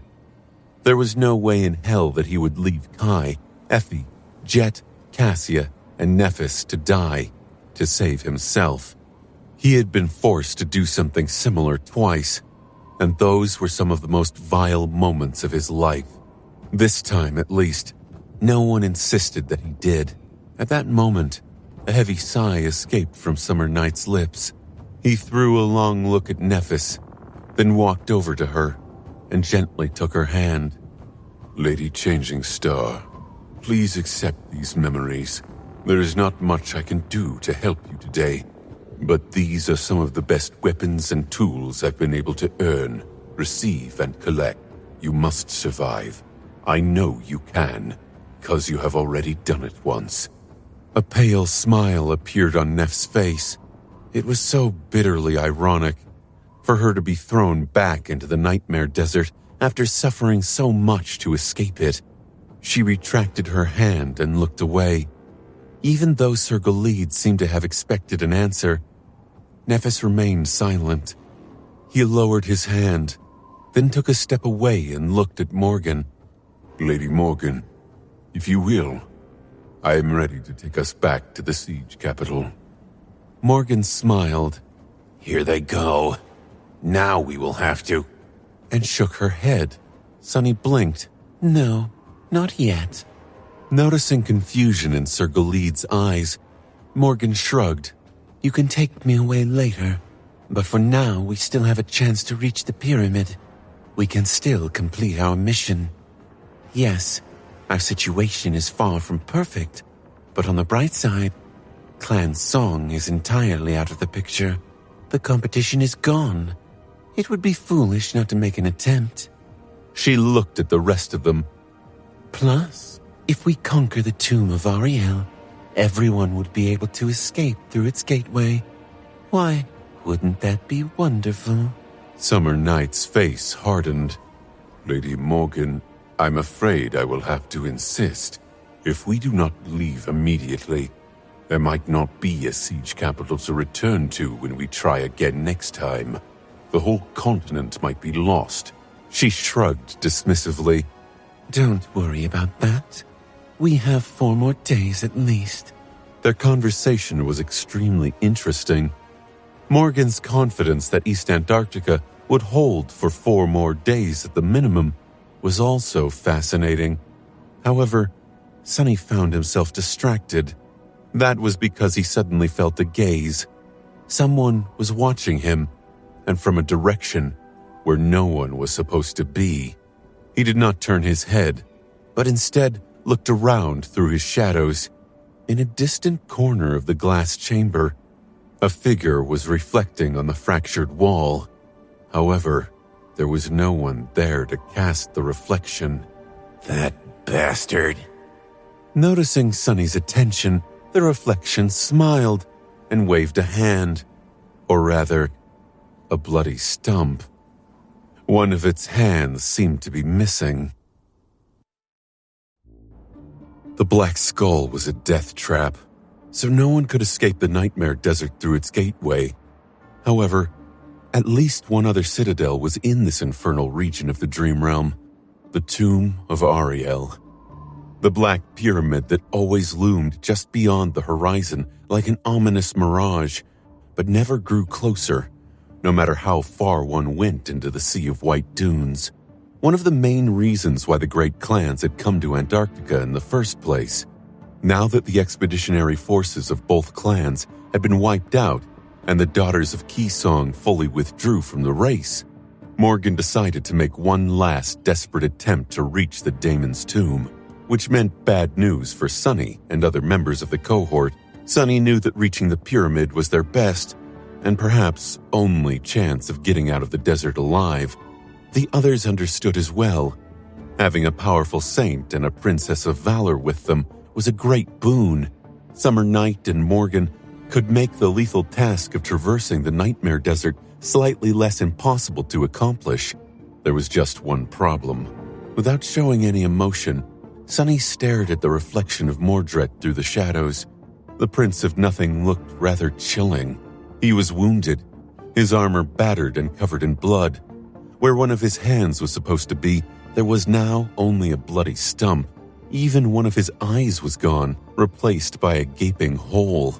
He looked like a corpse. Nevertheless, there was a familiar smile on Mordred's face. Sunless. I'm so glad to see you in good health. Maintaining a calm facade, Sunny furtively glanced to his companions.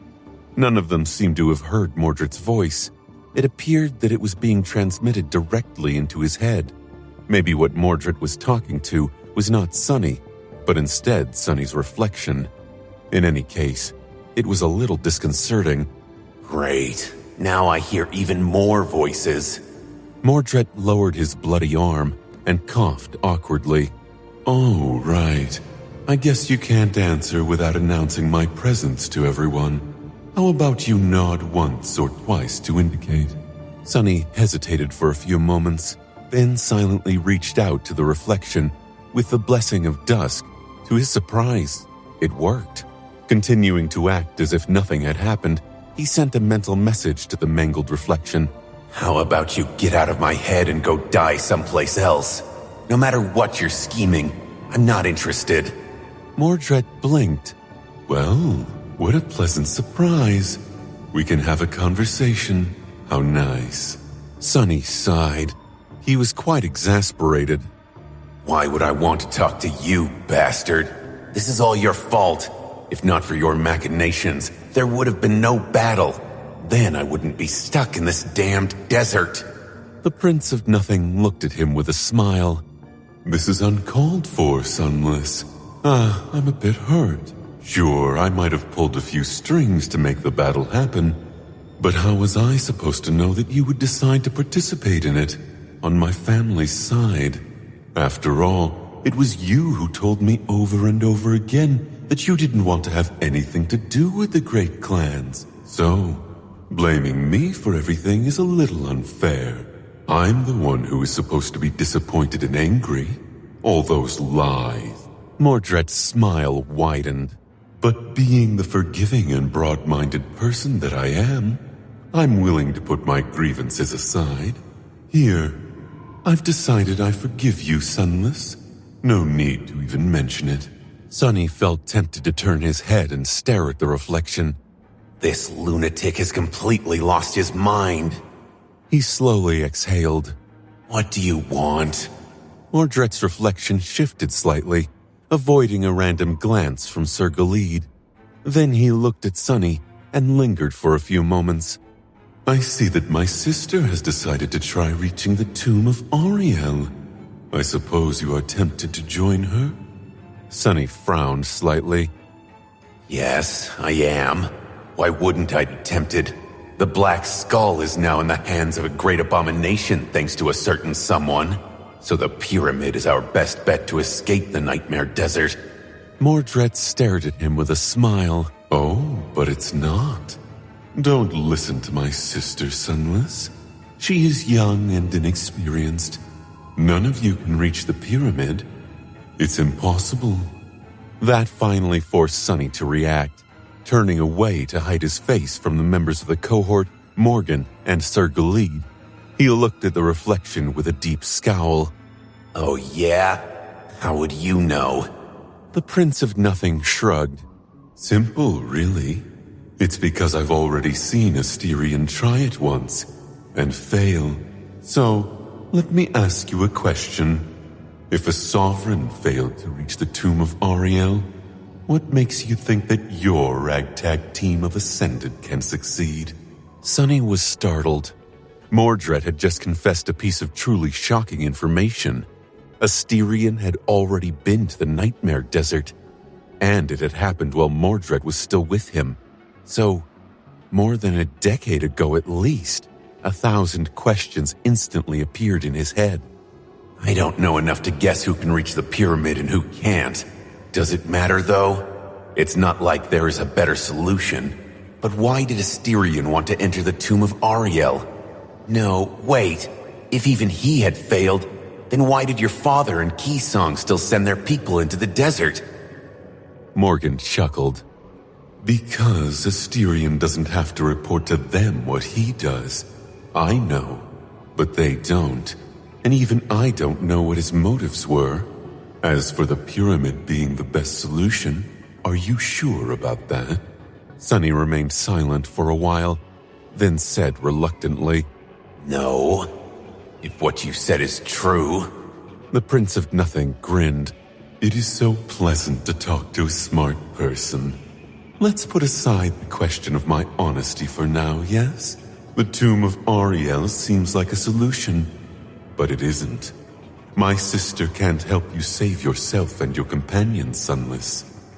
Sunny looked down with a wary expression. And I suppose that you can. Mordred stared at him for a while. His grin slowly faded. Yes, I can. I'm not doing it out of kindness either. You need my help. but I also need yours. The strength of your companions, too. I need it. The more the merrier. If we are to escape this hell, we'll need all the strength we can get. Fortunately, we can talk. Really, this ruin you're in is at the very edge of where my reflection can reach. It seems that fate is on our side. He sighed, then smiled again. So, Sunless, why don't you forget about trying to reach the tomb of Auriel with my sister, and come challenge the third nightmare with me instead? Sunny had gone through many chilling trials in his tumultuous life, but the Nightmare Desert was perhaps the most harrowing ordeal of them all. Lost in a true death zone, pursued by a great nightmare creature, and running out of time, he saw little hope of making it out of this tribulation alive. Nevertheless, there were two paths he could take. The first one was to follow Morgan to the tomb of Auriel, and the second one was to follow Mordred into the third nightmare. Both paths were equally lethal and veiled in uncertainty, making it hard for him to choose. In the end, Sunny made the most prudent decision. He postponed choosing by a few days. After all, there was a time limit set by Morgan in her daring attempt to reach the Black Pyramid. 4 days. If they did not arrive at the Daemon's tomb in 4 days, Summer Night was going to take her back to the waking world, leaving the rest of them behind. So, Sunny was going to put his hopes in the Princess of War, and if she failed to accomplish her goal, he would answer Mordred's invitation and follow the only remaining path into a seed of nightmare. The Prince of Nothing was not very happy with the delay, but he had no other choice except to agree with Sunny and wait patiently.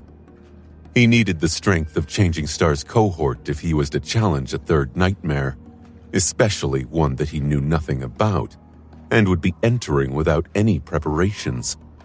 Masters were the best of the best among the warriors of humanity, unlike Awakened, who had no choice but to face the trials of the spell and survive them. Each master had chosen to venture into their second nightmares voluntarily. Only the strongest and most resourceful survived and ascended. And out of those strongest, only hundreds had attempted the third nightmare in the last few decades. Yet only a few dozen humans returned, thus becoming saints. That alone spoke about how deadly the third nightmare was.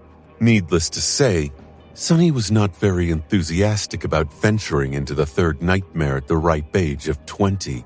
Maybe if he was a Titan, with 7 fully saturated cores and another decade of experience behind his shoulders, he would consider it. But now, he desperately hoped that Mordred was either lying or wrong, and that Morgan would be able to lead them to the Black Pyramid. Having to make a deal with the Prince of Nothing was the worst-case scenario. Odds, how did I end up being forced to put all my hopes in these two? The Valor siblings were the last people in 2 worlds he wanted to associate with, and yet, here he was. Worse still, with each hour and every day that passed, it was starting to look more and more as if Mordred had been telling the truth. Led by Morgan and Sir Galid, the small group of survivors was moving deeper and deeper into the desert. They were constantly assaulted by torturous heat, which sapped them of all energy, will, and desire to live. The suffocating nature of the pristine sea of dunes had only affected them physically at first, but as time went on, its cruelty started to gnaw on their minds as well. It did not help that none of them could sleep, gripped by the fear of the cataclysmic battle that raged across the ancient desert at night. The further into the dunes they went, the more terrifying creatures would rise from the sands to wage war on each other. The ruins they sheltered in shook and groaned, seemingly ready to collapse at any moment. There were more broken structures buried in the sand in the inner regions of the desert, but at the same time, fewer and fewer of them looked durable enough to withstand the fury of the eternal battle. At the same time, the nightmare creatures they were forced to fight during the day were becoming more and more powerful. At first, Sir Galid alone was enough to deal with them. Later, the valiant saint would struggle to fend off the most dire abominations without the help of the Ascended. Finally, there came a time when even Summer Night became wary of their opponents. The group was forced to tread with utmost caution, lest they encounter something that neither the saint nor the masters would be able to kill. That slowed them down considerably, and slowing down allowed the Gate Guardian, Skinwalker, to find their trail again. They were still being pursued, and as time went on, the constant need to escape that pursuit was only growing more urgent. There were two reasons why the Great Abomination was getting harder and harder to avoid. The first one was that Sunny and the rest could not allow themselves to move forward as swiftly as they had before. The second was that the creature was learning. The Skinwalker had access to the memories of the corpses it possessed, and through those memories, it was quickly learning about the waking world, the awakened, the powers they possessed, and the way they thought.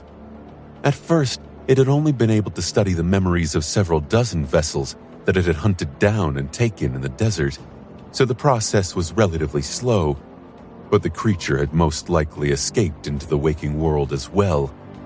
How many vessels of the Great Abomination were there in Antarctica by now? Hundreds? Thousands? Millions? Sunny did not know, but he felt that every time they had to escape from the Skinwalker's pursuit, it was rapidly becoming harder and harder to shake the abomination off. Everyone was tired. Everyone was spent, battered, frightened, and slowly starting to fall into despair. The gauntlet of the Nightmare Desert was just too cruel, too harrowing, and too hopeless. And worst of all, despite it all, the ominous silhouette of the Black Pyramid seemed just as distant as it had been at the start of their arduous journey. Even Morgan, who had never allowed herself to show doubt or weakness before, was looking less and less indomitable with each passing day. The perfectly maintained facade of a fearless princess of the great clan was coming undone, revealing the face of a brave and ambitious, but ultimately fallible and human young woman. She was spent, battered, frightened, and desperate too. The difference was Morgan still had a way out, while the rest of them didn't. Just like that, the fourth day arrived. Once it passed, they would have been in the desert for a full week. Emerging from an underground ruin, the members of the group shielded their eyes from the blinding sun and looked at the distant, unattainable mirage of the tomb of Ariel. Sunny's face was grim. Mordred said that it was impossible to reach the pyramid, but he is wrong. Asterion was unable to get to it, but someone else did. The Sibyls. They reached it. They even went inside. So, there's still a chance. Morgan's face was motionless. Her eyes were sunken and tired, but still burning with sharpness. There was no hint of being dulled in their vermilion abyss. Grimacing, she took a step forward and said hoarsely, "Come, we have not failed yet." A tenebrous stallion was galloping across the vast expanse of white sand. On his back, leaning tiredly in the saddle, sat a beautiful young woman in black garments. The steed and the rider were like a wave of darkness that absorbed the incandescent sunlight, and only the young woman's striking silver hair reflected the light as it danced in the air. Nephis was following a swift shadow that glided across the dunes in front of them, guiding the two back to the group. Cresting a tall dune, she saw a scene out of a nightmare. The immaculate whiteness of the sand had been painted red by blood, and grotesque corpses were strewn about, torn asunder and gaping with terrible wounds. Her expression turned grim. At the same time, down below, Sunny turned his head slightly and glanced at the black silhouette of the rider, which was outlined against the azure sky at the top of the dune. Wiping the sweat off his brow, he sighed tiredly and leaned his back against the scaly limb of a dead abomination hidden in its shadow. She's back. Nephis had survived her mission. The rest of them had survived as well, albeit barely. The swarm of nightmare creatures had been too tough even for Sir Galid to handle. The saint had dealt with the leader of the pack, a great beast, and the rest of them had faced off against the pack of corrupted abominations. Now, Summer Night was severely wounded, and they were similarly battered and drained of strength. In any other situation, a transcendent vanquishing a great nightmare creature would have been a legendary feat worthy of a triumphant celebration. But now, they were just tired and afraid. This was the first great abomination, aside from the Skinwalker, they had stumbled on in the Nightmare Desert. But would it be the last? Certainly not. They had not even reached the inner regions of this cursed land yet, and the situation was already so hopeless. Nightmare descended from the dune, and the members of the group crawled out from the shaded spots beneath the gigantic corpses to meet Nephis. She jumped from the saddle and looked at Morgan with a composed expression. The Princess of Valor raised an eyebrow. How did it go? Nephis lingered for a moment. I lured that Titan toward the Skinwalker's vessel. They fought, but more vessels showed up. The Titan should be dead by now. There is still the sea of quicksand between us and the pursuers, with the thing that dwells below, but it won't delay them for long. We have several hours at most. Morgan let out a heavy sigh. Damn it. It was a desperate gambit, but I hoped to achieve more. She grimaced, then turned west and stared at the distant silhouette of the Black Pyramid with a grim expression. By now, everyone knew that her desperate desire to reach the tomb of Ariel, or at least get closer to it, was futile. Perhaps even Morgan knew, even if she refused to admit it. Sunny was sure that she was not trying to conquer the Black Pyramid for their benefit, but still, he was almost touched. The rest of them had pretty much already surrendered. Only Morgan continued to stubbornly cling to the impossible goal. Sir Galid shook his head. Lady Morgan, this is the 4th day. I promised to give you time, but we've made no progress. You need to accept reality. The princess remained silent for a while, then winced. Sunset. We'll push forward until the sun sets. If nothing changes by then, I'll follow you back to Antarctica. Summer Night looked away, then nodded. They could probably survive until the sunset. In any case, there was still the issue of finding a suitable spot for traveling between worlds. The handsome saint glanced at Cassie. Lady Cassia, I will have to trouble you. She simply nodded, expressing her consent to help Sir Galid and Morgan escape the Nightmare Desert. Sunny was also looking at the Black Pyramid that loomed just beyond the horizon. He was strangely calm. The tomb of Ariel. How can one reach it? He had an idea. They had been moving into the depths of the Sea of Dunes for 7 days now, encountering more and more dire dangers. But maybe that was the reason that they had made no progress traveling during the day. Sunny had a gnawing suspicion that one could only get closer to the Daemon's tomb during the night. But if that was true, then they couldn't approach it, because the Nightmare Desert during the night was a place not suited for mortals. It was the land of the dead.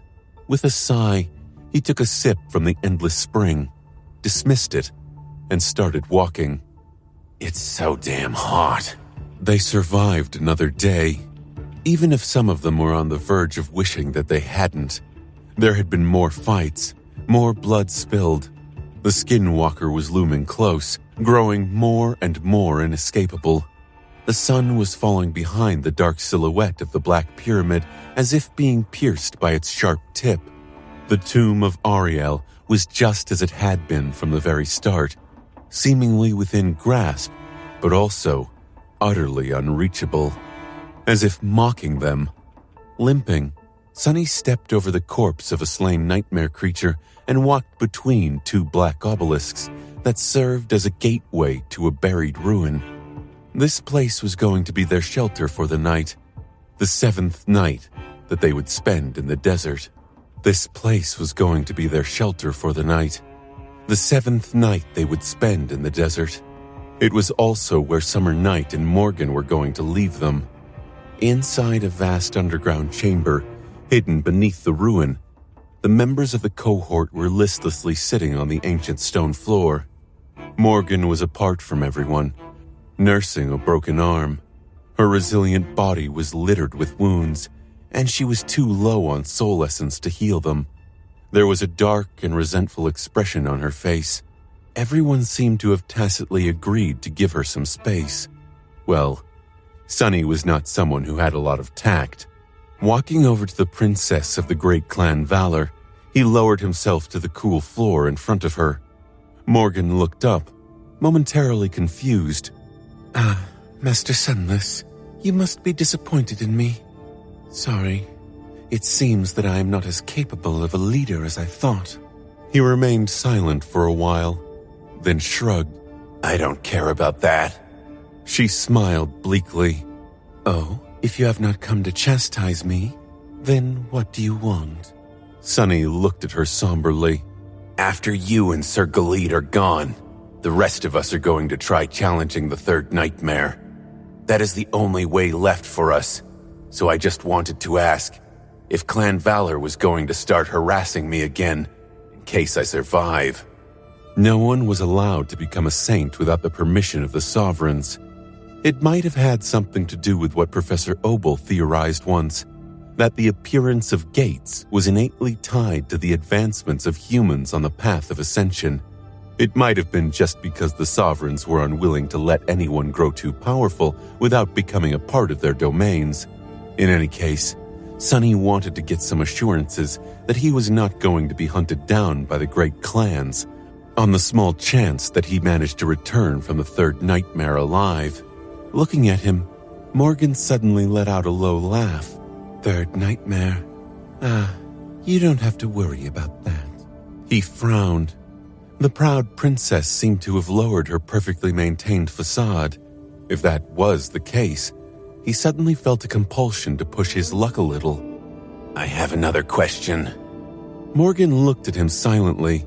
Sunny met her gaze and asked with a hint of curiosity in his voice. It's a question that has been gnawing at me for a while. The great clans have been suppressing the transcendence of independent awakened for decades. An old man once told me that you might have been pursuing noble goals like limiting the number of powerful nightmare gates that open across the world. Someone else told me that all you think about is whose domain controls the most citadels, though. So, what is the real reason? And why does it seem that you suddenly don't care about it at all? He paused, and then added evenly, The great clans have also been at odds with each other for a long time, but you only decided to start a real war now that a whole damn continent is on the verge of being destroyed. Why is that, huh? Sunny felt a little surreal. A few years ago, as a sleeper, Nephis had warned him that merely knowing about the existence of sovereigns and domains could get him killed.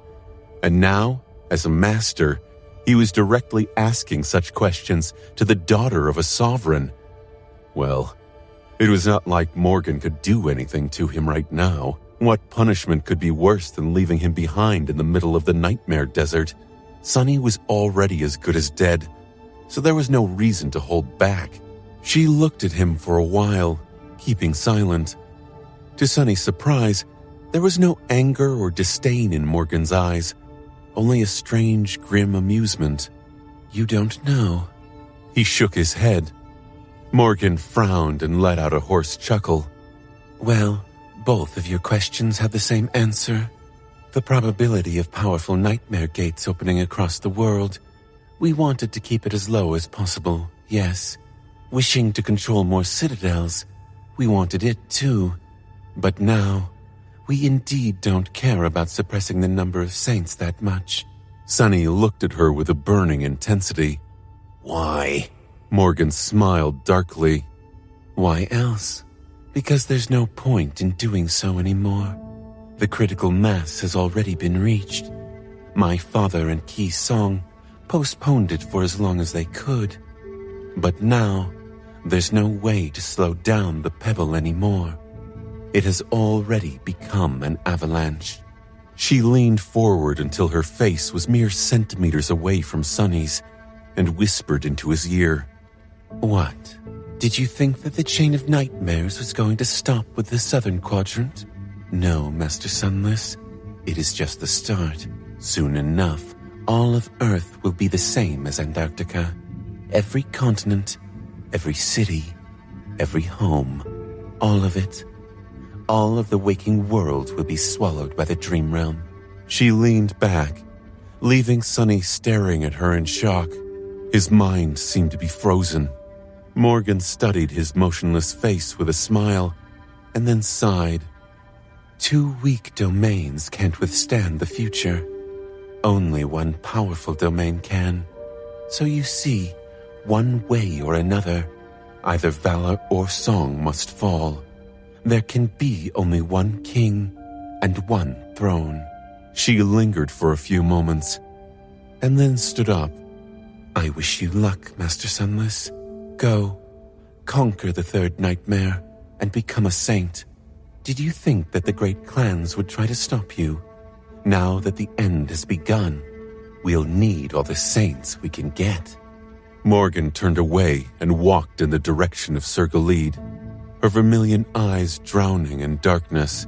As she did, she stopped for a moment and looked at Nephis.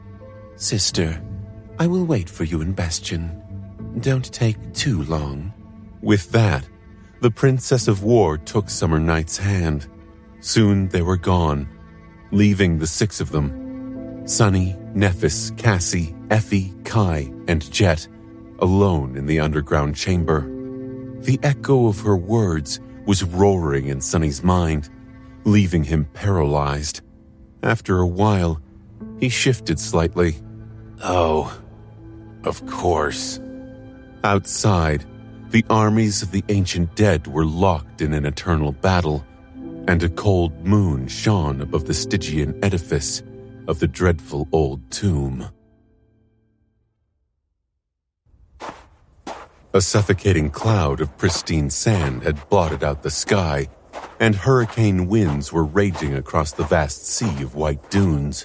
The world was perfectly white and suffused with incinerating heat. The grains of sand cut the skin like knives, but 6 fragile humans stubbornly marched forward through the radiant inferno, covering their eyes with tired hands and struggling against the wind. Sunny was at the head of the small column, shielded from the hurricane somewhat by Saint's indomitable back. There was a piece of black glass in his hand, and in it dwelt a reflection of a young man with one shining mirror-like eye. Hurry, Sunless. You're almost there, but you must hurry. The creature is drawing close. Shut up, bastard. I know it all. Gritting his teeth, Sunny pushed through the wind and walked forward. He felt as if he had been thrust into a scorching oven. The Skinwalker was on their heels, as relentless and inevitable as ever. But at this rate, the desert itself was going to kill them before the great abomination could. What a joke. 6 of the most powerful ascended in the world will be done in by the environment. Wasn't it funny? His journey as an awakened had started with almost freezing to death in the cold mountains, and now he was on the verge of succumbing to the unbearable heat of the cursed desert. The dream realm was merciless to the weak, but it was also ruthless toward the strong. Not that Sunny was particularly strong yet. Randomly, he remembered a part of the speech Nephis had given to the sleepers in the Bright Castle, right before leading them to siege the Crimson Spire. The weak will die. The strong will die too. And those who remain won't be the same. Follow me, and you will never be slaves. He wanted to laugh. The world was entirely white and incandescent, They were not going to last much longer in the annihilating sandstorm. Sunny already felt ready to collapse. He could only imagine how the others felt without the same elemental resistance as his. Everyone had their tools to deal with the heat, of course, but still, they were all balancing at the very edge of oblivion. But luckily, their destination was already close. Slowly, a massive dark shape revealed itself in the hurricane of pristine sand. Sunny froze for a moment, looking up. In front of them, some distance away, a giant block of black stone lay between the white dunes. Tilted to the side, its lines perfectly even and immaculately smooth. It seemed impervious to the destructive force of the sandstorm, the cataclysmic fury of the elemental battle between the ancient dead, and even the cruel ravages of time. And yet, one of its ends was cracked, broken, and utterly shattered.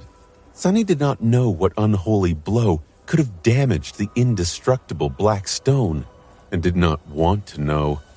The sight of it stunned him, not only because he recognized the block of stone for where it had come from, but also for what it was. The entirety of it emanated a familiar ghostly darkness. The giant block of black stone was a seed of nightmare. All of it.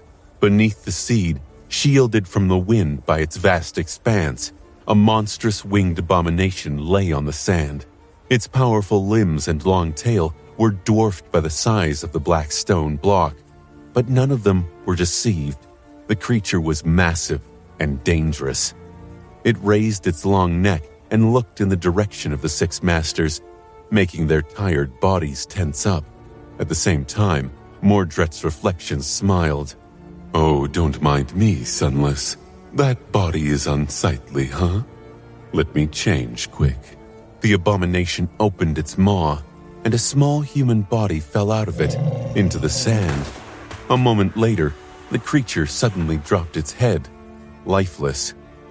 The human body stirred. The Prince of Nothing slowly rose to his feet, then waved at them with a bloody stump.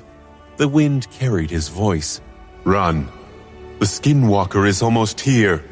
Sunny hesitated for a moment, then glanced at Nephis. Without wasting any more time, he gathered the last of his strength and dashed toward the giant block of black stone. The rest of them followed. They had already discussed everything that needed to be discussed. Everyone already knew everything there was to know about the nature of the third nightmares, how they were different from the previous two, and how they were similar. They would be entering the trial with their physical bodies this time, for one. After all, there was no distinction between the body that dwelled in the waking world and the body that wandered the dream realm once one became an ascended. That was something Nephis and Cassia had learned from Clan Valor and shared with them.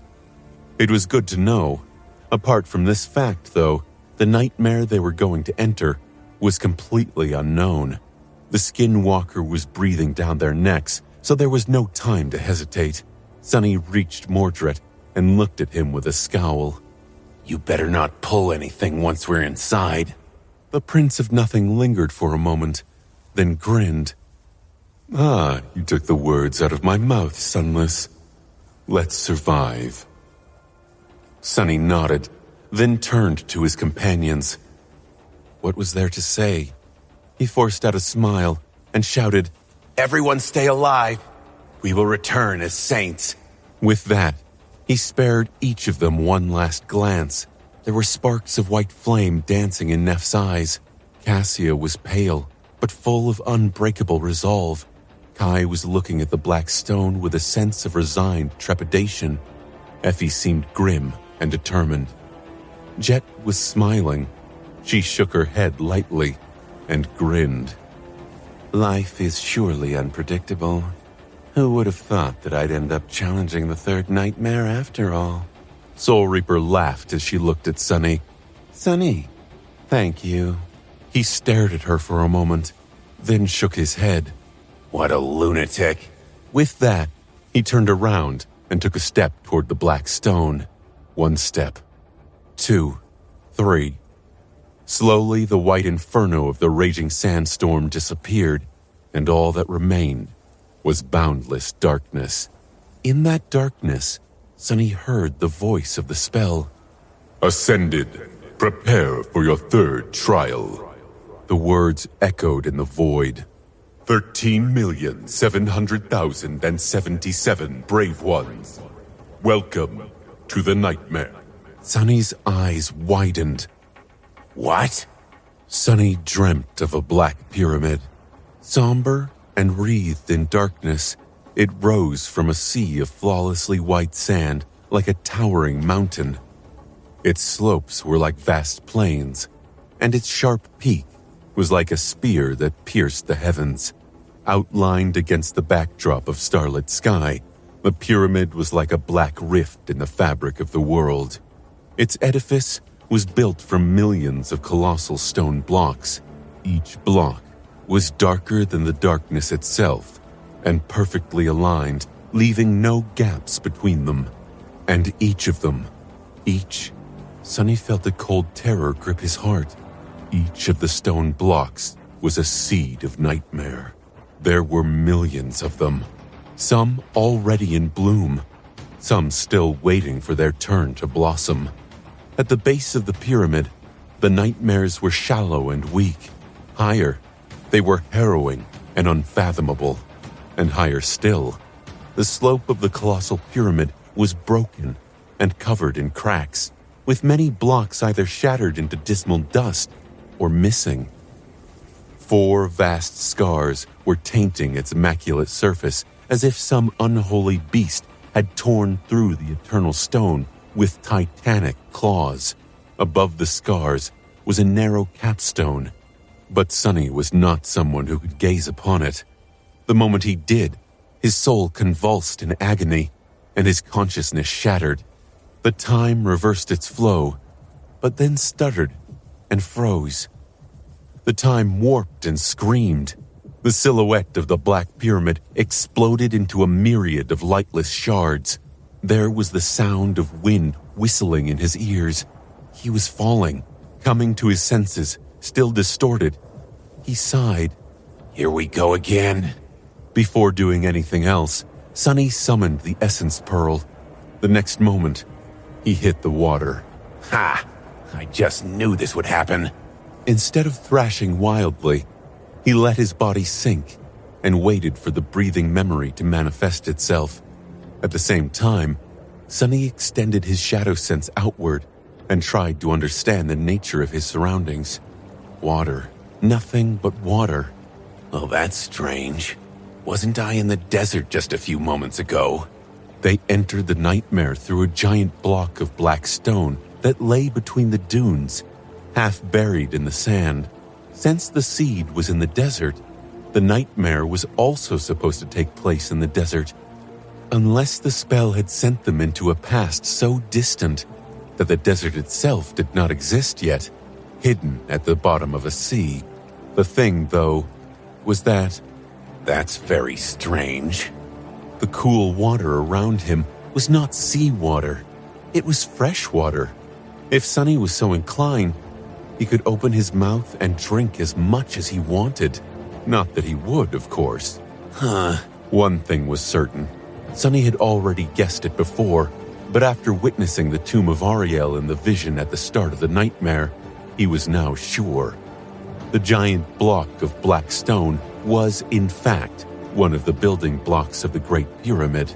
The unimaginable blow that had left 4 scars on the surface of the daemon's tomb must have sent quite a few of them flying far away into the desert, and Mordred had just happened to stumble upon one. Just as expected, the Prince of Nothing had ulterior motives. Or maybe they had just gotten unlucky. Or maybe it was fate. Finally. The Essence Pearl finished weaving itself from sparks of ethereal light, and Sunny could breathe again.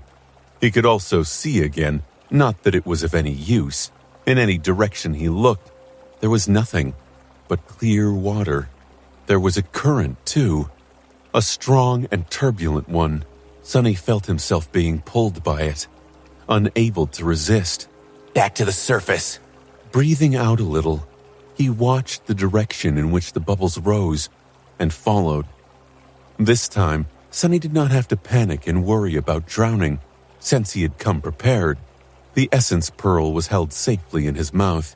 Sometime later, his head broke the surface of the water. Sunny looked around and forward. Everything was covered in thick fog and suffused with somber twilight. He couldn't see far, and even his shadow sense seemed to be dulled by the mist.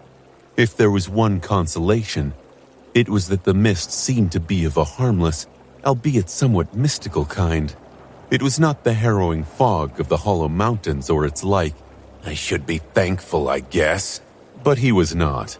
Instead, Sunny felt numb. He had been in a constant state of tension since the start of the Battle of the Black Skull.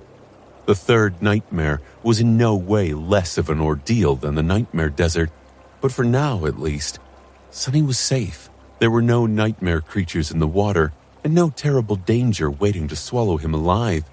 And so, able to relax for the first time since forever, Sunny suddenly felt utterly exhausted, deeply tired, drained of all feelings, and numb. With a sigh, he slowly spun in the water and eventually noticed an unclear shape swaying on the waves some distance away, hidden by the mist. With nothing better to do, Sunny started to swim in that direction. Less than a minute later, he reached a large piece of wood resting on the water. The piece of floating wood was flat and irregularly shaped, with jagged edges like a broken fragment of a ship's hull.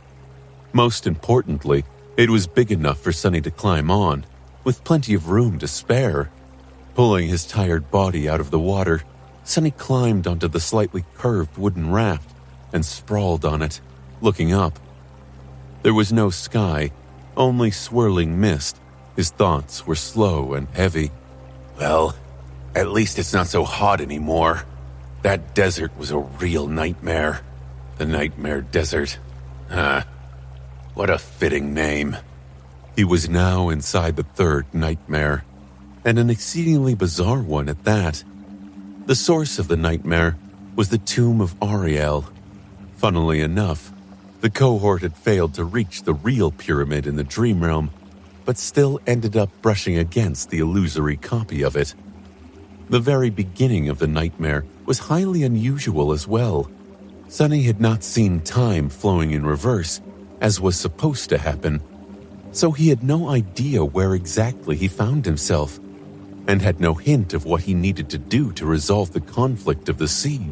And lastly, 13 million challengers? What the hell was that? Had the spell malfunctioned? There were not even 1 million awakened in the whole world, let alone anywhere near the Nightmare Desert. That was the strangest part, but Sunny was too tired to think about that right now. I'm going to have to explore the area first, then I'll start searching for the others. We'll figure something out together. With that, he slowly inhaled and closed his eyes. A few moments later, Sunny was lulled to sleep by the gentle swaying of the water. No, not again, please! Sunny woke up with a yell and cursed, feeling his wooden shelter lurch and almost capsize because of his sudden movement. The remnants of a dire nightmare were already disappearing from his memory, leaving behind only the bitter taste of madness and despair. He shivered slightly, then grimaced and rubbed his face. What the hell? Now I'm having nightmares within a nightmare? What a great damn start to the day. Suddenly consumed by anger, he stood up, clenching his fists, and shouted, Curse it! Curse it all! His hoarse voice drowned in the mist. The mist did not look as thick as it had before, but it still veiled the entire world. There was nothing within the reach of his shadow sense except for the endless expanse of flowing water. Curse it all. Sunny shut his eyes for a moment, then winced and sat back down. He was in a terrible mood. What was even the point of it all? He was being pulled by the current, just like he had always been before. For most of his life, Sunny had just gone with the flow, struggling to survive and only reacting to things that threatened him. Going to Antarctica was perhaps the first real decision he had made for himself. Sure, it might have been a reaction as well, but later, Sonny developed an understanding of what he wanted to achieve. He had wanted to protect the civilians of the Southern Quadrant and the soldiers of the evacuation army. He had wanted to prevent the great plans from messing everything up. The things he had done in East Antarctica were not a reaction. Instead, they were the result of an active desire to change the world in a way he saw fit. That was the first time Sonny had tentatively attempted to bend the world to his will, instead of letting the world press him into the ground. And for what? What was the result? The siege capitals of East Antarctica were most likely already destroyed. The evacuation army had been wiped out, and the civilians had been slaughtered. There was a desperate hope in his heart that some miracle had happened, saving them all. But Sonny knew that it was a futile dream. When had there ever been a miracle like that? No. He failed. The world was not so easily bent. Damn it. Sonny stared into the mist with resentment, and then he heard a voice. Done feeling sorry for yourself yet? What the? With a start, Sonny flinched away from the source of the voice, falling on the wet surface of the wooden raft, crawled back and looked up. There was a slender figure standing above him, with a mocking smile on his face. It was a young man with black hair, alabaster skin, and a lithe build. He was wearing a simple tunic of beautiful black silk and a pair of dainty silk shoes, looking like a porcelain doll. His eyes were like two pools of cold darkness. The young man was Sonny. Or rather, it was the Sin of Solus. However, the spirit of the cursed sword did not look vague and blurry anymore. It looked utterly complete and real. In fact, it looked slightly more real than Sonny himself. What the hell? Sonny reached the edge of his makeshift raft and froze there, his fingers submerged in water. A perfect copy of him was standing motionlessly a few meters away, looking down with a mocking smile on his lips. The pale face, the onyx eyes, the raven black hair. It was all the same. But the apparition was much more composed and full of malice than Sonny. There was a boundless ocean of madness hiding behind the cold darkness of its amused gaze. For a moment, Sonny was convinced that one of Mordred's reflections had somehow found him within the mist, but the tone with which the apparition spoke was simply too familiar. With a shudder, he realized that this copy of him was the manifestation of the Sin of Solus. Gods, you look so pathetic. Yeah, that's definitely that damn sword. But how could it be? At first, Sonny had only heard indistinct whispers when holding the Sin of Solus. Later, he could clearly hear its voice, and later still, after Falcon Scott, a vague, illusory figure would follow him around. Now, however, that figure seemed perfectly real. That was not the most frightening fact, though. The most frightening thing was that Sonny did not have the Sin of Solus summoned. How could the spirit of the cursed sword be here if the sword itself still rested within the still darkness of his soul? Suddenly, a chill ran down Sonny's spine. As if reading his mind, the Sin of Solus laughed. How fun. I'll give you some credit lost from light. You never fail to amuse, at least. What? Are you afraid of me now? Sonny hated to admit it. He was. He did not know what to expect from the cursed Jian. It was tied to Ariel, after all, who was both the demon of dread and the architect of the harrowing pyramid of nightmares. Even if the transcendent memory only contained a facsimile of a distant whisper left behind by the ancient demon, it was still an artifact of terrifying power. He knew that power all too well. Sonny had slain many corrupted nightmare creatures with its help, after all, some of whom he had no business being able to kill, and, as a result, was exposed to its destructive influence in turn. He had thought that he was handling the insidious influence of the Sin of Solus well, but if he had, then why did the apparition feel more real than ever?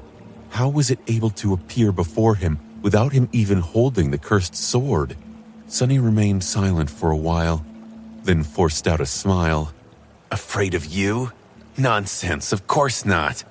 The Sin of Solus tilted his head a little, studying Sonny with some interest. Oh, but I think you should. His voice sounded relaxed, but that only made the words more chilling to hear. However, Sonny exhaled with relief. Well, why would I? You're not real. Am I supposed to be frightened of every imaginary bastard? Life's too short for that. The doll-like young man in front of him raised an eyebrow. Are you sure that I'm not real? Sonny scoffed. I wasn't before, but I am now. I suspected for a long time, of course. But since you are not annoying enough to waste my time on getting to the bottom of this, I choose to concentrate on other things. Hey, since it's just the two of us now, let me clear a few things. He moved away from the edge of the makeshift raft and looked up at the Sin of Solus while remaining in a sitting position. There's no point in pretending to be something that you're not. And what you are not is a real being. No, you're just a tiny, insignificant part of my mind that the enchantments of the Sin of Solus turned against me. How do I know? Well, you are a part of me, so you should already be aware. The apparition remained silent, looking at him with curiosity. Sonny shook his head. I know because I can lie when I talk to you. And I also don't have to answer all your questions. That is only possible when I am talking to myself. You asked me if I was done feeling sorry for myself. I was not compelled to answer. You asked if I was afraid of you. For a moment or two, I was. And yet, I was able to say that I wasn't, so... He grimaced.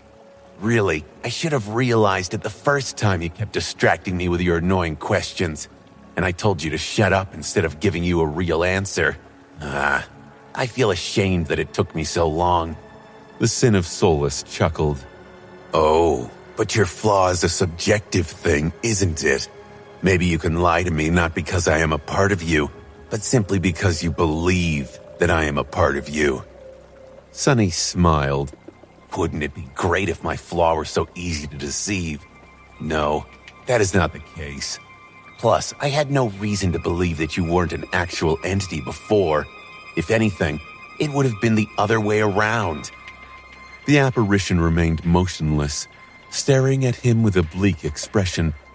Then the spirit of the cursed sword, the small broken piece of Sonny's own mind, sighed. All right, caught me. I am not real. Indeed, I am just a figment of your imagination. The Sin of Solus was quiet for a few moments, and then grinned. But have you not considered that maybe quarreling and conversing with a splintered piece of your own mind is a bit more frightening than being haunted by a cursed sword? He laughed. I mean, wouldn't that mean that you've completely lost your mind? Lost from light? Damn lunatic. Oh, this is simply wonderful. Sonny stared at the laughing copy of himself with a somber expression. For once, he had nothing to say. After a few long moments, he turned away and uttered through gritted teeth, "Shut up."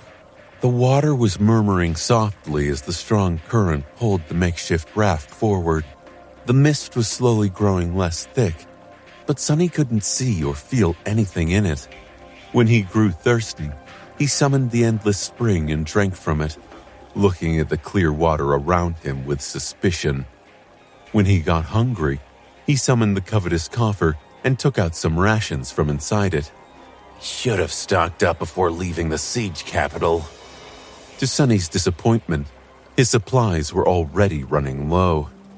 He had kept the coffer well stocked while serving as an army scout, but after becoming an envoy to Clan Valor, there was no need to anymore. There had not been a lot of useful things left inside the bottomless chest at the start of the nightmare.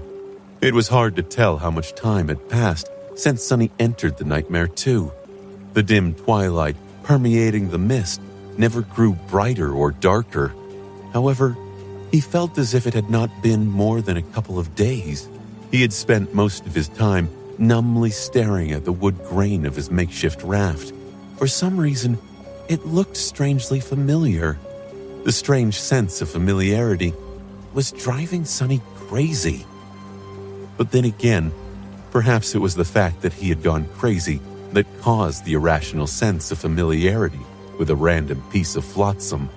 After all, there had to be a reason why the spirit of the Sin of Solace was suddenly much more clear, frighteningly real, and even able to appear without Sonny summoning the cursed sword. The less stable his mental state was, the more substantial the presence of the apparition was supposed to be. Sonny did not feel particularly insane, just numb, heartbroken, and emotionally drained. However, which lunatic knew of their madness? The Sin of Solace, meanwhile, was behaving rather strangely. Sonny was painfully aware of his many failures, so he had expected the apparition to barrage him with mockery and contempt. Did you want to protect the people of Antarctica? Did you think that your pathetic self was capable of protecting anything? Stuff like that. Hell, after that last conversation with Morgan, Sonny knew that the waking world was more or less doomed. He didn't even know if Rain would be okay. The Sin of Solace could have used that fact to drive a nail into his heart too. But the cursed sword mostly remained silent. At some point, Sonny glanced at the apparition, which was still standing in the spot where it first appeared, and raised an eyebrow. Hey, aren't you going to mock me? Don't you want to remind me how pitiful and pathetic I am? Sonny's perfect copy stared at him for a few moments, then looked away with indifference. That grew old ages ago. I can't be bothered. Sonny frowned. Come to think of it, why is it that you haven't moved a single centimeter in all this time? The Sin of Solace scoffed. Where am I supposed to go? This raft is not that large. I might as well stand on water, true, but why should I? Sonny studied him for a bit, then shook his head. No, I think you're hiding something. His hallucination laughed. Oh yeah? So now you're paranoid too? Instead of answering, Sonny rose from where he was sitting and took a step toward the Sin of Solace. His copy frowned. What do you think you're... Get lost! Sonny pushed the apparition aside, forcing it to take a step back and sway dangerously at the very edge of the makeshift raft, almost falling into the water. The Sin of Solace cursed, but Sonny paid him no attention. Instead, he stared at the spot where the hallucination had been standing all this time. Interesting. There, a single rune was roughly carved into the wood.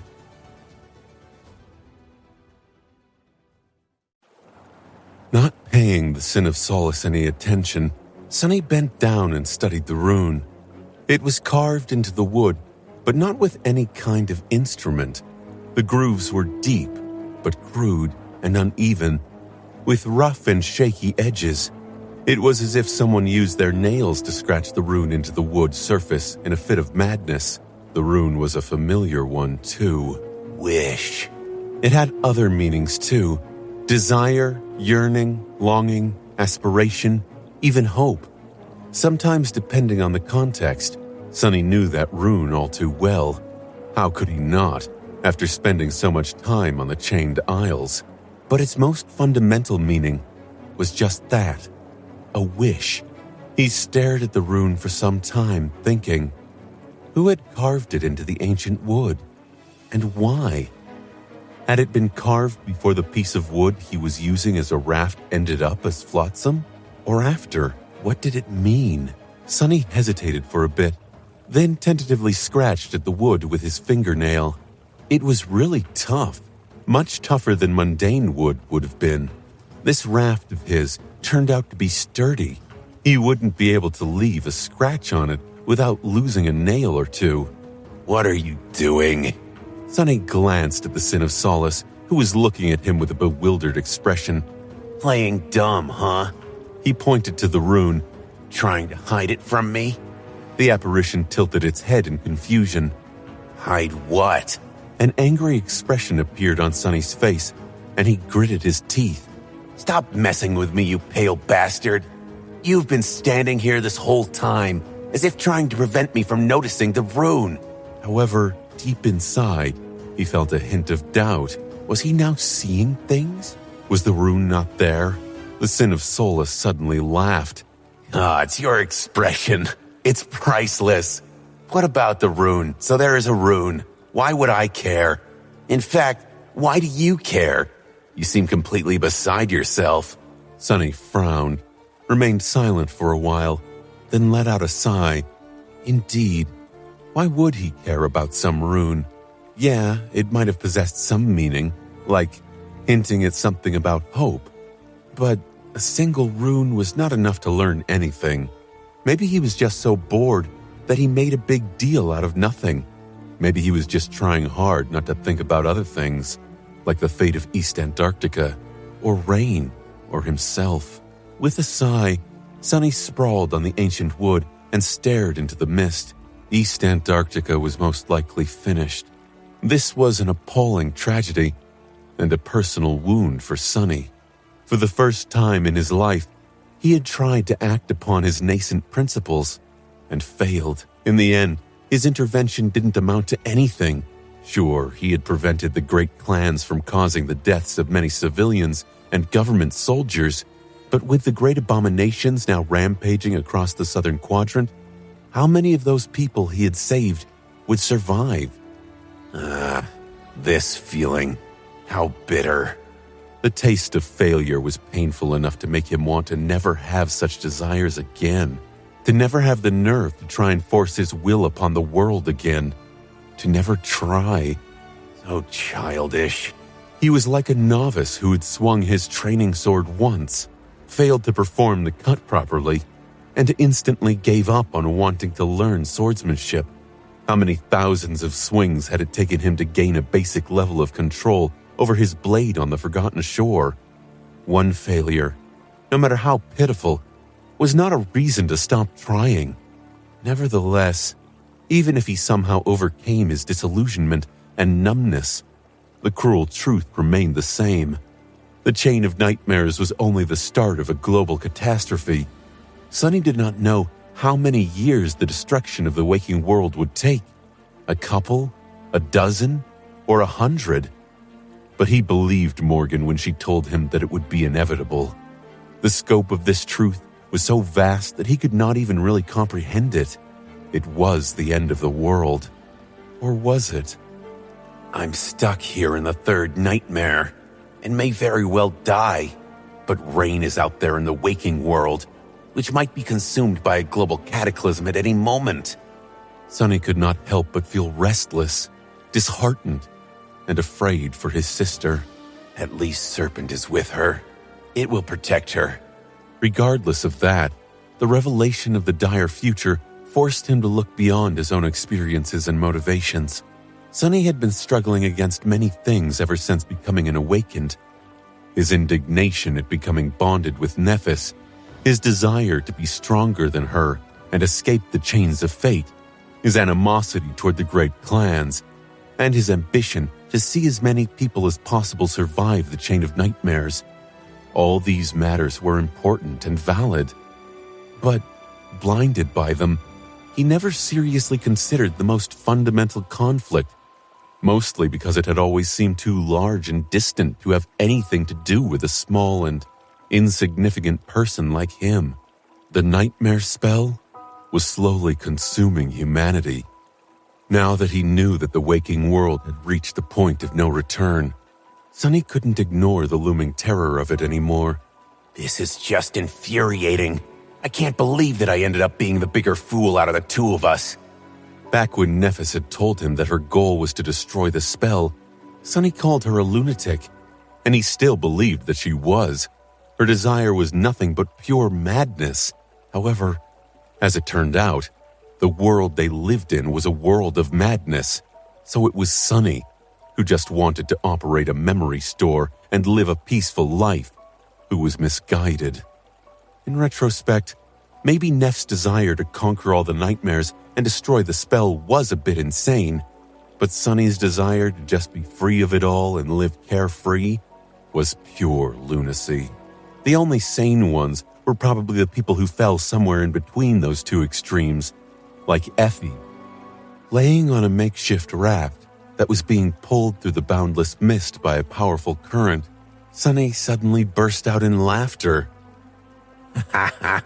I see now. Sin of Solace glanced at him with curiosity. What is it that you see? You don't mind me asking? Sonny remained silent for a while. No, it's just that I suddenly remembered an old conversation. Years ago in the ruined cathedral of the Dark City, Effie, who was mostly a stranger back then, had told Sonny a strange thing. She had told him that the Dream Realm was not hell like everyone believed, but instead a paradise. A dark and cruel one, but a paradise nevertheless. The kind of paradise they all deserved. He knew now that Effie felt that way because she had been trapped in a broken body and constrained to a wheelchair in the waking world, but received a chance to be healthy and vibrant in the Dream Realm. However, that was not the only reason. Effie also believed that the waking world was dying, not because of the spell, but because of what humans themselves had done to the ecosystem they needed to exist. It might have even died already if it wasn't for the awakened and the gifts they had received from the spell. The last thing she had said to him back then was that one day in the future, more people would consider the Dream Realm a paradise, just like she did. This is what it comes down to, isn't it? If Sonny tried to think realistically about the future, then the destruction of the waking world did not necessarily have to mean the destruction of humanity. Humanity was going to persevere. The small part of humanity that had access to the Dream Realm, to be more precise. There were hundreds of thousands of awakened in the world, a few hundred masters, and a few dozen saints. But these numbers were going to swell soon if the Chain of Nightmares was any indication. The nightmare spell was starting to run rampant once again. There was going to be an incredible amount of infected in the coming years, numerous new sleepers, numerous new awakened. There would be many more masters too, and even many more saints. Even if the waking world was consumed, these people would be able to live on in the small part of the Dream Realm that had already been conquered by humanity. Many things would be lost, but the citadels were not that far from being self-sufficient. Especially the great citadels like Bastion and Ravenheart. Those were already like cities. So, this is it. This is the future. Out of 3 billion, just a few million would survive? Sonny remained motionless, staring into the mist. The Sin of Solace was silent. It is the future the Sovereigns believe in, at least. Sonny had heard once that the Sovereigns had long given up on the waking world. Now he understood better why and what for. The great clans had been concentrating on creating a landing zone for humanity all this time, carving out a piece of habitable land in the Dream Realm. Their reasoning was grim and cruel, but realistic. Sonny stirred. But it is not the only possible future. There was also the future Nephis believed in. Nephis, who saw the Sovereigns as traitors and sinners, not because they had destroyed her family, but because they had given up on trying to resist the spell. If a new Supreme appeared, if that Supreme conquered the fifth nightmare and became sacred or even divine, maybe then, who was to say how the future would turn out? Maybe if a god was born from humanity, a divine miracle would save everyone.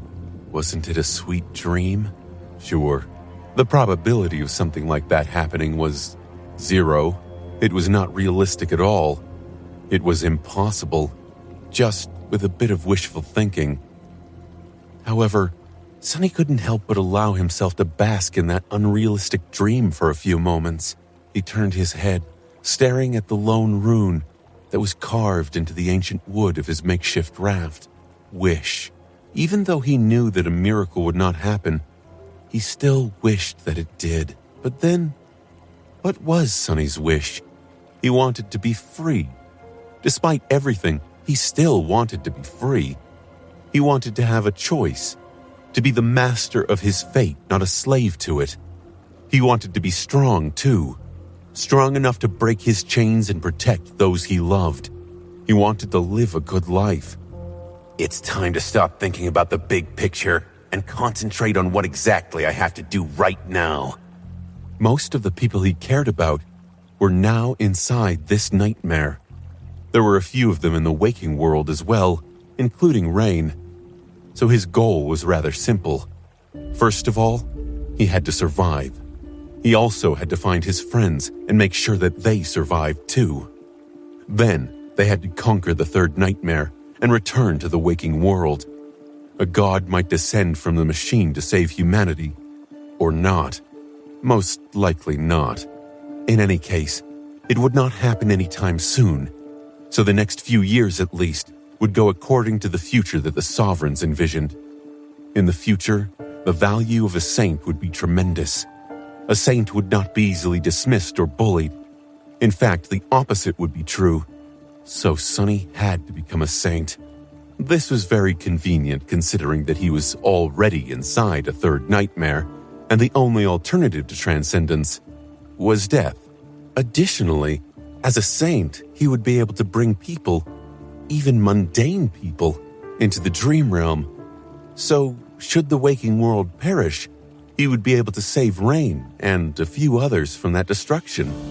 Or give them a chance to be saved at least. Survive. Transcend. These were his goals, for now. And should he succeed, maybe other things would become possible too. Become strong. Live a good life. Protect those I love. Defeat fate. Be free. What a beautiful wish. Lulled by the sweet promise of a dreamlike future and the gentle swaying of the waves, Sonny slowly fell asleep.